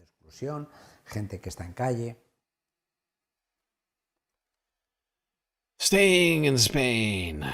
France 24. Talk more about what they're doing. Coming to on adapt. stronger and earlier, Spain is no stranger to heat waves, and it's taking action by necessity. In this Barcelona park, during the summer, groundskeepers start 45 minutes earlier and quit an hour and 45 minutes earlier, a policy now in place for several years. The big development this year, a connected bracelet that measures body temperature. The city has issued them to 1,500 of its outdoor workers. It detects if we're getting close to heat stroke. If it vibrates, we stop and take a break. Spain is in Europe's vanguard of adapting to climate hazards following the trauma of 2024's catastrophic floods in the Valencia region, in which 230 people died. On that day, despite a red alert, some businesses prevented their employees from going home early. Since then, the country's socialist government has instituted climate leave, a maximum of 4 paid days off during the highest alerts to limit travel. But data Yes, indeed. The government of Spain doing everything they can to make working safer for its citizens. Of course, Spain has been... Honestly, Spain, it's unfair that Spain is getting hammered this hard by this heat wave, since they are one of the only countries on the planet that has basically almost completely just removed fossil fuels from the creation, the generation of electricity for the grid. It's truly, honestly, something they deserve a round of applause for. Not to just go melting into the pavement on, right? Like they literally have done the best out of any country on the planet of phasing out fossil fuels as a source of energy generation, right? For the grid specifically. People still drive gas-powered vehicles, but my point is that for creating electricity, right? They no longer use fossil fuels here in this country. It's all renewables. Or at least nearly all renewables. It's like over 90% or something ridiculous, right? It's literally better than any other country on the planet. And it's just, it just proves that we need everybody working together, or we will all still share very similar fates. Can't just be one country. Sadly for everyone else in Europe, Spain's not the only one being hit by this heat wave. An intense heat wave is strengthening its grip on the UK and large parts of western mainland Europe. France had its hottest night ever last night, according to the country's equivalent of the Met Office. That's the weather service here. And many countries are facing record temperatures. Things will get worse before they get better as the heat wave strengthens towards the end of the week. Well, this is the heat map across Europe. In France, more than half the country is in the maximum red alert zone. Temperatures in Spain and Portugal also are considerably higher than seasonal averages. The French Prime Minister says more than 40 people have drowned in the last week while trying to cool off. Elsewhere across France, 2 young children succumbed to apparent heat stroke after being stuck inside a car in the southern town of Carpentras. In Paris, temperatures are expected to reach 39 degrees today, rising to 41 on Wednesday. A rare red weather warning for extreme heat has been issued for large parts of southern England and Wales starting on Wednesday, with potential highs of up to 40 degrees Celsius. The current June record is 35.6. The Met Office Weather Service has warned of significant disruption to daily life, with travel plans likely affected and widespread school closures.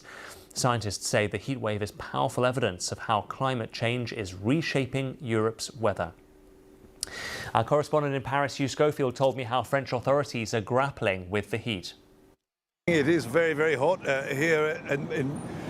That is the thing about these. Like, we're calling it a heat wave, but honestly, these are becoming fairly regular now in Europe. These heat waves. I think it's like been 3 or 4 years straight where they've had summers with extreme heat, with extreme bouts of heat, and this is just because the Earth itself is warming up.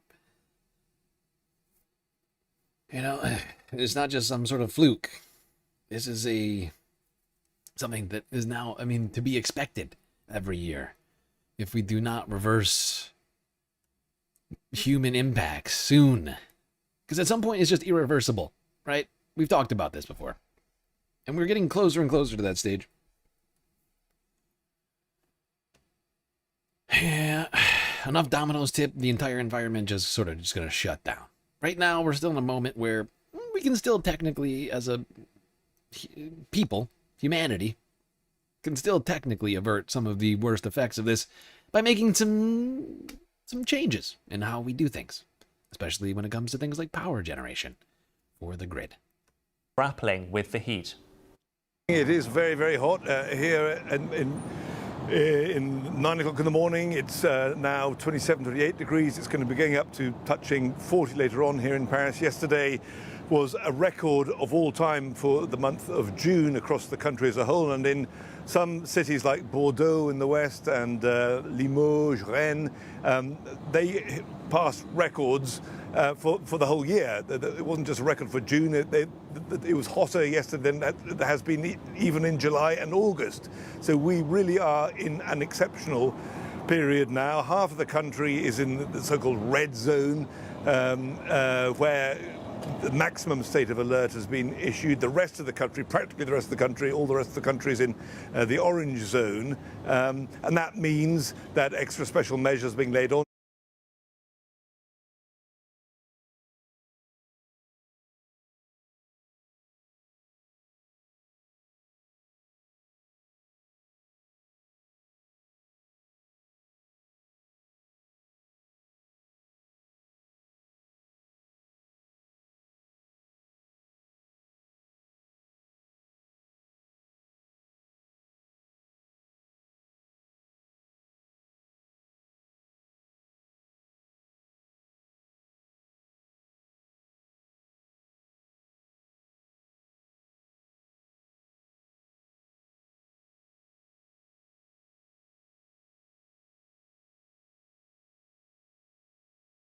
Okay, I'm back.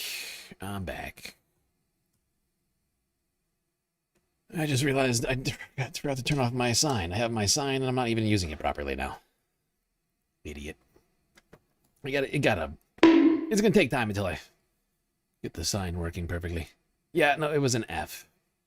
Yeah. What I was saying, I was responding to a comment here from Devious Chris. $384 million appropriated for the Zero Taxpayer Fund Ballroom. I think it's higher than that, though.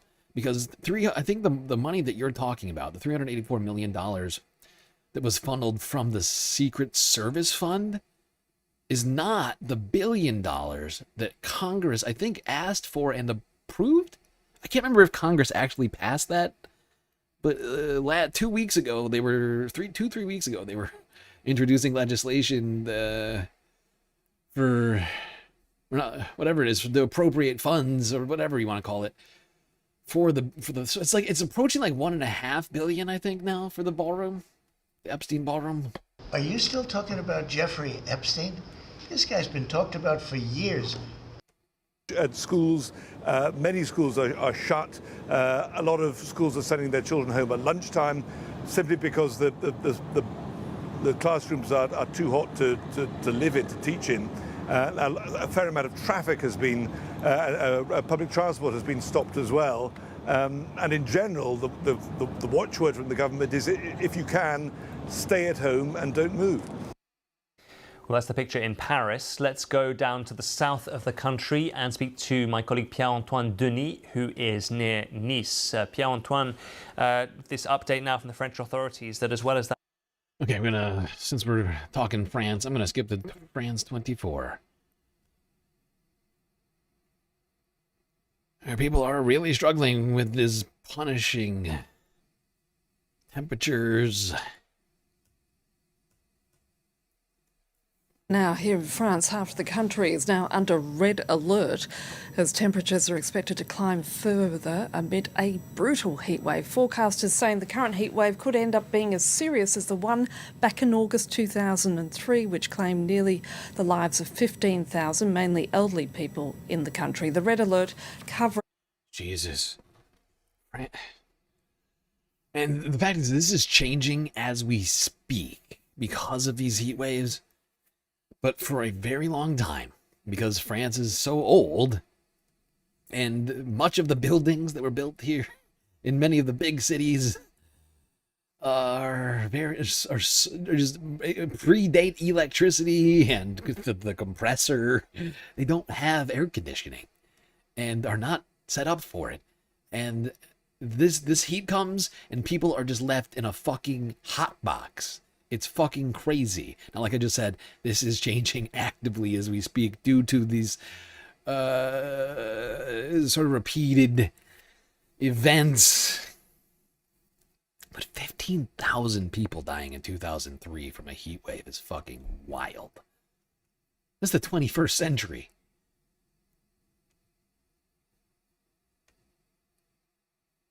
Much of Western and Central France, including Paris. Nearly 850 schools are due to stay closed on Monday, while another 1,500 are going to let pupils leave early. Let's cross now to Andy Hillier, who's out there in the heat.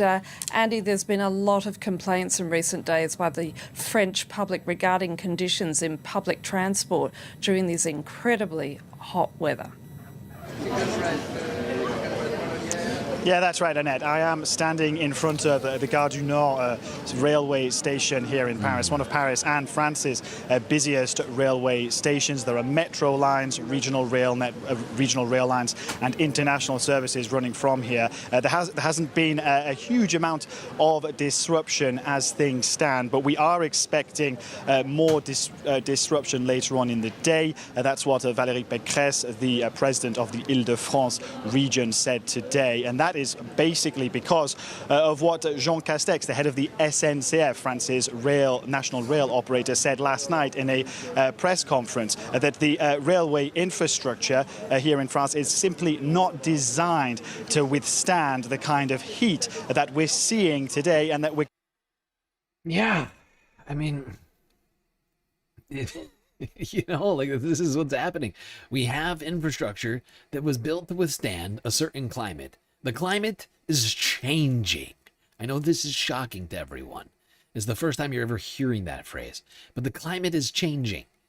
And as a result, some of our infrastructures are just not able to withstand and are being shut down when things get this hot, right? It's rail lines, power stations. In fact, I believe in France we're also getting shut down because of the need for water. I think the nuclear power generation stations were forced to cut back on power generation because of the water that's needed to cool the cores. So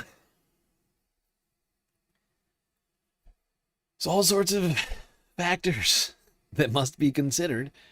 You know, all sorts of stuff melts at different temperatures that we might not think about.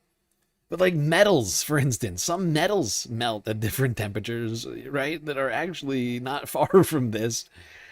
Some of the softer metals, if you will. I think gallium's actually well beneath 114 or whatever they just said. Like there's a bunch of like, you know, sort of softer metals that melt around that temperature and start creating serious problems.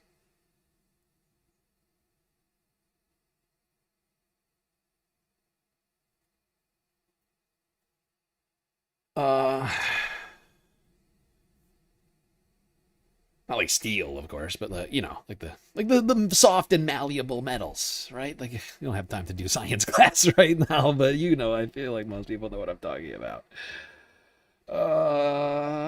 Yeah, let's talk about AC in France, something that is apparently being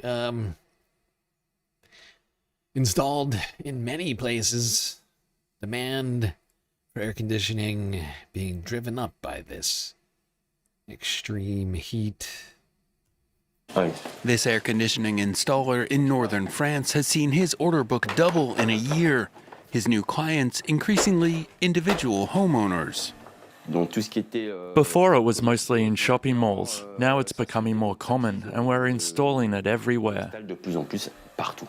With heat wave after heat wave, the number of homes with AC in France has grown by 11% in a decade to hit 25%. That level remains far behind neighboring Italy, where the rate is 61%, and Japan, where it's 91%.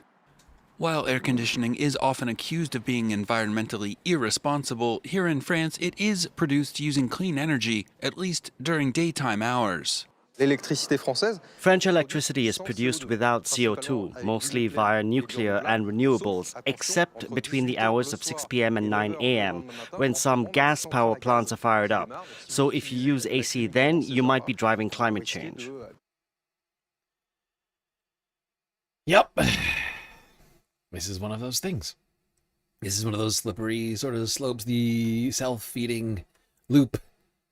You know, the hotter it gets, the more people need AC, literally, to just prevent them from overheating, not just for comfort. And, you know, the worse it gets, the more that we contribute to climate change. And that's why we need to be rushing towards renewables right now. We have so many reasons to do it. We have all of the evidence scientifically for climate change. And then we also have the fact oil prices are still quite high. They're not at $100 a barrel anymore. They've come down, but they are not as low as they were even, you know, this time last year. Okay? And we could take this time to, you know, rather than canceling projects like Trump is trying to do, actually fund adequately renewable energy projects, you know, just to embrace the fact that we're in the 21st goddamn century and we have the technology. Like, it's ridiculous. It's out of it is so just blatantly irresponsible of a decision.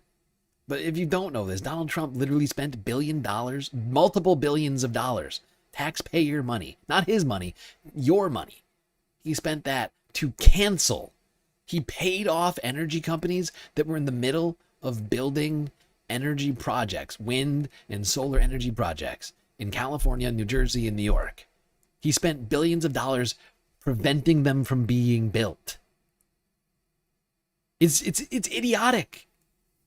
Is literally just shooting yourself in the foot. But he, instead of himself, because he's gonna die any day now, right? He's shooting you in the foot and the rest of humanity in the foot.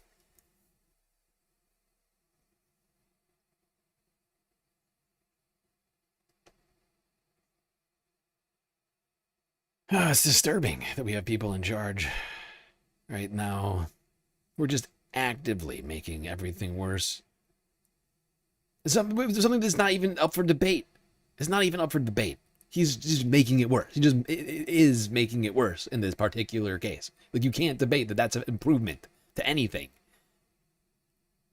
It makes energy more expensive for everybody who lives near those projects that are now canceled.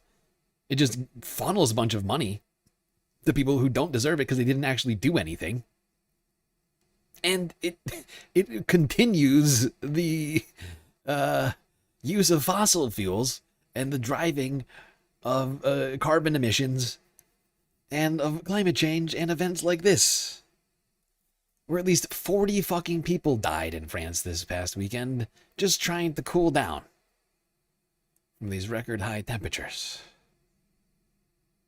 It's disturbing. It's beyond negligence. I'm trying to think of what the word is for what Trump has done in that one particular case.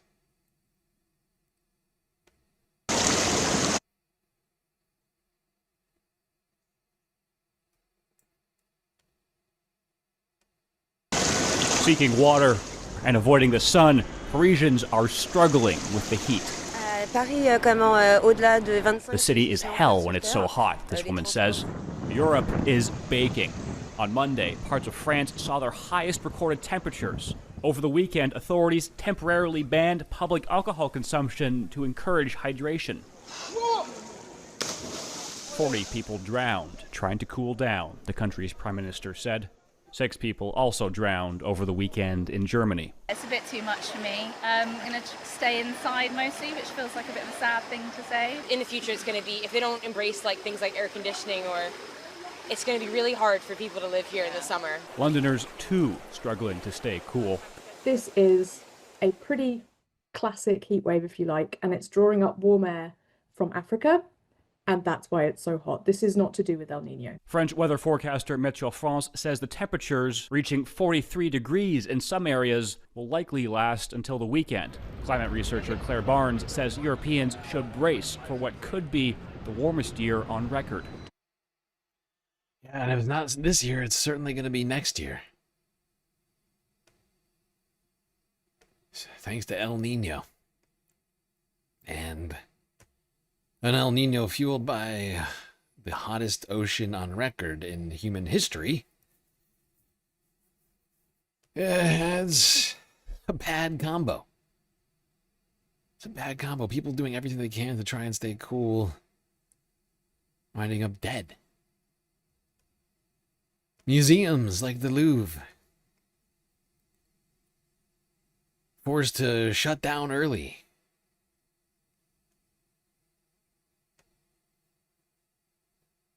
Tourists hoping to get a glimpse at French history. I think people planned their trip months before, and the Louvre closing less time working as usual, and people didn't plan it at all. I think it's not very convenient for people and not expected at all. And they close it's very not good time, so it closes at 4. So I think even if you are doing it due to the heat, you would rather close it before the 12, for example, and close it until the 5, and then open it again so people can visit it in the evening when it. People are very upset that they're not able to go see the art in the Louvre as a result of shortened hours.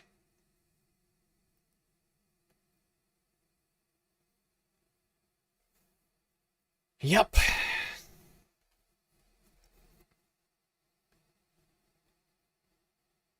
But it's not just inconveniences.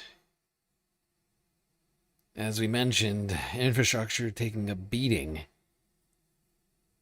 Even roads melting in the heat. Power outages. French infrastructure strained by this horrible heat. So the heat wave is having a major impact on France's infrastructure, including the power grid. Kate, you're here to tell us all about that. Yeah, well, the electricity provider EDF has had to reduce its nuclear power output by about 7% this Wednesday. That's because they're... This is not the time for that discussion, but I have not heard that, but that is hilarious to me. SpaceX is talking about buying T-Mobile. You gotta be kidding me right now. Oh my god, what a dumb idea. I mean, I understand why he wants to do it, right? And it has everything to do with profitability. He's trying to come up with a way. There's no way this works. I'm fairly certain this doesn't work out. I have to look at the numbers. I mean, they're already talking about potentially trying to combine Tesla and SpaceX, even though Tesla doesn't make any money either. Like, they make $1 per share. It's $382 per share company right now. So it's worth, I don't know, 1/380th of what it's actually being valued at right now. But they're talking about combining SpaceX, a completely unprofitable company, with Tesla, a very marginally profitable company. And now they're going to try and throw T-Mobile in there too. Oh, that fascinates me. I don't think that's going to fix the numbers for Elon, but I see why he's trying to do it. restrictions on water, which is needed to cool the reactors. The national grid operator says there's still enough capacity to meet France's electricity demand as people plug in fans and air conditioning units. French electricity exports have dropped, though, as temperatures hit record highs this week, and wholesale electricity prices in France and Germany have hit their highest levels in a year and a half. Meanwhile, a huge outage has left much of Brittany without power. Trains are being delayed or cancelled because of the heat, and some roads are even literally melting. Yuka Royer has more. This is what happens when a road surface gets too hot. Record temperatures have been melting asphalt in parts of France. You can clearly see the surface softening. It's melting due to the extreme heat we've seen lately. The surface temperature of the road right now is climbing above 60 degrees Celsius. Affected sections of the road have been closed off, forcing drivers to take a detour. Local officials say they're increasingly dealing with naturally caused infrastructure damage. For several years, we've allocated a budget of around €1 million to handle weather-related road issues. But this year, we've already spent €1.5 million. Wow. Extreme. This is a very recent implementation, too. That's crazy. Within a few years, the budget for dealing with natural disaster-related or natural weather event related damage to infrastructure has already been surpassed. And this year, I mean, they've already done it by 50%, and it's only June. There's still half of the year left. More than half of the year left, technically. Fucking crazy. Bonkers. It is also disrupting power supply. In Brittany, nearly 100,000 households were left without electricity after a transformer caught fire and sparked explosions. This resident in Quimper lives on the top floor. It's over 30 degrees inside. There's no fan, so there's no way for me to try and cool off. On top of that, my cooker is electric, so I haven't been able to eat since last night either. Local grid operator RTE is trying to restore power, but oh, for fuck's sake.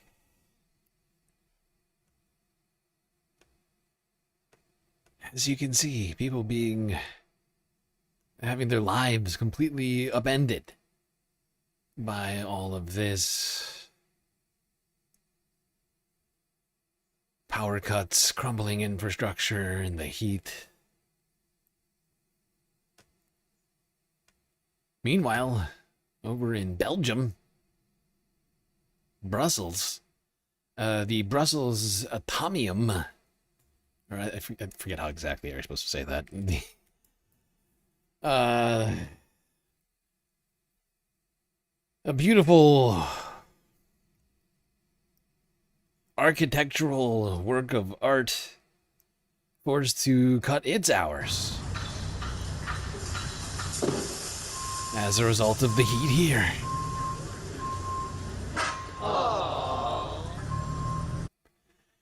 Yes, that's right. One of the largest tourist attractions in Brussels shut down due to the heat.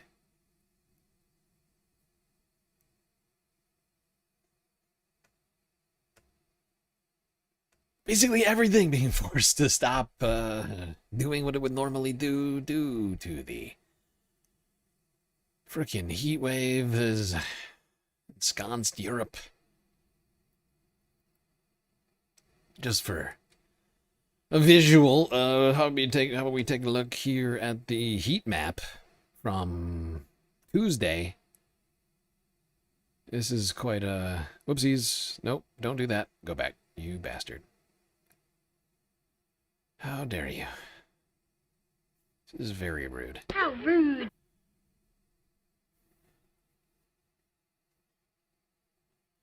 It'll be even hotter in the southern hemisphere. Yeah, it's going to be a shitty year. It's already been incredibly hot in the southern hemisphere. I mean, India has been, we haven't been talking about it this week, but I mean, a few weeks ago, I mean, they were getting decimated. Because they were like basically the first ones to see the effects. It's like them in like Hawaii to see the first effects of the fucking El Nino. Well, let's just take a look at the heat map here.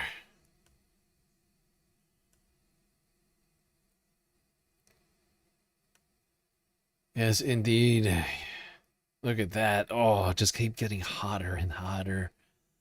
Oh, God, look at that. 40s. 40s in south of France in Bordeaux and Nantes. Good God, that's well into the hundreds.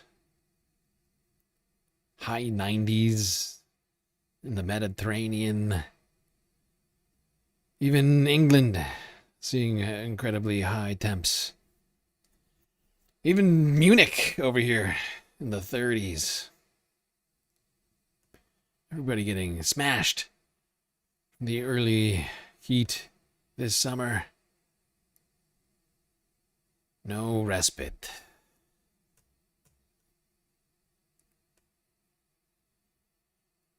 And apparently, this is becoming a record-breaking heat wave. Perhaps the warmest year on record for the entire continent of Europe.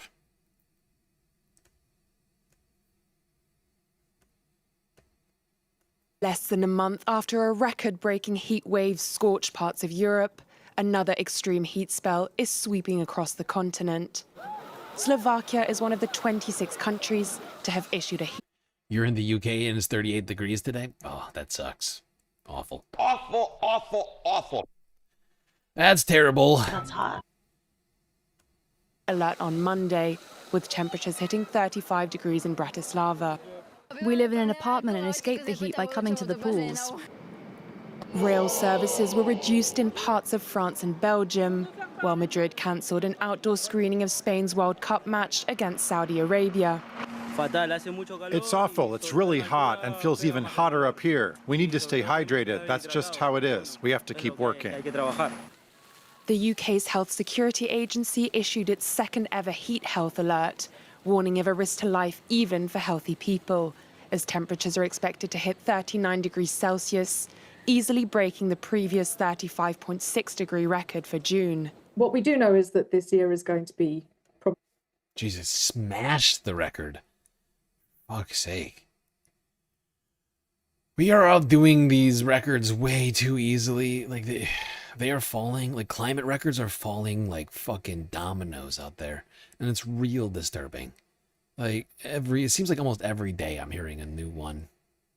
And it's alarming. Really is. among the warmest on record because we are pushing average temperatures upwards with fossil fuel emissions and greenhouse gas pollution. According to the World Health Organization, over 200,000 people have died from heat-related causes in Europe in the past 4 years. گرمی هستک بسیار گرم است مریض شده زیادتر کسا همینجا دین روز یک نفر همینجا افتیده بود Yeah. Okay, this is the last clip on the heat wave. Before we do the fucking earthquake in Venezuela.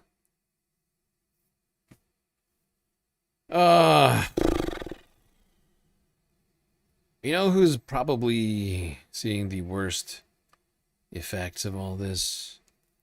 The unhoused. Yeah.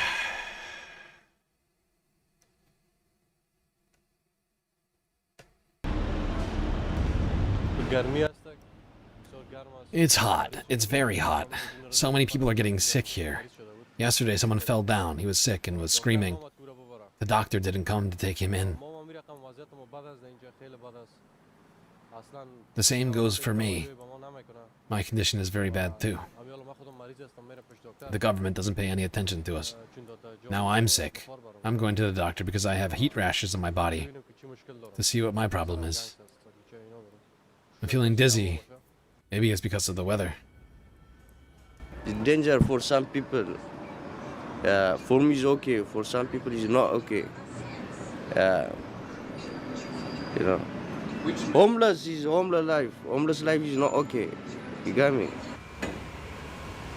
Awful, to be honest. It's horrible this heat. Working over, you're outside all day. There's no let up. There's no shade. Because we knew it is coming the heat. Explain the guys what he needs to do, what's the symptoms, and whatever, how we can prevent that happening as well. Yep, people who are outside all day are getting the worst of this heat wave.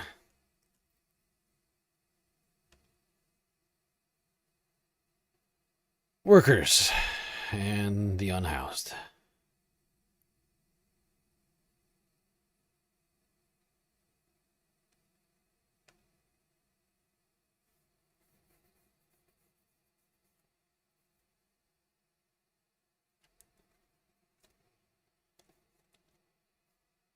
Alright, I'm going to skip ahead again, since we didn't complete the galactic content goal. It's quite unfortunate.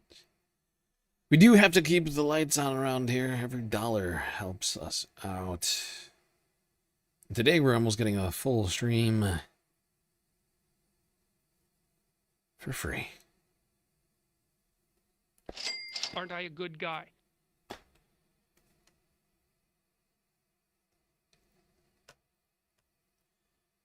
I think we only got like one dono. Technically two. Although usually we don't count throne donos. If I were to count the throne dono in with the Cash App dono and the one Prime resub on Twitch, I think we're at like 30%. We made it like a third of the way through the goal. If that includes a thing that doesn't actually pay the bills. Times is tough out here. We need your help, Space Fams. Without your support, the Galactic News Network would cease to exist. There's so much other shit I want to talk about tonight, too, but there's also a time problem. God.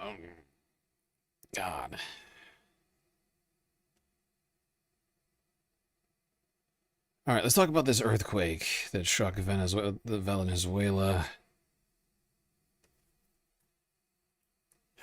Where earlier on Thursday evening, Venezuela's the government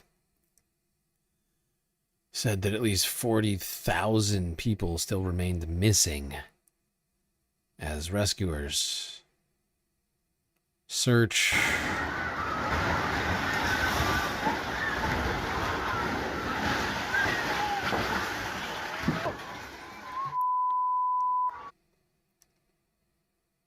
Hold on. Hey, hold the fuck on.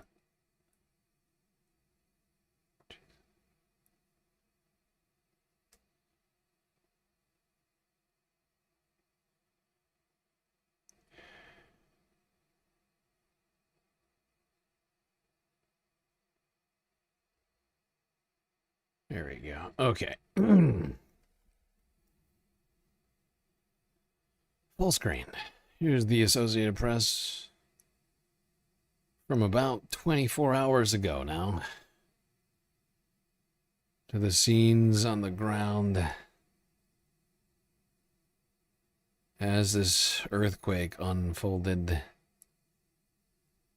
Okay, what the fuck is wrong with my browser? Jesus Christ.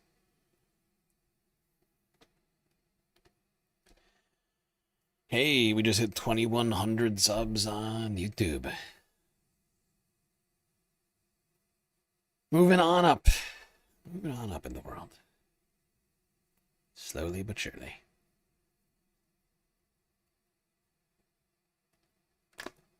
One day our influence will be seen galaxy-wide. I'm sure of it. Okay, why does this thing refuse to be my friend? Being a real dick right now, I hope you know that.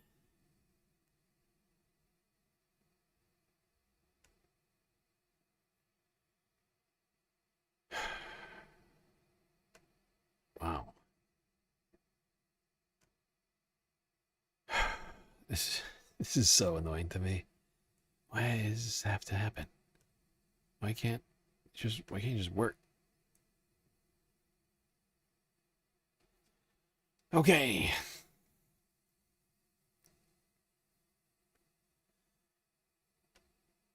Here's the AP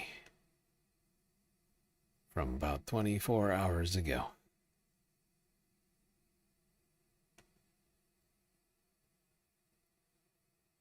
God, this is not the only fucking earthquake in South America.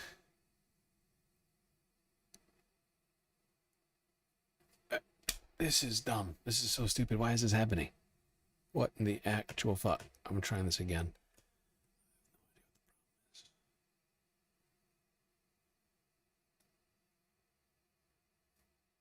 Why I hate doing this, because it always leads to a fucking situation. Oh my god, just work. Usually I try not to fuck with my windows, like, at all. While I'm working. Like once the stream is up, like, I stop trying to fuck with my windows that I'm using, like, at all. Like, if I've got another video clip that's not on my list to watch, like, I bring it in with a new window or something. In like, a smaller screen. Because this, I have no idea why, but, like, full screen on YouTube works so badly when I have OBS open. Like, it's taken me however long this has been, 5-10 minutes, to just open a window. Jesus, there we go. Why does it do this? I know technically YouTube uses, like, a whole bunch of, like, software shit to, like, prevent people from, like, using OBS to do certain things, like downloading, or like copying protected, like, content, like the copyright protected content or whatever. But, like, dude, it just interacts so fucked up with OBS sometimes. I hate it. Okay. To Venezuela. We're about 24 hours ago now. An earthquake caused just incredible damage. Unseen, perhaps, in all of Venezuelan history that may have implications for some time. It is still very unclear how many people are dead as a result of it. It could be literally in the tens of thousands. It's actually not even the only powerful earthquake to hit at this time. Literally, at the exact same time. A massive earthquake hit in Japan, one in California. There are claims that they're not connected. I still don't understand how that's possible. I'm not a geologist, though. But yeah, all right, this is the first clip I've got for you. The AP 21 hours ago.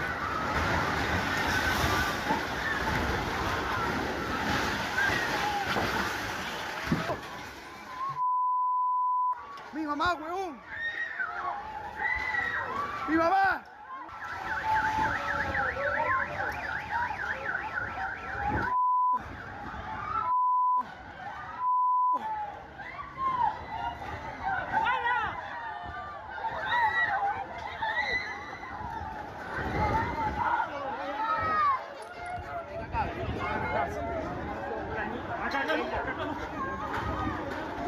Mi mamá.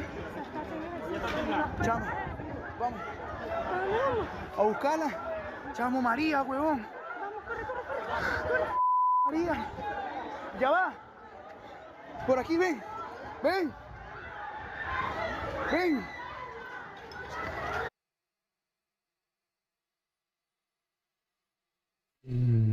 This one has been fucking haunting me all day. This one's really disturbing. The fact is, Venezuela is not a place that has a ton of earthquake activity. So this is a fairly strange event.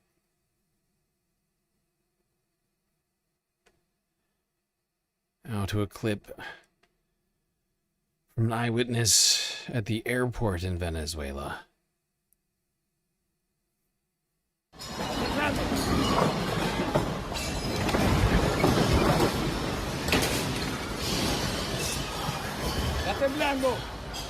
Look at what Maiquetía Airport looks like while we're here inside.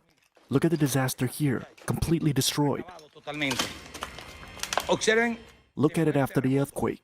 Look at how everything ended up.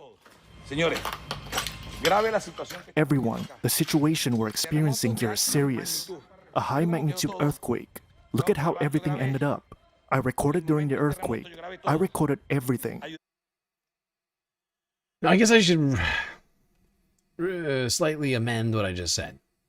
Because technically, Venezuela has earthquake activity, just not large earthquake. So it's so like the earthquake activity that happens in this region is so faint and so slight that it's almost not registered. Like, we never talk about earthquakes happening down here because when they have one, people almost don't notice. It's just registered on a seismograph somewhere, written down, and people just go about their daily lives, usually with very little to no interruption whatsoever.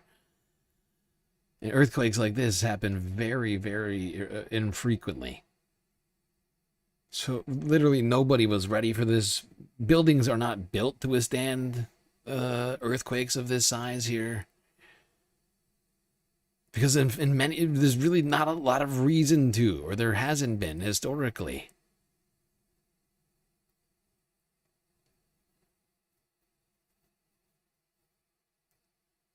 Another clip, and then we'll go to Al Jazeera for more information on this thing. Jesus Christ. Dios amado.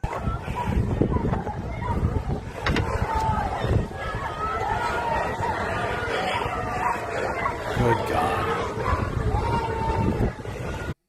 It looks like a fucking nuclear bomb went off. These images are fucking insane. It looks like Gaza or something. Complete and total destruction. No building left unaffected.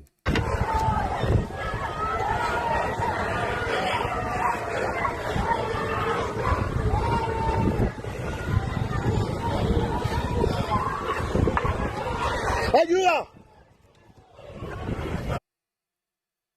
I think he just said help. I don't know if anybody can hear you up there, pal, but I feel you.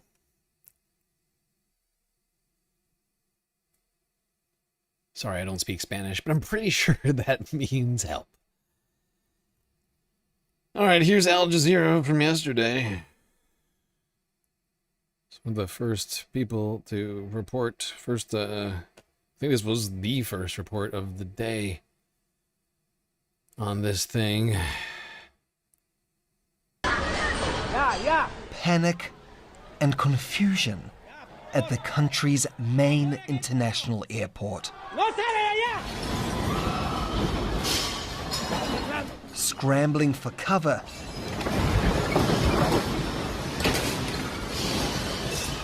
Wilma Azuaje filmed Venezuela's earthquakes as they happened.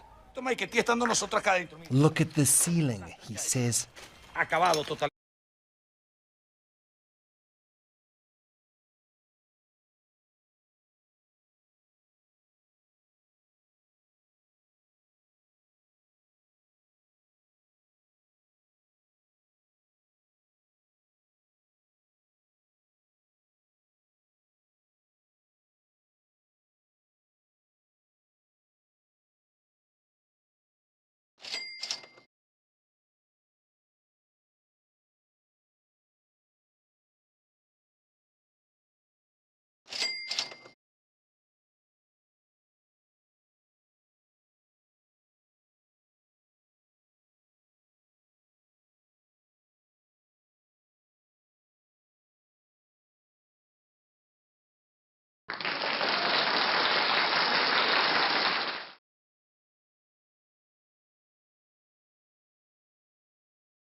Not going to do it. Wouldn't be prudent at this juncture.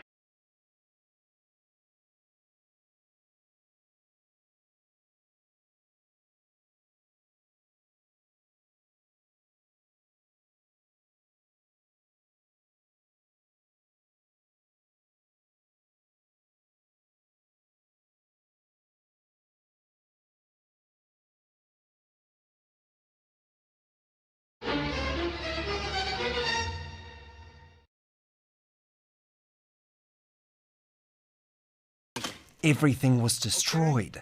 Everything was ruined. Two powerful earthquakes struck Venezuela. How did I get muted? How did I even get muted? I don't even know how I got muted that time. Also, I need to turn this sign up. Oh, the on-air sign. Just realized it really does need to be plugged in. The batteries are not doing it for me. Okay, we'll come up with... Oh, we'll fix this later. Yes, thank you. I was muted. F. That was an F. I'll tell you what I was saying in a second. Forget it. Forget it. Doesn't matter. Who cares? I made a huge, tiny mistake. West of the capital city, Caracas. The first was a magnitude 7.2 earthquake at a depth of 22 kilometers. The second earthquake, the main shock, was stronger and shallower.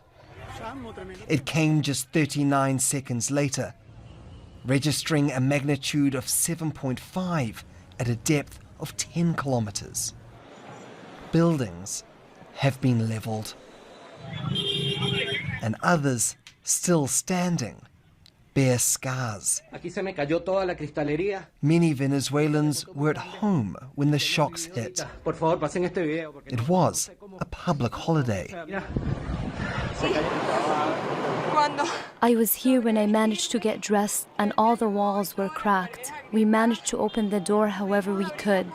There was a cloud of smoke that wouldn't let us see. And when we went downstairs, the scene was like a horror movie. We had to climb over the rubble from the building. I only saw one family get out. Jesus Christ. This is fucking horrifying. I am really worried about what we're gonna hear. I've been honestly like, this is the story has been haunting me all fucking day. There's been a lot of fucking bad stuff I've seen. I see every day. I see bad shit every day. It's literally my job to go through all the bad stuff. Figure out which things to talk about on this stream. But this one really broke me today. Like, this is really disturbing. Like, we could have tens of thousands of people who are now dead. In fact, that number is becoming more and more likely every second that goes by. This was the first reporting. Al Jazeera was like the first on the story, right? And I mean, the numbers, the 40,000 missing. That was 9 hours ago. You know, it was like right before the stream started. And that number's just been haunting me. 40,000 missing. I mean, initially it was 100,000, but that number's come down. But 40,000 is still such a disturbing number of people to just be potentially just fucking snuffed out, like in an instant. It just disturbs me. Since we're here in the office, I just want to say this.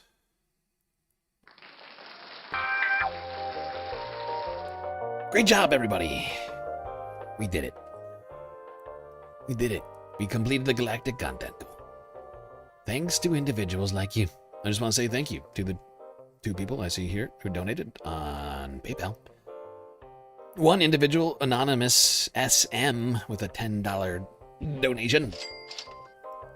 Remember, if you want to be recognized specifically, you got to put your name in the message line in your dono. Otherwise, I don't want to unintentionally dox anybody. Well, thank you, SM, for the dono. Glitchmaster, also with a very generous dono. $50. Wish I could hug you, Glitchmaster. Incredibly generous. Rent Frozen, Landlord Sweatin'. Happy Friday, Glitchmaster. Thank you, Glitchmaster. Both of you, incredibly generous. Completing the galactic content goal big time. Above and beyond. I won't go back. We've gone too far, okay? Not gonna do it. Wouldn't be prudent at this juncture. I won't go back. But I will continue the stream. Once we're done with the earthquake coverage, we were going to end it. Now we're not going to. I've still got like hours of content left after earthquake. Okay. We had South America. In fact, I might do that too. We'll see how I'm feeling. But just know, thanks to space fans like you, we are now going to get more of the stream tonight. More sweet, sweet content. All right, everybody. Party over. We never got a break today, did we? I never even ran a break because we never, I was totally distracted by democracy and then not completing the galactic content goal. Never did a break. And now we're so late into this, puppy. Feels weird. Take a break now. But suffice to say, we will talk about a little bit of British politics. We got some stuff in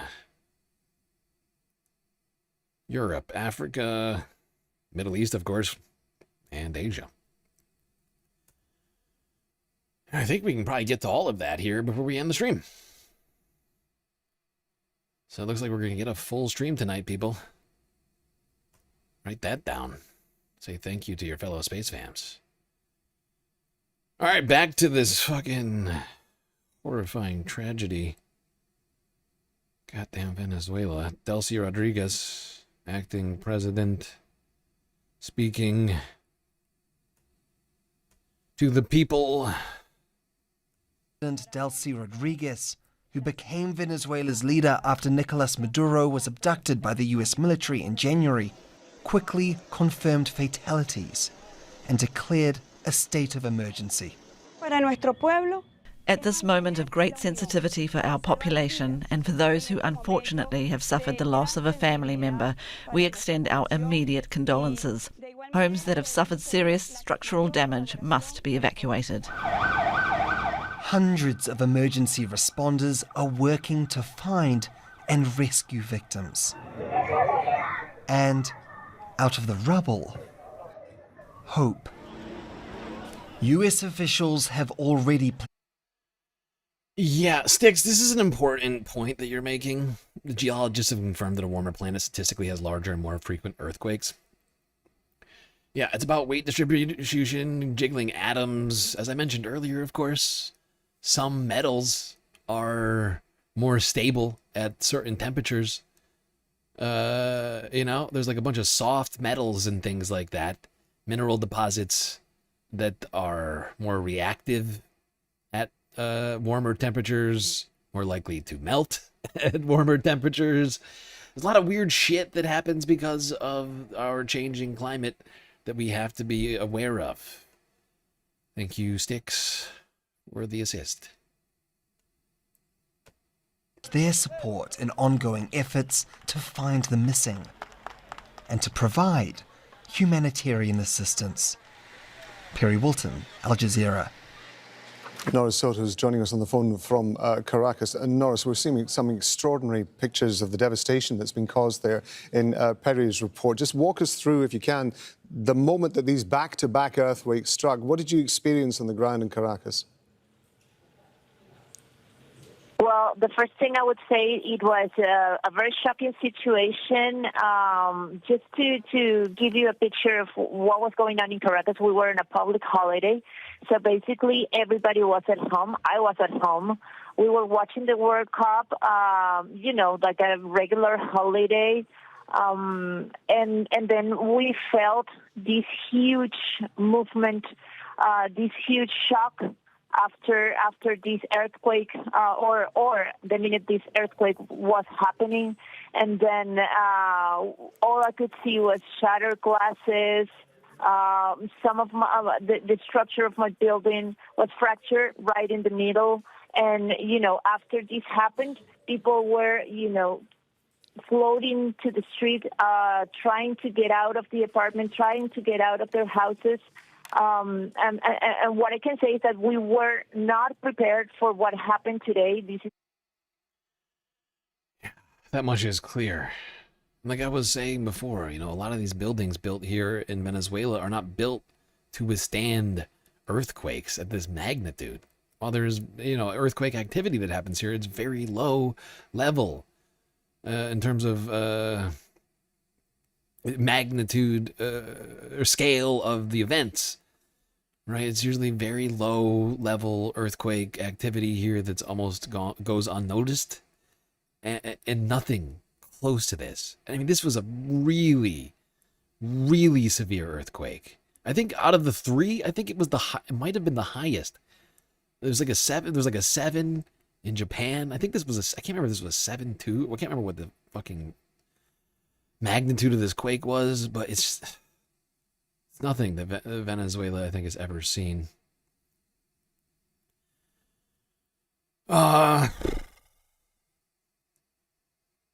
Here's BBC from 19 hours ago, what we know so far.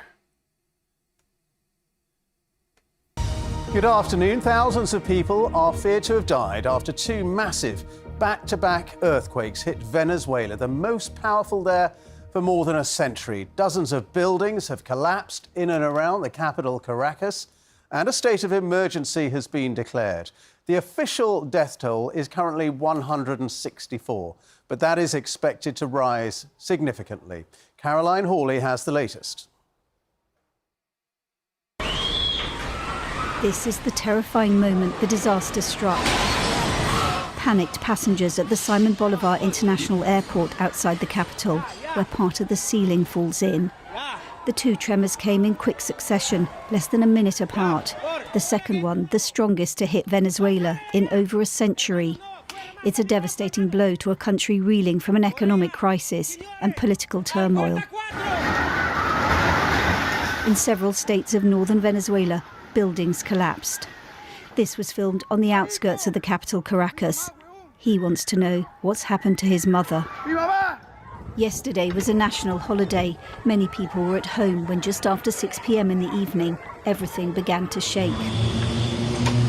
A man films as he flees his high-rise building, encountering more and more destruction as he goes. Responding. This is some fully apocalyptic shit. Oh my God. Like, just getting out of your apartment. I mean, I feel like in some cases you'd have no idea what the hell happened. Like, say if your power goes out, you don't have, like, your phone is dead or something. You'd be wondering, especially considering what's happened over the last year. Yeah, I think you could wake up and be like thinking, did the United States just bomb my building or something? Are we at war with the US? Like, what am I looking at? Like, it looks like a fucking bomb hit this building. I can't believe it's standing. You can see the entire ceiling is on the fucking stairwell now. destruction as he goes. A esta hora tenemos reportes. Responding to this will be a major challenge for the interim president, who's been running the country since her predecessor, Nicolás Maduro, was abducted by the US. Debo informar que el Estado. I gotta give BBC one of these. Maybe one of these. For using accurate language to describe what Donald Trump did to Venezuela, which is abduct the president. Illegal. Thank you, BBC, for that. Más afectado. I must inform you that the hardest hit state by this unprecedented seismic event is the state of La Guaira. There are tens of collapsed buildings, and we're working hard to save as many lives as God allows us. Yep. The government of Venezuela activating everyone that they could. Everyone that they could find to go out and help the people. Now, it is believed that there are going to be many aftershocks to come in the wake of this event, which may change Venezuela for some time, according to scientists. Here's CNN 8 hours ago.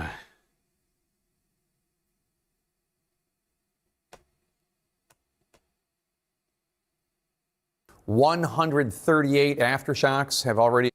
Oh, I'm sorry, Christy. You woke up at 4:30 and now you can't go to bed because of this horror. Yeah, I'm sorry. I wish I made the news and didn't just report it. But c'est la vie. That is my life. That is a unfortunate reality. I am not able to just make the news. I guess if I was at Fox News, I could do that, but it wouldn't be the same, I don't think. I'm afraid at least 188 people have died. But that's just the current count. I'm just looking through the messages over here on YouTube. I'm afraid that is just what we know so far. 40,000 people are currently missing.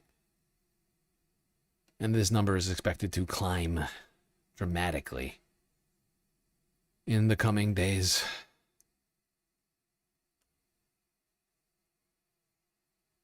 Heard. Are Venezuelans still facing the threat of more aftershocks? And if so, what should they do to stay safe right now? The aftershocks will be continuing for years on an earthquake of this size. If you say 138, that's only the very largest of them. There are many more smaller that are happening. And damaging aftershocks coming later are also pretty common. So it just has to be kept in mind. You can't compromise and, I've got to get back in. You've got to recognize that the capacity for more damage is coming. Also, this earthquake was not in Caracas. It was to the west. The way the rupture propagated, it would have focused some energy to Caracas, but you could now have an aftershock at the eastern end of the fault that would actually be in Caracas and potentially do even more damage. So it's a very dangerous time for the next while. How rare is it for two major earthquakes to strike right next to one another within less than a minute? It's actually part of a continuum. Most of these really big earthquakes, we would say, have sub-events, so that you would be actually seeing, the rupture starts at one place and ruptures down the fault, releasing a lot of energy here, and then a bit of a break, and then more energy here. And close enough together, we call it one earthquake. There's enough of a delay in here, probably 10 or 20 seconds between the end of the first one and the beginning of the second one, so they decided to call them two earthquakes. But this is just a continuum of how these things happen.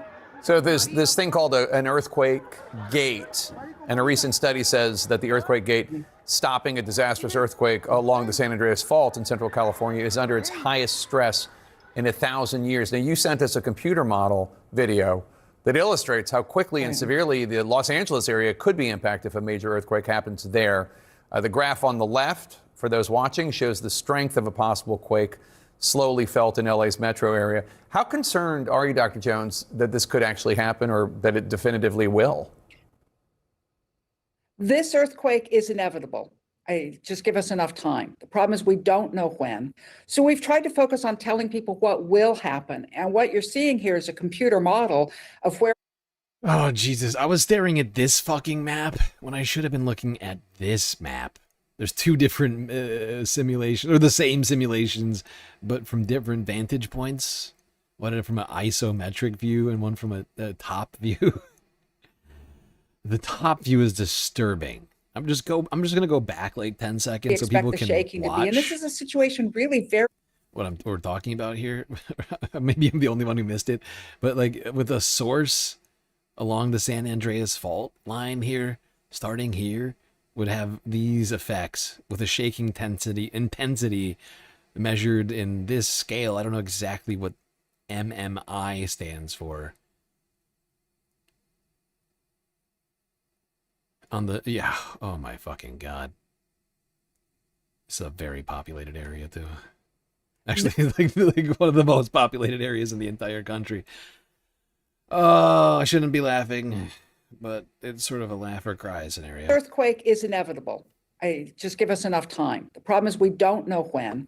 So we've tried to focus on telling people what will happen. And what you're seeing here is a computer model of where we expect the shaking to be. And this is a situation really very similar to what just happened to Caracas, that the fault is a bit away from the city, but then you get a focusing of energy towards where the high population density is.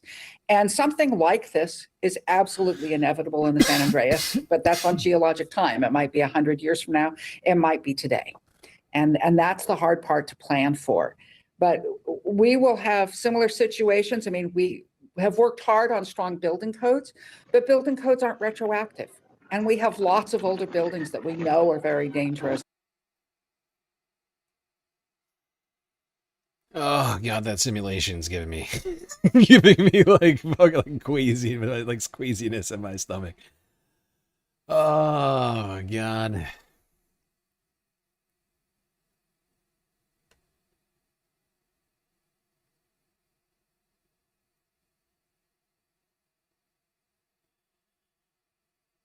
All right, one more video on the fucking quake. BBC 9 hours ago. There have been scenes of devastation from Venezuela after two powerful earthquakes struck the country on a national holiday when most people were at home. The government says 188 people are known to have died, but experts fear that number could rise into the thousands as the extent of the damage becomes clear. This is the scene in Caracas right now, where rescuers have been searching through the rubble, where people have been heard calling for help. The epicenter of the earthquakes was to the west of the capital, Caracas, and the port city of La Guaira, just north of Caracas, is the worst affected area, with dozens of collapsed buildings. Shaking and tremors were felt across the north of the country. Vanessa Silva, the BBC's producer who's based in Caracas, now reports. That is an utterly massive landmass that's been affected. It is such a huge portion of the country. That is wild. And Venezuela is really not that small of a place. It might look small on the map, but that's just because of how maps work. This is wild. BBC's producer who's based in Caracas now reports. The earthquake hit Venezuela early in the evening. Two massive quakes are registering 7.2 and 7.5 in magnitude. Inside Bolivar International Airport, the powerful quakes are minutes apart. The worst affected, La Guaira, north of Caracas, building flattened, authorities calling it disaster zone. This is what was left of the 10-story Hotel Eduardo. Residents racing to get out of their buildings anywhere that was safe. We went downstairs. The scene was like a horror movie. We had to climb over the rubble, the building superintendent with the baby and all the neighbours coming down. But from that building, I only saw that one family got out. That thing was moving all over the place. We just bolted. Everything in the house got smashed. It's all a total mess now. We are in the municipality of Chacao, here in the city of Caracas, one of the worst affected by the 2 earthquakes that hit Venezuela on Wednesday. We can see the rescue labors on this building, along this area, many buildings with cracks on the walls. This is a residential area, this is a commercial zone too. A lot of restaurants work here. Emergency services were deployed to deal with the disaster, frantically trying to get to survivors buried underneath the concrete and rubble. People searching for loved ones, calling out their names, desperate for any news. As the search and rescue operations continued, the grim task of recovering bodies began. But survivors were pulled from the wreckage. Debo informar que el estado más afectado. I must inform you that the hardest hit state by this unprecedented seismic event is the state of La Guaira. There are tens of collapsed buildings and we're working hard to save as many lives as God allows us. The United Nations says there is indication of significant loss of life. I just want to know where my son is, whether he's trapped or at a shelter. I'm desperate. The governor said they were going to send heavy machinery, but look what time it is. They still haven't arrived. It's only the neighbours here helping. Last night, Venezuelans were celebrating a national holiday together. Now they are having to deal with the country's worst natural disaster in over 25 years. Vanessa Silva, BBC News. This is fucking horrifying. It, like I said, it looks like a fucking... like a war zone. People trapped amongst the rubble. Tens of thousands missing right now. We can only hope that by some miracle, the vast majority of them are safe.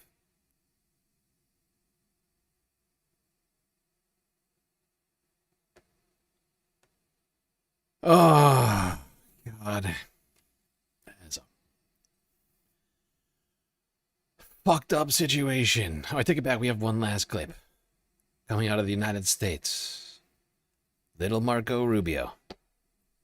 Don't worry about it, little Marco. Gentlemen. Little Marco had this to say about what the United States would do to help Venezuela in the wake of these earthquakes. Just a couple points I want to make at the outset, because I know it's been in the news this morning about this earthquake in Venezuela. I had an opportunity to talk earlier this morning with Delcy Rodriguez, the acting president. We're obviously awaiting we're already deploying search and rescue teams from Fairfax County, Virginia, and Los Angeles. We have a whole of government response. It'll be big, it'll be fast, and it'll be effective. A really, really good meeting with the Gulf countries. Okay. They've shared with us some very concrete... Okay, I don't need the rest of it. Okay, well, there's Marco Rubio saying the United States is going to mobilize. Is actively mobilizing. Was actively mobilizing at this time. This is like 19 hours ago. To Venezuela to help with rescue efforts, supposedly.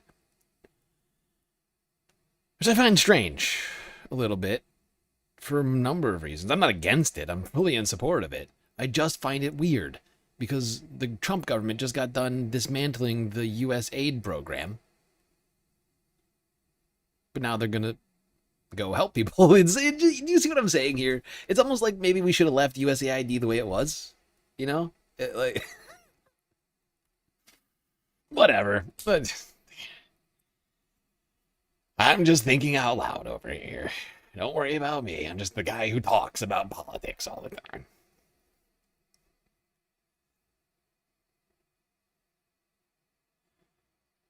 Good night, Gerb. Good seeing you.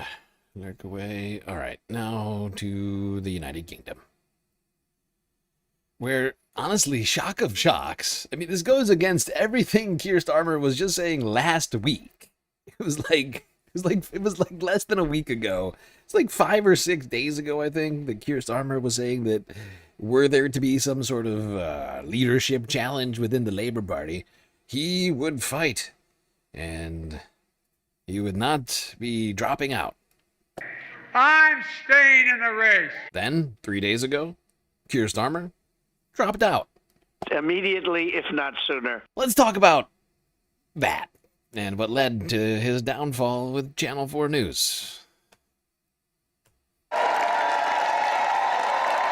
Victories like this one should make a leader impregnable in office. But Keir Starmer started with low net favourability, from which his ratings fell further. There were brief upticks when he first met Donald Trump or later resisted joining Trump's Iran war. His ratings hovered around the lows of Boris Johnson and Liz Truss. His idea of change was calm after their storms. You have given us a clear mandate, and we will use it to deliver change, to restore service and respect to politics, end the era of noisy performance, tread more lightly on your lives. Keir Starmer's project was to make the Labour Party electable again and save it from the hard left. And in that, he was extraordinarily successful. The problem is that the project didn't really extend beyond polling day. He'd arrived with a policy knapsack with little in it. The country had to wait 118 days until Rachel Reeves' first budget. In the meantime, the government announced one eye-catching policy that stuck in voters' minds: cutting winter fuel allowance. Save the winter fuel! Save the winter fuel! Having said they'd only raised tax by just over £8 billion, over two budgets the government raised taxes by £66 billion. And Keir Starmer's attempts to clarify what he was about were ever more forgettable word salads. Now, are those different aspects of Keir Starmer's premiership that led to his downfall? Certainly. Certainly. Big time. But it's also the government's continuation of the aiding of the genocide in Palestine. It's Keir Starmer's government's decision to make it illegal to be a part of a protest group. It is a whole litany of decisions that he made. Flip-flops, U-turns, whatever you want to call them. I know flip-flops mean something different across the pond. Point is this guy fucked up time and time again, alienating his base, literally pushing people out of the party who didn't toe the line, especially on Palestine, and just been generally bad. There's been failure after failure after failure. There's Lord Mandelson, of course. There was a big mistake, you could call it. Lapse of judgment. A dude who showed up in the Epstein files, being made the ambassador. A whole bunch of different decisions that were bad. Not good. Terrible. Interview, he felt his first big mistake was when he squeezed the hope out in one of his first big speeches. Things are worse than we ever imagined. He said another regret was adopting strident language on immigration, which echoed Enoch Powell. We risk becoming an island of strangers. Morgan McSweeney, who ran Keir Starmer's original leadership campaign and the general election campaign, was blamed for feeding him that line, operating Keir Starmer like a glove puppet, dragging him to the right. He was dispensed with, and his favoured candidate for Washington ambassador, Peter Mandelson, was forced out over links to Jeffrey Epstein. Yes. The relentless fallout from the Mandelson appointment, especially tough for Keir Starmer to take. I am angry. He lied. Are you still talking about Jeffrey? This guy's been talked about for years. Yep. It's been failure after failure after terrible decision out of the Starmer government. What is next? Starting to come into focus. Most likely replacement, Andy Burnham. The guy who just got basically installed in the Bakerfield elections, the local elections, basically done literally to put him into the position where he could become the prime minister. And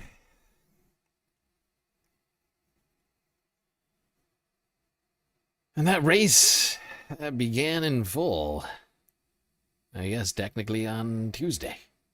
Monday? Monday. France 24.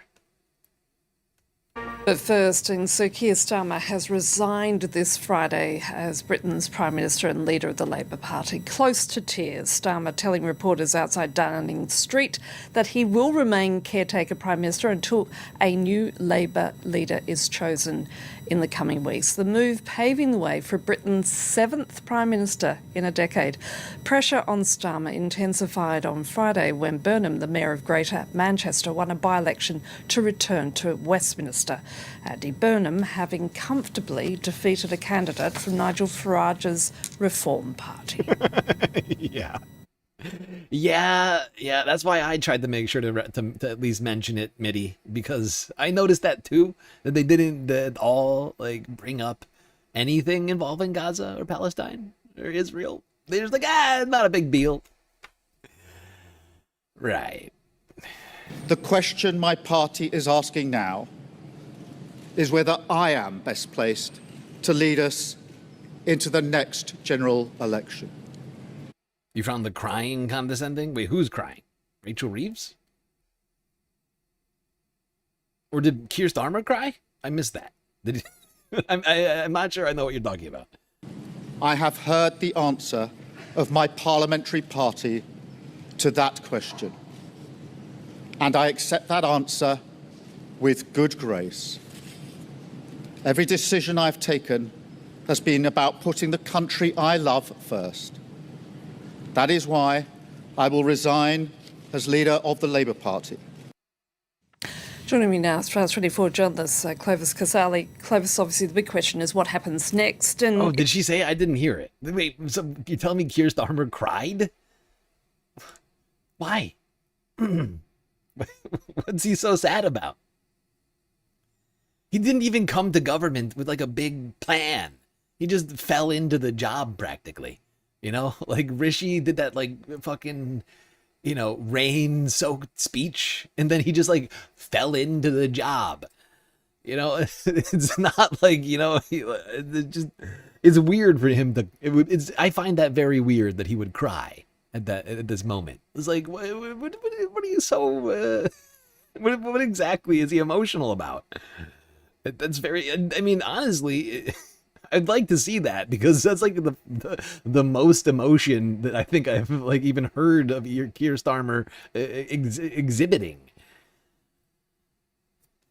Given that front runner Andy Burnham will indeed step into Close the job. to tears. That's the question. Will there be a contest, or will there be a coronation of Andy Burnham, the mayor of Greater Manchester? I think it also depends on whether Wes Streeting, who was the former health secretary, decides to go or not in a contest, because we know he wants to become the next prime minister also. But will he accept possibly a top job handed over by Burnham in the next government? Will there be maybe a woman who would like to stand in a ladies' leadership contest? For the time being, Did he just say a ladies' leadership contest? What the hell is a ladies' leadership contest? A what now? Suffice to say, the race is on in the United Kingdom for the old job of Keir Starmer. Now, I see somebody saying 7 in 10 years is a lot. You know, you would think 7 prime ministers would be a lot. I would like to remind you of the country of France, though, because really, when you think about it, 7 in 10 years, when compared to the country of France, not bad, actually. Pretty good. Pretty good, actually, because, of course, Emmanuel Macron has had 7 prime ministers in his 6 years as president, I think. Something like that. It's been going very badly over there. Or is it 6 and 7? I can't remember.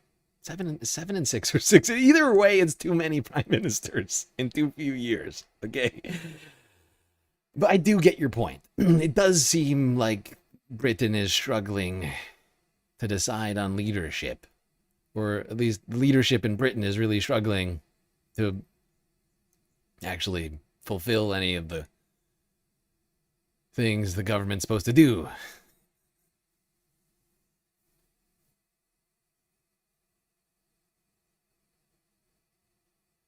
Oh, God, that's gross. I can't even respond to that comment also. But, ew, Christy. I can't say that sentence for multiple reasons.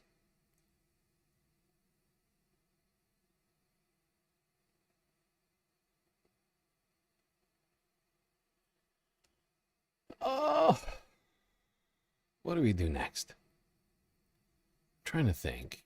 I think we'll go deep on Iran. The Irans. Or do we go... Wait, let me think. 7.5 hours into this puppy. I have so many clips from this week. And I didn't do, like, any streams. We did the election stream, and then we did the Sunday stream. We haven't done, like, anything else. Totally fucked me up on Wednesday when my cable died. That did not help. Yeah. I think I'm going to leave these 3 clips for tomorrow for the week-ending report. We'll just go to the Middle East. This way I can just cut down on the Middle East talk tomorrow. We can focus in on other stories. Because honestly, it's actually in the last, like 48 hours, things have changed rather dramatically with regard to the Middle East. And it's probably an important topic for us to get into. Of course, as we all know, I think at this point, the Congress has finally found a spine accidentally. Or I don't know if it's even accidental quite so much as like, what's the word? Oh God, I can't think of words again. Sort of inevitable, I guess. Like the inevitable finding of the spine on this war. I mean, it's taken many months now for Congress to find that spine. But they did, of course, vote earlier this week. But before we get to that, let's just talk about what's happened. Because, of course, Monday, J.D. Vance, was it Sunday? It's technically Sunday. I take it back. Sunday, J.D. Vance was in Switzerland meeting with top officials discussing this potential ceasefire deal, memorandum of understanding.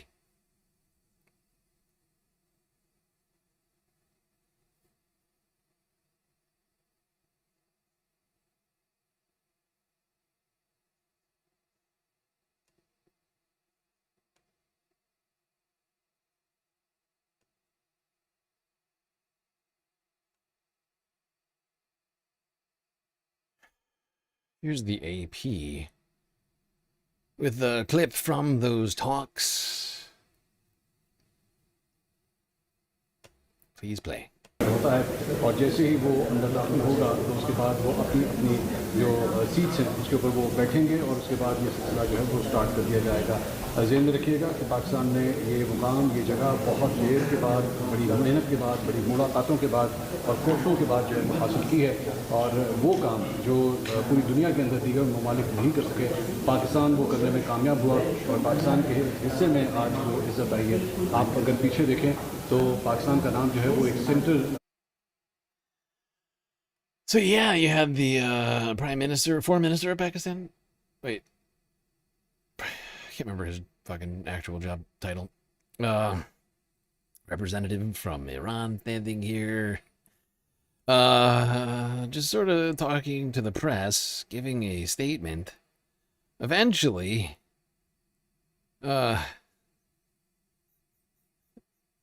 one guy notices that they're standing there and decides to walk over and see what's going on over here.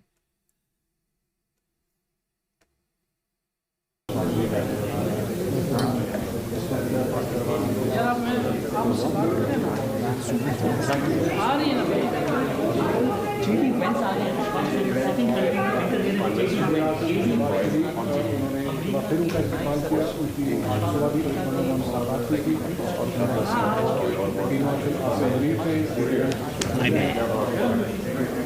You just say my man.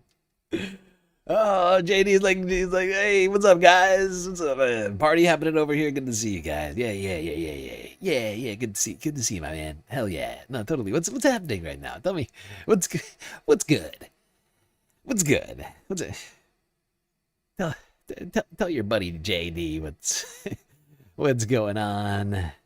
Don't need to leave me out. Yeah. About that.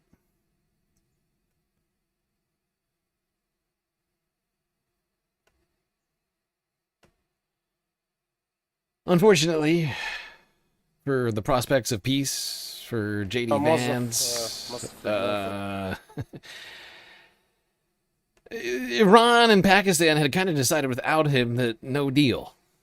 Kind of a no deal situation. Because, Israel was violating the ceasefire, and the United States was doing a bunch of dumb shit. And, like Trump was like on Twitter, like trying to back out of different like elements of the deal. I mean, it's truly fucking. We have some of the least diplomatic people like doing all of the negotiations at this point in every single conflict on the planet, and we're seeing the results. It's not good.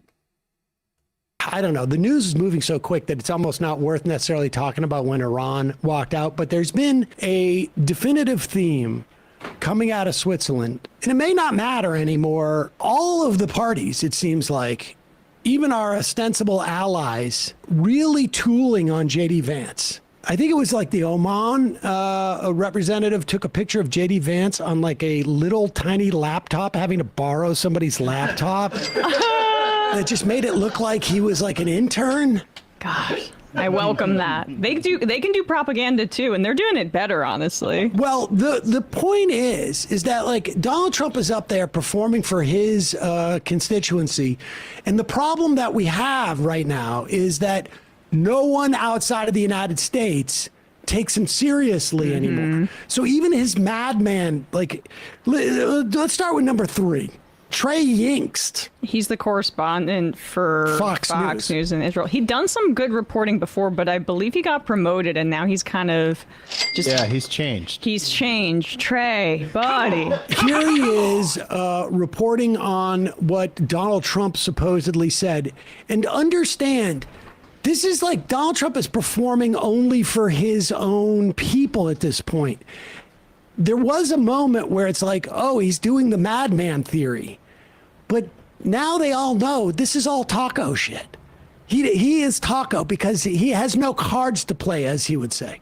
I just spoke with President Trump for more than 20 minutes, and he gave some new insight and reaction about the ongoing talks that are taking place in Switzerland and the threats coming from the Iranian regime. President Trump telling Fox News that the U.S. may take over the strait in the future if they have to and collect tolls. The president described this as the United States being the guardian angel of the Strait of Hormuz and the Middle East. And the president said ultimately that would involve the U.S. taking 20% of the oil that passes through the strait. Remember that. Oh, he's such a fucking deranged lunatic. Oh, God. We have a demented, unintelligent person running the United States of America. The U.S. is a guardian angel in the way that Satan is an angel, just completely fallen from heaven. And hey, look, if you're gonna do some guiding, at least that's biblically accurate, I suppose. angel stuff, you still got to get, I mean, what? Get you big. I don't know. You think this red beret get for free? Come on. I remember an angel came down and saved me from getting hit by a bus, and he was like, you owe me 20%. You owe me 20%. Exactly. Curtis Lewa and his 20 cats are being dropped off on Carg Island as we... You think these cats pay for themselves or something? Come on. I mean, how many cats does Curtis have again? Like 17 cats? 25 cats? Like 307 cats or something in that apartment? But the point is that the Iranians no longer, I think, are buying this. I don't think anybody's buying it. Well, why wouldn't you control the Strait of Hormuz now then? Why is this a threat? Yeah, why have we taken Carg Island? It's so easy to take Carg Island. We don't feel like it. I want to give them a chance to behave. Yes. I want them to. I want to be a good daddy. Give them an opportunity to do the right thing. I'm sorry. I love people. Yeah, I'm sorry. I'm sorry. I'm a people lover. I if won't loving apologize. people is a crime, guilty. I won't apologize for loving people. I'm not gonna do it. Not gonna do it. Wouldn't be prudent at this juncture. I just want to give everybody a chance to shine. Be their best news. We're going to take the strait in 3, 2, You don't want me to get to one. 2.5, 2 3/4, 3, 3.5, 4 1/4. So much Wait a of this second. has been I'm going the driven wrong way. by his psychosis. There's a 1988 quote, "I'd be harsh on Iran. They've been beating us psychologically, making us look like a bunch of fools. One bullet shot, I'd do a number on Carg Island, I'd go in and take it." The Carg Island thing, I'm convinced, came from him. I don't think the military was like, we should take Carg Island, because I've always said, like, look at it on a map. There's no chance we're going to let troops go to try to take that island. They'd be sitting ducks. We'd lose like thousands of them. It's all been his brain. Delusions. It's all coming from him. Remember, it's also the same with, we're going to take the nuclear dust. We're going to go in there and take the nuclear material. Yeah, I was right. I mean, we talked about both things, Carg Island and nuclear. We've talked about nuclear dust so many times, a concept that did not exist until this year. And Donald Trump started saying it. And now I think every single person in the media sphere, both independent and corporate run media, has said the sentence nuclear dust, which is once again just complete nonsense coming out of the brain of a madman with dementia. Like this is the reality that we're living in, where we're sitting around talking about fucking nuclear dust, which is not a thing. They exist in like centrifuges and not as dust. You don't put dust in centrifuges, I would point out.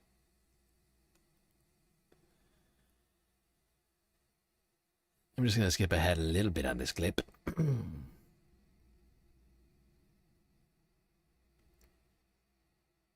Aren't we supposed to be starting this thing? Like, just the difficult from him. Remember, it's also the same with, we're going to take the nuclear dust. We're going to go in there and take the nuclear.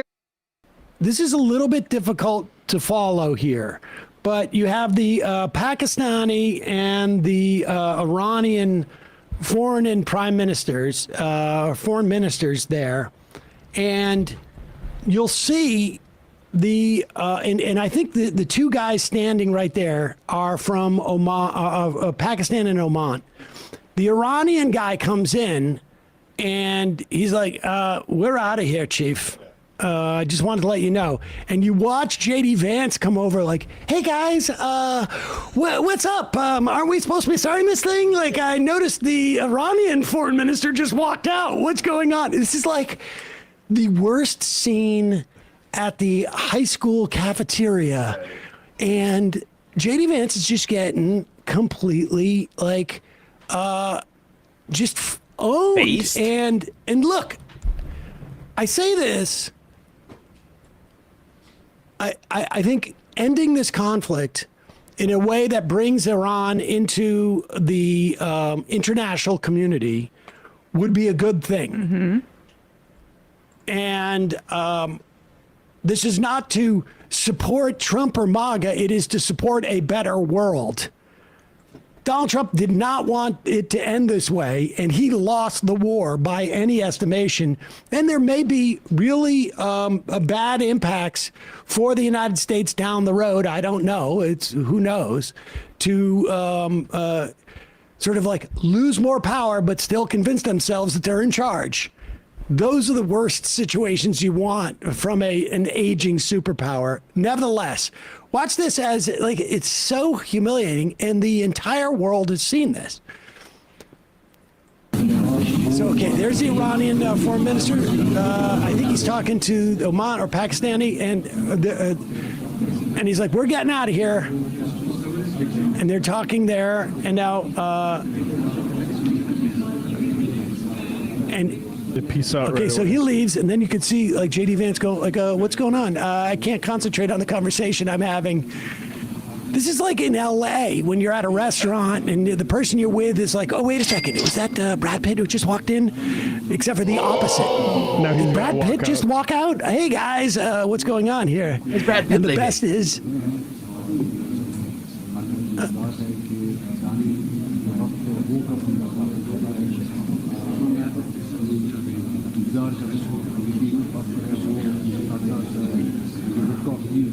He just leave? Yeah, it's like Right. so he talked to you, but he wouldn't talk to me. Okay, yeah. I see. Okay, and then that's watch, actually what I and then- wanted. And then look at this. How are the talks going so far, Mr. Vice President? Oh, they're great. Great, thank you. They're great. Whoops. You know what it's like? It's like you're showing up at a party because you know your ex is going to be there and you want to talk to them, but they leave and don't acknowledge you, and you're like, "Why the hell did I put myself out there for this?" Not speaking from experience, right? No, that doesn't sound personal at all. I can guarantee you Emma literally did exactly that thing. Just based upon the specificity of that story, I hate to put Emma on blast like that, but you know, when you follow it up with this is definitely not, you can almost guarantee this is personal experience. Look, we've all had our, you know, our struggles with relationships, what have you. Certainly not alone, Emma. It's a struggle, but it's kind of hilarious to watch the vice president have that sort of a situation, not with his romantic life, but in fact with diplomacy situations. It's honestly, it's quite comedic, rather enjoyable for me to watch. Not gonna lie. But apparently it worked, at least temporarily, and I think Israel stopped their bombing, and the Iranians sat down at the table, and supposedly, this is also coming from Iran, because you can't really trust anything that comes from the United States. I'm sorry, it's just 14 times bitten, twice shy, or whatever the saying is. Yeah, I feel like it's great that he gave. It's like. It's great. It's going great of a man who's just been like, who just got done eating something that was disgusting and is now being asked by the person who cooked it, right? In like a high stakes scenario. Is it good? Is it good or what? You liking that? Oh, it's great. Yeah, no, it's perfect. Don't worry. I'll eat the rest of it in a second. I took one bite. I'm savoring that first bite, and we'll get to the rest of that here. I want to incorporate it, you know, into the rest of the meal. So yeah, no, it's fine. It's great. Not I wouldn't change a thing. Perfect peace, as it turns out.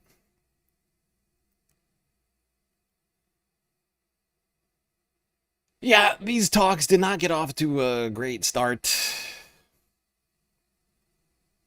And ended even worse, some might say.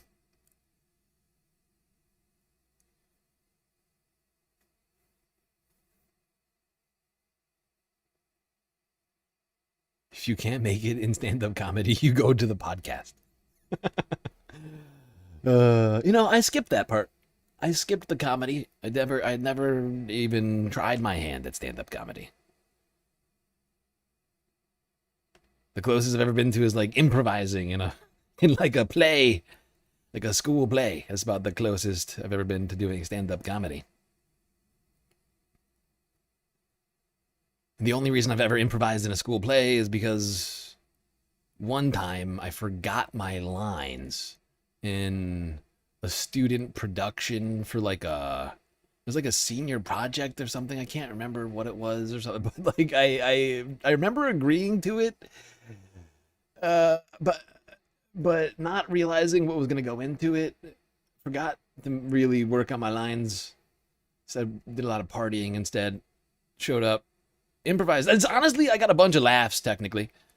It wound up working out okay, but like,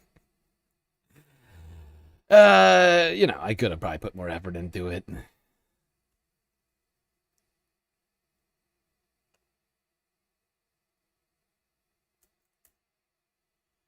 Suffice to say, I'm one of the few podcasters who I guess never really put his hat into the ring on the old acting, Hollywood, or comedy. Neither are really my thing. I mean, I guess I can be funny sometimes.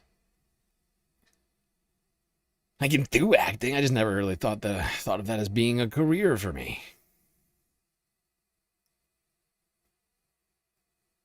But you're right, there's actually a bunch of failed actors in the podcast space. What's weird is to see those failed actors become successful as podcasters and then get acting jobs that they don't deserve just because they're famous on YouTube. Like, they're still no better at acting than they were when they first gave it a shot. But now that they're famous on social media, somehow now they're getting like more jobs. I've noticed that in a couple of cases, and I find that to be a strange dynamic. Because once again, none of their acting, from what I could tell, is improved. I'm trying to think of.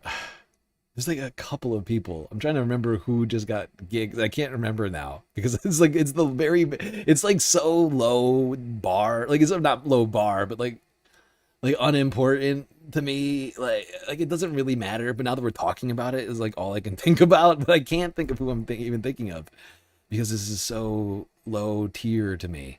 But, God, I'm gonna have to Google it now because it's bugging me. Who just got a gig? I think, what's his name? Theo Vaughn, I want to say. I think Theo got a fucking movie deal. Dude is incapable of acting. He's a fucking idiot. He just plays himself. Now, high-level negotiations in Switzerland between the US and Iran that have wrapped up early today with new plans to create what's being called a deconfliction cell to address the fighting in Lebanon. Now, Iran saying the talks achieved major progress, with a statement as well from mediators Pakistan and Qatar saying the cell will include the Lebanese government, which will, I quote, ensure the adherence of the termination of military operations in Lebanon.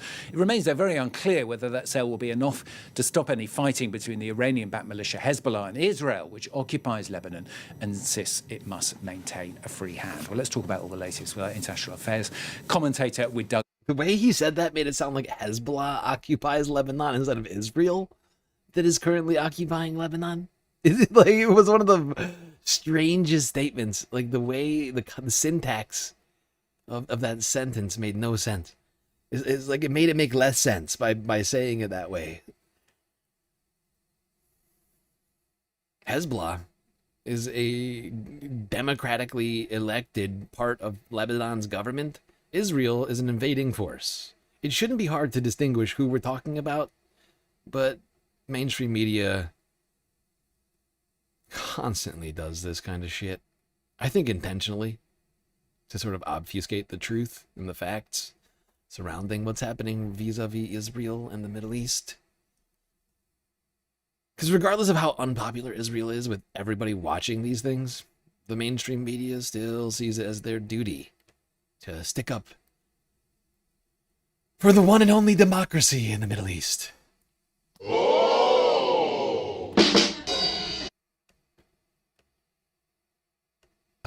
Already there were a lot of signs of strain.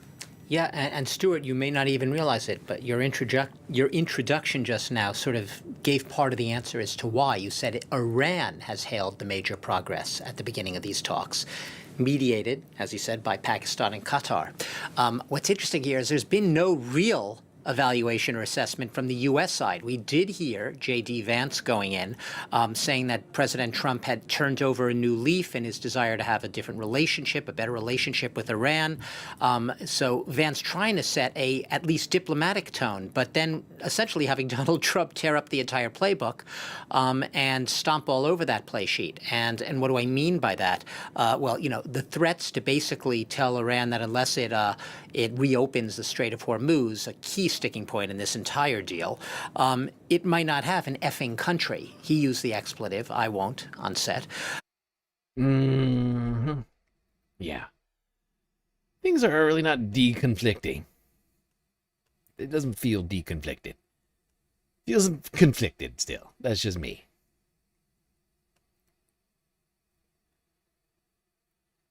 Hey. All right. Oh, yeah. Oh, yeah. Let's do this next clip. Oh, yeah. This is a fascinating one. This one has got to be one of the funnier gas prices, clips. oil prices. Okay, shut up, JD. We don't need you. We need the man who might have been, were it not for important shit going on in his life, the new leader of Iran. I'm, of course, talking about Patrick Bet-David. A what now? Paul Bet-Davidson? Ah, right. Paul Bet-Davidson. That's his name. We have one more clip about Iran, and this is important to understand behind the scenes what the plan was for Iran.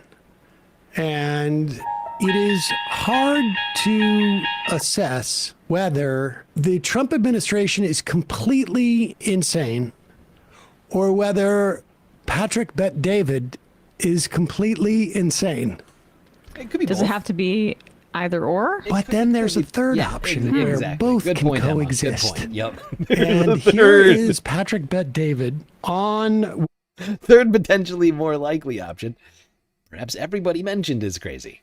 with I feel like I'm taking Jack crazy Neal. pills. I'm not sure what the show is, the Jack Neal podcast.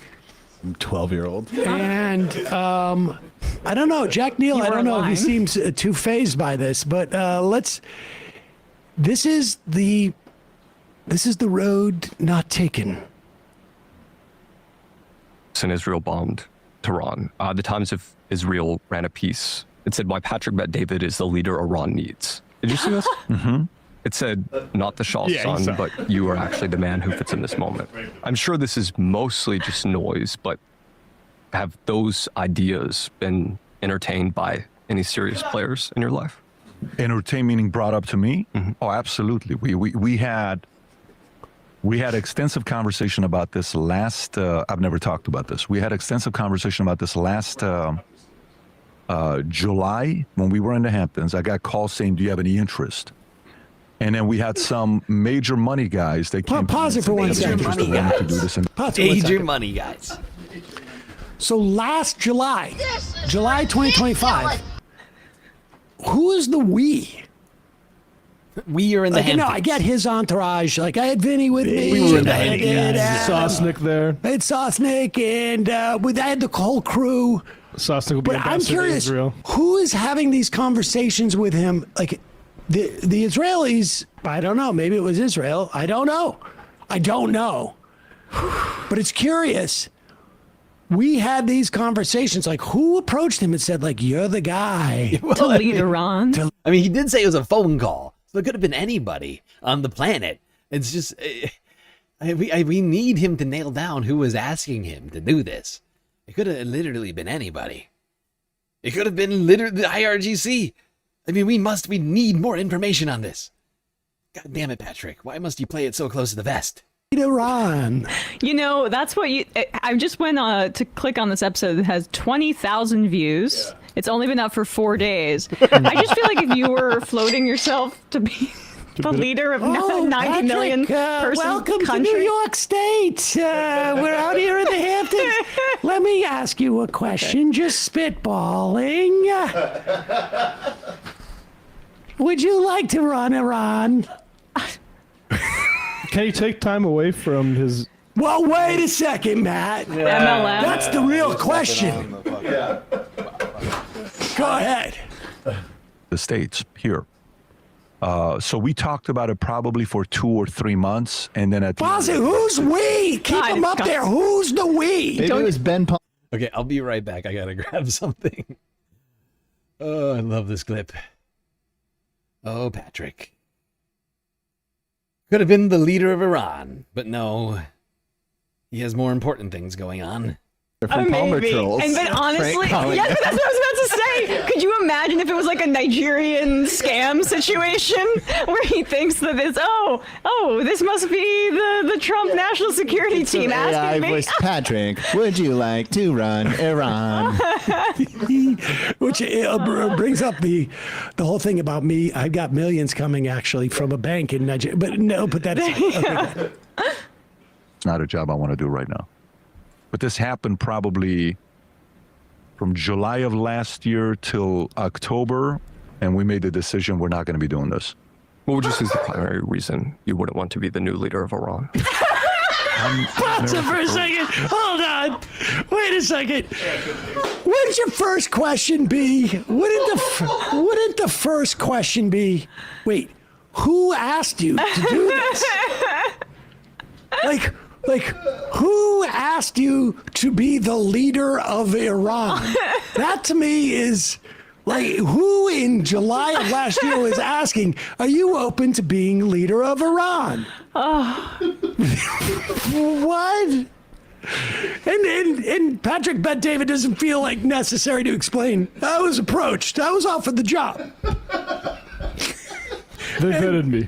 And this guy's like, ooh, and why wouldn't you want to do that? This is why you go on a show with a 12-year-old host. Exactly. Probably for 2 or 3 months, and then at the end of the day, I said, it's just not a job I want to do right now. Wow. But this happened probably from July of last year till October, and we made the decision we're not going to be doing this. What would you say is the primary reason you wouldn't want to be the new leader of Iran?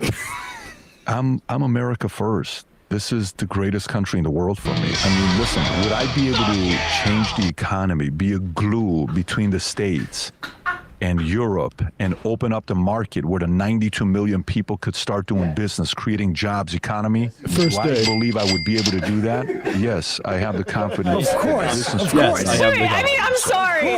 Of course he would.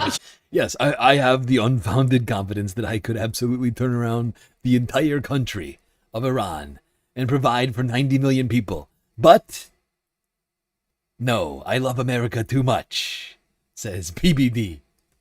He's bragging about being able. That's not the problem. He's bragging about being able to open a door which has already been ajar, and all he had to do was quickly push. Like, yes, the Americans that would be installing you, Patrick Bet David, as the leader of Iran. Is it Americans? Or Israelis, however you want to say it, would be okay with you, yes, opening up Iran to capitalism, because that's the whole point of this. You know, what is, I think, the most upsetting part of this for me is Patrick clearly knows that he could really, really improve the lives of 92 million people. Oh, He's yeah. just that America But instead, he thinks being an American is not about helping each one of those 92 million people reach their top potential, like in the top on the emotional EQ chart. He could put these people. No, he's got to help America achieve their whatever goals of being a capitalist D-bag who does a pyramid scheme and enriches himself off of the backs of the rest of America, I guess. I mean, now what Sam brings up a good point, though, because on the Patrick Bet David emotional chart. I do think that this was a decision made by PBD that really is getting him in some serious trouble here, right? The what's it called? I forget the name of this fucking stupid fucking the map of consciousness. Yeah, the map of consciousness. Just for a second, can we just take a look at the map of consciousness? Because I think that it's possible PBD has gotten dangerously close to some very negative sort of mindsets, if you will.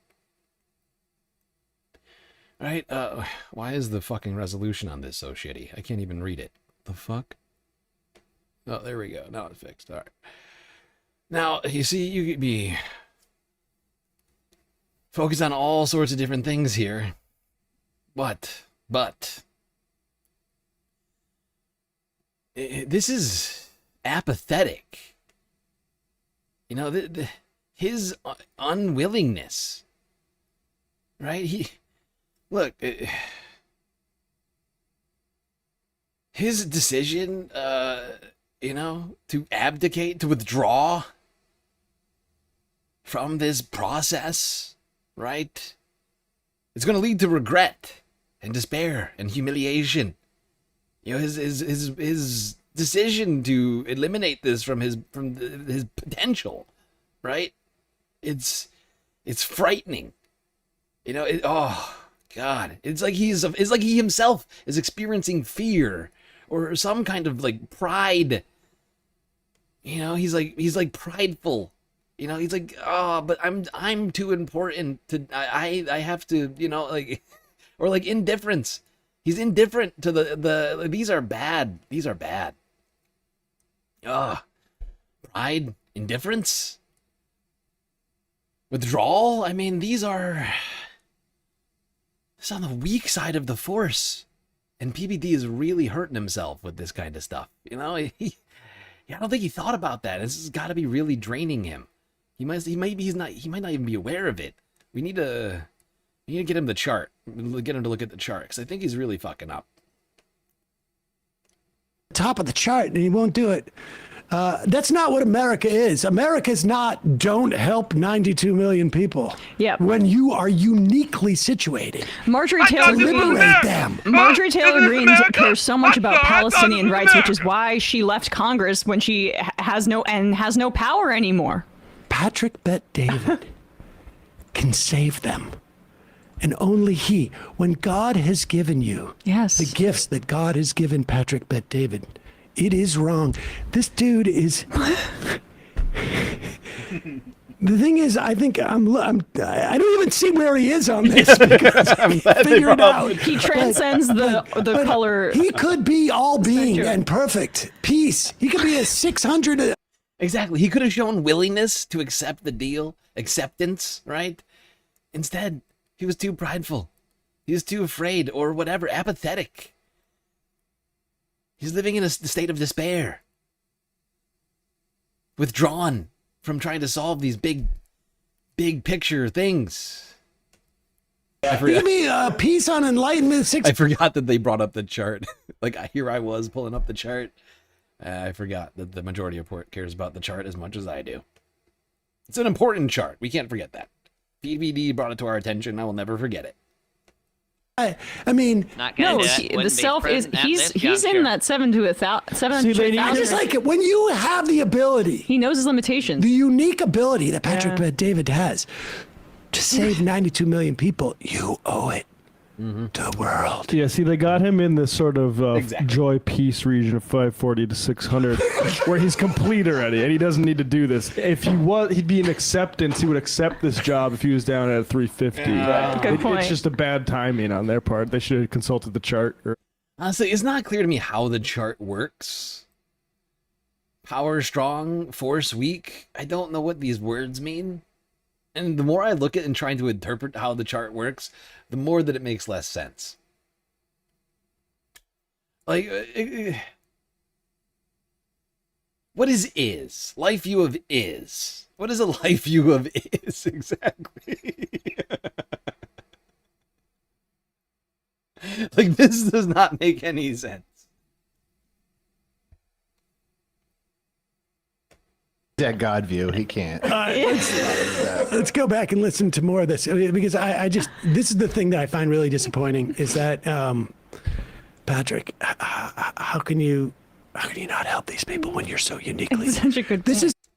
Sam's right. It's utterly disgusting that PBD was basically offered to be supreme leader of Iran and turned it down because he's too busy with his podcast or whatever.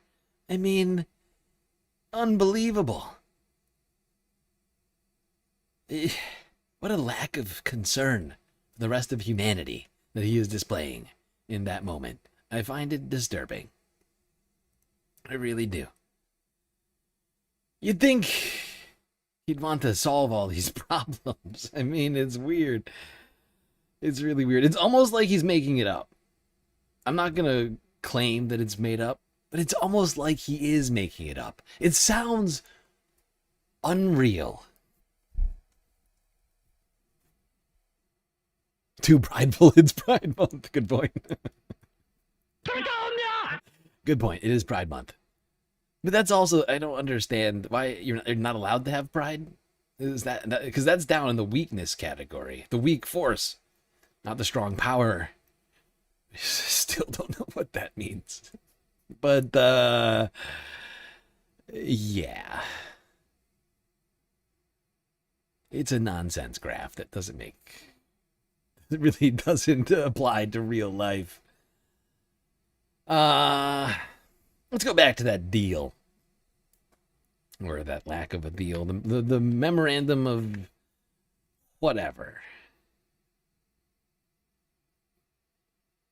In the wake of the fallen apart peace talks, J.D. Vance came out to tell us all that it's actually a great job that he did in Switzerland.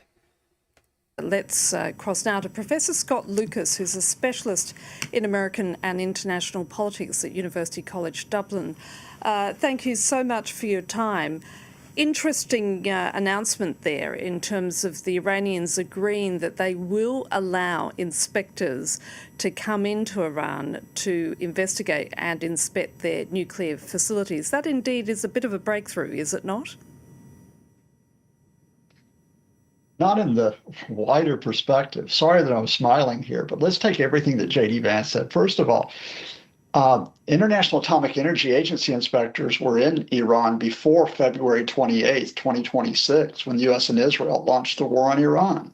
Now, their activities had been limited since 2018 by the Iranians, but that was because Donald Trump ripped up the 2015 nuclear agreement and imposed comprehensive sanctions. But the IAEA has still been inspecting inside Iran. You can read their quarterly reports, which quite often are, come out through the media. So we're just going back to what happened before the war. Secondly, similarly with the Strait of Hormuz, the Strait of Hormuz was free to everyone before February 28, 2026. Now what you have is a situation which is that it'll be reopened to shipping, is what Vance is saying, but it's going to be under Iranian oversight. The Iranians want to do this in conjunction with Oman. So in fact, Iran continues to have leverage over the strait and is a better position than it was before the war. And then thirdly, this deconfliction mechanism, which both sides have announced. The Iranians also announced this over Lebanon. Of course, the question here is how's that going to operate when Israel's trying to establish a zone of occupation in southern Lebanon? The Israelis are carrying out ongoing military operations. They just announced today that they will continue to occupy the historic and strategic Beaufort Castle. So how do you prevent Hezbollah and Israel getting into a scrap and the Israelis continue to be in part of the country? And that part is vague, even though it's being held up by both sides as, okay, there is this good progress in the talks. Yeah. Now, he made a number of different claims in there. Basically to illustrate the point that Vance, J.D. Vance, the vice president, is just putting lipstick on a pig vis-a-vis the deal, and that it's no better than the JCPOA. However, I would just like to go back to the first point that he made, because Scott Lucas here, the professor of international politics at the Clinton Institute, University College, whatever, the Blinn. At the time, he wasn't necessarily wrong. He was just operating off of the information that existed. And unfortunately, Iran made it crystal clear in the wake of the J.D. Vance comments that the nuclear inspectors were not part of the deal. A what now? Yeah, that's right. The one thing that actually would have been technically an improvement, even though it's really just a rehashing of a deal that Trump himself had ripped up in his first term, did not even exist. Iran made that very clear within a short period of time. Responding to these comments from J.D. Vance, saying no new commitments on inspectors, IAEA inspectors entering the country. So even that aspect, even that one of the three things that would only return us back to the state of play from before the war, doesn't even exist, according to Iran. Here's BBC from 2 days ago. Hello, I'm Ben Brown, and this is the Iran War Today, our daily briefing that brings you up to date with all you need to know on the war and the current peace talks as well. Well, let's start with some of today's key developments. Will agreements reached between the United States and Iran actually hold as arguments emerge over what has been promised over nuclear inspections? The US Secretary of State, Marco Rubio, is touring the Gulf, trying to reassure allies who've been hit hard by Iran's retaliatory campaign. Okay, hold on. I'm going to skip ahead to where they actually talk about the nuclear disagreement, as they're calling it. And that does seem to be what is happening. Real disagreement over one of the key, at least according to Donald Trump, aspects of this deal. Well, the US President Donald Trump says that Iran has fully and completely agreed to allow... Somewhere out there's a pig that's incredibly offended right now. You know what? You know, Christy, you're right. I take it back. I apologize to the pigs out there. It's very rude of me. How rude. This is a very ugly deal, even perhaps too much so to ascribe to pigs. I'll work on a better metaphor. Nuclear inspectors to return to the country long into the future. But this claim has been denied by Iran itself, which says no plans exist and that substantive negotiations on nuclear issues have yet to begin. Well, the disagreement and the uncertainty over what has been agreed and by who has certainly been a feature of the negotiations between the two sides so far. Let's listen to Vice President J.D. Vance speaking on Monday about the nuclear issue.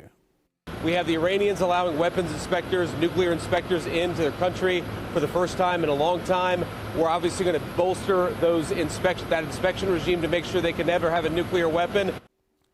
That's Vice President J.D. Vance. We've also been hearing from President Trump himself. Let's have a listen. You want to see trouble? Let them have a nuclear weapon. We're doing very well with Iran. They've been decimated, and we're making a deal with them, and we'll see how that all goes. And right now, as you probably heard yesterday, we had 19 barrels of oil, 19 million barrels of oil come off, and that's the biggest in the history of the Strait. That's what I heard, is that 20 million barrels went missing. I don't know what that's. Is he suggesting the United States stole 20 million barrels of oil and that's where the missing oil went? Wow. Illegal. That's a crime. That's like an international crime. It's like we're like the fucking pirates. We're like literally fucking pirates. Trump wants to claim that the people, everyone from Somalia is a criminal because all they know is piracy. Somalia! But according to him, the United States stole 20 million barrels of oil? What's the worth of that? It's like $2 billion. I mean, what I'm trying to think. I think that's $2 billion. The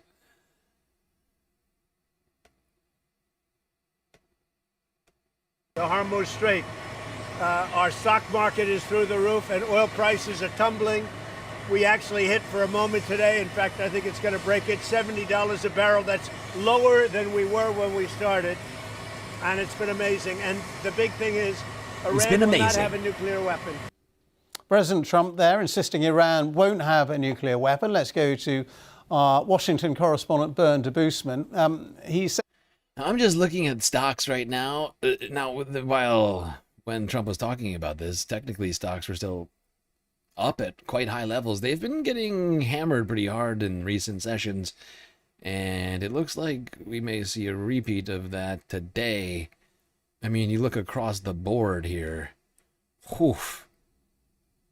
Oh, it could be spelling bad things for today's market. Japan down 4%. Korea down 6%. Hang Seng and the Shenzhen, the Chinese composites all down between 2 and 4%. The only one that's up, and I think something's wrong with this graph. This should already be, what time is it? 6? This should already, I think India has the day off. But you can already see Europe is bleeding in the early hours trading right now. It's not looking good. Also, oil is back up over $70 a barrel. Or at least it was last time I checked. Oh, it's right there. It's right at 70. Like I've been saying, oil is down. And, I'm not here to deny that. Just to report the facts. And at the moment, oil is in fact down under $70 a barrel. But of course, the other fact is, of course, that's still higher than it was this time last year.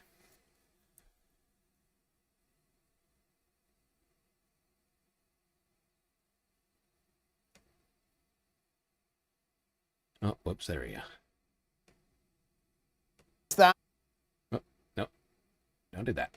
But at the same time, there seems to be real differences between the Iranian side and the American side about the question of nuclear inspections. Well, President Trump and other members of the administration have insisted that Iran has agreed to have IAEA inspectors come in Iran and enforce what President Trump has now taken to calling nuclear honesty. In a Truth Social post several hours ago, President Trump suggested that he would be willing to walk away. Nuclear honesty. Here's the question. That's a fascinating term. Really piques my interest. In this nuclearly honest time that we're living in, with Israel will be revealing the fact that they have nuclear weapons because they continue to pretend like they don't. And I guess if we're going to live in a time of nuclear honesty, one might expect some kind of revelation on that. I won't hold my breath. That would probably be bad for my health. But, just saying, if we're going to talk about nuclear honesty in this region, there's one country that's been very insincere. And there are questions surrounding Israel's sincerity. The state of Israel.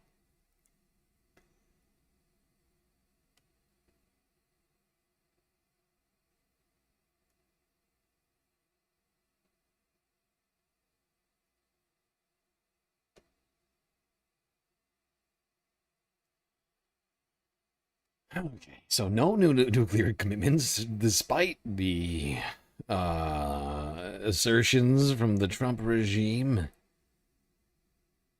Iran tamping that down immediately, if not sooner. Immediately, if not sooner.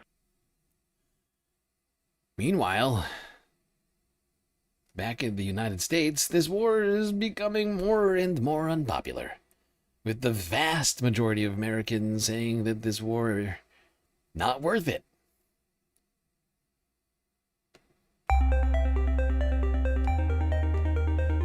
Vast majority of Americans say Iran war wasn't worth it, according to the latest polls.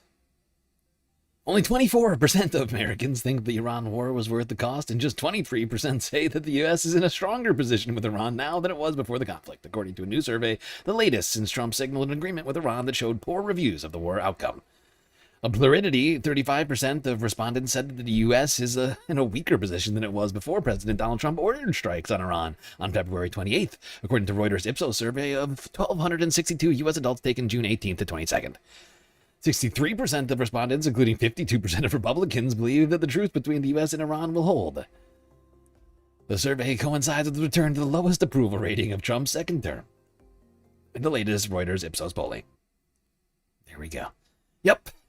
Approval of the Iran war and of Donald Trump sort of in line, plummeting continually. I heard a number as low as 30% this week, actually. 34 is high now for Trump. Because I can't remember who it was. It wasn't Ipsos. Might have been Gallup.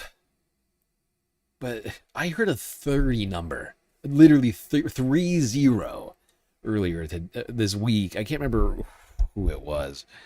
But that thing is plummeting. That his popularity is almost non-existent at this point. It's just the cult. It has been like all of the sort of independents and like right-leaning centrists and such have like all fallen by the wayside on this situation, and it's just the cult that actually approves of what Donald Trump is doing. Unfortunately, that cult is big. It's got to be at least like 50 million people.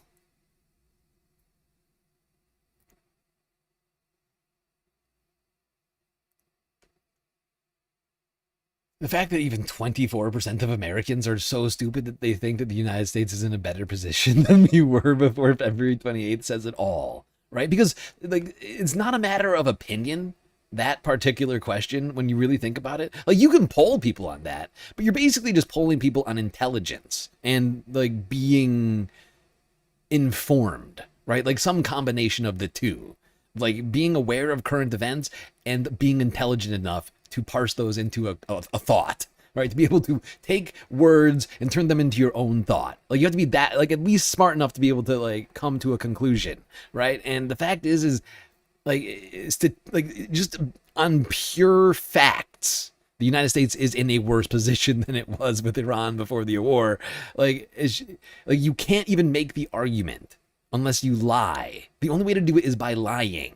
And it's sort of hilarious that a fourth of the country are either just liars or the sort of people who believe or too dumb like to be able to parse between lies or not. Like they just accept whatever the president says to them. And that's a cult. That is a cult.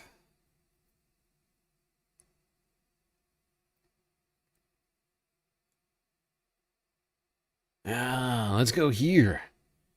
To the tarmac in Abu Dhabi, United Arab Emirates. Little Marco Rubio had some stuff to say. A few things to say about the Strait of Hormuz and how the United States could guarantee freedom of navigation.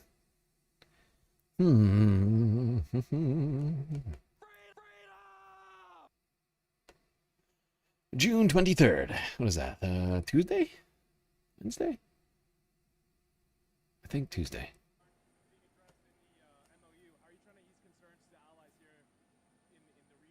That most certainly will come up in these conversations. And there are items outside the MOU that are certainly going to be covered, but that's one that will have to be covered. It'll be discussed. I think a careful reading of the MOU will see that when you talk about, for example, a complete and end of hostilities in the entire region, well, that's not possible. You can't have the end of hostilities and conflicts in the region when Iranian proxies are launching missiles and drones from Iraq and are participating in terrorism like Hamas did and like Hezbollah did. So I do think it's covered by the MOU, and it is an issue that will be gotten to at the appropriate time in these negotiations. Let me ask you about Hormuz, if possible. Can the U.S. and allies, can they guarantee navigation, freedom of navigation in the state? Well, that's the law. It's an international water. That's the law, he says. So there's another lie coming from the Trump administration out of Marco Rubio this time. The strait is not international waterway. It's just not. Like by the definition of international waters. It was tacitly international via an agreement between Oman and Iran, whose territorial waters basically intersect in the middle of the strait. There is no international waterway there, right? Because technically, international waters start after, 21 nautical miles? Something like that, like off of the coastline of a sovereign nation state, right? But if you go 21 nautical miles from Oman, 21 nautical miles from Iran, the coastlines and or territories, they meet somewhere in the middle of that strait at different points, right? And like there is no international water between them, which means it's not an international waterway. If there was, you could make this argument. You could say, oh, there's a tiny sliver we should be able to allow, but there is no, that does not exist. Especially because of the islands in the strait. It's the main reason why that is the case. Because if you go straight from the mainland, that might not be the case. But since Iran claims territorial ownership over like a fuck ton of islands in the strait, it's just the same thing that China is trying to do with like the shoals.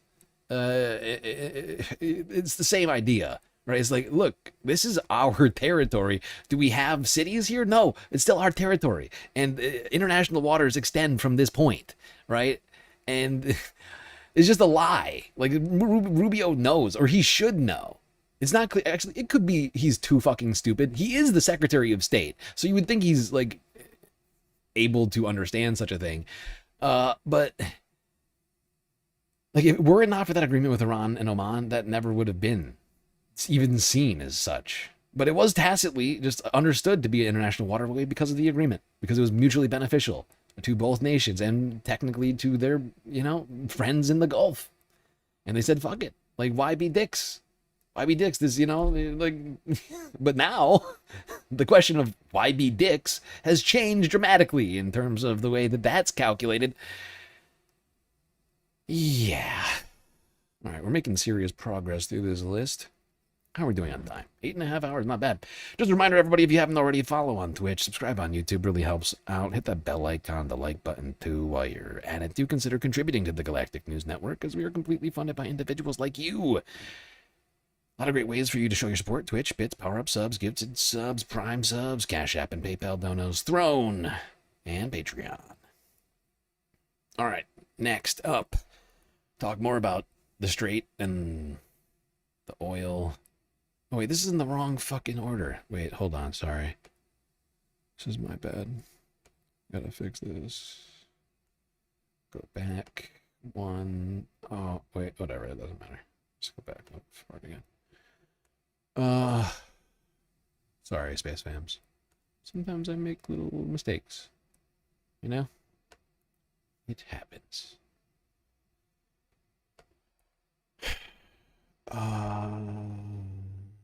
How much do we actually have left, technically? 2, 3, 4, 5, 6, 7, 8, 9. All right, sweet. We got 10 clips left, including the Al Jazeera live stream. Let's keep talking about the strait and oil.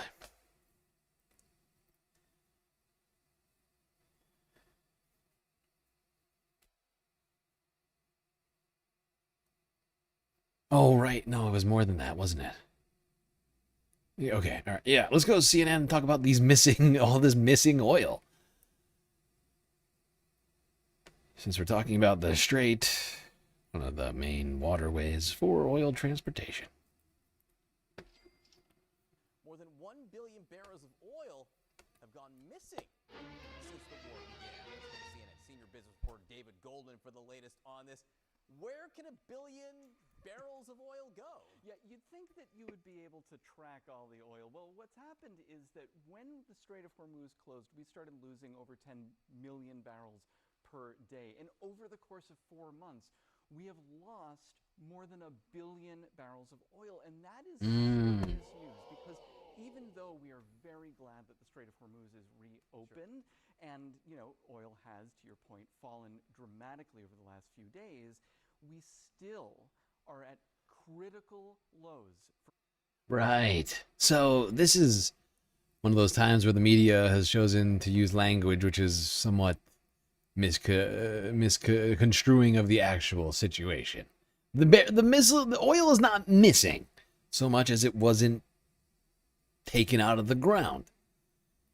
There's a deficit in production. Why are you, what? You had no sound on Little Marco? Oh, the fucking volume was down. Son of a bitch. How did that? Oh, because of the Forbes news clip. Motherfucker. I'm sorry. Here, I'll go back. You didn't hear any of that then, did you? Son of a bitch. Little Marco, take two. Don't worry about it, little Marco. Gentlemen. The MOU, how are you trying to ease concerns to allies here in the region? Well, that most certainly will come up in these conversations. And there are items outside the MOU that are certainly going to be covered, but that's one that will have to be covered. It'll be discussed.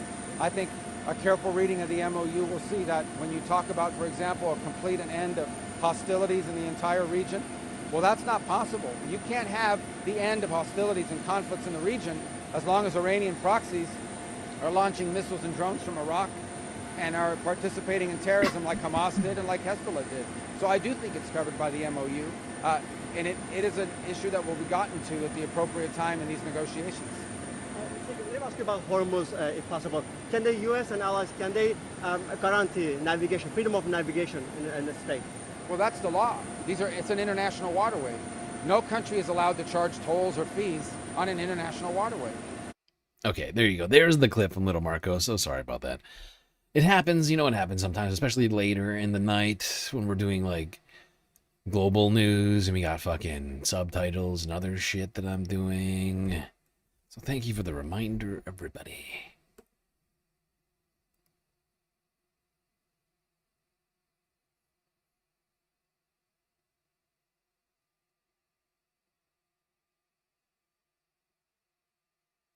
Okay, now back to that CNN video.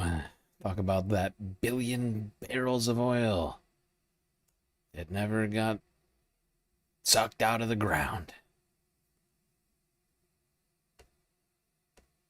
More than 1 billion barrels of oil have gone missing since the war began. Let's get to CNN senior business reporter David Goldman for the latest on this.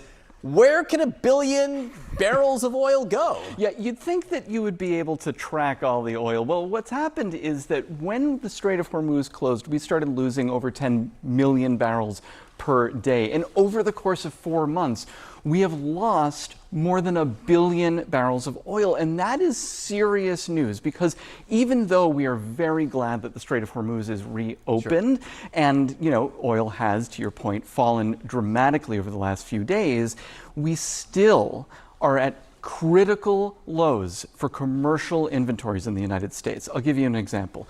For the Strategic Petroleum Reserve, that's our emergency oil, since 1990, we have not seen levels this low across the world. And in the United States, we haven't seen levels this low since 1983, the year I was born, when they were filling the Strait of Hormuz. And that was the last oil crisis, if I recall correctly.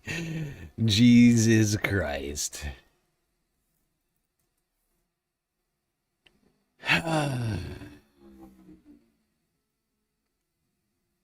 Didn't they intentionally cut supplies just to drive prices up in 83? I could have sworn. We gotta save capitalism. We must drive prices up. That's not the only problem. Commercial inventories are also at critical lows. In Cushing, Oklahoma, there's a pipeline crossroads of the world. It's where all of America's oil is stored and then goes out to the rest of the world. That is at 20 million barrels. And let me give you an example of what that is. It's like when you hit the spigot on a coffee urn and it stops, right? And you Which have is to, the worst thing. Which is the worst thing because you have to tip it toward you to get the coffee out, and it's the sludge, it's the gunk at the bottom there. I'll drink it. I'm sure you'll drink it. But if you have oil at the bottom, it's basically unusable. Yeah. The coffee or the... is a confusing statement from that guy. Point is, these barrels of oil, this 1 billion barrels of oil, missing. It's actually just 1 billion barrels of oil didn't get produced because the Gulf had nowhere to put it. I mean, they could keep pumping it, and then just let it, overflow onto the, but they had nowhere to sell it to. They had because they couldn't get it out.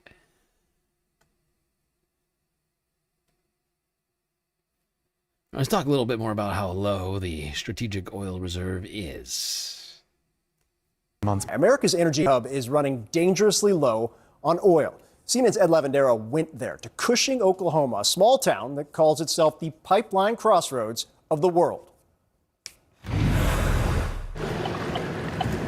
A drive around Cushing, Oklahoma with Farrell Kleckner is like stepping into a time machine. That rock building there is probably the oldest building in Cushing. So over time, you've kind of become the Cushing unofficial historian or the official historian? Where are we at? The unofficial historian. Cotton was king here until 1912 when some wildcatters struck oil. Cushing really took a boom in the 20s.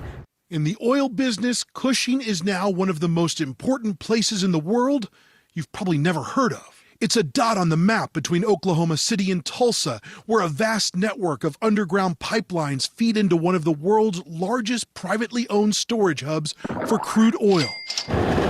We'll go for 2 miles out here of nothing but tanks. But this is what Cushing is known for today. As far as the eye can see, dozens of massive storage tanks dot the landscape. Oil industry analysts closely monitor how much crude oil is in these tanks. And right now, alarm bells are ringing. Usually, the Cushing tanks can hold about 75 million barrels of oil. The levels now have dropped to below 22 million.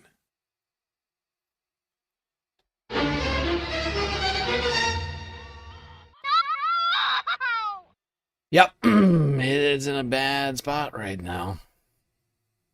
And if those tank bottoms hit bottom, like if these tanks hit bottom, like they're at a very low level, like you can already see they're at a very low level. If they hit bottom, all of a sudden, across the country, you start seeing shortages at gas stations, lines of people waiting for fuel because the gas stations don't have enough. That is literally what will happen if those tanks ever hit bottom. Now, we could, of course, in this moment, try and, I don't know, work on electrifying our transportation system, or at least shoring up the public transportation system itself.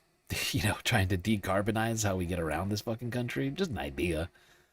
Because we can't rely on oil indefinitely into the future. At some point, oil just runs out. Like, literally, at some point, it will just run out. Like, we will run out of oil to pull out of the ground. Or will become too expensive to pull it out of the ground because of a number of different factors, right? And we're actively doing the opposite of that right now. It's very stupid. I like the animation. Is the animation of Pencilhead? Why does nobody ever knows what I am? I'm just a man in a helmet. Okay, this is my helmet. My sweet helmet. God damn it. Oh, God. Burrito, banana, pencil, chimichanga. What else have I been called? Tamale. Did I say banana? Yeah, I did think I said banana. People always call me a banana.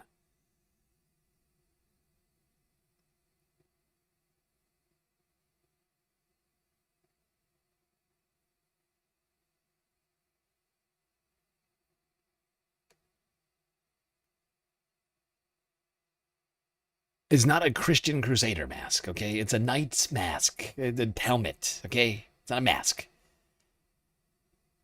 This is, the Internet Crusade helmet, okay?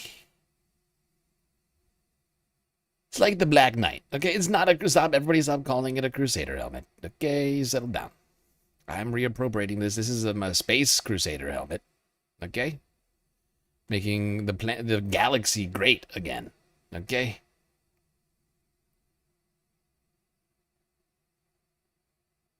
In fact, not again. We're making it great for the first time. Galaxy's never been great. MGG. Make Galaxy great. Too late, it's a Crusader helmet. No. Unacceptable. You know how white supremacists are always running around appropriating people's shit? You know, not just white supremacists, but, you know, white people in general. But really, white supremacists are doing it hardcore, right? Boogaloo boys with the fucking Hawaiian shirts. Think about that one for a second. Nazis with the Hindu swastika, right? I mean, we could go down the list on all of the shit that white supremacists are so uncreative, they can't come up with their own shit, and so they steal it from everybody else. I've decided to steal shit from them. You go fuck yourself, okay? This is mine. Space Crusader helmet, okay?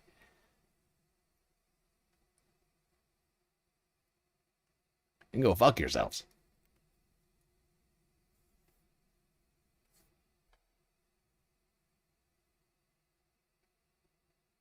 A helmet is a hat?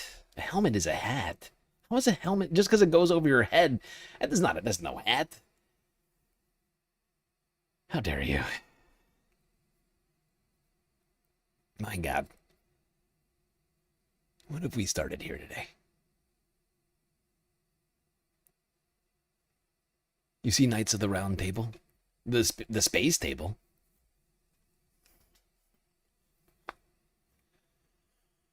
The luxury space communism knights. Yeah.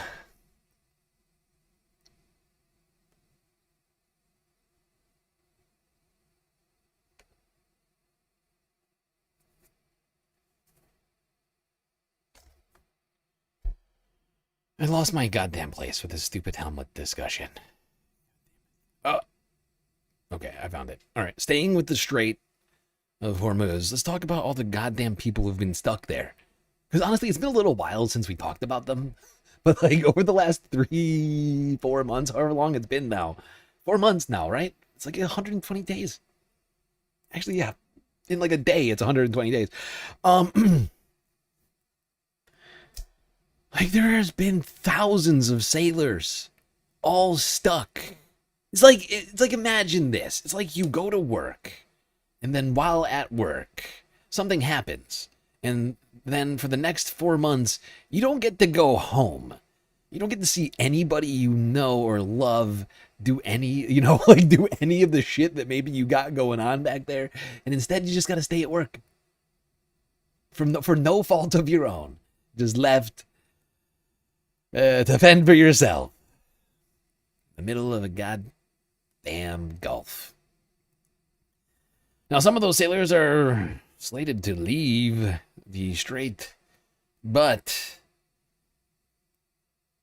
that could still take weeks, apparently, to remove all the people still stuck there. This is according to France 24 from yesterday.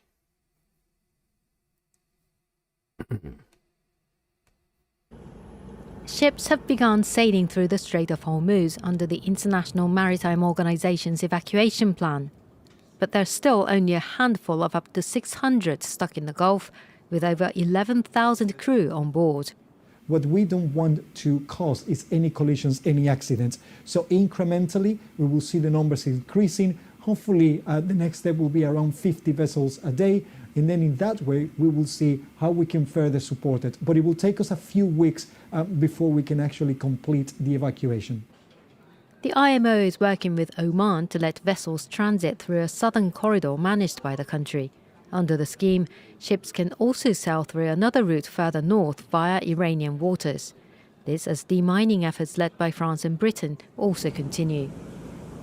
Among the vessels that sailed out of the Gulf on Wednesday, 3 oil tankers together carrying 5 million barrels of crude oil, 2 of them heading for Asia. While daily traffic through the strait is still a fraction of the pre-war average, US officials say the flow of crude has almost come back to normal. Global oil prices fell to their lowest levels since the start of the war. Meanwhile, Qatar's Prime Minister travelled to Oman to prepare for talks with Iran, Iraq and Gulf states on. Yes, indeed. Everybody trying to bring the Middle East back to a state of normalcy right now. But it's going to take quite some time, if ever, for us to get back to a place like that. And of course, the Gulf remains completely shattered as a result of this. I mean, the economies of these Gulf states are now going to come into question big time over the coming months and years.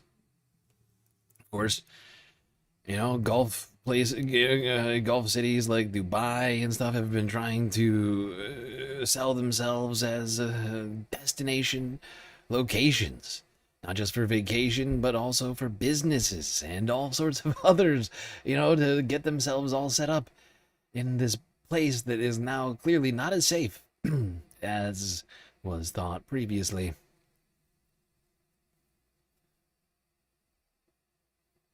Someone in Matt Binder's chat said to check this out. Oh, nice. Well, I'm glad that we got space fams out there recommending us across the interwebs.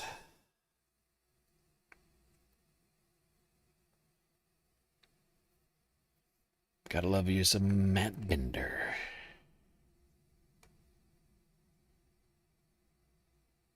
Where is it? Paul Bet Davidson? Matt. All right. Now, the Senate approved War Powers resolution to block U.S. military action against Iran on Tuesday. Here is that clip.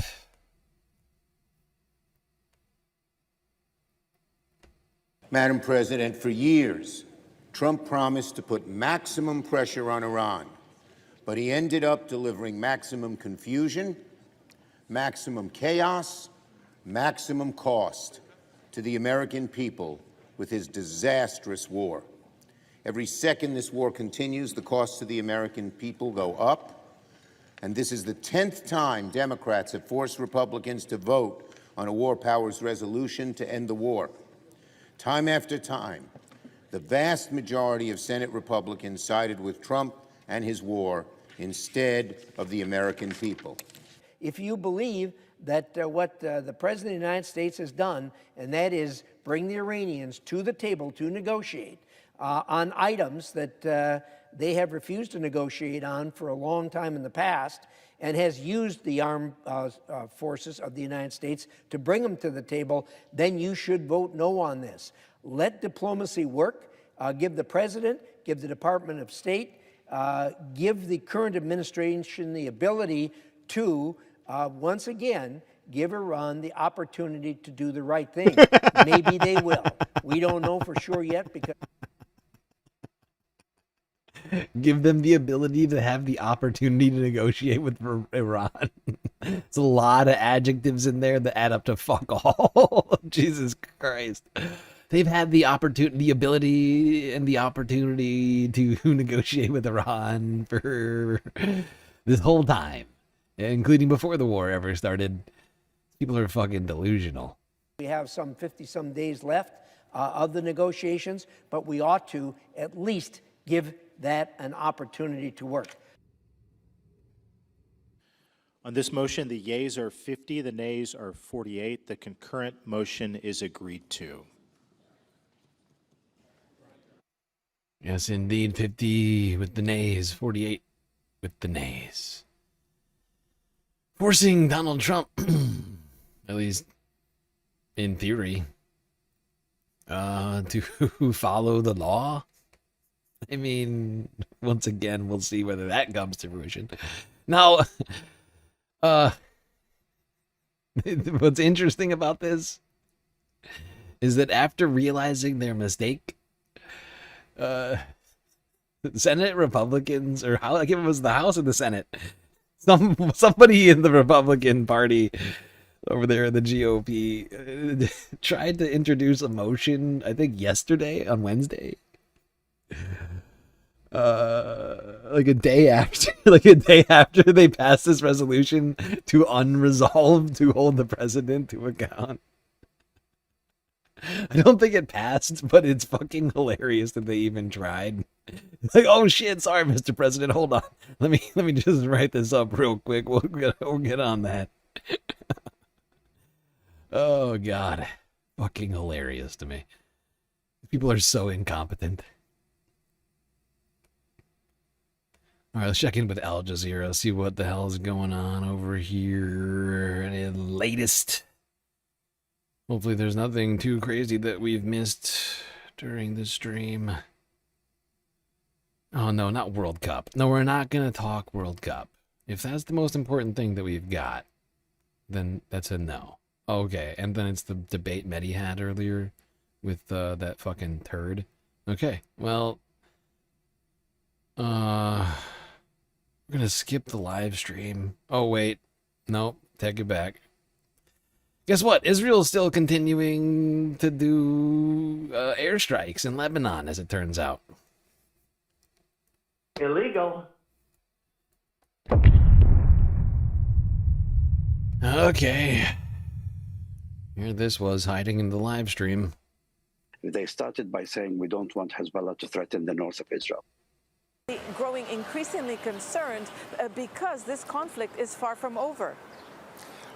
Talk us through the latest strikes, because those are going to be intrinsic and may have an impact, of course, on those talks that you're discussing in Washington. Well, overall, there has been a reduction in violence, but Israel continues to carry out attacks. Earlier this week, we saw a series of Israeli drone strikes that killed up to 6 people. Overnight and in the early hours of this morning, Israel carried out airstrikes. Now, all these attacks are happening in frontline villages. When I say frontline villages, I mean the ones that run along the line where Israeli troops are positioned, because the Israeli army controls territory in southern Lebanon. Security sources have been explaining to us how Israel is trying to control these villages by fire. They couldn't occupy them, so they're trying to control them by fire. It gives them more leverage when they're bargaining with the Lebanese army to disarm and dismantle Hezbollah's infrastructure north of the Litani River. We're also getting reports that Israeli troops are pushing out of their positions in the village of Haddatha, for example, moving towards Haris. They're moving out of the areas which is under occupation. And this is the growing concern in Lebanon, because they did the same thing post-November 2024, after that war, when they took advantage in the lull of the fighting to take more ground, to destroy more territory.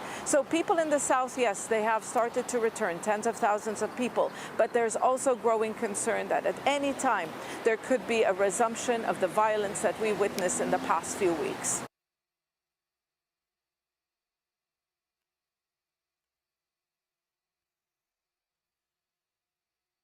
Yay.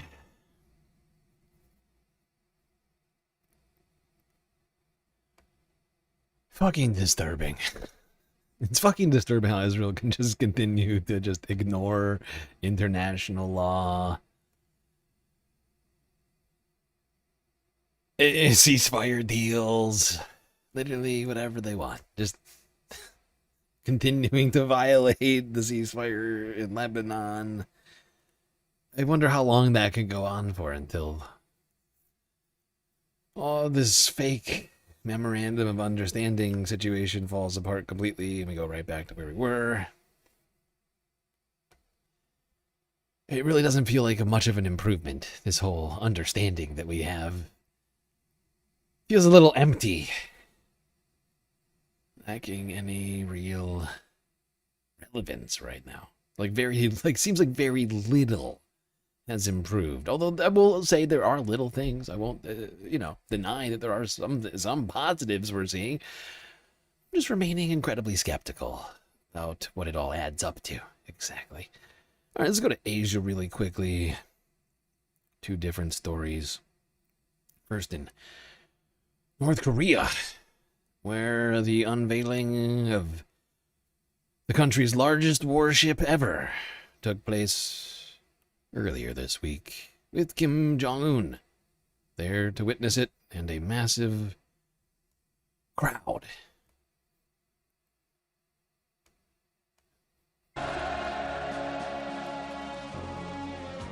남포조선소 노동계급과 선박 및 국방 공업 분야의 과학, 우리 스스로도 놀랍게 인정하고 있는 강력한 획기적 의의를 가지는 구축함의 취역은. Is he wearing a One Piece hat, dude? Oh my god. Oh, he's trolling. Oh, he's trolling. Oh my god. Oh Oh my god, Kim Jong-un is trolling, dude. I didn't even notice this the first time I watched it.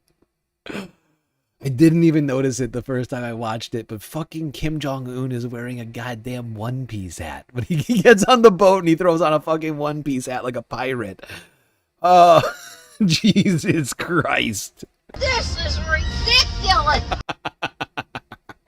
무력의 핵심 군종으로서의 해군의 위력이 비상의 장성 강화되고 있는 현실에 대한 명백하고도 심있는 실증으로 된다고 말씀하셨습니다.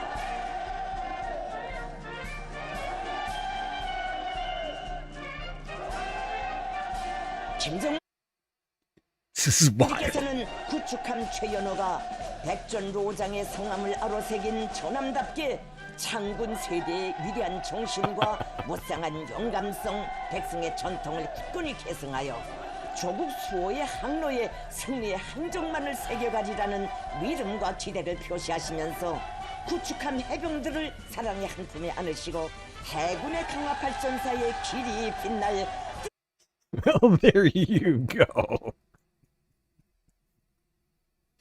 North Korea successfully unveiling its largest warship ever to date after a somewhat disastrous unveiling, I think last year, where the boat itself literally tipped into the harbor, I think sinking to the bottom of it. Did not go well, suffice to say. But this one went off without a hitch.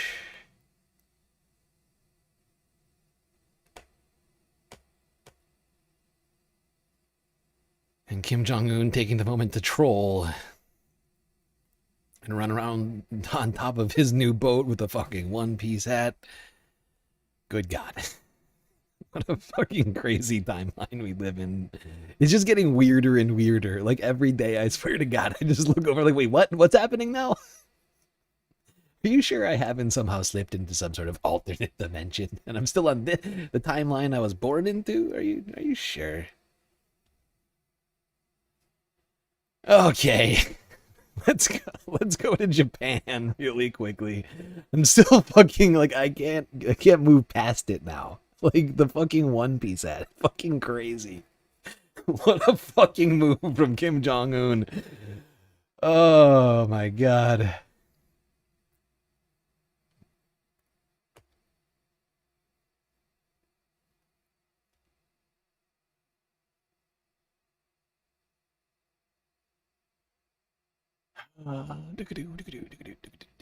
Yeah, one last story in Japan, where almost at the exact same time that the Venezuelan earthquake, which we saw earlier in the stream, another incredibly powerful 7.2 magnitude earthquake hit Japan, rattling the country. Chaos, which was captured in video format. Here's some of that now.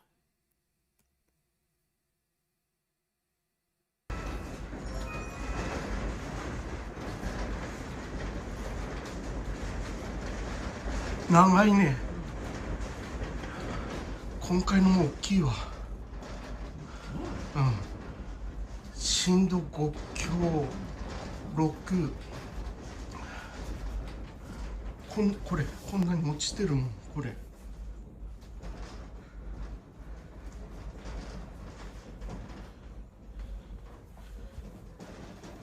何もなければいいんだけど。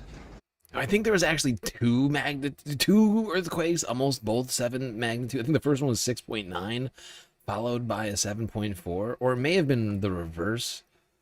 But I believe it was 2 earthquakes in quick succession here. Here's, the last clip of the night. Almost forgot. Great job, everyone. Making it this far. Boy, oh boy. 9 sweet hours of galactic content.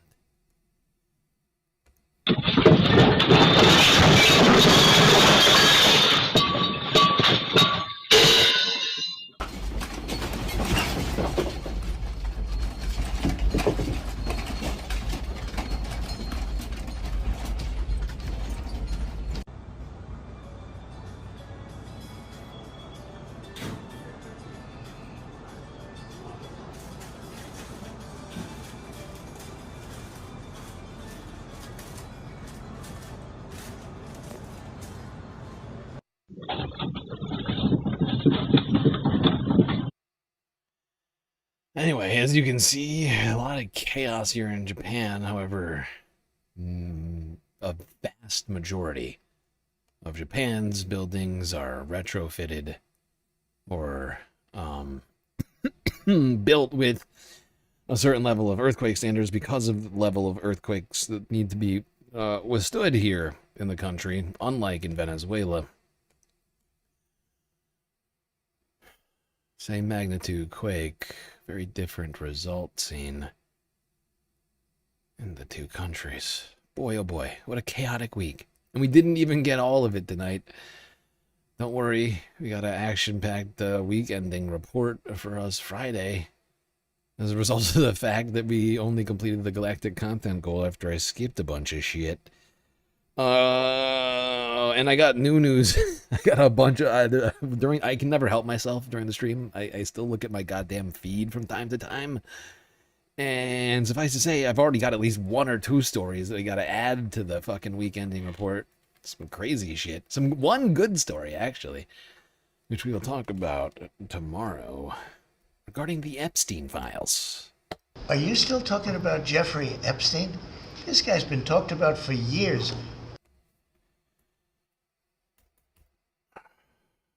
Down 27. Nope, that's...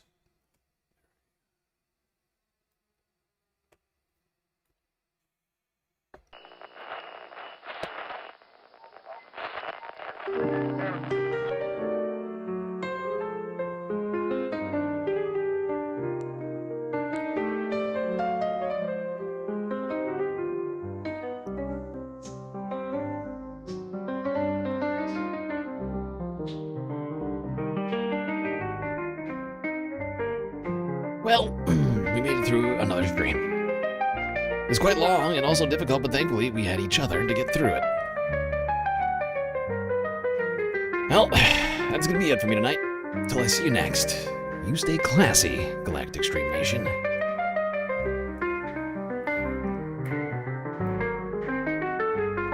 Can't forget this. These are your galactic patrons.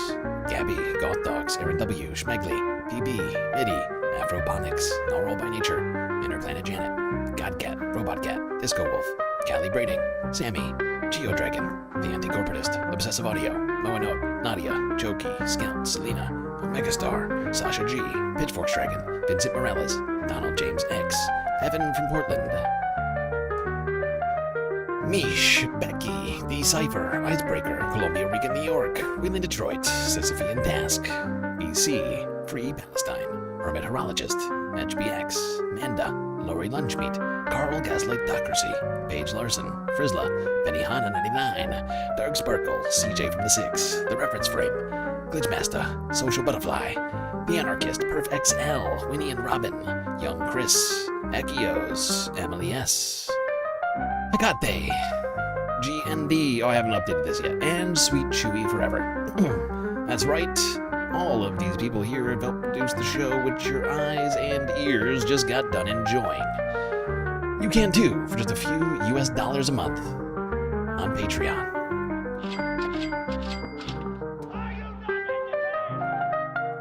Whoa.